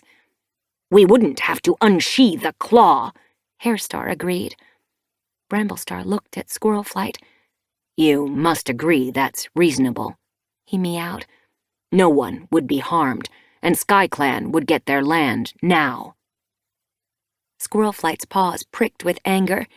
You don't know Moonlight, she shot back. If you show up in her camp, she won't just back down. She's more likely to fight. Even if she's outnumbered? Misty Star blinked at her. Especially if she's outnumbered, Squirrelflight insisted. Tigerstar narrowed his eyes. If she wants to fight, then we'd fight, but it would be Moonlight's choice. Squirrelflight looked helplessly at Bramblestar. You can't let this happen, she breathed. Sending a patrol to scare the sisters away is the same thing as attacking them. Bramblestar stared back at her, his gaze determined. Trying to guess how Moonlight will react is not my problem. I have to do what's best for the clans. Then it's settled? Hairstar looked at him hopefully. I'll bring a patrol, Bramblestar told him. We should leave at dawn, Tigerstar meowed. Each clan should bring its strongest warriors. Where do we meet? Misty Star asked. You can meet on our territory, Leafstar offered, where our border meets ThunderClan's. You can cross into the mountain territory easily there. She glanced nervously at Tigerstar. But SkyClan won't be sending a patrol. It was your suggestion. Hairstar blinked at the SkyClan leader. Leafstar ignored him and pressed on. We won't risk a war on unborn kits, but if you want to chase the sisters out, we won't stand in your way. Squirrelflight's heart felt as heavy as stone. Tomorrow, the clans would force the sisters from their home. It didn't matter whether the clans planned to attack first or not. The sisters might not mean any harm, but she knew how stubborn Moonlight could be. This confrontation would escalate into violence, and she was powerless to stop it. Bramblestar dipped his head to the other leaders. I'll see you all at dawn. He turned and padded away, without looking at Squirrelflight. She stared after him. Was he ashamed, or was he angry with her? Surprise jabbed at her belly. Does he even still care what I think of him? You'd better hurry. Misty Star eyed her pointedly. It looks like he's not going to wait for you. Heat burned beneath Squirrelflight's pelt. I can find my own way home, she snapped. As she turned away, Hairstar sniffed. It's good to see Bramblestar taking charge of his clan at last, the Wind Clan leader murmured. Squirrelflight jerked her muzzle toward him. In ThunderClan, we're allowed to have our own opinions, she snarled, lashing her tail as she walked away. She didn't try to catch up with Bramblestar, but crossed the tree bridge and trailed him along the shore. He didn't wait for her, and she could see by the set of his shoulders, his head hanging low, that he wanted to be left alone. In ThunderClan, we're allowed to have our own opinions. Was that true anymore? He'd been angry ever since she'd suggested SkyClan move to new territory at the leaders' meeting. Why? ThunderClan used to be a clan where everyone's ideas were given a hearing. Had her longing for more kits put him on edge? Clearly, she'd been pressuring him, without knowing it, into doing something he didn't want to do. Her heart ached. They used to want the same things. Now they seemed to think and feel differently about everything. When she padded into camp, Bramblestar was already organizing the patrol that would go with him in the morning to the sisters' camp. In moonlight, pooling at the center of the clearing, he looked around at the warriors crowding excitedly in front of him. Thornclaw, you'll come with me, Bramblestar told the dark warrior. Can I come? Blossomfall pushed her way to the front. Me too, Mousewhisker whisked his tail. Twigbranch hung back with Finleap and glanced hopefully at Squirlflight as she passed, as if hoping she would keep the other cats from forcing the sisters out. Squirlflight looked away. There was nothing she could do to stop this. She slunk into the shadow of the high ledge, huddling away from the rest of her clan. She didn't want to hear their eager voices. How could so many of her clanmates approve of this plan? Would they be acting like this if she were leader? She hunched tighter, crouching against the earth. What was the point in wondering? She'd never be leader, just like she'd never go along with this fox-hearted plan. The shadows deepened as evening gave way to night. Squirlflight fluffed her fur against the chill. What about you? Bramblestar's question took her by surprise. She looked up. He stood over her, his gaze dark. Behind him, the clearing was empty. What do you mean? She sat up. Can I count on your support tomorrow? There was hostility in his mew. You are my deputy, after all. And your mate. Her pelt pricked uneasily. What did he expect her to say? But that doesn't mean I have to support you in everything. I can't support you when I don't agree with you. You're my deputy. I expect you to support me no matter what, he snapped. How can the clan trust my decisions when you constantly challenge me? You're their leader. They'll support you, she mewed, no matter how wrong you are. Bramblestar bristled. So you doubt your clan, too? That's not what I said. It's what you meant. You haven't understood what I've meant for a moon. Squirlflight flattened her ears. If you did, we wouldn't be arguing now, and you wouldn't be leading a battle patrol against an expectant queen. Is that all that matters to you? Bramblestar's eyes blazed with frustration. Some rogue and her kits? There's more to life than kits. And there's more to life than fighting. Of course there is. Bramblestar held her gaze. Do you think I don't know that? You're acting as if borders and battles are the only thing you care about, Squirlflight spat. And you're acting like the sisters are the only cats you care about. Hurt edged his mew. You think I don't care about ThunderClan? Thorns seemed to pierce Squirlflight's heart. Of course I care. I care about them, and I care about you, more than anything. But you don't seem to respect me anymore, not as your mate, not as your deputy, and I don't know why. Of course, I respect you. Bramblestar's mew softened. But you don't seem to agree with anything I say or do. I have a clan to lead. How can I lead them when the cat I care most about thinks I'm doing everything wrong? Squirlflight gazed at him through the darkness. Do you really believe you're doing the right thing by attacking the sisters? I'm not attacking them. I'm just making sure they leave. But you must know there'll be a battle if you show up. Bramblestar's eyes flashed. I don't know anything of the kind, and I'm not responsible for how Moonlight might react. I know that you're worried, but I'm not going there to fight. I don't want the sisters to be hurt. I will do everything in my power to make sure we move her without bloodshed. He looked suddenly hopeless. I promise. I'm only trying to do what's best, Squirlflight. I can't let the clans fight among themselves. StarClan has told us there must be peace. This is the only way we can ensure that peace. Pity swelled in Squirlflight's chest.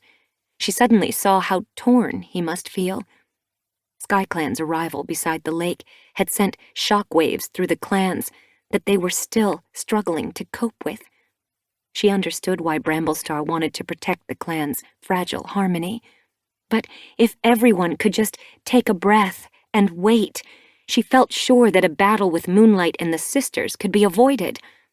"Don't you see that I can't agree with you?" she murmured. "The clans are threatening unborn kits because they can't wait one moon for extra land. It's greedy and heartless." "But more land for each clan will mean a lasting peace." Bramblestar stared at her desperately. "Don't you see that?" Is peace in the clans so important? There hadn't been peace among the clans while she was growing up, and the sky hadn't fallen in. "I have to obey the wishes of StarClan." His eyes glimmered with doubt. "I'm a clan leader. StarClan trusted me enough to give me 9 lives. I can't betray them." Squirlflight's heart ached. Bramblestar sounded wretched. He needed her. She lowered her mew to a whisper. "Even if I don't agree with what you're doing, I love you." "You do?" Hope glimmered in his eyes. "Of course I do." Pelt smoothing, Bramblestar leaned forward and pressed his muzzle to her cheek. "I love you too." Peace washed Squirlflight's pelt for the first time in a moon. She felt the warmth of Bramblestar's cheek and breathed in his scent. He smelled of the forest and the night, dew catching in his fur. "I wish you weren't taking a patrol to the sisters' camp. I wish this could be settled another way. But if this is what you feel you must do, my loyalty will lie with you and with ThunderClan." He leaned against her, a soft purr trembling in his throat. "Thank you." "Come on." She began to lead him toward the rock tumble. "Let's get some sleep. We've got a long journey to make in the morning." That night, Squirlflight dreamed a terrible dream. Battle raged around her. Cats shrieked on every side, writhing as they fought. As she strained to see through blinding sunshine, paws slammed into her shoulder. She hit the ground with a thump and glanced desperately around, scanning the confusion for a face she recognized. Fear sense bathed her muzzle. Who were these cats?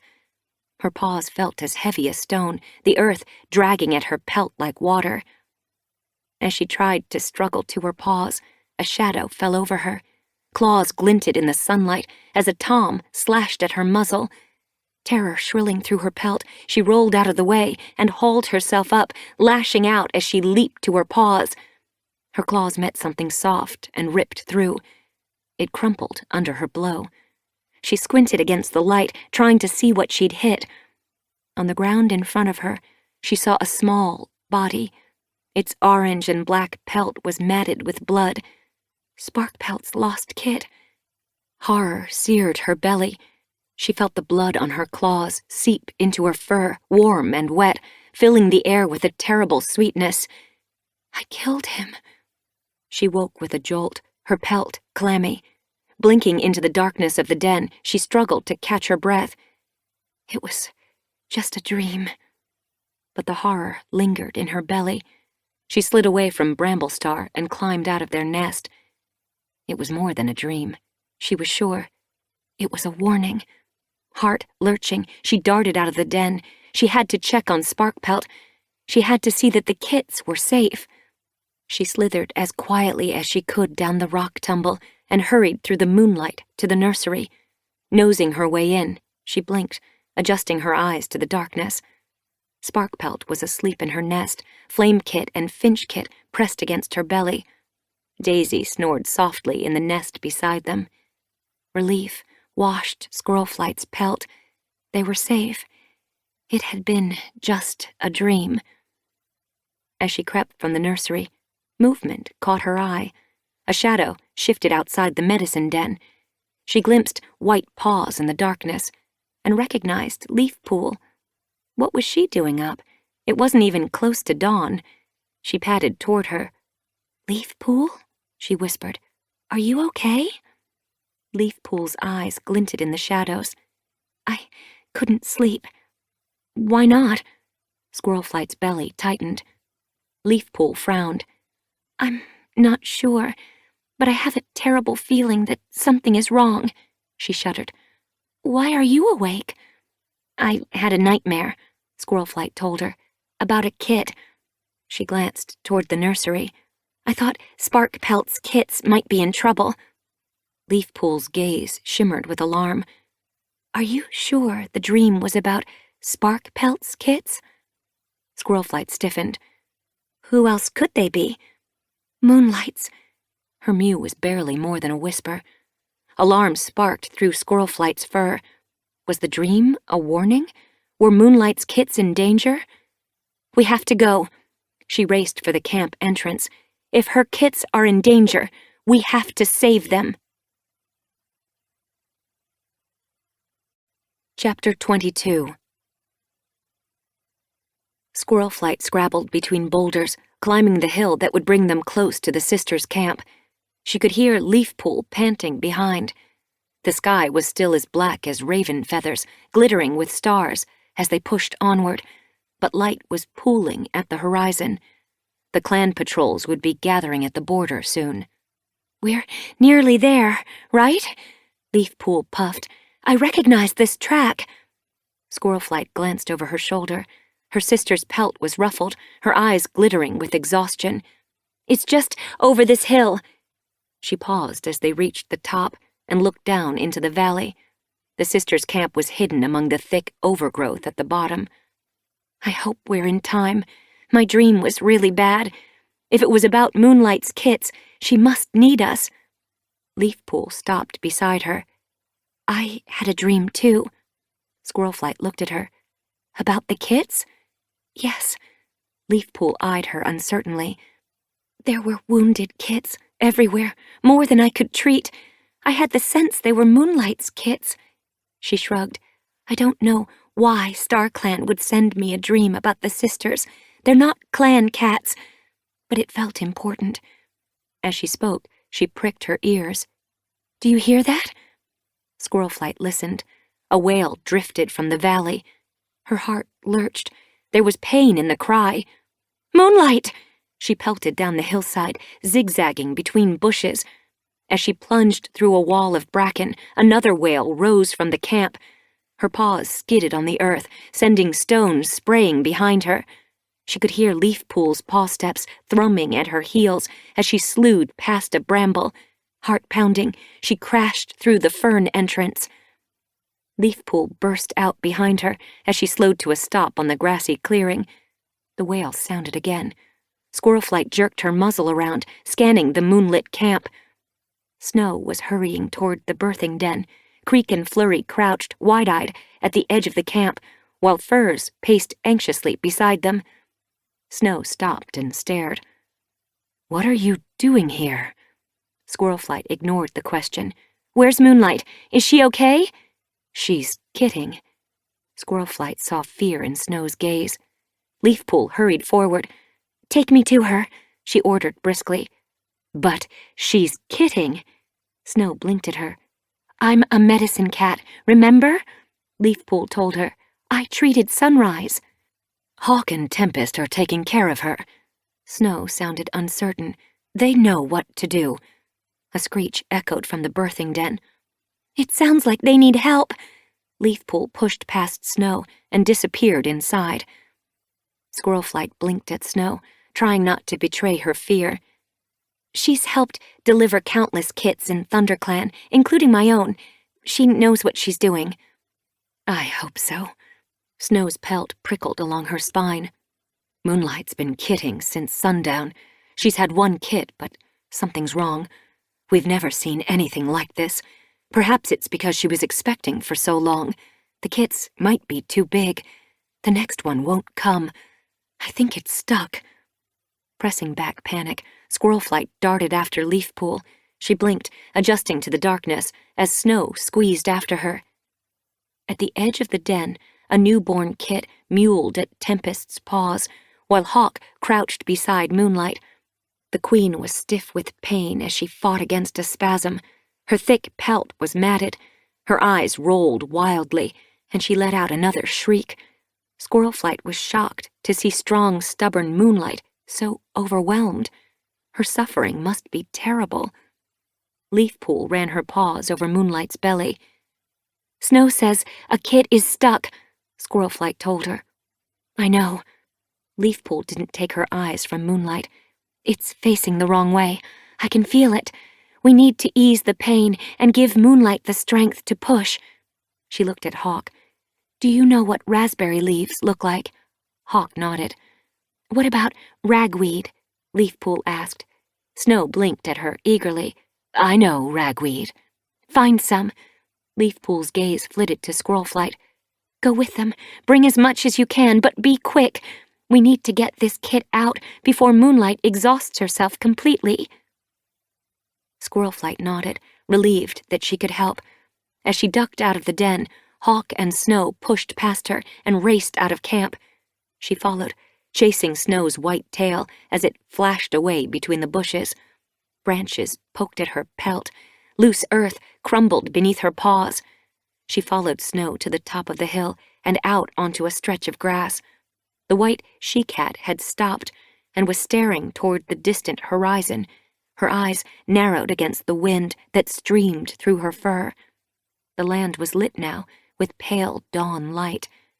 Hawk was already streaking down the hillside ahead of them, skimming the grass like an owl swooping for prey.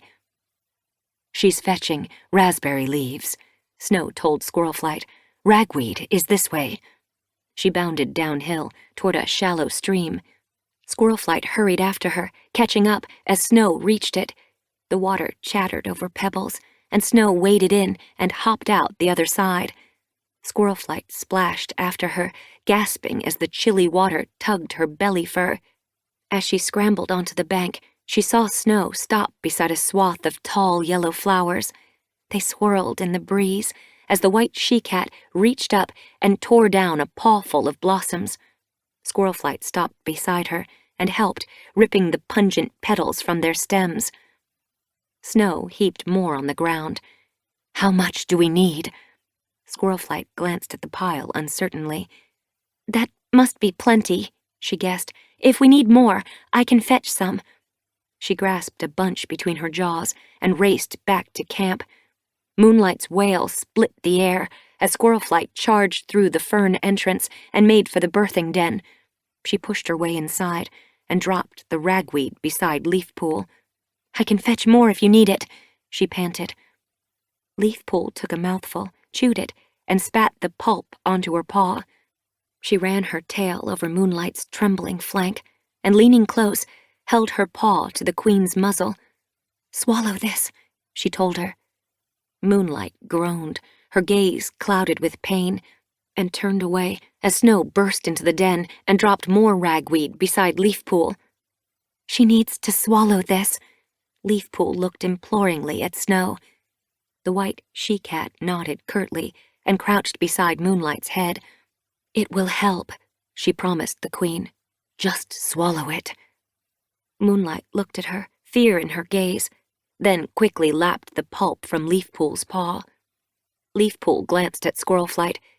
"Did you find raspberry leaves, too?" "Hawk's fetching some." As she spoke, the den shivered, and Hawk slid through the entrance. Squirrelflight glimpsed faint daylight outside. She stiffened. She could picture the patrols gathering at the edge of clan territory. Her paws pricked nervously. What had Bramblestar thought when he'd woken to find her gone? Would he have guessed that she'd come here? Hawk's flanks heaved as she caught her breath. She dropped a mouthful of raspberry leaves beside Leafpool, who quickly chewed them and held out more pulp for Moonlight to lick. As Snow lapped the queen's cheek encouragingly, Squirrelflight blinked at Hawk. "The clans are coming," she warned. "Now?"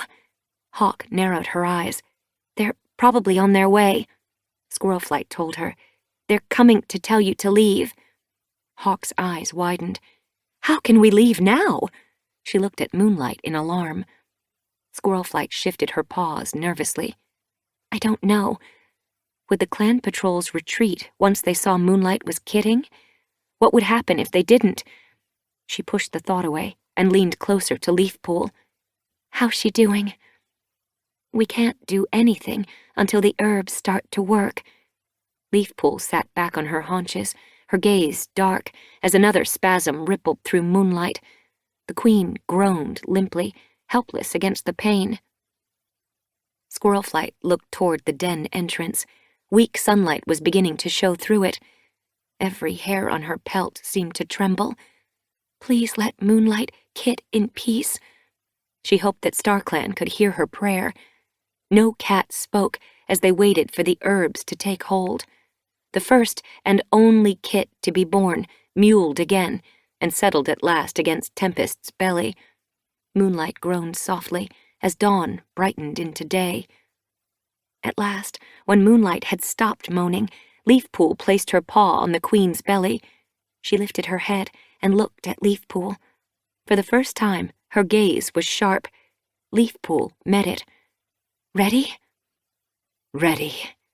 Moonlight rolled onto her paws and crouched, her tail stiff. Wait for the pain, Leafpool murmured. Squirrelflight held her breath. Moonlight pressed her paws harder against the earth as a spasm jerked along her flank. She lifted her head and let out a screech and pressed her hindquarters against the earth.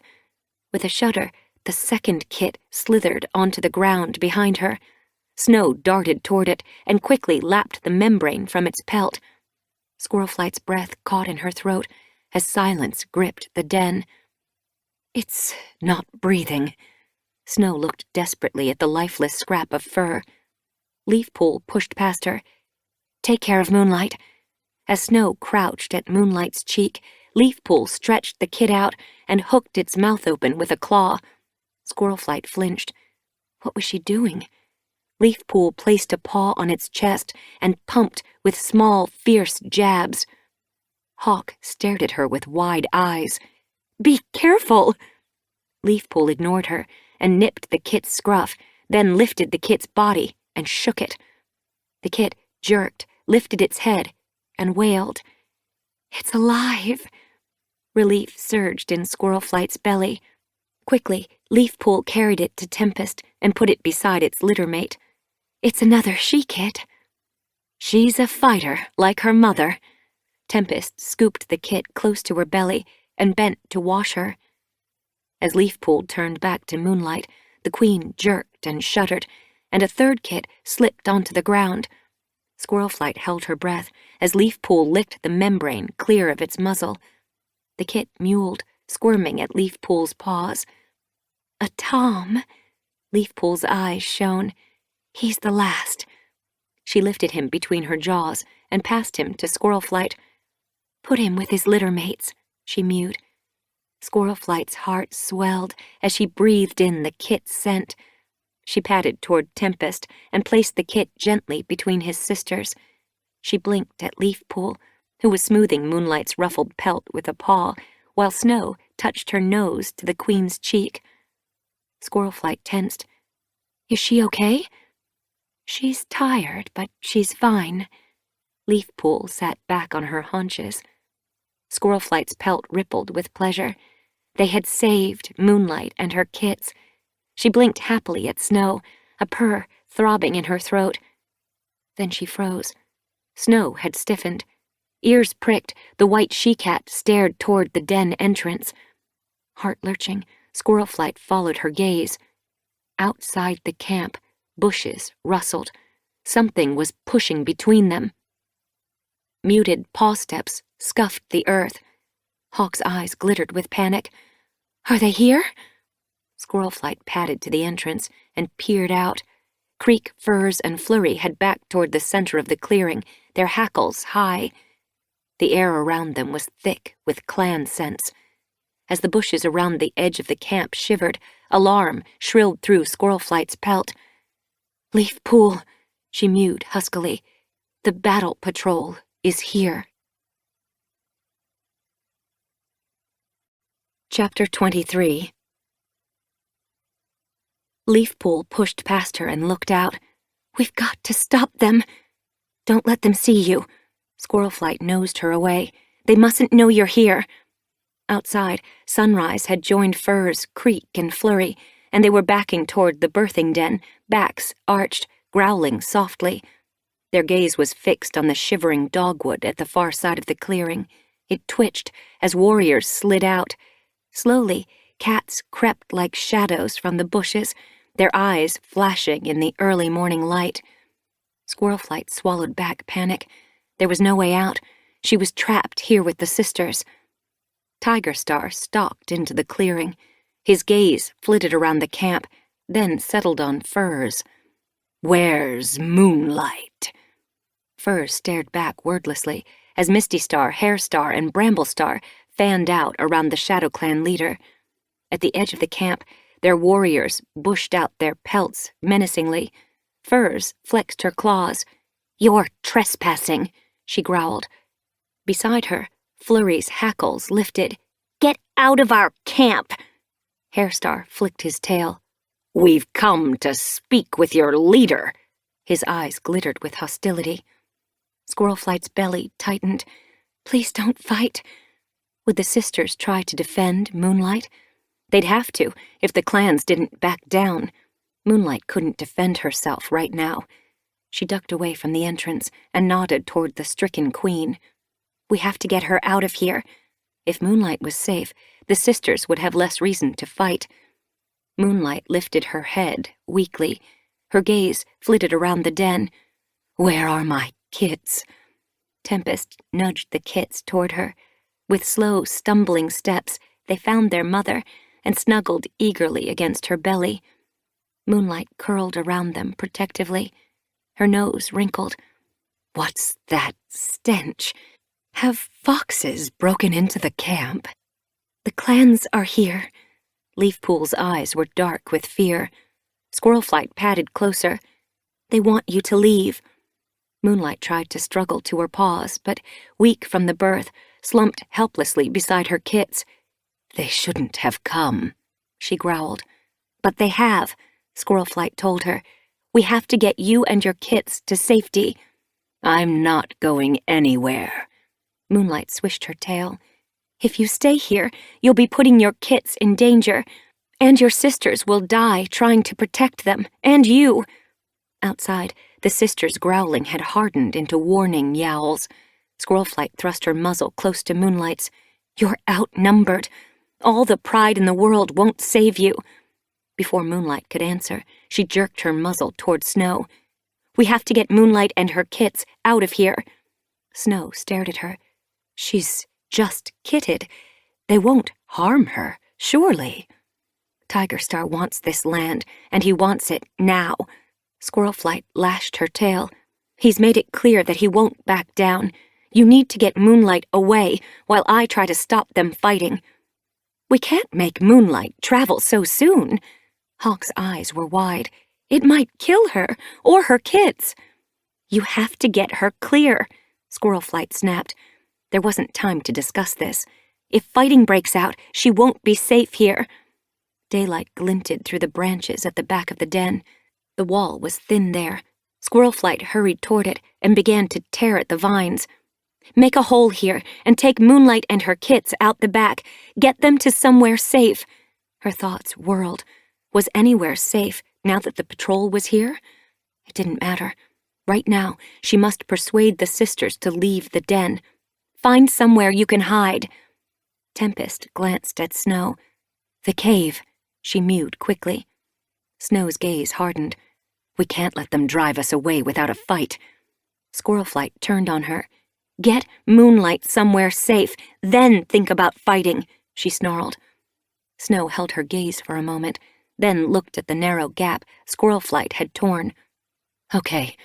She grabbed a vine and ripped the gap wider. "Leafpool!" Squirrelflight blinked at her sister. "I'm going to go out there and try to keep the clans talking. You help Tempest and Snow carry the kits. Hawk can help Moonlight." Leafpool stared at her. "You can't let our clanmates see you here." "I have no choice." Squirrelflight ignored the fear clutching at her belly. "Will Bramblestar be surprised to see me here? Or will he have guessed?" It's the only way to get Moonlight clear. What if they attack? Leafpool's gaze was bright with fear. Squirrelflight pushed the thought away. Let's hope it doesn't come to that. Leafpool narrowed her eyes. Remember, Squirrelflight, she murmured darkly. You're a warrior, not a sister. You must live among your clanmates long after the sisters are gone. Squirrelflight padded past the kits, still damp from their birth and as small as prey. I must do what's right. Avoiding Leafpool's eye, she pushed her way out of the den. The warriors stared, eyes widened, pelts spiked as Squirrelflight slid between Flurry and Sunrise and squared her shoulders against the bristling warriors. They lined the clearing like a pack of hungry foxes. She could see Bramblestar at the edge of her gaze, but she avoided looking at him. What are you doing here? Tigerstar stared at Squirrelflight. Crowfeather didn't give her the chance to answer. She came to warn the sisters. He padded forward, his tail flicking ominously behind him. Misty Star narrowed her eyes. We know you wanted to undermine your leader, she growled, but we didn't think you'd go so far as to betray him. I've betrayed no cat, Squirrelflight snapped. I came to make sure Moonlight was okay. Flurry moved closer.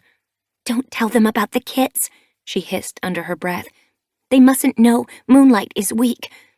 Furze nodded. Creek flicked his tail. Squirrelflight glanced at them. You have to, she whispered urgently. It's your only chance to make them leave. Crowfeather's eyes flashed with rage. She's plotting with the enemy. Squirrelflight swung her muzzle toward the Wind Clan deputy. The sisters aren't your enemy. Tigerstar's ears twitched angrily. They maimed Strikestone. Flurry lashed her tail. He nearly killed Sunrise. Outraged yowls exploded from the warriors. They invaded our territory. We were just defending our border. Alarm spiraled in Squirrelflight's chest. Tempers were flaring. She eyed Tigerstar. You wanted to show the sisters how strong the clans are, she yowled above the noise. You've done that. You can leave now and let them decide what to do. If they have any sense, they will leave, but it's not fair to bully them like this. Sunrise bristled beside her. We can handle bullies. We don't need you to speak for us, Flurry snarled at Squirrelflight. Squirrelflight lowered her voice so that only the sisters could hear. Moonlight's had her kits. She's okay. Leafpool and the others are taking them away from the camp. She could only hope that once they knew that Moonlight and the kits were safe, they wouldn't want to fight. Flurry narrowed her eyes. Did the clans tell you to send Moonlight away? No. Surprise sparked in Squirrelflight's pelt. I did it to protect her and the kits. Bramblestar. Tigerstar's gaze slid toward the ThunderClan leader. How does it feel to be wrong for a change? He sounded pleased. A chill ran along Squirrelflight's spine. What was the Shadow Clan leader talking about? She turned her head slowly toward Bramblestar. He was staring, puzzled, at Tigerstar. What do you mean? You chose the wrong cat to be your deputy. Tigerstar's voice was as smooth as honey. It seems that Squirrelflight prefers rogues to her own clanmates. That's not true. Squirrelflight's heart lurched. She stared desperately at Bramblestar, but his gaze was fixed on Tigerstar. What Squirrelflight does is up to her, he meowed coldly. Surprised murmurs rippled from the ring of warriors. Breezepelt's hackles lifted. She's disloyal. That's not true. Squirrelflight glared at him. And it's not the first time, Breezepelt went on. You raised your sister's half-clan kits and told your clanmates in Bramblestar they were your own. You're a liar. Liar! Ripples of agreement spread among the warriors. Squirrelflight flattened her ears. Did the clans still care about that? It had been so long ago, and Leafpool's kits had gone on to help save all the clans. Bramblestar eyed Breezepelt angrily. We came here to talk to the sisters, not rake up old bones. Breezepelt flashed him an accusing look. We didn't expect to find your deputy here, mixing with the enemy. Squirlflights disloyal. She's been disloyal before. She can't be trusted. Squirlflight hissed at Breezepelt. You don't get to lecture me on loyalty. Who did you fight for in the battle with the dark forest? Anger pulsed in her belly. Crowfeather padded forward, swishing his tail as he brushed past his son. We can listen to Squirlflight's explanation later, he growled. Squirlflight forced her pelt to stay flat as foreboding wormed in her belly. He nodded to her. Move out of the way. We've come to move the sisters. You came here to warn the sisters, Squirlflight reminded him. We've heard your warning, and we're not moving. Sunrise stepped forward, her head high. Please, don't fight. Squirlflight's mew trembled. She caught Bramblestar's eye. He had to stop this. He stared back at her, his gaze unreadable. Creek bushed out his tail. This camp is ours, he growled. If you want to take it, you'll have to take it by force. The young cat stared at Tigerstar.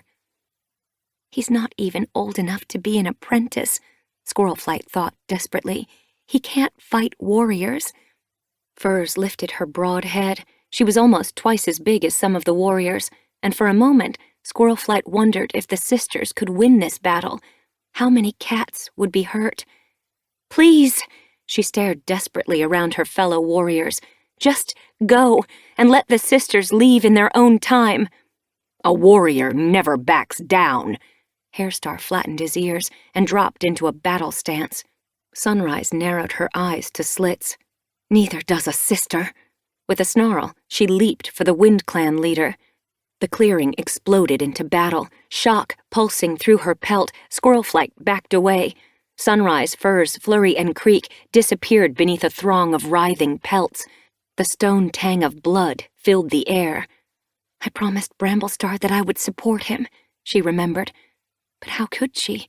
Working so hard to save Moonlight's kits had connected her to the sisters even more. She was a ThunderClan cat, she knew that. But she couldn't shed the blood of cats she knew meant the clans no harm. At the edge of the clearing, Twigbranch stared at the fighting cats as though frozen to the ground. Squirlflight was surprised to see her. She hadn't approved of this patrol. Had Bramblestar made her come? Or had she volunteered so that she could help keep the peace? The gray she-cat's eyes rounded with disbelief. We weren't supposed to fight. Bramblestar didn't seem to hear her. He shouldered his way to the middle. No! Squirlflight tried to catch his eye. He mustn't fight. He'd never forgive himself if he knew he was threatening newborn kits, hiding only a few tail lengths away. Hairstar reared out of the swarm. Sunrise rose with him, slashing viciously at the Wind Clan leader's muzzle. Trading blows, they sank beneath the sea of pelts, like cats drowning. Creek rolled out from the pack, turning as soon as he was clear, and hurling himself at Cloverfoot. He hooked his claws into the ShadowClan deputy's shoulders and dragged her onto her back. Leaping on top of her, he struggled to pin her to the ground and aimed a swipe at her cheek. Cloverfoot tried to twist free, but straining with every hair on his pelt, the young Tom held her fast.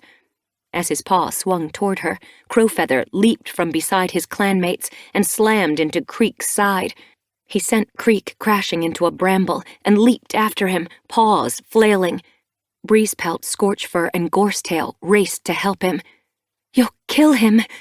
Squirlflight stared in horror as Creek disappeared beneath a swarm of warriors. Please, stop! Twigbranch's pelt flashed past her. Wait! Squirlflight hooked her claws into her clanmate's pelt and dragged her away from the fighting. Paws churning, Twigbranch wrestled free from her grip. She turned on Squirlflight. What in StarClan? Her mew trailed away as she saw Squirlflight. We can't let this happen. Squirlflight stared pleadingly at the young warrior. Moonlight has just kidded. She's very weak, and the kits have hardly taken their first breath. Their first memory can't be a battle. Help me stop them. Twigbranch glanced around the camp. Where are the kits? Leafpool and the others have taken them somewhere safe. Flurry, Furs, Sunrise, and Creek are on their own. Twigbranch nodded. I'll tell Blossomfall and Mouse Whisker, she promised. I'll make them stop. She turned and pushed her way between Emberfoot and Yarrowleaf, who were scrabbling to get deeper into the fray. Squirrelflight began to nose her way between Oatclaw and Duskfur. She had to find Bramblestar and explain about the kits. He'd see why the sisters had to fight. They were defending their young. As she ducked past Oatclaw, Sunrise flashed past her. Squirrelflight spun as the she-cat broke free of the patrol and fled across the clearing. Retreat! Sunrise called to her campmates. We can't win here! Furs ripped herself free from Shimmerpelt and Petalfur and raced after her, yowling over her shoulder. Creek! Flurry! This way! The battle seemed to stumble to a halt as the clan patrol realized that their enemies were on the run. Creek leaped to his paws and hared after his campmates, speeding over the grass like a bird. Together, they crashed through a bramble and disappeared. Tigerstar watched them go, his eyes narrowing with determination. Let's make sure they're gone. Like a pack of wolves, the warrior patrol gave chase. As the clearing emptied, Squirrelflight stared shakily at the blood-stained grass. Her breath caught in her throat as she saw Flurry lying on the ground. Her ginger and white pelt was matted. Scratches crisscrossed her muzzle. Squirrelflight hurried toward her, heart pounding. She crouched beside the wounded cat. Was she dead? You care more about the sisters than your clanmates. Bramblestar's mew took her by surprise. Squirrelflight turned. He was staring at her. She met his gaze. I care about any injured cat, she mewed. Even an enemy? A life is a life. She got to her paws and faced him. Why are you here? Confusion clouded his gaze. Last night, I dreamed a kit was in trouble, she told him. Leafpool dreamed it too. We had to come. She padded closer. Moonlight needed help. She was having trouble kitting, and she needed a medicine cat. Leafpool saved her and her kits. She finished kitting just before the patrol arrived. Bramblestar blinked at her. Where is she? Leafpool and the others have taken her and the kits somewhere safe. Bramblestar stiffened as yowls echoed from the head of the valley. Where? Squirrelflight shrugged. A cave.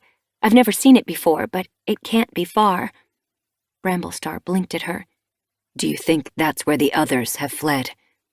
Alarm pricked in Squirrelflight's paws. Get Moonlight somewhere safe, then think about fighting. They might think they can defend it from the clans. Just then, a breathless crowfeather appeared at her side. Did you say Leafpool is in a cave? His blue eyes were wide with alarm and concern. Of course he was concerned, Squirrelflight realized. They had once been forbidden mates. And while both cats had moved on with their lives, Squirrelflight knew that those feelings never completely went away. They'll be trapped, Bramblestar growled, digging his claws into the earth. Tigerstar and the others will have them cornered. Then we have to stop them fighting. She glanced at Bramblestar, but his gaze had flitted behind her. Something was moving across the grass toward them. As she turned, ginger and white fur flashed at the edge of her vision. With a snarl, Flurry knocked her aside. As she staggered to keep her balance, Squirrelflight saw the she-cat crash into Bramblestar. Hissing, Flurry sank her teeth into Bramblestar's neck. He stumbled beneath the huge she-cat's massive weight, screeching as she pressed hard into his neck. He dropped onto his belly and rolled onto his back. Tucking his hind legs under her, he began to kick out, grunting with pain. Flurry let go, and pressing a forepaw into his chest, swiped his cheek with her other paw.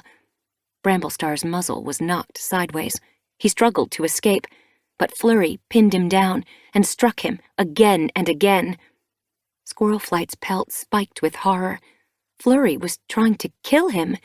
She unsheathed her claws and leaped. They've trapped the kits, Twig Branch burst from the bushes and hared across the clearing toward her. Squirlflight's leap jerked into a stumble. Struggling to keep her balance, she spun to meet Twig Branch's horrified gaze. "The kits?"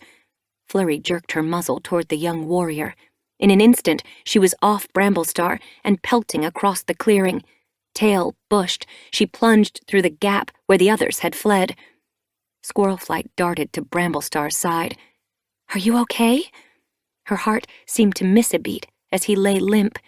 She lapped his bloody cheek urgently. "Bramblestar!" With a groan, he nudged her away. Staggering to his paws, he looked at her, his eyes clouded with pain. "Were you going to let her kill me?" "No, I was—" Before she could finish, Bramblestar limped after Flurry. "Come on. It sounds like the kits are in trouble." Squirlflight followed him as he tracked the patrol through ragged undergrowth. "I was going to pull her off." He ignored her. Angry mews sounded ahead. She pricked her ears. The kits! She broke into a run. As she burst from the bushes, she saw the warrior patrol lined at the edge of a rough clearing. Ahead, a sheer cliff rose like an open wound in front of them.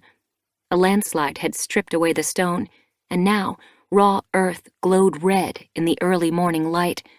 At the bottom, large boulders formed a cave, roofed by the branches and rubble that had recently fallen from the cliff.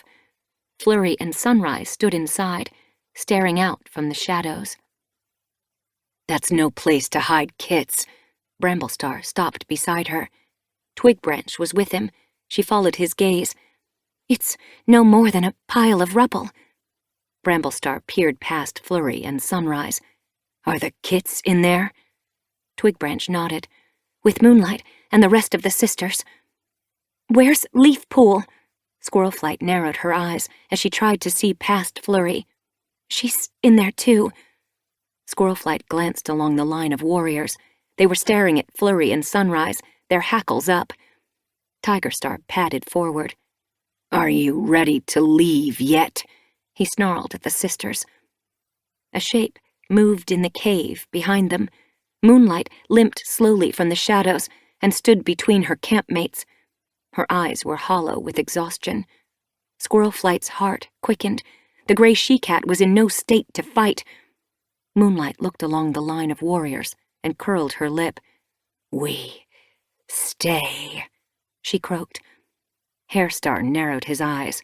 "But you're outnumbered."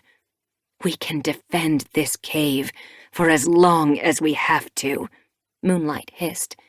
"Then we'll flush you out." Tigerstar nodded to Cloverfoot and Scorchfur. "Climb on top of the cave and start digging." "Be careful!" Squirlflight hurried forward as Cloverfoot and Scorchfur leaped up and began to pick their way across the debris piled on top. Soil began to rain down across the opening. Flurry glanced up, narrowing her eyes against the dirt. Sunrise growled at the warriors, her pelt bristling with rage. Moonlight showed her teeth. Bramblestar padded to Tigerstar's side. "We could starve them out." He glanced nervously at the warriors on top of the cave as they began to dig. "There's no need to endanger the kits like this." Tigerstar jerked his muzzle toward the ThunderClan leader. "Kits?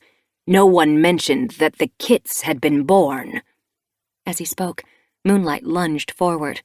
"Attack!" The sisters streamed from the cave, pelts bushed, ears flat. They hurled themselves at the line of warriors. Squirlflight ducked away as Moonlight smashed into Tigerstar and sent him crashing into a bramble. Shrieks exploded around her.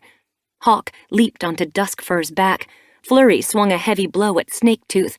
Tempest hooked Reed Whisker's pelt with her claws and dragged him to the earth. At the entrance to the cave, Thornclaw and Creek tumbled across the ground, paws churning as they tore at each other's pelts. Squirlflight stared at them desperately. This battle could end only in blood. She froze as a rumble sounded from the cave. A branch moved, creaking ominously as the wood began to split. She saw the roof shift. It was crumbling. Dirt showered the entrance, stones rolled from the edges. The cave was collapsing, with Leafpool and the kits inside. Squirrelflight hared toward the opening. Landslide! She barged past Creek and Thornclaw and plunged into the shadows. A branch split above her head, showering splinters of wood over her. Leafpool!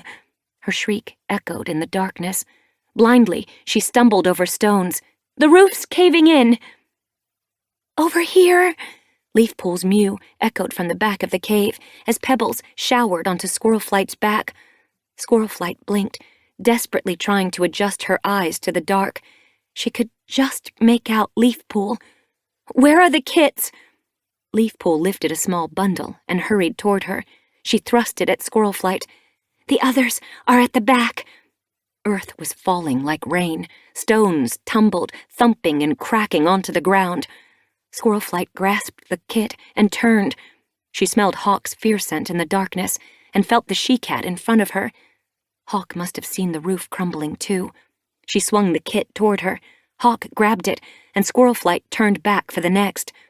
She could hear Leafpool scrabbling in the dirt. I can't find them, Leafpool wailed. Squirrelflight darted to her sister's side, ears pricked, as the roof rumbled ominously above them. She felt something soft against her paw. I've found one. The kit mewled pitifully, and she bent to scoop it up. Narrowing her eyes against the falling dirt, she carried it toward the entrance. Hawk was back, silhouetted against daylight as stones fell around her. She hurried forward and took the kit from Squirrelflight.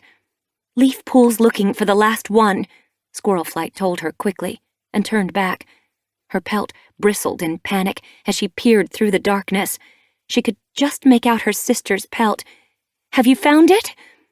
Leafpool didn't reply. She was digging frantically through the earth, piling against the back of the cave.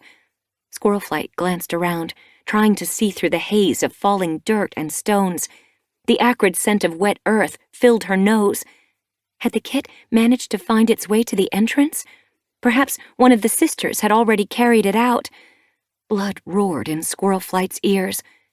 A creak sounded above her, and she looked up. A thick branch that was holding back rocks shifted. Shards of wood exploded from it as it began to split. Leafpool! Panic jolted through her pelt. The roof's collapsing! I found it! Leafpool hauled a small body from the earth and swung it toward Squirrelflight.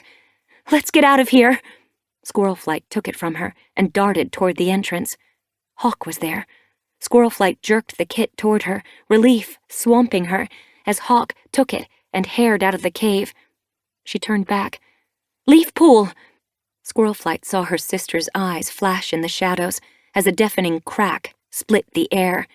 The branch snapped, and with a roar, dirt and rocks thundered down. Earth cascaded around her. Terror seared Squirrelflight's belly as the falling dirt pressed her to the ground. Leafpool!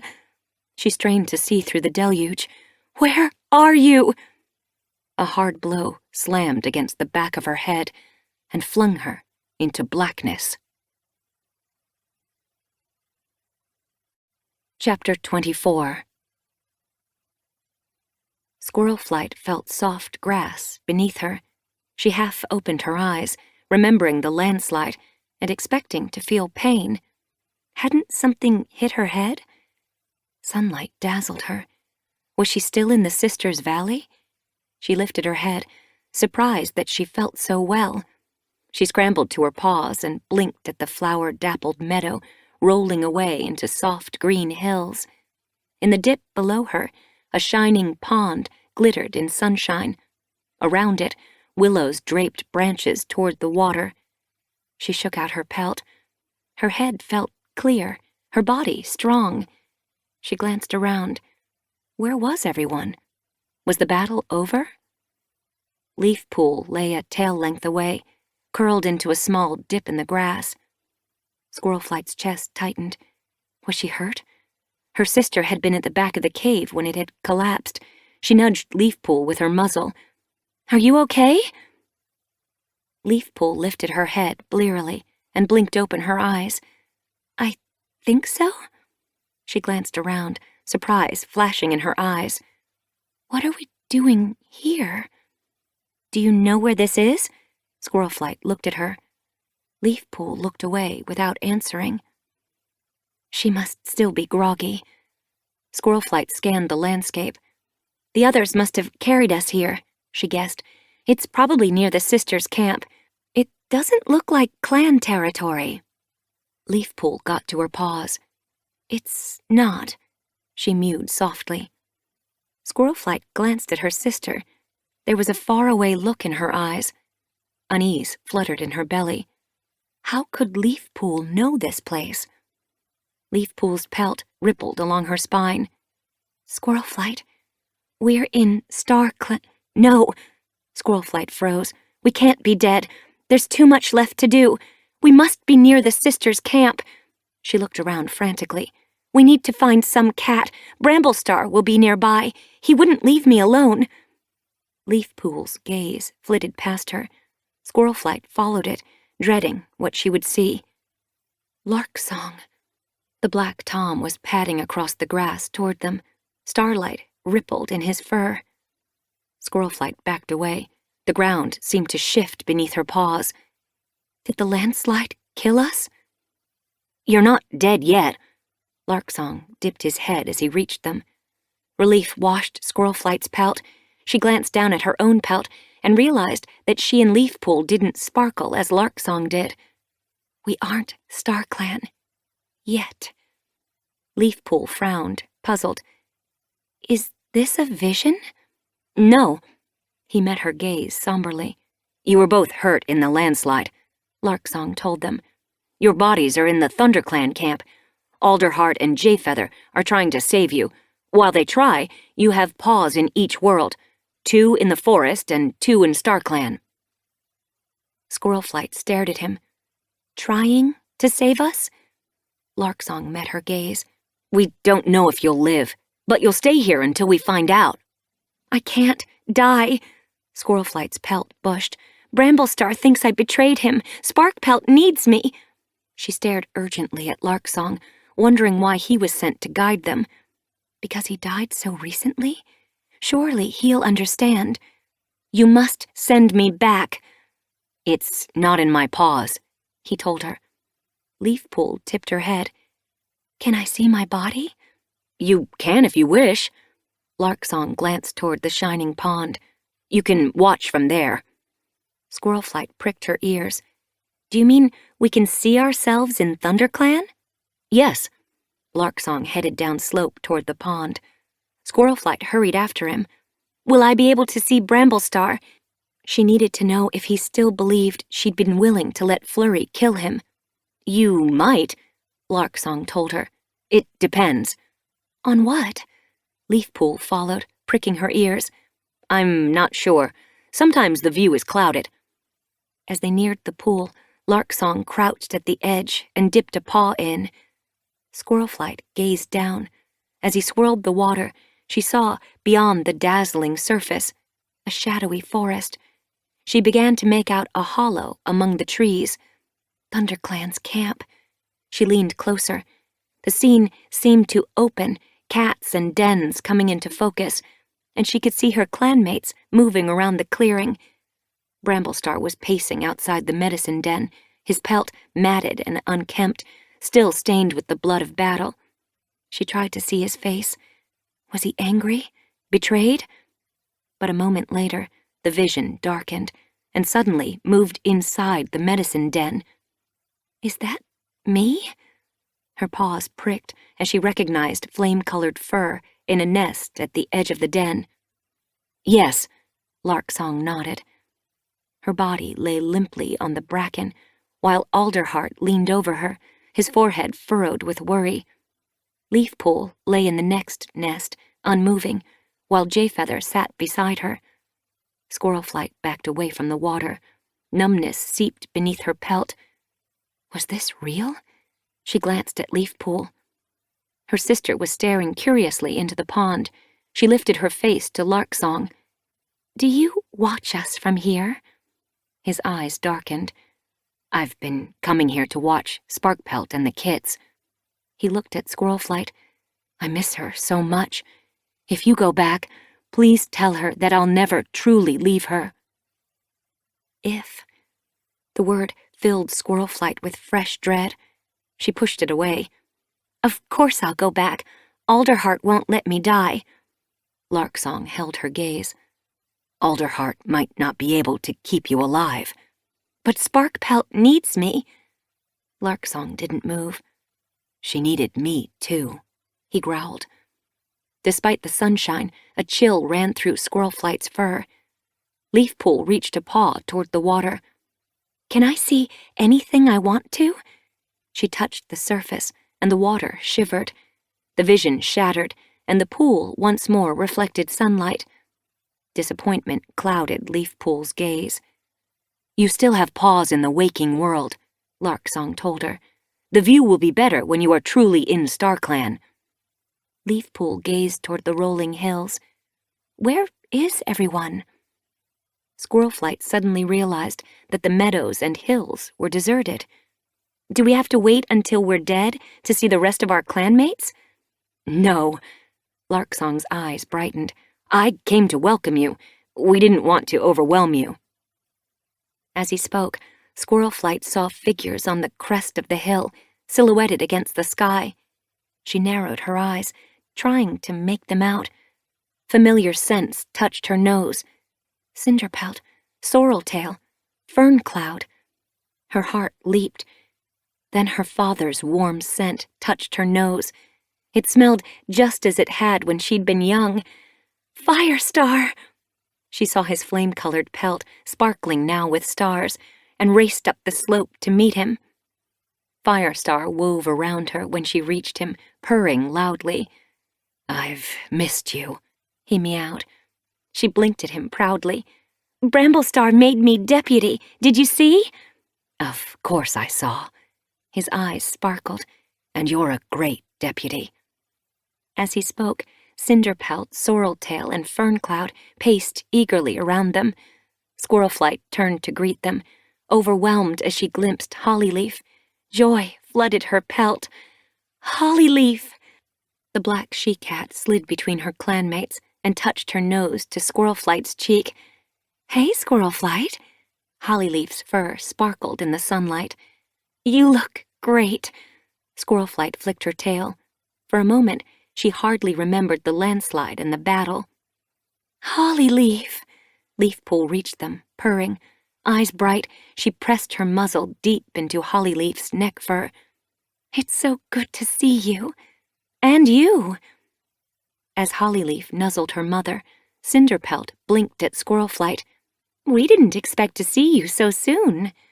Sorreltail's eyes rounded with worry. Firestar said you may not be with us for long. Of course not. Cinderpelt nudged her clanmate sharply. She needs to get back to ThunderClan.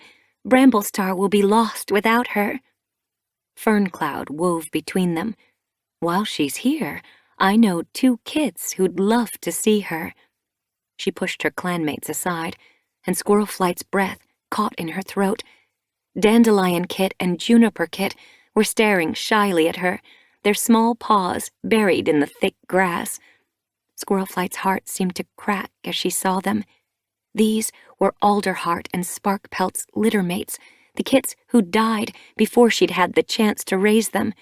She hurried to greet them, nuzzling them and running her tail along their spines. Are you coming to live with us? Dandelion Kit blinked at her eagerly. I don't know. Her eyes clouded. Why did she want to go back and help Sparkpelt's kits when she had kits of her own here in StarClan? We can show you all the best places to hunt, Juniper Kit told her. Longtail and Mousefur have been training us. Mousefur? Longtail? Squirrelflight's heart skipped a beat. Longtail and Mousefur had been elders in ThunderClan for a very long time, when Squirrelflight was younger. Her pelt prickled with happiness as she saw them padding toward her. She stared at them as Dandelion Kit and Juniper Kit, purring, wove around her legs. How many times had she cleaned out their bedding and helped pick fleas from their pelts? They looked like young warriors now, muscles rippling beneath their glossy fur. A tomkit was hurrying after them. Squirrelflight froze as she recognized his orange and black pelt. It was Sparkpelt's dead kit. As she stared at the tiny Tom, Larksong bounded up the slope. He scooped the kit up and dropped him onto his own back, where the kit hung on, his eyes shining with excitement. "I've named him Flickerkit," Larksong meowed proudly. Squirlflight's heart soared. "I can't wait to tell Sparkpelt." This might be just what Sparkpelt needed to lift her from her grief. She stiffened as gray fur moved at the edge of her vision. She recognized it at once. Ash fur. The gray Tom had caused so much trouble for her and for Leafpool's kits. And yet, he was here. He dipped his head as she saw him, then glanced at Hollyleaf. Was Leafpool's daughter okay with Ash fur being here? Hollyleaf blinked calmly at the gray Tom. There was no sign of anger in her gaze. Had the two cats learned to live in peace here in StarClan? Squirlflight nodded curtly to Ashfur. She wasn't sure she could be as forgiving as Hollyleaf. After all, Ashfur had threatened to destroy the happiness she'd found with Bramblestar, and almost succeeded. She lifted Dandelion Kit and Juniper Kit onto her back and padded past him to greet Longtail and Mousefur. "You look so well," she told the elders. "We are." Mousefur looked far happier here than she had in her last moons in ThunderClan. "We were in the Elders' Den far too long. It's good to be able to hunt and explore again."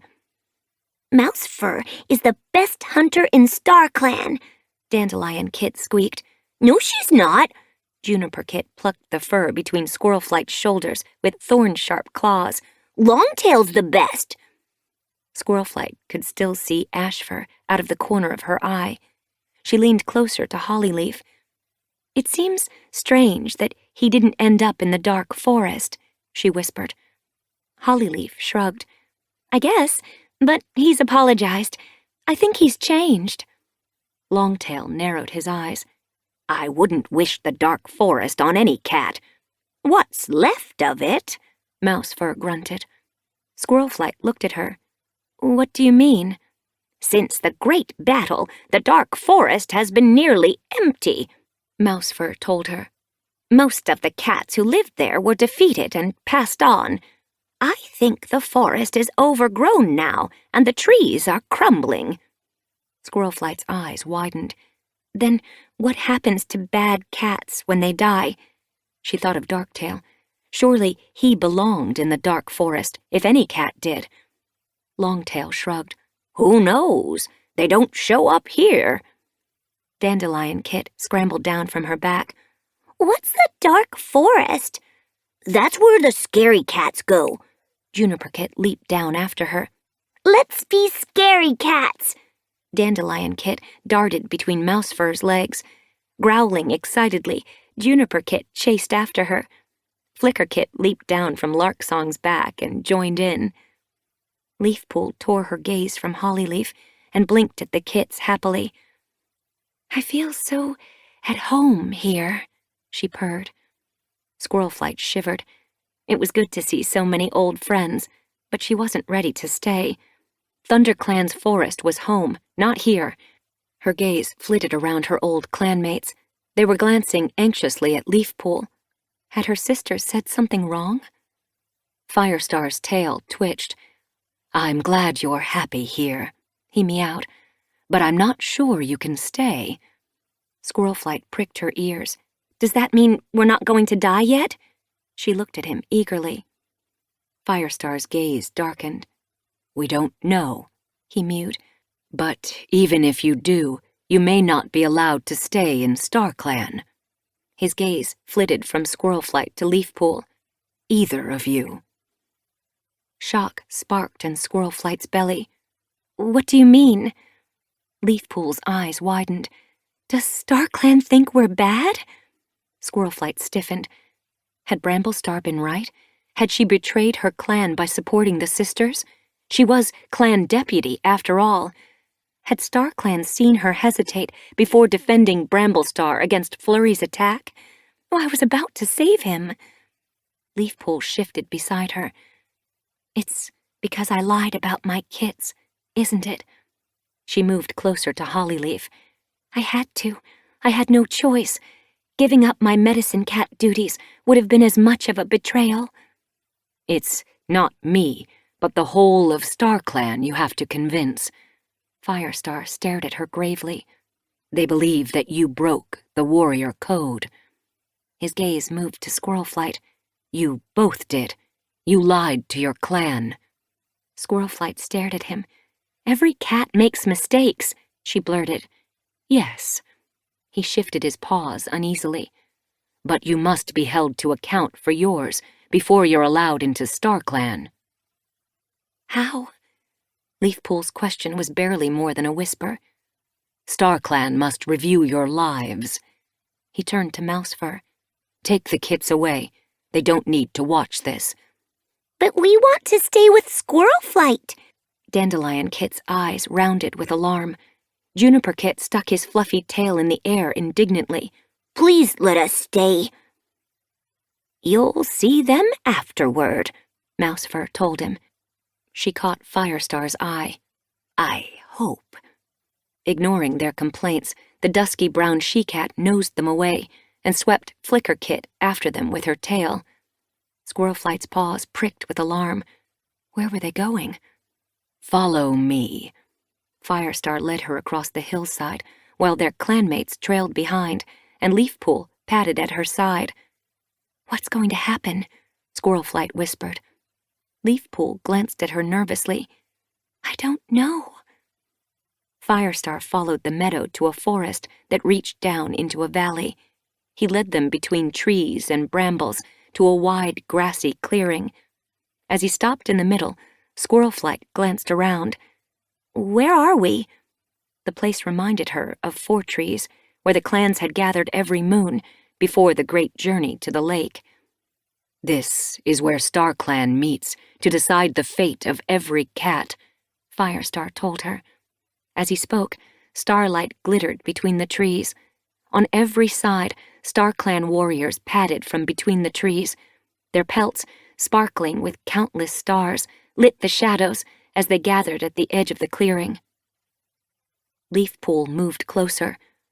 Where will we go if StarClan won't take us? Fear shimmered in her gaze. Firestar's gaze clouded. I don't know, he mewed huskily. Squirrelflight could hardly believe her ears. What if there wasn't anywhere else? Did that mean she and Leafpool would just disappear? Would they become nothing but a fading memory for the living? Or would they end up wandering the forest forever? Perhaps Tree would be able to see them, or the sisters. How will you decide? She breathed. Firestar shifted his paws. I won't decide, he croaked. I could never turn you away from StarClan. It is up to others. A black and white tom with a long, thin tail padded from between the trees. His pelt sparkled with starlight. Squirrelflight recognized him at once. Tall Star. As he stopped at the head of the clearing, a large blue-gray she-cat took her place beside him. Firestar dipped his head to her. Blue Star. Squirrelflight felt Leafpool's fur bristle against her flank as a large brown tom with a twisted mouth crossed the clearing. That's Crooked Star, Leafpool whispered. More stars glittered in the tom's glossy pelt. A skinny, battle-scarred she-cat followed with bright, wide-set orange eyes. Yellow Fang. Firestar greeted her as she stopped beside Tall Star, Crooked Star, and Blue Star, and then dipped his head to a snow-white she-cat who was padding across the clearing. Moth Flight. He blinked politely as a small brown tabby tom followed. Little Cloud. As they lined up beside the others, Firestar's gaze flicked back to Squirrelflight. These cats will decide if you deserve a place in StarClan. Squirrelflight tried to read their gazes. Would they be sympathetic? Leafpool was staring at Firestar. How will they decide? They'll hear what you have to say, he told her. His tail twitched uneasily. You're lucky, in a way. Most cats don't have the chance to speak for themselves. Their fate is decided before they reach us. Squirrelflight stared at him, fear jabbing her belly. Are we supposed to be grateful? She and Leafpool had served their clan since they'd been given their apprentice names. They shouldn't have to plead for a place in StarClan. Firestar eyed her nervously. Please, think before you speak, Squirlflight, he whispered. She dipped her head apologetically and forced her pelt to smooth. Okay. Mothflight lifted her muzzle. Leafpool, we'll start with you. Leafpool's eyes flashed with alarm. Squirlflight blinked at her reassuringly. Just tell them the truth, she murmured. No cat could blame you for the choices you made. She watched, her throat tightening, as Leafpool padded in front of the snow-white she-cat. Tall Star, Yellowfang, and Blue Star shifted their paws, their expressions giving nothing away. Crooked Star narrowed his eyes. Little Cloud flicked his tail as though he was impatient to begin. Leafpool, Mothflight frowned. You had kits, even though you were a medicine cat. I know how that feels. I was the clan's first medicine cat. I gave up my kits, and it broke my heart. That's why I made the rule that no future medicine cat should have kits. I wanted to save you all from such pain. I fell in love, Leafpool mewed simply. Little Cloud's pelt ruffled. Do you think that is an excuse? Every cat falls in love at least once, Tallstar mewed. You didn't have to act on it. You broke my rule. Mothflight's gaze was still fixed on Leafpool. I had to. Leafpool lifted her chin. But being a medicine cat was too important to give up. Was it worth lying for? Mothflight pressed. What else could I do? Mothflight eyed her coldly. You put your feelings before your clan. That's not true. Squirlflight wanted to yowl out, but she could see Firestar's pelt pricking. Think before you speak. She blinked at Leafpool. Tell them how giving up your kits broke your heart too. Tell them it was the hardest decision you've ever made. Her sister was staring back at the StarClan cats, her eyes round. Wasn't she going to defend herself? Blue Star nodded to her. Have you nothing to say? Leafpool met the old she-cat's gaze, unblinking. I'm waiting for you to say that the father of my kits was from another clan. Around the clearing, the gathered StarClan cats murmured softly to one another, their pelts shimmering beneath the shadow of the trees, as Leafpool went on. Why defend myself from one accusation, only to face another? Squirlflight stiffened. Leafpool sounded angry. All right. Mothflight's tail twitched ominously. You had kits with a cat from another clan. Have you no respect at all for the warrior code? Little Cloud's eyes flashed. I'm not a warrior. Leafpool straightened. I'm a medicine cat, and being a medicine cat means more to me than anything. I gave up Crowfeather. I gave up my kits. Yes, I broke the code, but I chose my clan over myself. She faced them, her pelt prickling defiantly. If you want to keep me out of StarClan, it's up to you. Blue Star's pelt sparkled as she stepped forward. Would you make the same choices again? Leafpool hesitated. Of course I would. I can't imagine my life without Lionblaze, Jayfeather, or Hollyleaf. I'd never choose a life without them. She narrowed her eyes. If they'd never been born, we might all have been lost to the dark forest. Blue Star frowned. That has nothing to do with you breaking the code, she snapped. Yellowfang glanced at the ThunderClan leader. Didn't you have kits with a cat from another clan, Blue Star? She mewed softly. Blue Star wasn't a medicine cat, Mothflight growled. Yellowfang tipped her head to one side. You had kits, Mothflight, before you decided you were the first and last medicine cat who could. Is that fair? It was for the good of the clans. Mothflight glared at her.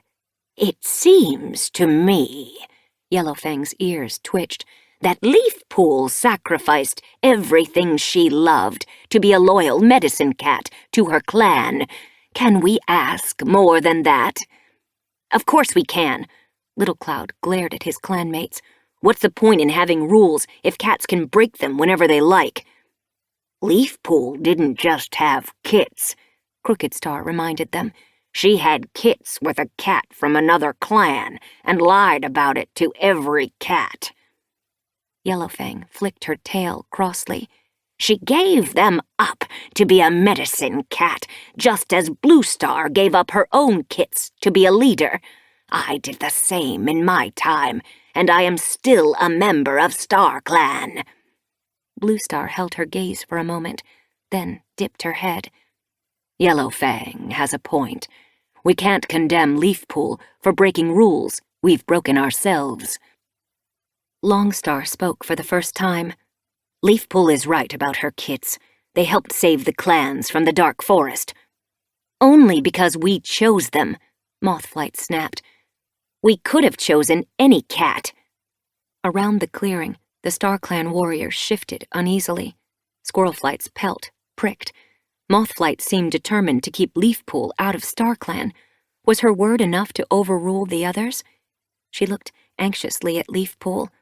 Her sister's pelt was smooth as she gazed calmly at the Star Clan leaders. Don't argue over me, Leafpool mewed suddenly. I don't regret having my kids, only that I lied about being their mother. I wish I'd had more courage, but I thought I was doing the best for everyone by choosing to remain a medicine cat. If you decide that I can't join Star Clan, then I must accept your decision. But please, don't turn Squirlflight away. Squirlflight's heart leaped into her throat. Don't sacrifice your place in Star Clan for me. Leafpool went on. Everything she did was out of loyalty to me. I couldn't wish to have a better sister. She wanted to protect my kits and me, and she was willing to sacrifice everything to keep us safe. If some cat must be punished for what we did, punish me, not her. Squirlflight's gaze clouded. Star-flecked pelts swam before her eyes. She could only focus on Leafpool, awaiting the judgment of Star Clan. Squirlflight pressed against Firestar. She deserves to be here, she whispered. So do you. Firestar nudged her forward. Squirlflight's pelt spiked. Bluestar was looking at her expectantly. Heart quickening, she padded toward the ThunderClan leader. Leafpool blinked encouragingly, but Squirlflight could see fear in her sister's gaze. Crooked Star padded forward and glared at Squirlflight. You lied to your clan, he told her bluntly. You lied to your mate. You told them that Hollyleaf, Lionblaze, and Jayfeather were yours. Why should such a deceitful cat have a place in Star Clan? Squirlflight looked at her paws. Her pelt burned. That was my only lie, she mumbled. I have been loyal to my clan in every other way. Really? Bluestar's mew was sharp. We have seen you choose the sisters over your clan time and time again in the last moon. They are strangers to the forest, and yet you put your own clan at risk to protect them. Some cat had to. Squirlflight raised her head. Why? Bluestar's eyes flashed. Moonlight was expecting kits. Crooked Star frowned. Cats can have kits anywhere. If you'd let the clans drive her off sooner, she could have had her kits far from clan territory. No cat would have been hurt. Instead, you put the kits in danger, as well as the sisters and your clanmates. My clanmates were never in danger, Squirlflight insisted. Bluestar's eyes widened. Have you forgotten the landslide already? Doesn't that count as danger? Guilt clawed at Squirlflight's heart. I was just trying to protect every cat. She stared helplessly at the Star Clan cats. That's all I've ever wanted to do. I wanted to protect Leafpool when I lied for her. I wanted to protect Bramblestar when I lied to him. Does it matter if rules get broken, if it's to stop cats getting hurt? Crooked Star's gaze darkened. Without the warrior code, we are nothing but rogues. Bluestar glared at Squirlflight. Are you saying we should live without it? No! Panic flared in Squirlflight's belly. This isn't fair. I'm just trying to explain. Her mew trailed away. Think before you speak. Firestar was watching her, his eyes glittering with worry. She blinked at Bluestar. I'm sorry. I know that a warrior shouldn't lie, and that they must put their clan before everything. I have failed you. I've failed my clan. Tallstar's ears twitched. Bluestar. He blinked at the ThunderClan leader. Why be so hard on her? She broke the rules. She told you why she did it, Tallstar pressed. Yellowfang narrowed her eyes thoughtfully. Is it such a crime to protect those you care about? She met Bluestar's gaze. Surely it matters more why she broke the warrior code than the fact that she did. If Squirlflight broke rules, it was out of compassion. Is that so bad? Squirlflight's heart swelled with gratitude. I know the warrior code is important, she blurted. I never would have broken it if I hadn't felt I was doing the right thing. I hope that the mistakes I've made out of love. Crooked Star swapped glances with Bluestar, then nodded to Leafpool and Squirlflight. Thank you. With a flick of his tail, he turned away and padded into the shadow of the forest. Bluestar, Tallstar, Mothflight, and Little Cloud followed. Squirlflight stared after them, hardly able to breathe. Was that it? Are we allowed into StarClan? Yellowfang glanced at her. We'll let you know once we've discussed it. With a nod, she headed after the others. Firestar hurried across the clearing. He stopped beside Squirlflight and Leafpool, his pelt rippling nervously along his spine. You spoke well, both of you. I hope so. Leafpool gazed anxiously at Squirlflight.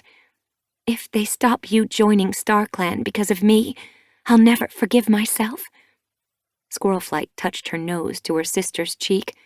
Leafpool's scent hadn't changed since they were kits, and she breathed it in fondly.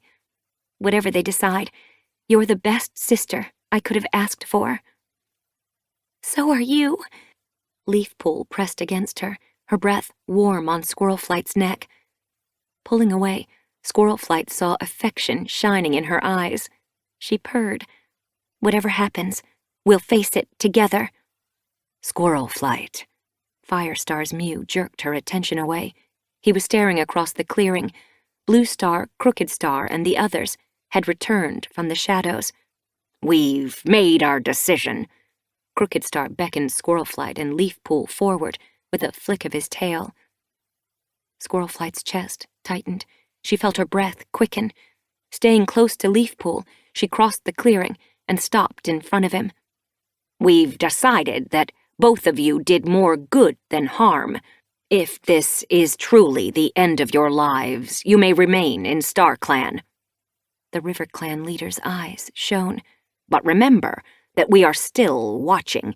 If your lives are not over, we'll reconsider them when you return. You still have to earn your place in StarClan. Squirlflight nodded. Of course, understood. And thank you. Leafpool pricked her ears. She turned to Squirlflight. If this is the end, we'll always be together now. Squirlflight blinked at her. This was what she wanted. Leafpool would always be safe now. StarClan would welcome her. She waited for happiness to spread beneath her pelt, but a chill gripped her. I'm not ready to die, she whispered. She turned to Firestar. I have to go back to ThunderClan. I can't leave things like this. Firestar's eyes rounded sympathetically. I know it's hard to leave the living behind. He touched his nose to her head. But if your time has come to die, there's nothing you can do. Leafpool pressed against her. Alderheart and Jayfeather might save us. Squirlflight closed her eyes. I hope so. In the meantime, Firestar's mew was suddenly brisk. He ran his tail along Squirlflight's spine. You can explore our territory. One day, this will be your home. There's no harm in looking around. Chapter 25. Squirlflight tore another piece of flesh from the rabbit carcass. It was so sweet that she closed her eyes for a moment to savor the taste, her fur prickling along her spine. A light breeze swirled around the sandy ravine where Firestar had brought them, an echo of the ravine where ThunderClan had made their camp in the forest before the great journey. Dandelion Kit and Juniper Kit were playing moss ball nearby with Larksong, Flicker Kit, and Briarlight, while Leafpool and Hollyleaf lay happily beside Squirlflight, paws outstretched, eyes closed, in a pool of sunshine. Firestar and Sandstorm were sharing a squirrel near the fern wall.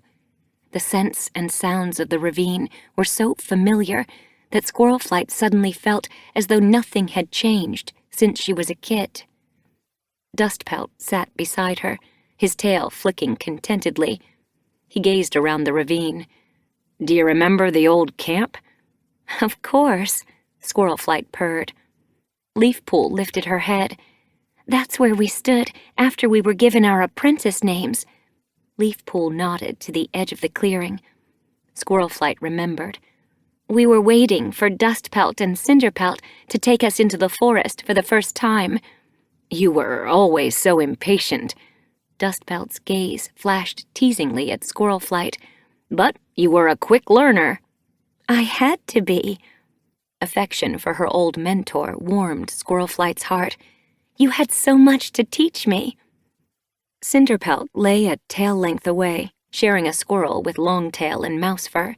She looked up from her meal. "Leafpool was always patient," she mewed fondly. "Especially with the elders. She could listen to them complain for moons." Mousefur pricked her ears. "I hope you don't mean me," she mewed sharply. Squirlflight saw Cinderpelt and Leafpool swap a knowing glance. She blinked innocently at Mousefur. "Of course she didn't. You never complained." As she spoke, Squirlflight noticed a gap in the ferns at the far end of the clearing. "Look, Leafpool." She nodded toward it. "That's where we used to sneak out of camp and go exploring." Leafpool purred. "We'd pretend we were fetching mouse bile from the medicine den and slip out when no cat was watching." Dustpelt's eyes widened. "That's why I could never find you." On the other side of the clearing, Ashfur got to his paws. He signaled to Dustpelt with his tail.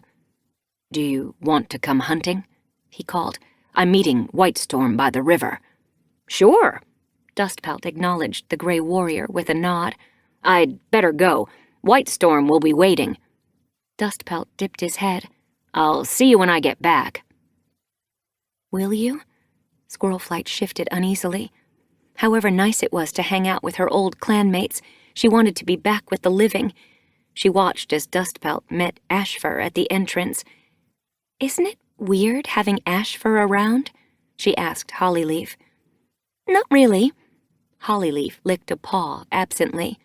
"After a while, what happened in the forest seems less important." Firestar swiped his tongue around his jaws. "It's strange how distant the living clans seem now. These days, I recognize more pelts in StarClan than I do in ThunderClan." Sandstorm pulled the squirrel carcass closer and picked delicately at the bones. "No catfights in StarClan," she mewed between bites. "But then, we're never hungry or cold. I suppose there's less to fight over." Squirlflight! Juniper Kit's mew made her turn. He was hurtling toward her, his tail sticking straight into the air. He bundled into her, purring. "Do you want to play moss ball with us?" Dandelion Kit hurried after him. "Briarlight says it's more fun if we all play." "I said no such thing." Briarlight bounded to the edge of the clearing and blinked at Squirlflight. She looked lean and fit, her pelt sparkling with starlight. It was hard to believe she'd been crippled for so long. She grabbed Juniper Kit and scooped him onto her back. "Do you want a badger ride?" "Yes!" Juniper Kit squeaked. "Me too!" As Dandelion Kit scrambled onto Briarlight's back, Larksong and Flicker Kit crossed the clearing. Let's have a race, Larksong called. Can we? Flickerkit's eyes lit up. We can do anything we want. His father ducked low enough for him to climb onto his back. Squirlflight purred as Briarlight and Larksong charged away, the kits squealing with delight as they clung on. Her purr suddenly died in her throat. They'd always be like this. Are they sad that they'll never become warriors? Firestar shrugged. They learn warrior skills, he told her. And even though they won't ever get warrior names, they can hunt and explore where they like. It's safe here, and there are always plenty of other kits to play with. Sandstorm followed Squirlflight's gaze. They spend a lot of time with Mosskit, she told her. Squirlflight jerked her muzzle toward her mother. Mosskit. The name rang a bell. She'd heard nursery stories about her. Wasn't that Blue Star's kit, the one who went missing? Yes. Cinderpelt shifted onto her belly. She and Blue Star are inseparable now. Leafpool glanced around the camp. Why aren't they here? Why should they be? There are no borders in StarClan, Cinderpelt reminded her. Cats roam where they please. Blue Star lives with Oakheart now. They can be the family they never were in life. Squirrelflight wondered what it was like to live without borders. She tipped her head to one side. How can the clans live in peace here, but not beside the lake? I told you, Sandstorm flicked her tail. There's less to fight about. Cinderpelt got to her paws. I promised Yellowfang I'd hunt with her this afternoon. She blinked at Leafpool. Do you want to come too? Of course. Leafpool blinked at Squirrelflight. Do you want to join us? No thanks. Squirrelflight wanted to make the most of the time she had here in StarClan. She could wake up at any moment and find herself in the ThunderClan medicine den. I'll stay with Sandstorm and the kits. She watched Leafpool and Cinderpelt hurry toward the gorse tunnel, their pelts fluffed with excitement. Cinderpelt seemed happier here, and Leafpool happy to be with her again. Firestar closed his eyes, and Sandstorm began to wash his ears as though he were a kit. Mousefur rolled onto her side, clearly relishing the sunshine. How comforting it was to know that those who'd left them would never truly be gone. Hollyleaf caught Squirrelflight's eye. Can I show you around? What about Sandstorm and the kits? Dandelion Kit, Juniper Kit, and Flicker Kit chased one another's tails on the other side of the clearing. They can come too, Hollyleaf told her. Don't forget, kits aren't confined to camp here. They can go wherever they like in StarClan. There's nothing to hurt them here. Squirrelflight glanced at her father. He was dozing now, gently snoring. Should we wake him? He likes to have a nap in the afternoon, Sandstorm told her. He'll be fast asleep until sunset. Squirrelflight got to her paws. Dandelion Kit, Juniper Kit. They stopped playing and looked at her eagerly. Do you want to come look around with us? Yes! Dandelion Kit raced toward her, Juniper Kit on her tail. Can we come too? Larksong and Flicker Kit hurried after them. Sure. Hollyleaf shook out her pelt. Maybe we'll catch some squirrels while we're out. She headed for the thorn tunnel. Tree hunting is the best. Tree hunting? Squirrelflight pricked her ears nervously. Isn't that dangerous? Not here. Hollyleaf ducked through the entrance. Juniper Kit lifted his tail happily. You can't hurt yourself, even if you fall. It's like flying without wings. Dandelion Kit pushed past her and raced through the gorse tunnel, Juniper Kit at her heels. Squirrelflight hurried after them, her belly tightening. Even in StarClan, she didn't like the idea of her kits falling. Don't worry. Sandstorm must have seen her pelt prickling. She ran her tail along Squirrelflight's spine.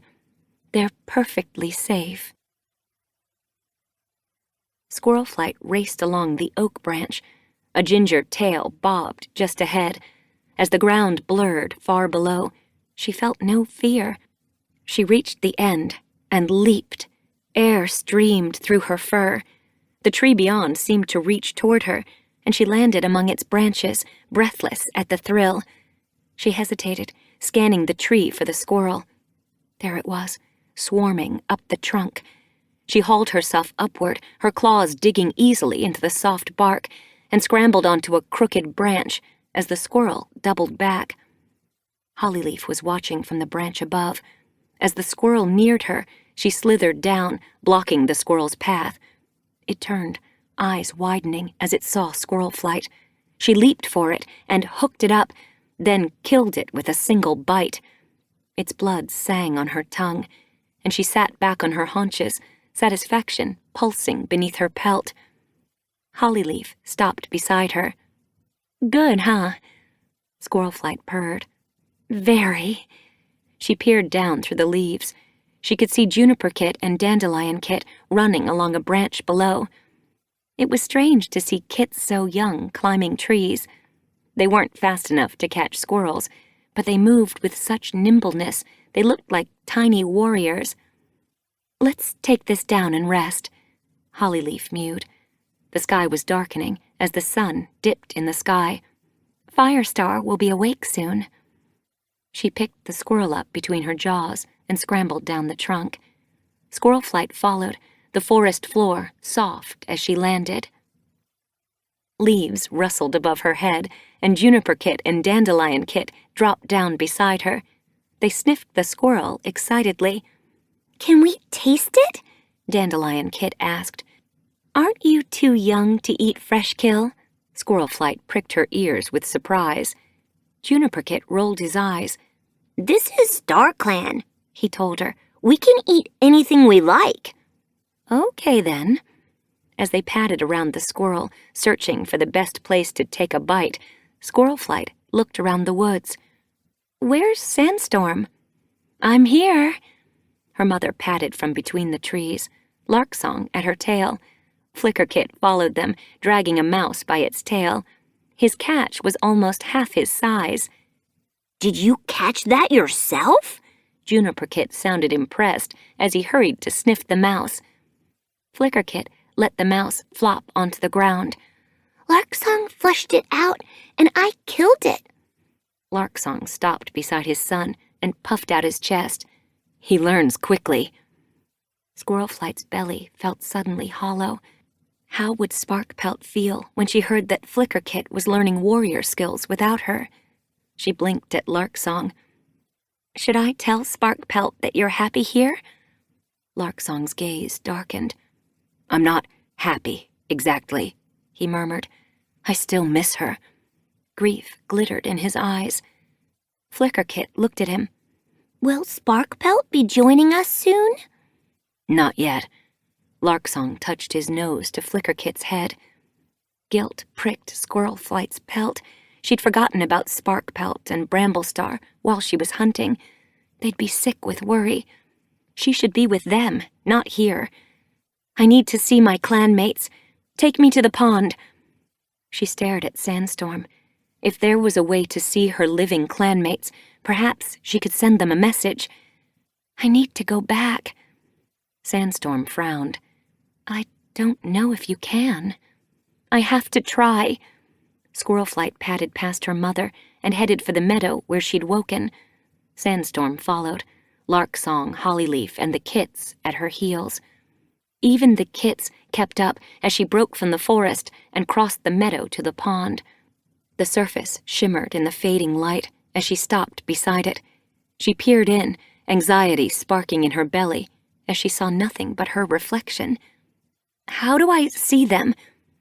"See who?" Leafpool's mew took her by surprise. Her sister was hurrying toward her, Cinderpelt at her side. "I want to see Sparkpelt."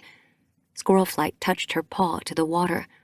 As ripples spread around it, she glimpsed the ThunderClan camp. She dropped into a crouch and peered harder into the pond. The medicine den opened before her. Alderheart hadn't moved. He was still huddled beside her nest. Leafpool lay next to her, Jayfeather at her side.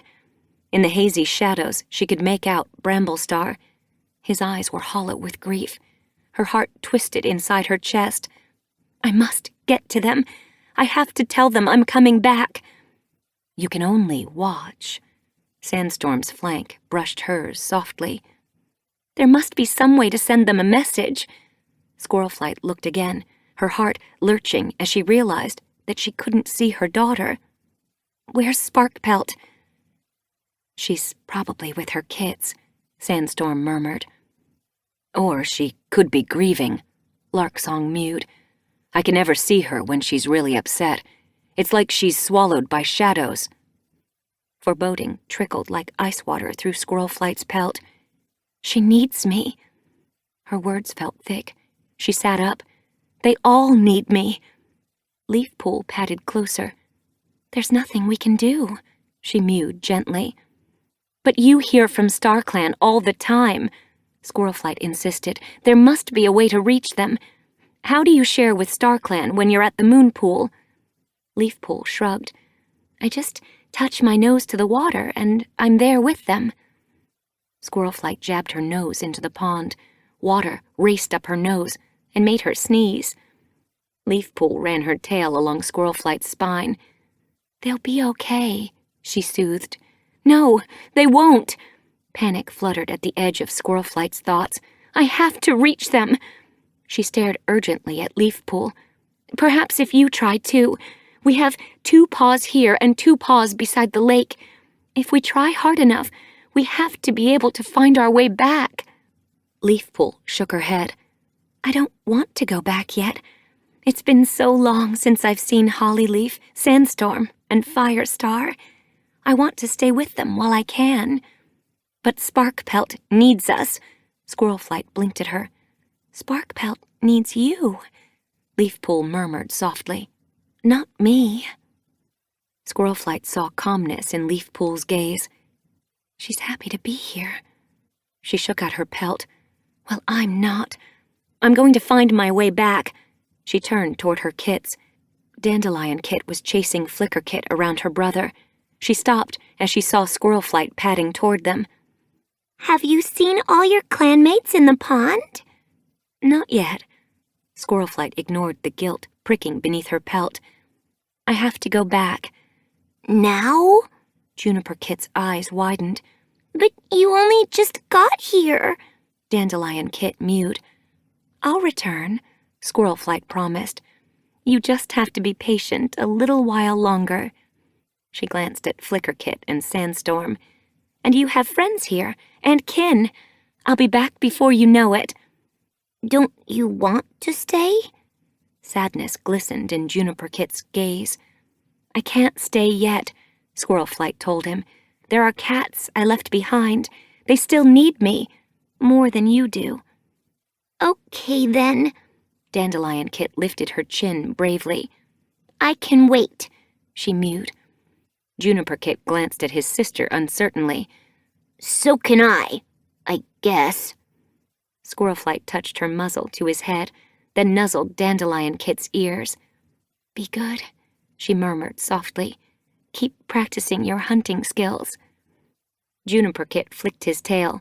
By the time you get back, we'll be able to catch whole squirrels. I'm sure you will. Squirrelflight's chest tightened as she turned back toward the pond. Larksong padded closer. If you reach Sparkpelt, tell her I love her. Tell her not to be unhappy. I'll take care of Flicker Kit until she can join us. But she has to be happy. She has to make a life without me. I don't want her to grieve. Squirrelflight nodded solemnly. I'll tell her if I can. She turned to Sandstorm. Say goodbye to Firestar for me. She ignored the grief tugging at her belly. She knew what she had to do. The pond was her link to ThunderClan. It must be the only way to reach them. Taking a gulp of air, she leaped. As she plunged into the water, her breath caught in her throat. Cold pierced her fur. Eyes stinging, she ducked beneath the surface and fought her way down into the shadowy depths. Chapter 26. Squirrelflight's thoughts raced as darkness enclosed her. What if the pond was bottomless? Would she drown? She glanced back toward the surface, but it was hidden in shadow. She forced herself on. If she could see ThunderClan in these waters, there had to be a way through. The weight of the water crushed her fur. Blood roared in her ears. Panic shrilled in her pelt as her lungs screamed for air. I must go back. She floundered, jerking her muzzle around, looking for escape. In the shadows, she glimpsed an opening. She pushed toward it, but tangled roots blocked the way, and only deeper shadow lay beyond.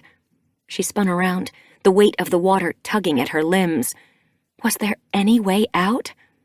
Hope flashed in her chest as she spotted a light in the distance. She kicked out, pushing herself toward it, and pressed her mouth tighter shut, fighting the urge to breathe. Sparkpelt! Bramble Star! She had to get back to them. Dizzy with fear, she fought on.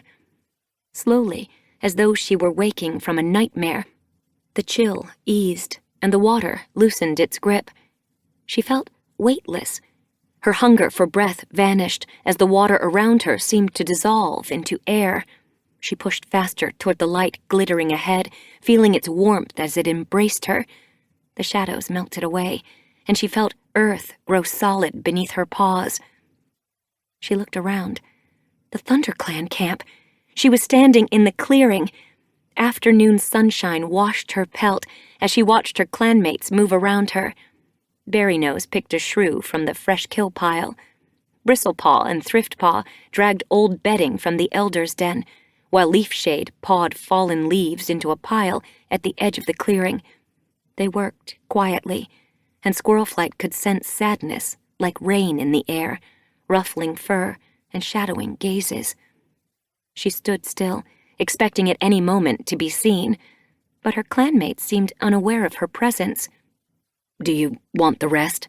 Stormcloud pushed a half-eaten mouse toward Hollytuft. I'm not very hungry.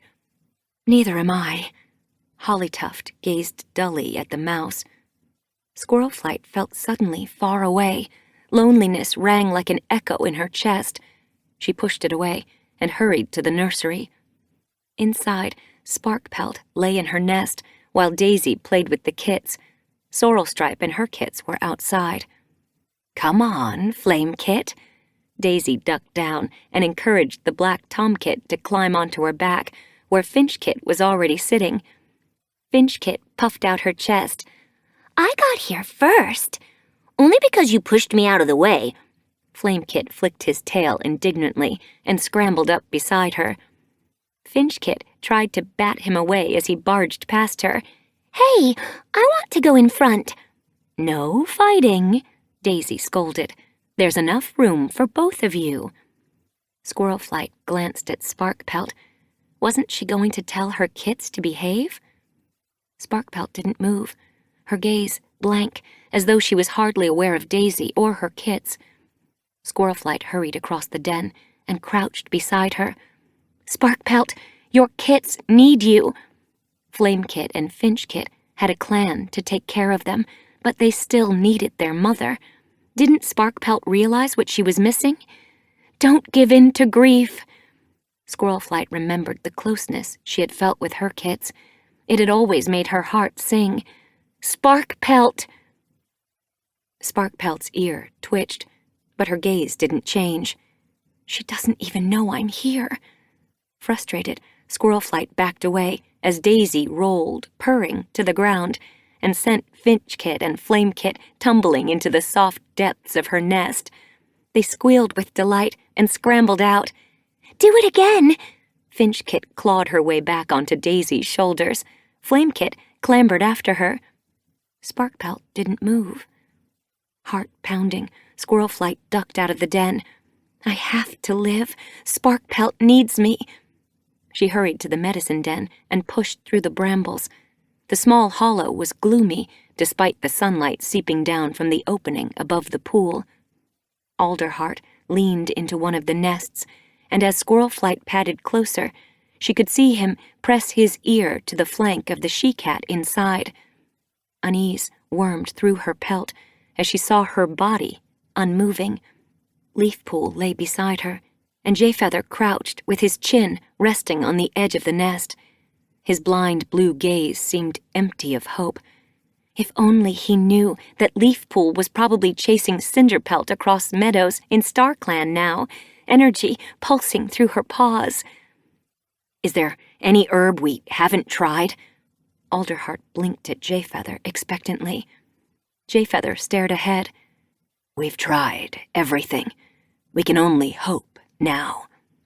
Squirrelflight wondered if prayers were any use. StarClan seemed as helpless to change destiny as any living cat. Her heart filled with love for Jayfeather and Alderheart. It seemed that they hadn't moved for days. She'd been a mother to both of them, and her heart broke to see their sadness. She padded to Jayfeather's side, the memory of StarClan's judgment still fresh in her thoughts. Why should such a deceitful cat have a place in StarClan? How must it have felt for Jayfeather to discover that she wasn't his mother? She'd lied to him since birth. Leafpool had too. Was that why he was so sharp with his clanmates? Had bitterness hollowed out his heart? And yet she knew there was warmth there. His harshness was like snow in Leafbear, hiding buds that would blossom when Greenleaf returned. I have to live. She had so much still to share with him. I'm sorry we deceived you, she whispered, wondering if there was any way he might hear. He is a medicine cat, after all. It was wrong of us, but I hope that one day you will let go of the hurt we caused you. She swished her tail along his spine, hope sparking in her chest as she saw his pelt smooth a little. Movement in the shadows at the edge of the den made her stiffen. Bramblestar had been there all along. She could taste his scent, but it was faint, as though he were far away. He padded to the nest where her body lay and sat beside Alderheart. I wish I'd listened to her. Bramblestar's mew was husky with grief. Alderheart glanced at him, his pelt ruffling self-consciously, as Bramblestar went on. I ignored how strongly she felt. I didn't want to hear about the sisters. It made things too complicated. It was easier just to think about the clans. But Squirrelflight could see beyond that. She knew that honor doesn't mean anything if it can't reach beyond our borders. Any cat can respect those they know and love. But respecting cats we don't understand is truly being a warrior. Don't be so hard on yourself, Alderheart murmured. You were fighting for your clan. But Squirrelflight was my deputy, Bramblestar argued, and my mate. I should have taken her opinion seriously instead of brushing it aside. His shoulders drooped. If she dies, I don't know if I can carry on being leader. I will be responsible for her death. I am not fit to lead my clanmates if I don't listen to them fairly. No! Squirrelflight darted to his side. ThunderClan is more important than I am. Who else can lead it like you do? She stared at him, willing him to hear, her heart aching with love for him. But he stared hopelessly at his paws. How did we lose sight of what mattered? His mew was barely a whisper, but Squirrelflight could hear it as loudly as the wail of a kit. Now I can feel it as strongly as ever. How did I forget how much I loved her? Squirrelflight pressed her muzzle against his. It felt like no more than air. But his scent was stronger now. It filled her mouth, bathed her tongue, flooded her chest. Our love will always be there, she breathed urgently. The ache in her heart seemed to draw his scent deeper. Even when we lose sight of it, our love will still be there. Bramblestar slumped, as though defeated. Alderheart shifted his paws anxiously. I'm sure she knew that you still loved her. But he looked away, as though uncertain of his words. He got to his paws and headed for the entrance. I'm going to get some fresh air. Squirrelflight hurried after the young Tom as he nosed his way through the brambles. I'm coming back, she called after him as he padded into the clearing. Jayfeather had seemed comforted by her presence. Maybe Alderheart, too, could sense her assurances in some way. He crossed the camp, Don't worry. She ducked after him through the entrance tunnel. I'll find my way back, I promise. Outside camp, a warm breeze tugged leaves from the trees. Alderheart paused on the slope and looked up as they showered around him. He seemed to be searching the canopy.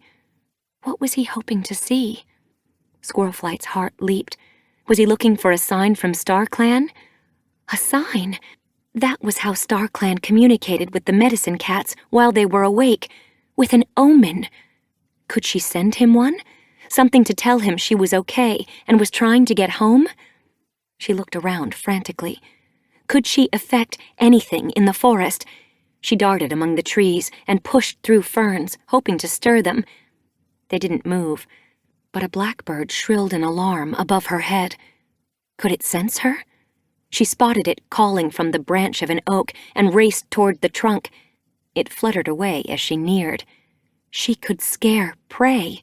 She spun around, her heart pounding.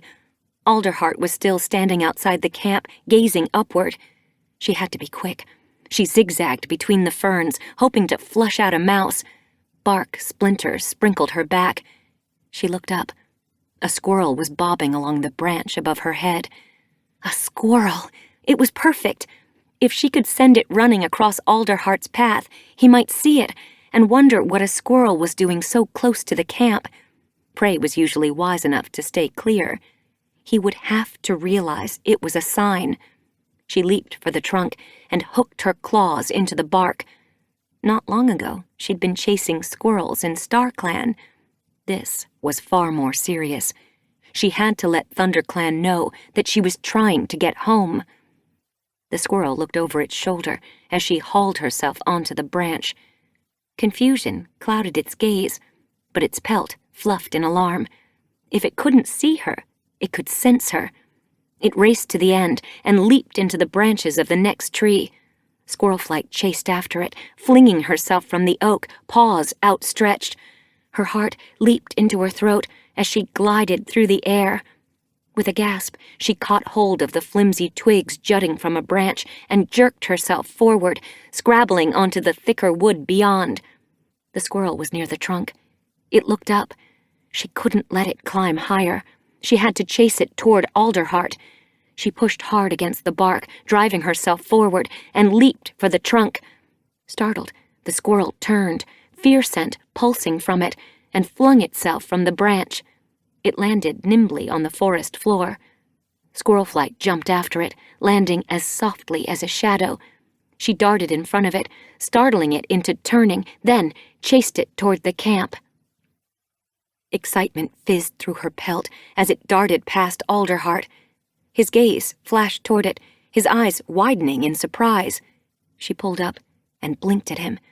Had he understood the message? "It's me, Squirlflight. I'm coming home." Alderheart seemed to freeze. He stared after the squirrel. Then he shook out his pelt and padded back into camp. Frustration knotted her belly. Please understand. Was this what it was like to be a StarClan cat, trying to communicate with the living and never being sure if they understood? For the first time, she wondered how many signs from StarClan they missed every day without knowing. She sat back on her haunches. She'd done all she could. Her pelt prickled with unease. What if she could never get back? Would she be stranded in the forest forever, like the dead cats the sisters saw? She shivered and pushed the thought away. What had happened to the sisters? The battle seemed to have left the rest of ThunderClan unscarred. Had the sisters escaped so lightly? What had happened to Moonlight's kids? As her thoughts quickened, the forest blurred around her. She blinked, suddenly dizzy, and found herself in the sisters' camp. Startled, she looked around. Hawkwing was yowling orders to a SkyClan patrol. "We'll build the warrior's den, over there." He nodded toward a space between the birthing den and the den where Squirlflight and Leafstar had slept. "And that gorse bush will make a good den for the elders." MacGyver and Plumwillow sniffed around the gorse. MacGyver slid beneath the branches and popped out a moment later. "We can dig out a hollow around the stem," he told Hawkwing. The earth is dry and sandy. It won't take long. Sandy Nose pushed through the fern entrance. There are plenty of brambles and vines we can gather. He padded toward Hawkwing. We can get the camp weatherproof by Leaf Bear. Good. Hawkwing looked pleased. Squirrelflight tasted the air for faint signs of the sisters. Where were they? SkyClan had clearly claimed this land as their own.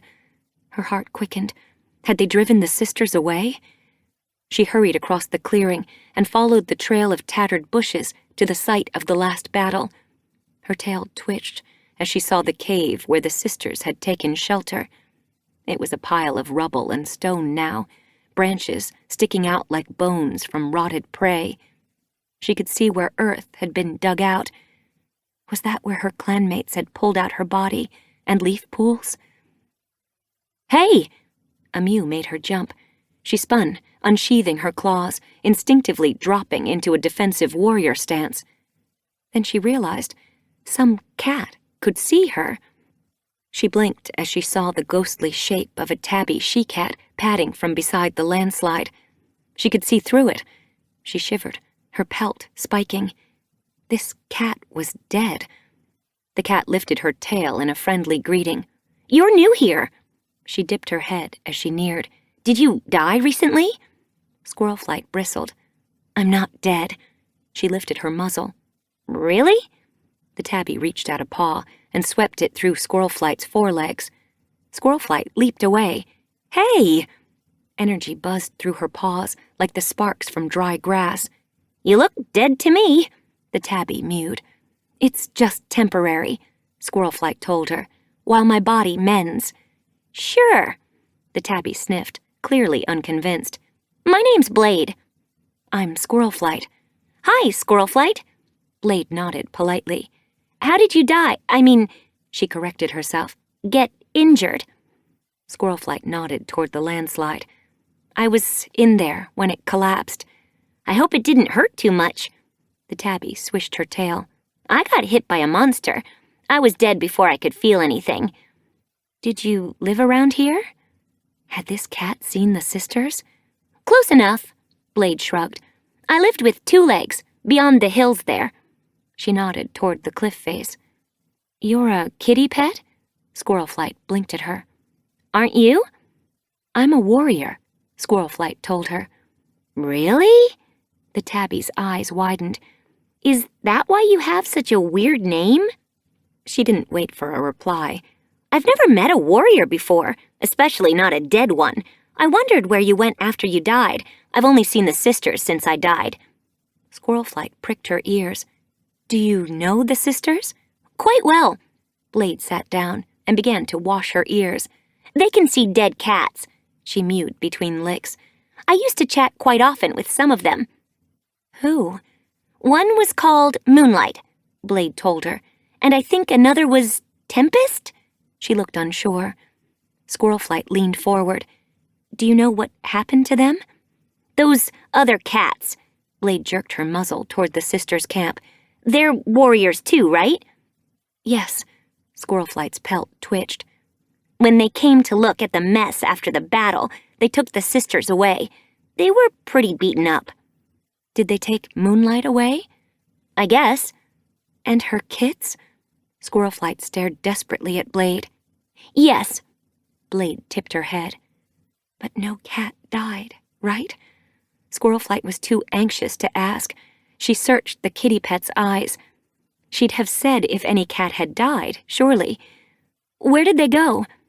Blade shrugged. "I heard the big gray Tom tell his friends to take them back to camp." The SkyClan camp? Squirrelflight could hardly believe her ears. Of course, Leafstar hadn't let her warriors take part in the battle. If they were to shelter with any clan, it would be with SkyClan. Hope flashed beneath her pelt. Were the sisters safe at last? "Thanks, Blade." She turned and began to head for the forest. She had to see for herself if the sisters were okay.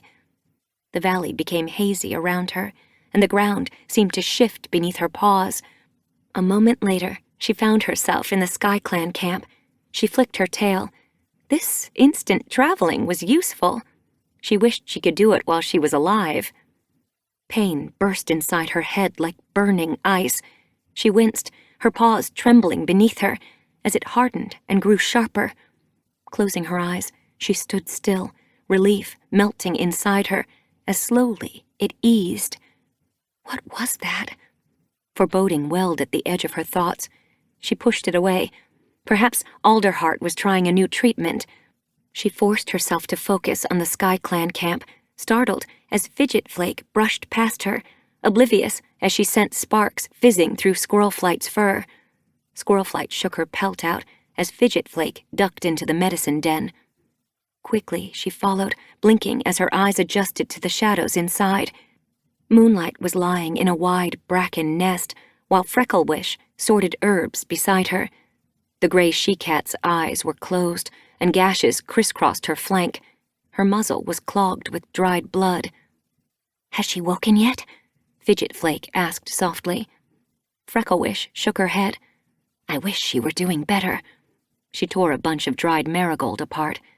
I've put new ointment on her wounds, but the infection is hard to get rid of. Her kits are doing well, Fidget Flake told her. They're nursing happily, and Violet Shine says she's got plenty of milk now that her own kits are weaned. I've told Leafstar that she'll need extra fresh kill to keep her strength up. Good. Frecklewish crumbled leaves into a pile. How are the other sisters? Quiet. Fidget Flake glanced toward the entrance. They wish they weren't here, but they know it's the best place for moonlight. I just hope we can heal her. Frecklewish's eyes glittered with worry as she glanced at the gray she-cat. Fidget Flake stiffened and blinked suddenly at Squirlflight. Squirlflight froze. Can she see me? Her breath caught in her throat. Then she realized that the young medicine cat wasn't staring at her. She was staring straight through her. I can smell ThunderClan, Fidget Flake frowned. It's probably left over from the battle, Frecklewish told her. As she spoke, the entrance rustled. Tree poked his head in. I'm going hunting. Does Moonlight need fresh kill yet? Not yet. As Frecklewish got to her paws, Tree's eyes widened. Surprise flashed in his gaze. Squirlflight's pelt spiked with alarm. He's looking straight at me. Hope flashed in her heart. Of course, he can see ghosts. Tree? Frecklewish narrowed her eyes. Are you okay? He blinked and shook out his pelt, snatching his gaze away from Squirlflight. Yeah, he mewed. He ducked out of the den. Squirlflight followed him out. You can see me, can't you? She followed him as he padded quickly across the camp. I can't talk to you here, he hissed under his breath. He led her out of camp and a little way into the forest. Scanning the trees, he halted.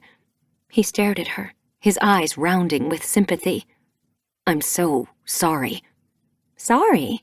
Squirlflight frowned. What was he sorry about? That you died, he mewed. I knew you got hurt, but we all hoped you'd survive. I'm not dead yet, Squirlflight swished her tail. I'm kind of in between StarClan and ThunderClan at the moment. Tree's ears twitched. I didn't know that was possible, he mewed. Neither did I. Squirlflight sat down. But apparently it is. Is Moonlight with you? He peered past her. She's been unconscious for days. Frecklewish isn't sure she's going to make it. I haven't seen her, Squirlflight told him, wondering suddenly if Moonlight's spirit was roaming the forest nearby. As she glanced between the trees, another pain seemed to pierce her eyes and stab into her head. It burned along her spine, and she staggered, gasping at the intensity. Squirlflight? Tree stepped closer, alarm spiking through his pelt. Are you okay? I don't know. She took a breath as the pain eased a little. She was trembling. You started to fade. Tree sounded scared. Squirlflight blinked at him, her paws pricking. I don't think I can stay here. Had Alderheart found a way to wake her at last, or was StarClan tugging her back? Am I dying? Her heart lurched. If I don't wake up, she breathed urgently as the forest began to glitter around her. You have to give Bramblestar a message. Tree leaned toward her. What? You must tell him to go on without me. He has to lead ThunderClan. They need him. Tell him I love him, and I'm waiting for him in StarClan. Tell Sparkpelt that I've seen Larksong. He's named their kit Flicker Kit. They're with Firestar and Sandstorm. Starlight filled the forest, dazzling her. Tell Alderheart. Pain flared in her head once more, and before she could finish, darkness swallowed her. Chapter 27. Squirlflight struggled to open her eyes. Weak light surrounded her, and she felt stiff stalks of bracken beneath her. Her head throbbed. Pain scorched her hind leg as though a fox were tearing at it. She tried to look at it, and paws slipped beneath her head, cradling it like a kit. Where am I? Was she home? In the medicine den. She recognized Jayfeather's mew. She strained to make sense of the shadows moving around her. Scents flooded her nose: Alderheart, Jayfeather, Bramblestar, the tang of herbs, and a sickly sweet scent that filled her with dread. The shadows shifted and became clear. She could see the roof of the den and the gap where light filtered down to the pool. The paws behind her head moved, and she saw Jayfeather leaning over her. She flinched as he dripped sap into her mouth, then recoiled as the bitter taste bathed her tongue. It will help. Alderheart's mew sounded close to her ear. She realized, as he gently lowered his head, that his paws were the ones supporting her. She struggled to sit up, but pain split her head, and the fox seemed to tear more viciously at her leg. Don't try to move. Bramblestar was close. She felt his warm breath on her cheek and breathed in his scent, her heart aching with relief. She was home, and she was with him. He loved her again. An idea worried at the edge of her thoughts. Who was taking care of Leafpool? Alderheart and Jayfeather were both at her nest. Was her sister already awake? Squirlflight craned to see. Leafpool? Jayfeather moved and blocked her gaze. Leafpool! Alarm sparked in Squirlflight's belly as she recognized the sweet, sickly scent for what it was. Flailing her paws, she pushed him away. She ignored the pain piercing her leg and struggled to the side of her nest. Leafpool lay limp in her nest. Horror hollowed her belly as she realized her sister's blank, cloudy gaze could mean only one thing. Leafpool was dead. Leafpool! She heard herself wail, as though hearing an owl hoot way off in the forest. It couldn't be true. Grief seemed to rise up like a flood from the earth and drag her once more into darkness. Leafpool! She opened her eyes. Her pain was gone. Squirlflight?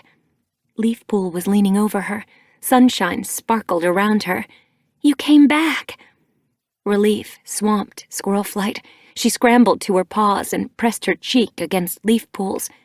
I thought I'd lost you, but you're here. Soft grass rippled around her paws. Meadows stretched away on every side, dazzling in bright daylight. She stiffened and pulled away as she understood. This was StarClan's territory. She blinked at Leafpool. Did I die too? Not yet. Leafpool's eyes shone with love. Stars studded her pelt so that she glittered like the moon pool. Squirlflight stared at her, grief tearing at her heart. But you did. Her words were no more than a whisper. I'm glad to be here. Leafpool's eyes glistened. I have so many friends here. But you have friends in ThunderClan. Squirlflight stared at her. Could she really be glad to be dead? They'll join me eventually. Leafpool looked across the meadow. Firestar and Sandstorm were padding toward them, Hollyleaf beside them. Squirlflight's thoughts whirled. Why am I here?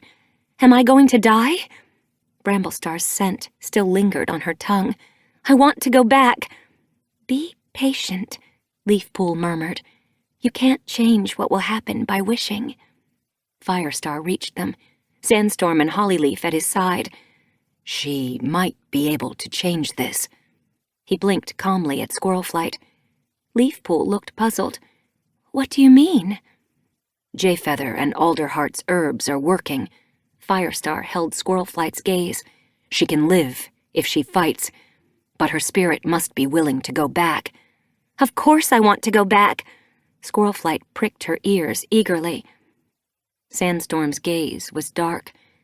You were badly hurt, she told Squirrelflight. You can choose to live, but your life in ThunderClan might be very different from the one you know now. What if your injured leg doesn't heal properly? You'll have a limp. Will you be able to be deputy? Will Bramblestar want you as deputy? You defied his authority when you helped the sisters. I know this is hard to hear, but what if he doesn't want you, even as a mate? That's why I have to go back. Squirrelflight stared at her mother. I don't care what happens. I have to make things right with my clan and with Bramblestar, and my kits are there. You have kits here, too, Sandstorm pressed. You'll be able to care for Juniper Kit and Dandelion Kit, and Leafpool will be here.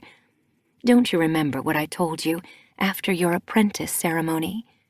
As long as you have each other, you'll both stand tall. Squirrelflight flicked her tail. What's the good in standing tall in StarClan?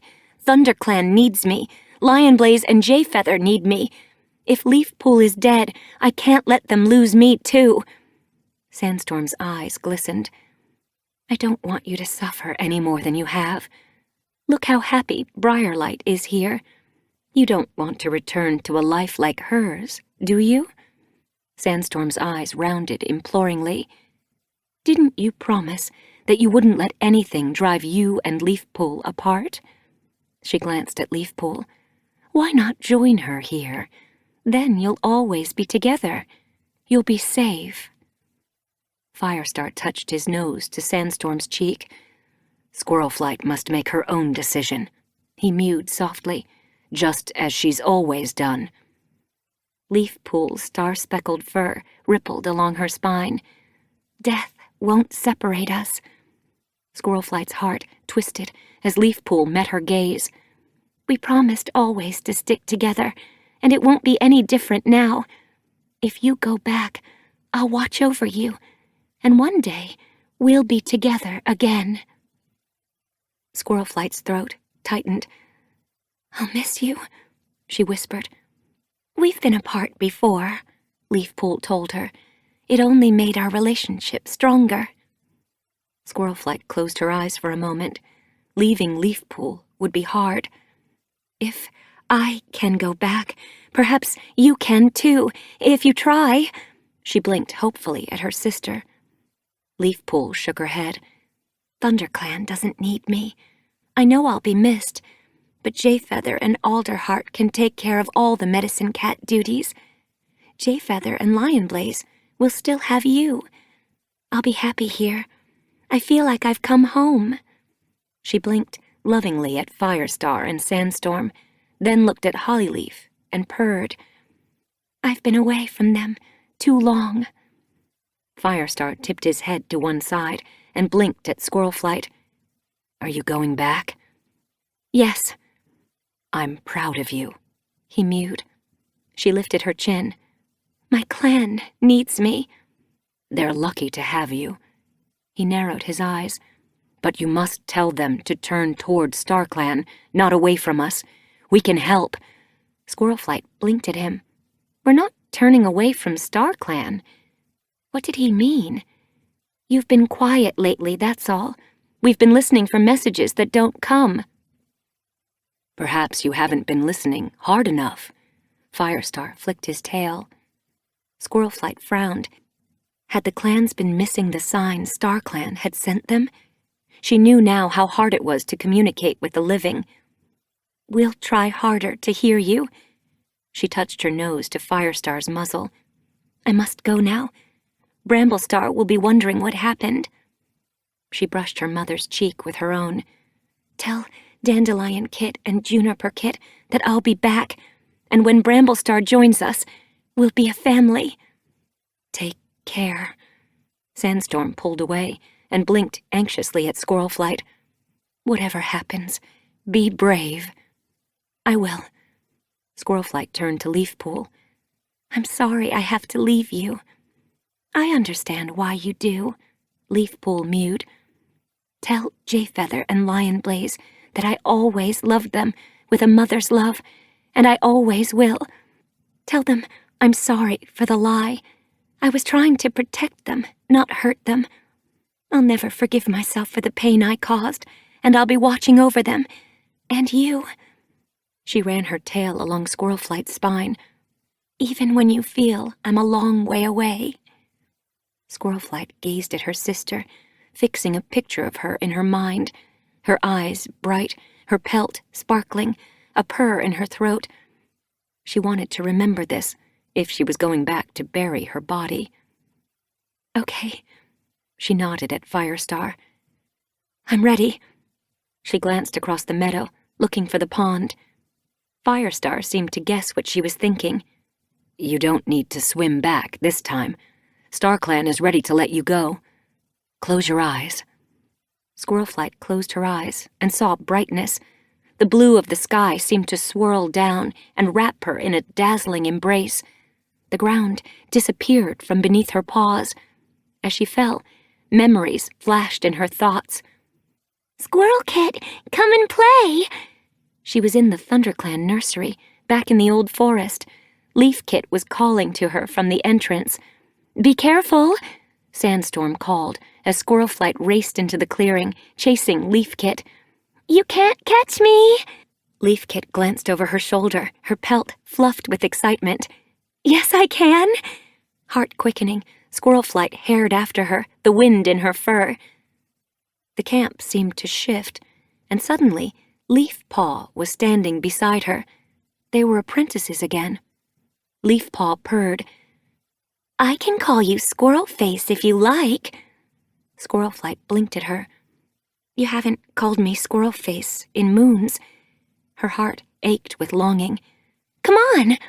Leafpaw padded across the clearing toward Cinderpelt and Dustpelt. "Let's tell them to hurry up." This wasn't what had happened. "We waited for them to finish talking." Squirlflight hurried after her. Were Leafpaw's memories different from hers? "Hurry up!" Leafpaw whisked her tail as she reached Cinderpelt. "I've got so much to learn. We have to hurry. I won't be around forever." As Cinderpelt turned, the forest blurred and then flashed into focus once more. She was in the lake camp now, and Brambleclaw was glaring at her. "Couldn't you have told me the truth?" She remembered his words. They were seared into her heart. He was talking about the lie she and Leafpool had told about Jayfeather, Lionblaze, and Hollyleaf. She told him they were his kits. He'd been so angry. "It was never my secret to tell," she breathed. "Leafpool had so much to lose." "She lost everything anyway," Brambleclaw snarled. "No, I didn't." Relief washed Squirlflight's pelt as she heard Leafpool's mew. Her sister was facing Brambleclaw, pride rippling through her fur. "I watched my kits grow into fine warriors, and I still serve my clan with all my heart." And suddenly, they were older, lying in the warmth of the setting sun. "You said you were going to be clan leader," Leafpool swished her tail over the ground. "We were going to rule the whole forest and be the most powerful cats who ever lived." Squirlflight purred as the memory warmed her. "We were very young." She gazed across the clearing to where Lionblaze and Jayfeather were sharing a rabbit with Sparkpelt and Alderheart. Bramblestar was scrambling down the rock tumble toward them. Leafpool got to her paws. "Take care of them." She blinked lovingly at Squirlflight and patted away. As Leafpool faded into shadow, Squirlflight closed her eyes. She felt solid earth beneath her and bracken sticking into her pelt. She was home. Goodbye, Leafpool. Her sister had been her best friend. Without her, ThunderClan would never feel the same. Grief pulled at her heart as she drifted into darkness. I'll miss you. Chapter 28. Can you hear me? Squirlflight felt Alderheart's breath on her muzzle. Like a drowning kit dragging itself from the water, she struggled into consciousness. Her head throbbed, pain burned in her leg. But it felt easier now, as though the fox had loosened its grip. She opened her eyes. Alderheart was staring at her, hope glittering in his eyes. He pricked his ears as she met his gaze. "Hi," she croaked weakly. "Jayfeather!" Alderheart called out without taking his gaze from hers. "She's awake!" I'll fetch Bramblestar." Squirlflight heard the brambles rustle, and light flicked on the roof of the medicine den. "He'll be here in a moment," Alderheart told her gently. "How do you feel?" "Like I've fallen off a cliff." Squirlflight tried to prop herself up on her front paws, but she didn't have the strength, and they crumpled beneath her. Her belly tightened as she recalled Sandstorm's words. "You may never fully recover." She looked at Alderheart, searching his gaze. "How badly am I hurt?" He ran his paws quickly over her flank and down each leg. "Can you feel that?" "Yes," she grunted as he lifted her hind paw. "Can you push against me?" She stretched her leg against his paw, wincing. He lowered it gently and tried the other paws in turn, asking her to push each time. "Any pain?" "Only my hind leg," she told him, "and my head." Alderheart nodded. "That's what we thought, but we couldn't be sure until you woke up." He peered into her eyes as though searching for something. "Do you know where you are?" "In the ThunderClan medicine den." "Do you know who I am?" "Of course. How could I forget my own kit?" He looked relieved. "You're going to be fine." He sat back on his haunches. "You've wrenched your hind leg, and there was some swelling to your head and body where the rocks hit you, but it's starting to go down." Squirlflight was hardly listening. Her injuries didn't matter. She peered over the side of her nest. "Is Leafpool still here?" Alderheart straightened. She... He hesitated, alarm flashing in his eyes. We moved her. I'm afraid." "It's okay." She wanted to save him the pain of breaking the news. Her mew thickened as she swallowed back grief. "I know she's dead." "How?" He blinked at her in surprise. "I saw her when I woke up last time. Her eyes..." Her mew trailed away. She didn't want to remember. Should she tell him that she'd been in StarClan with her sister just a moment ago? Paw steps sounded outside, and Bramblestar crashed through the brambles at the entrance. "She's awake?" Fear glittered in his gaze. "Is she okay?" "She will be." Alderheart moved aside, and Squirlflight met Bramblestar's gaze. Her heart leaped as his face softened. He suddenly looked like the young warrior she'd fallen in love with. As he rushed toward her, she stretched out her muzzle, breathing in the warmth and the scent of him as he pressed his cheek against hers. He began to lick her head, as urgent and as gentle as a mother lapping her kit. She purred. "I'm sorry I scared you." "Don't be sorry." He pulled away and looked into her eyes. "Don't be sorry for anything. I was so worried. I love you so much. We should never have let things get so bad. I'll never let it happen again." Squirlflight tried again to push herself up, finding enough strength this time to hoist herself into an awkward sitting position. She saw Lionblaze hesitating beside Jayfeather at the entrance. "Hi, Lionblaze." He shifted his paws, as though he didn't know what to say. "I'm glad you're okay." He looked relieved, and then his gaze flitted to Leafpool's empty nest. It darkened. "I know about Leafpool." She pushed herself higher. "I know you'll miss her as much as I will." Lionblaze met her gaze. She saw conflict there, as though he wasn't sure what to feel. How hard it must be not to know which mother was his true mother. One had kitted him, and one had raised him. Which one should he love? Surely there was a place in his heart for both of them. He looked away. It was a dumb accident, he growled. We should have let the sisters move in their own time. That land wasn't worth dying for. Bramblestar's tail twitched.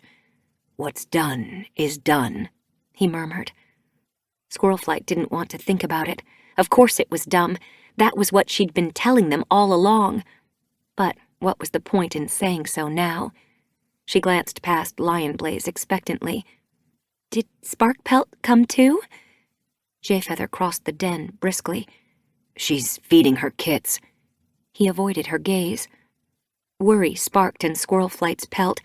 Is she okay? She's healthy. Jayfeather leaned into the nest and sniffed her injured leg. We can make you a splint, he told her, to help you get around. Squirrelflight didn't care about splints. Are the kits well? She pressed. Bramblestar purred. They're very well, he told her.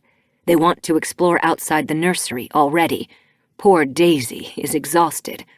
And Sparkpelt? Was she playing with them yet? She's had a hard moon, Bramblestar mewed. But she'll come around, I'm sure. She just needs a little more time. Seeing you get well will cheer her up. I'll be better in no time. Squirrelflight shifted until she sat up straight. She winced as pain shot through her hind leg. I'll get you some poppy seeds. Alderheart hurried to the herb store. Thanks. Squirrelflight glanced around the den. Lionblaze had padded closer, and Bramblestar was smoothing the bracken inside her nest. Jayfeather followed Alderheart to the store. You might as well fetch her some comfrey while you're there, he mewed. We can wrap her leg in it before we attach the splint. She purred. It was good to be back. I'm glad you woke up before her vigil. Bramblestar helped Squirrelflight from the medicine den. Dusk was turning into night, and the camp was bathed in shadow. We couldn't have buried her without you. Leaning on him heavily, Squirrelflight tried not to betray the pain jabbing her wrenched leg. The splint helped, but she still couldn't put weight on her hind paw, and the smell of the comfrey leaves bound around her leg was making her queasy. She could see Leafpool now, lying in the middle of the clearing. Millie looked up as Squirrelflight reached them. Their clanmates were ringed around the body, murmuring softly to one another as they waited for the vigil to begin. We will miss her, Millie told Squirrelflight softly. Thank you. Squirrelflight dipped her head. She looked so peaceful. She waved Bramblestar back with her tail and limped to Leafpool's stiff, lifeless body, comforted by the thought that, in StarClan, Leafpool would be racing across meadows, warmed by endless sunshine.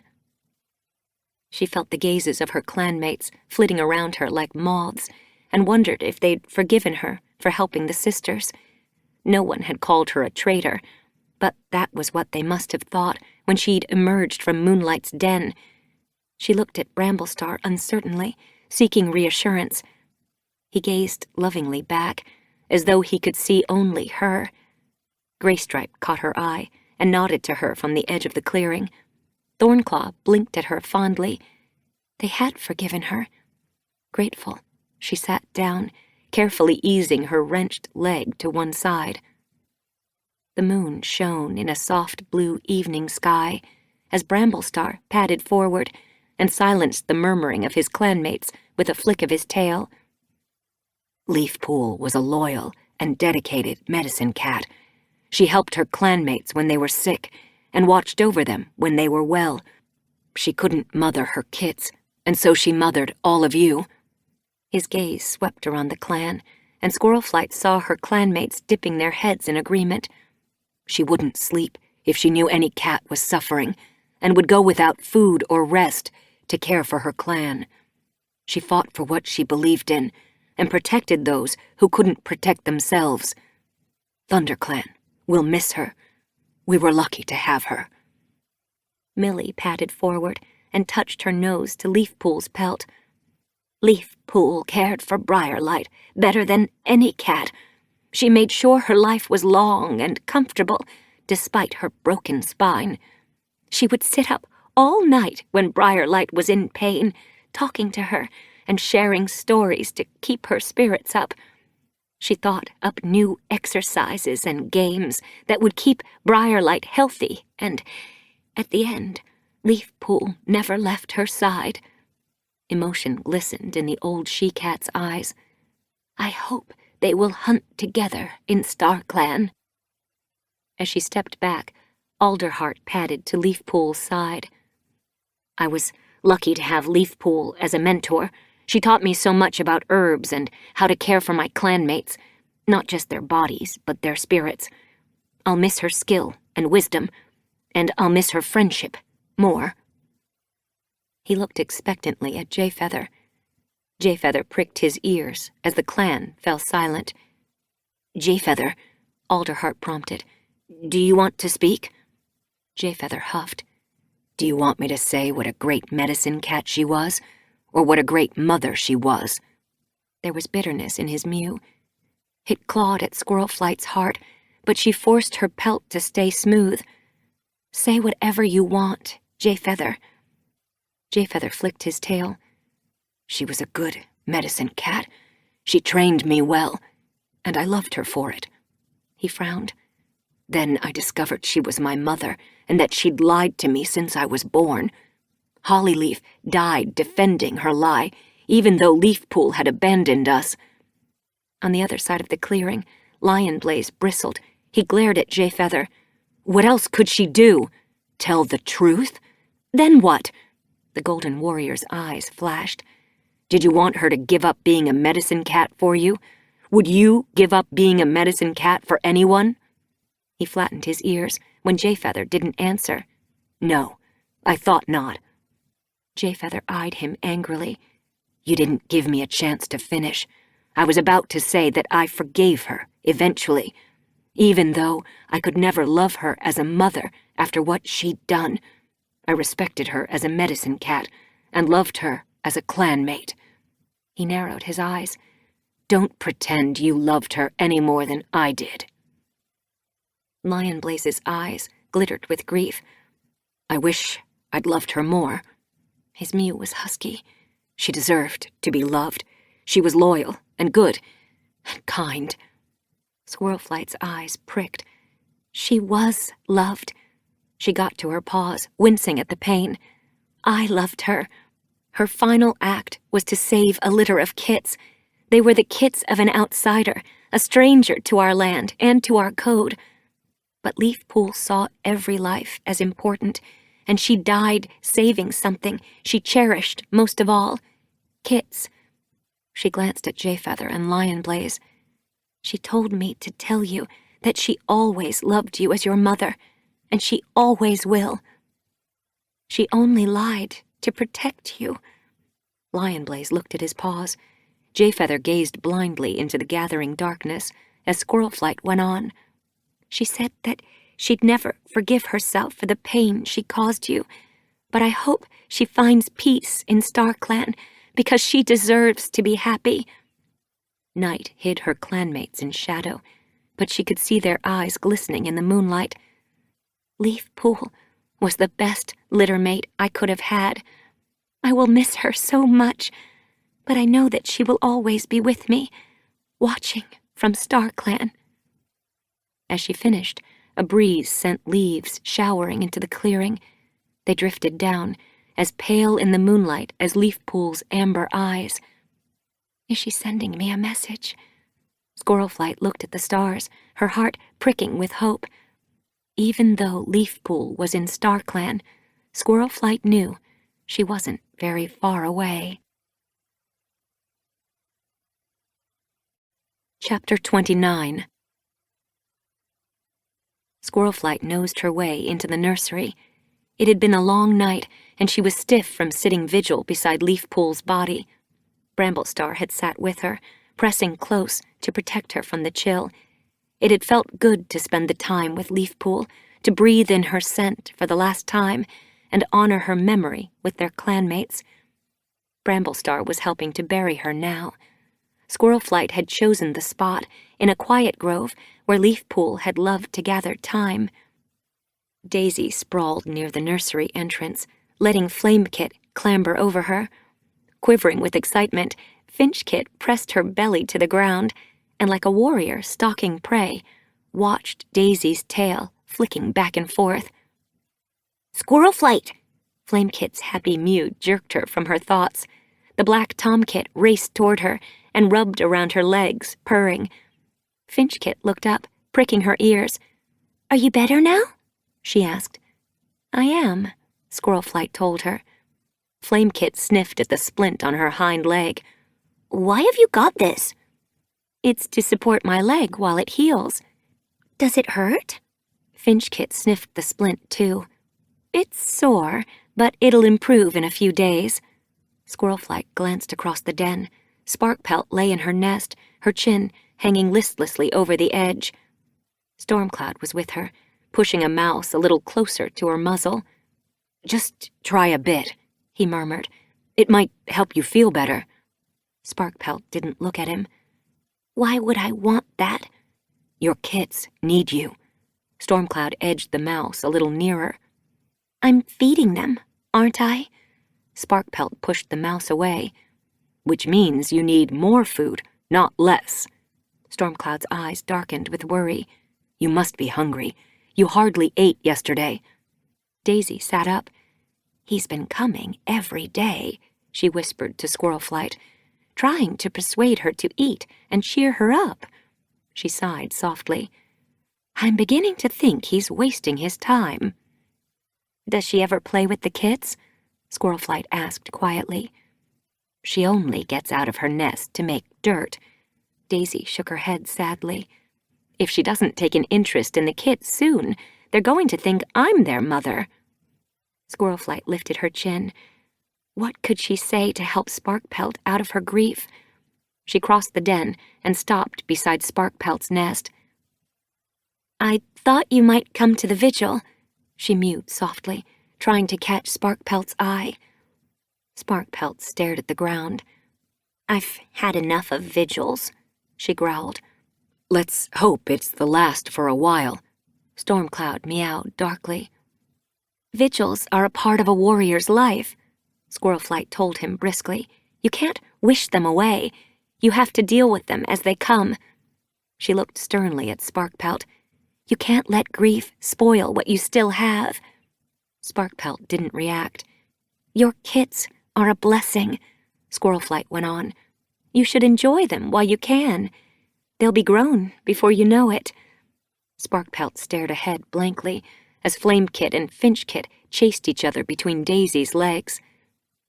I saw Larksong, Squirrelflight mewed softly. Sparkpelt jerked up her head. Where? When I was hurt, Squirrelflight told her. I saw him in StarClan. You were never in StarClan, Sparkpelt grunted.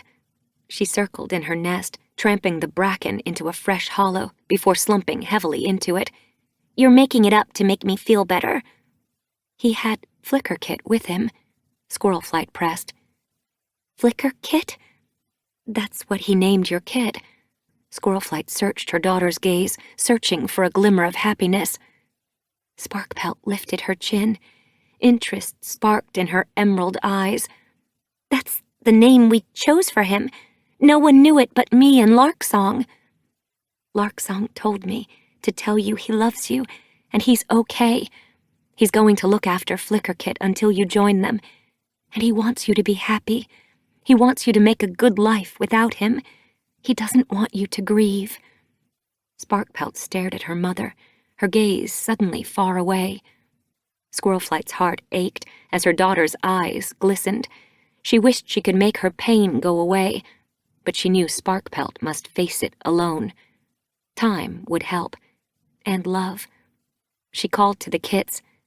Come play with your mother. Flamekit looked at her, puzzled. But Daisy likes playing with us. Sparkpelt just wants to sleep. Sparkpelt sat up. No, I don't, she mewed earnestly. Not anymore. Squirrelflight pricked her ears. It was the first flash of energy her daughter had shown since Larksong's death. She hurried to Flamekit and scooped him up by his scruff. Hey!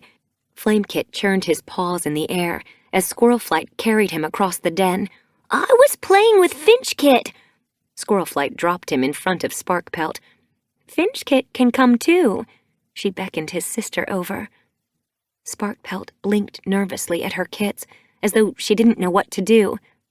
Here.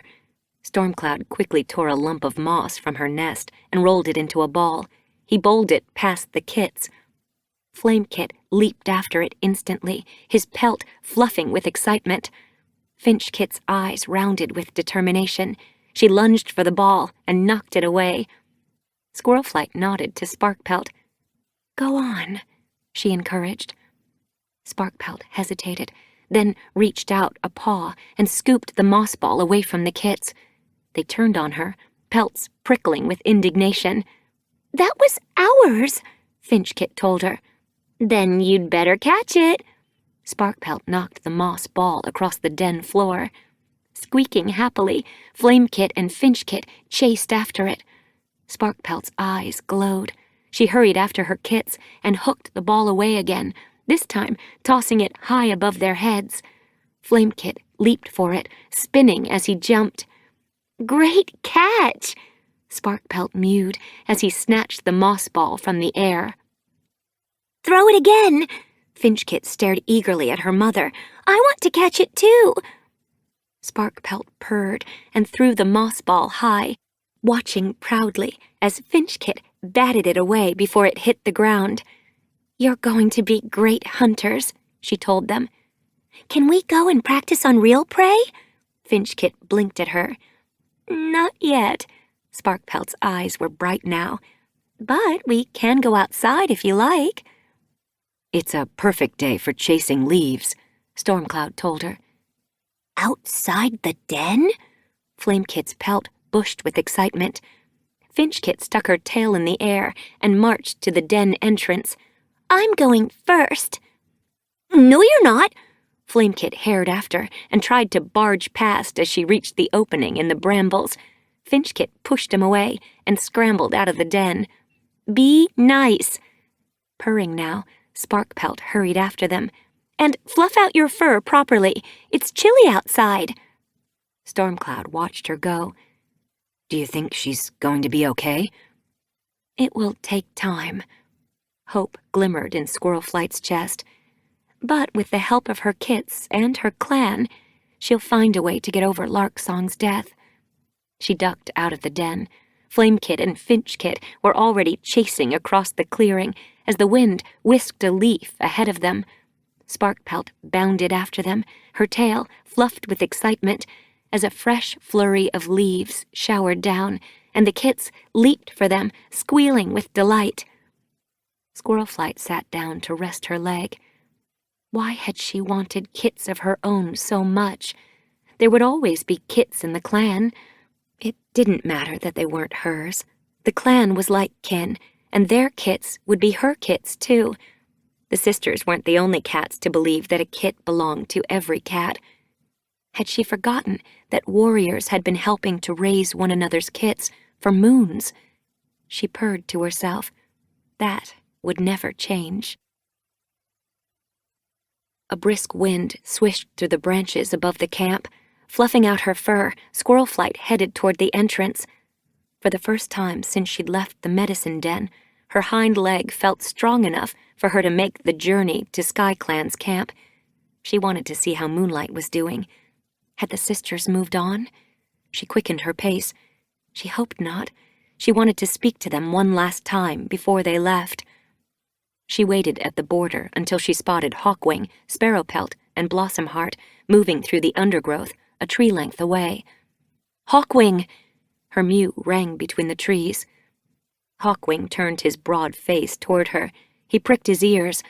Hi, Squirlflight. He hurried over, while Sparrowpelt and Blossomheart sniffed at the roots of an alder. It's good to see you. His gaze flitted over her. Are you well? Yes, thank you. I'm sorry about your loss. His reminder sent fresh tremors of grief through her heart. She's in StarClan now. It was a reminder to herself as much as him. She's happy. I've come to see the sisters. They've moved to a temporary camp on the edge of our territory. He nodded between the trees. Squirrelflight followed his gaze. Do you think they'll mind if I visit? I want to see how Moonlight is doing. Moonlight is dead. Squirrelflight's breath caught in her throat. But Frecklewish and Fidgetflake were taking care of her. They did their best. Hawkwing's gaze was dark. But she was too badly injured in the battle. His tail twitched angrily. 4 clans against a small group of loners. I'm just glad SkyClan wasn't involved. Shame washed Squirrelflight's pelt. She wanted to apologize for her clan's part in the attack, but she knew Bramblestar had only done what he thought was right at the time. I hope next time ThunderClan won't be involved either. Let's hope there isn't a next time. Hawkwing looked toward his camp.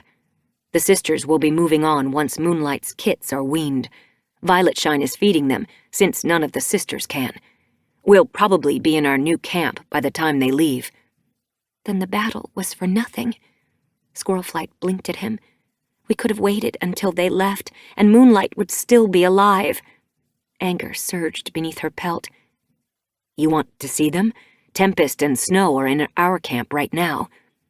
I'd like to talk to them before they go, Squirrelflight told him. I want to tell them I'm sorry for their loss. Moonlight will be missed.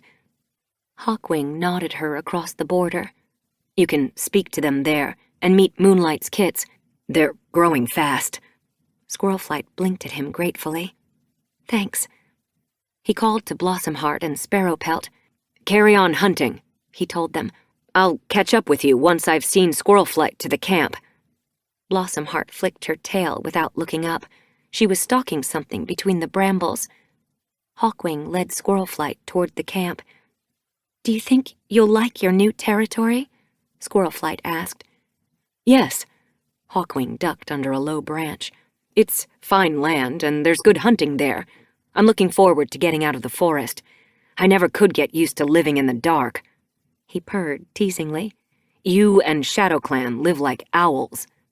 We'll be warm in Leafbear, she told him. So will we. Hawkwing shook out his pelt. That valley seems pretty sheltered. I can see why the sisters chose it. They were nearing the camp now. SkyClan's scents washed Squirrelflight's muzzle. She could smell the sisters, too. Snow's scent hung in the air at the entrance. Squirrelflight ducked through it after Hawkwing and padded into the SkyClan camp. Leafstar was sharing a rabbit with Harrybrook and Sandynose at the far end of the clearing. She looked up as Squirrelflight crossed the camp. Welcome. She got to her paws. Hi. Squirrelflight dipped her head politely as Leafstar reached her. Hawkwing told me about Moonlight. I was sorry that she died. Leafstar glanced toward the nursery. Violetshine was tugging old bedding outside, while Rootkit and Needlekit chased after the trailing bracken. Snow was outside, curled around 2 gray, fluffy kits, while Tempest washed a 3rd gray kit, who mewled in complaint. I'm not dirty, the kit wailed indignantly. You've got moss stains behind your ears, Tempest told him between laps. Can I speak to Snow and Tempest? Squirrelflight's heart quickened. Of course. Leafstar nodded and turned back toward her meal. Take as long as you like. Snow looked up as Squirrelflight neared, her eyes shining. The gray fluffy kits clambered over her flank and charged away. They flung themselves onto the bedding Violetshine was dragging. Don't make a nuisance of yourselves, Snow called after them. It's okay. Rootkit began to help Violetshine haul the bracken to the edge of the clearing, while Needlekit bounced around it, making faces at the 2 younger kits. I want to play too. The 3rd kit ducked away from Tempest and raced toward the others. Tempest watched him go, her eyes shining. He's going to be trouble, she mewed affectionately. He's a Tom, Snow joked as she got to her paws. She nodded to Squirrelflight. I'm glad to see you looking so well. You too. Squirrelflight felt a surge of fondness for the white she-cat. Moonlight's kits look happy here. They are, Snow told her. It's good of Violetshine to feed them.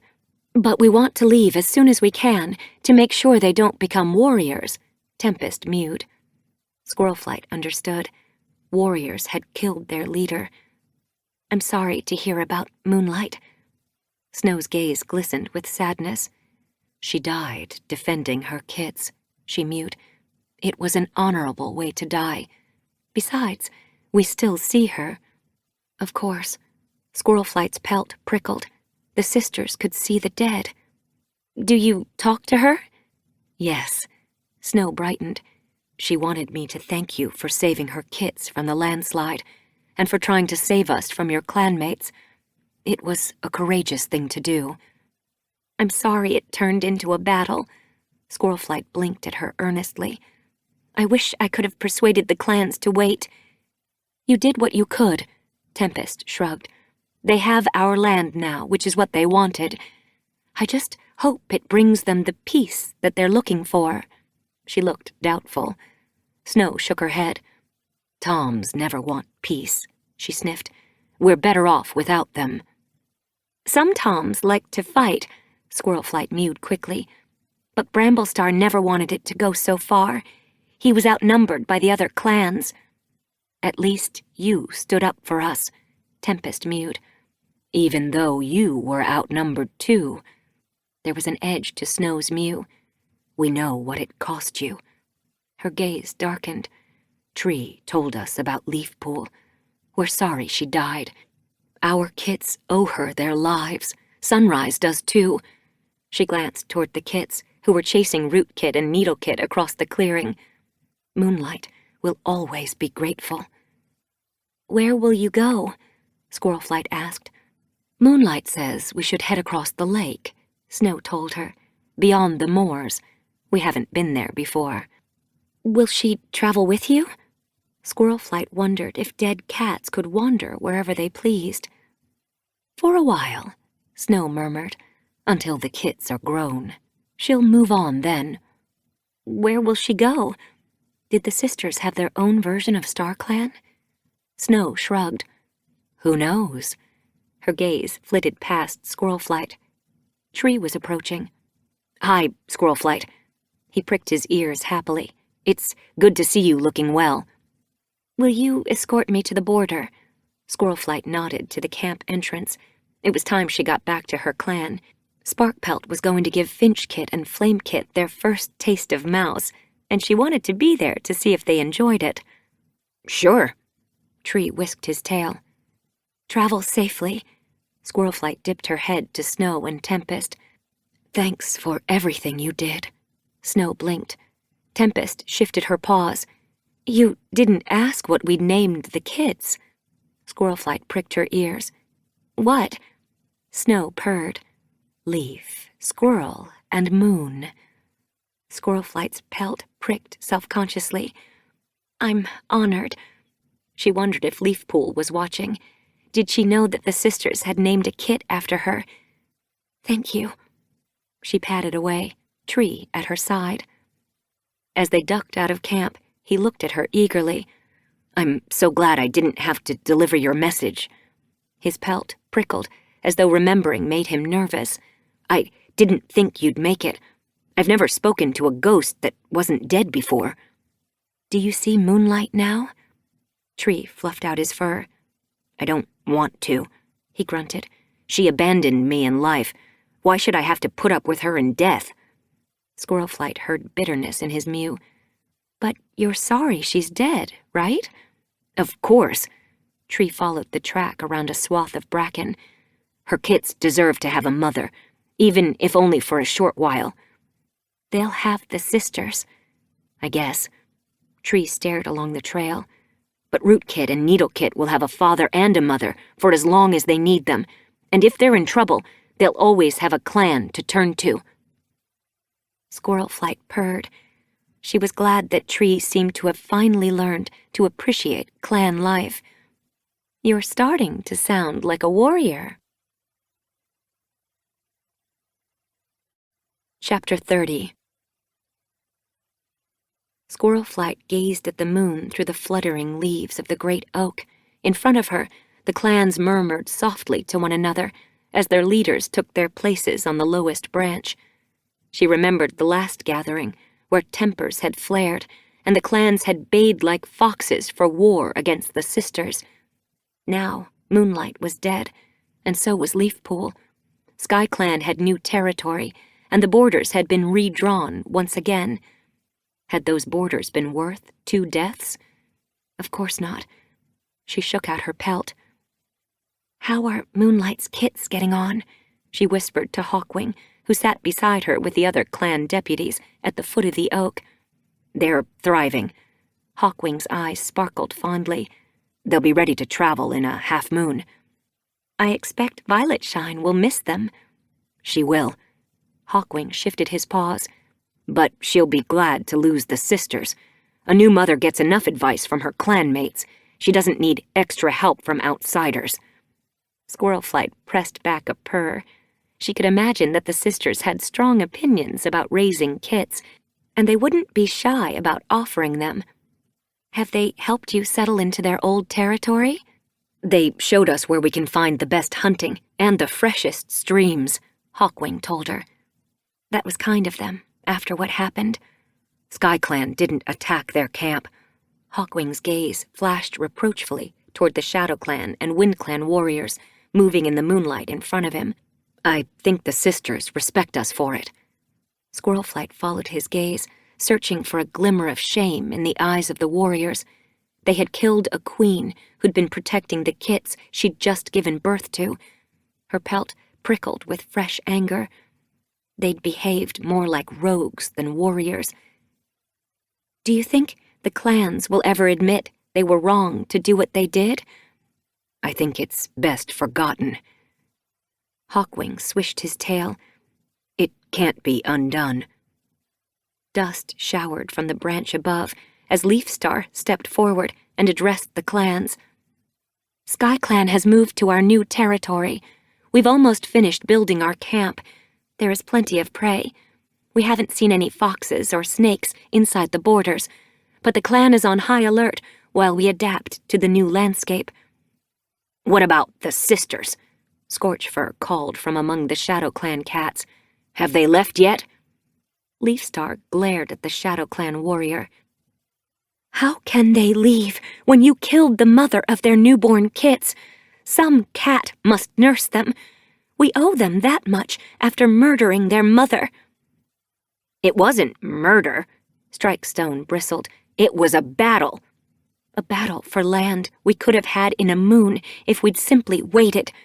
Leafstar's hackles lifted. Tigerstar's ears twitched. "The sisters may stay on clan territory until the kits are weaned," he meowed, his gaze unreadable. "They no longer pose a threat to the clans."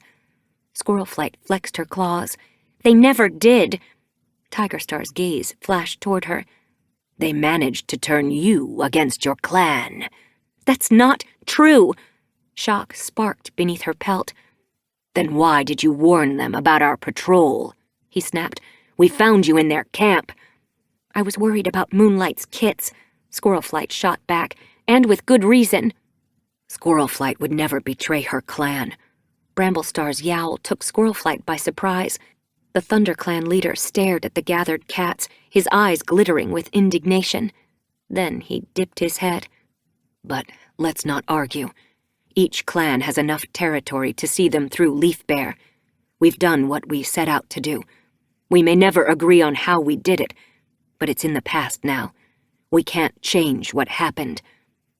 The clans shifted uneasily as a soft murmur rippled through the crowd. Bramblestar went on, his fur smoothing. "Moonlight's death was regrettable, but SkyClan has done what it can, offering shelter to her kits until they are strong enough to travel. One of our clanmates died saving them too. We should honor her. She died trying to save others, which is how she lived." Squirlflight's throat tightened as the clans fell silent. Puddleshine's eyes glistened with grief. Among the WindClan cats, she saw warriors dip their heads. "Leafpool will be remembered for as long as there are warriors to remember her." Willowshine's mew rang in the chilly night air. Murmurs of agreement rippled through the clans. Kestrelflight lifted his muzzle. She will find peace in StarClan. Leafpool. Jayfeather called her name to the stars. Leafpool! Kestrelflight echoed his mew. Leafpool! Leafpool! Her name spread through the clans as others began to chant, their voices lifting like a breeze into the night sky. Squirlflight shivered. She'd never realized how respected Leafpool was among the other clans. Beside her, Crowfeather was staring ahead, grimly silent, as though fighting back emotion. She saw his pelt ripple and felt a twinge of pity. Had he loved Leafpool all this time? What did it matter if he had? She'd lived and died without him. As she pushed the thought away, Bramblestar shifted on the branch above. He nodded toward Squirlflight.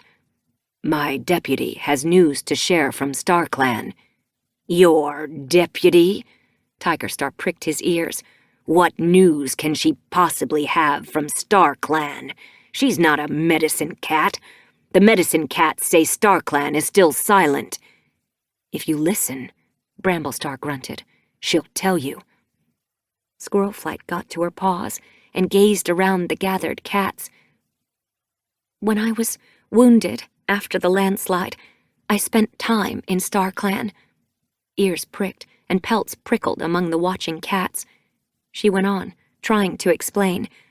I was close to death, close enough for StarClan to allow me into their hunting grounds. She tried not to think about how she'd had to argue for her place there after death. I was reunited with kin and clanmates, and I spoke with Leafpool. She is happy there, and though she will miss her life in the forest, she was ready to move on. Surprised murmuring sprung up among the older warriors, who exchanged glances. Squirlflight went on. Firestar gave me a message for the clans. He said we must turn toward StarClan, not away. But they don't always answer when we turn to them, Emberfoot complained. Around him, the other WindClan warriors nodded. That's true, Mellownose added. Bramblestar flicked his tail. StarClan knows what they're doing, he meowed solemnly. If they want us to turn toward them, then we will. And what if they don't answer? Shimmerpelt fluffed out her glossy pelt. Squirlflight gazed around the clans. Perhaps we haven't been hearing their answers. She remembered how hard it had been trying to share with the living when she'd only been close to death. We should try harder to listen. Puddleshine nodded. We will listen harder, he promised. StarClan will guide us, Willowshine added. As the gathering broke up and the clans swished away through the long grass, Squirlflight hung back, not wanting to leave yet. This was the first gathering she'd been to without her sister. Bramblestar had stopped at the edge of the deserted clearing as Jayfeather, Thornclaw, and Lionblaze followed their clanmates to the tree bridge. Are you coming? He called to her. I need a moment to remember Leafpool, she told him. Bramblestar padded to join her. His pelt brushed hers as he stood beside her. The wind was chilly, and she leaned against him, relishing his warmth. I'm glad we're not arguing anymore, she breathed. So am I. He touched his muzzle to her ear. I don't know what I would have done if you'd died. I don't think I could have gone on without you. Of course you could. She nuzzled his cheek. Your clan needs you. I know you would never let them down. I'm only strong because of you. A purr throbbed in his throat. Promise me we'll never argue like that again, that we'll always talk things out before they get too bad. She looked into his eyes. You have to trust me, she murmured. You must always know that you and ThunderClan are the most important things to me. I would never let you down. I know, he breathed. And I'm sorry I ever doubted you. Ever since you were an apprentice, you've challenged me, and it's always made me stronger. You've helped me see things in a different way. His gaze shone, and she shivered, sensing his love like a breeze enfolding her. Look, He looked up. is that a new star? She followed his gaze into the star-specked sky. A bright star glinted among the others. Her heart quickened. Do you think it's her? Leaf Pool? Yes. I don't know, but I know she's watching over you. Bramblestar pressed closer. She's watching over the whole clan. A lump pressed in Squirlflight's throat. She always will. This is Kathleen McInerney.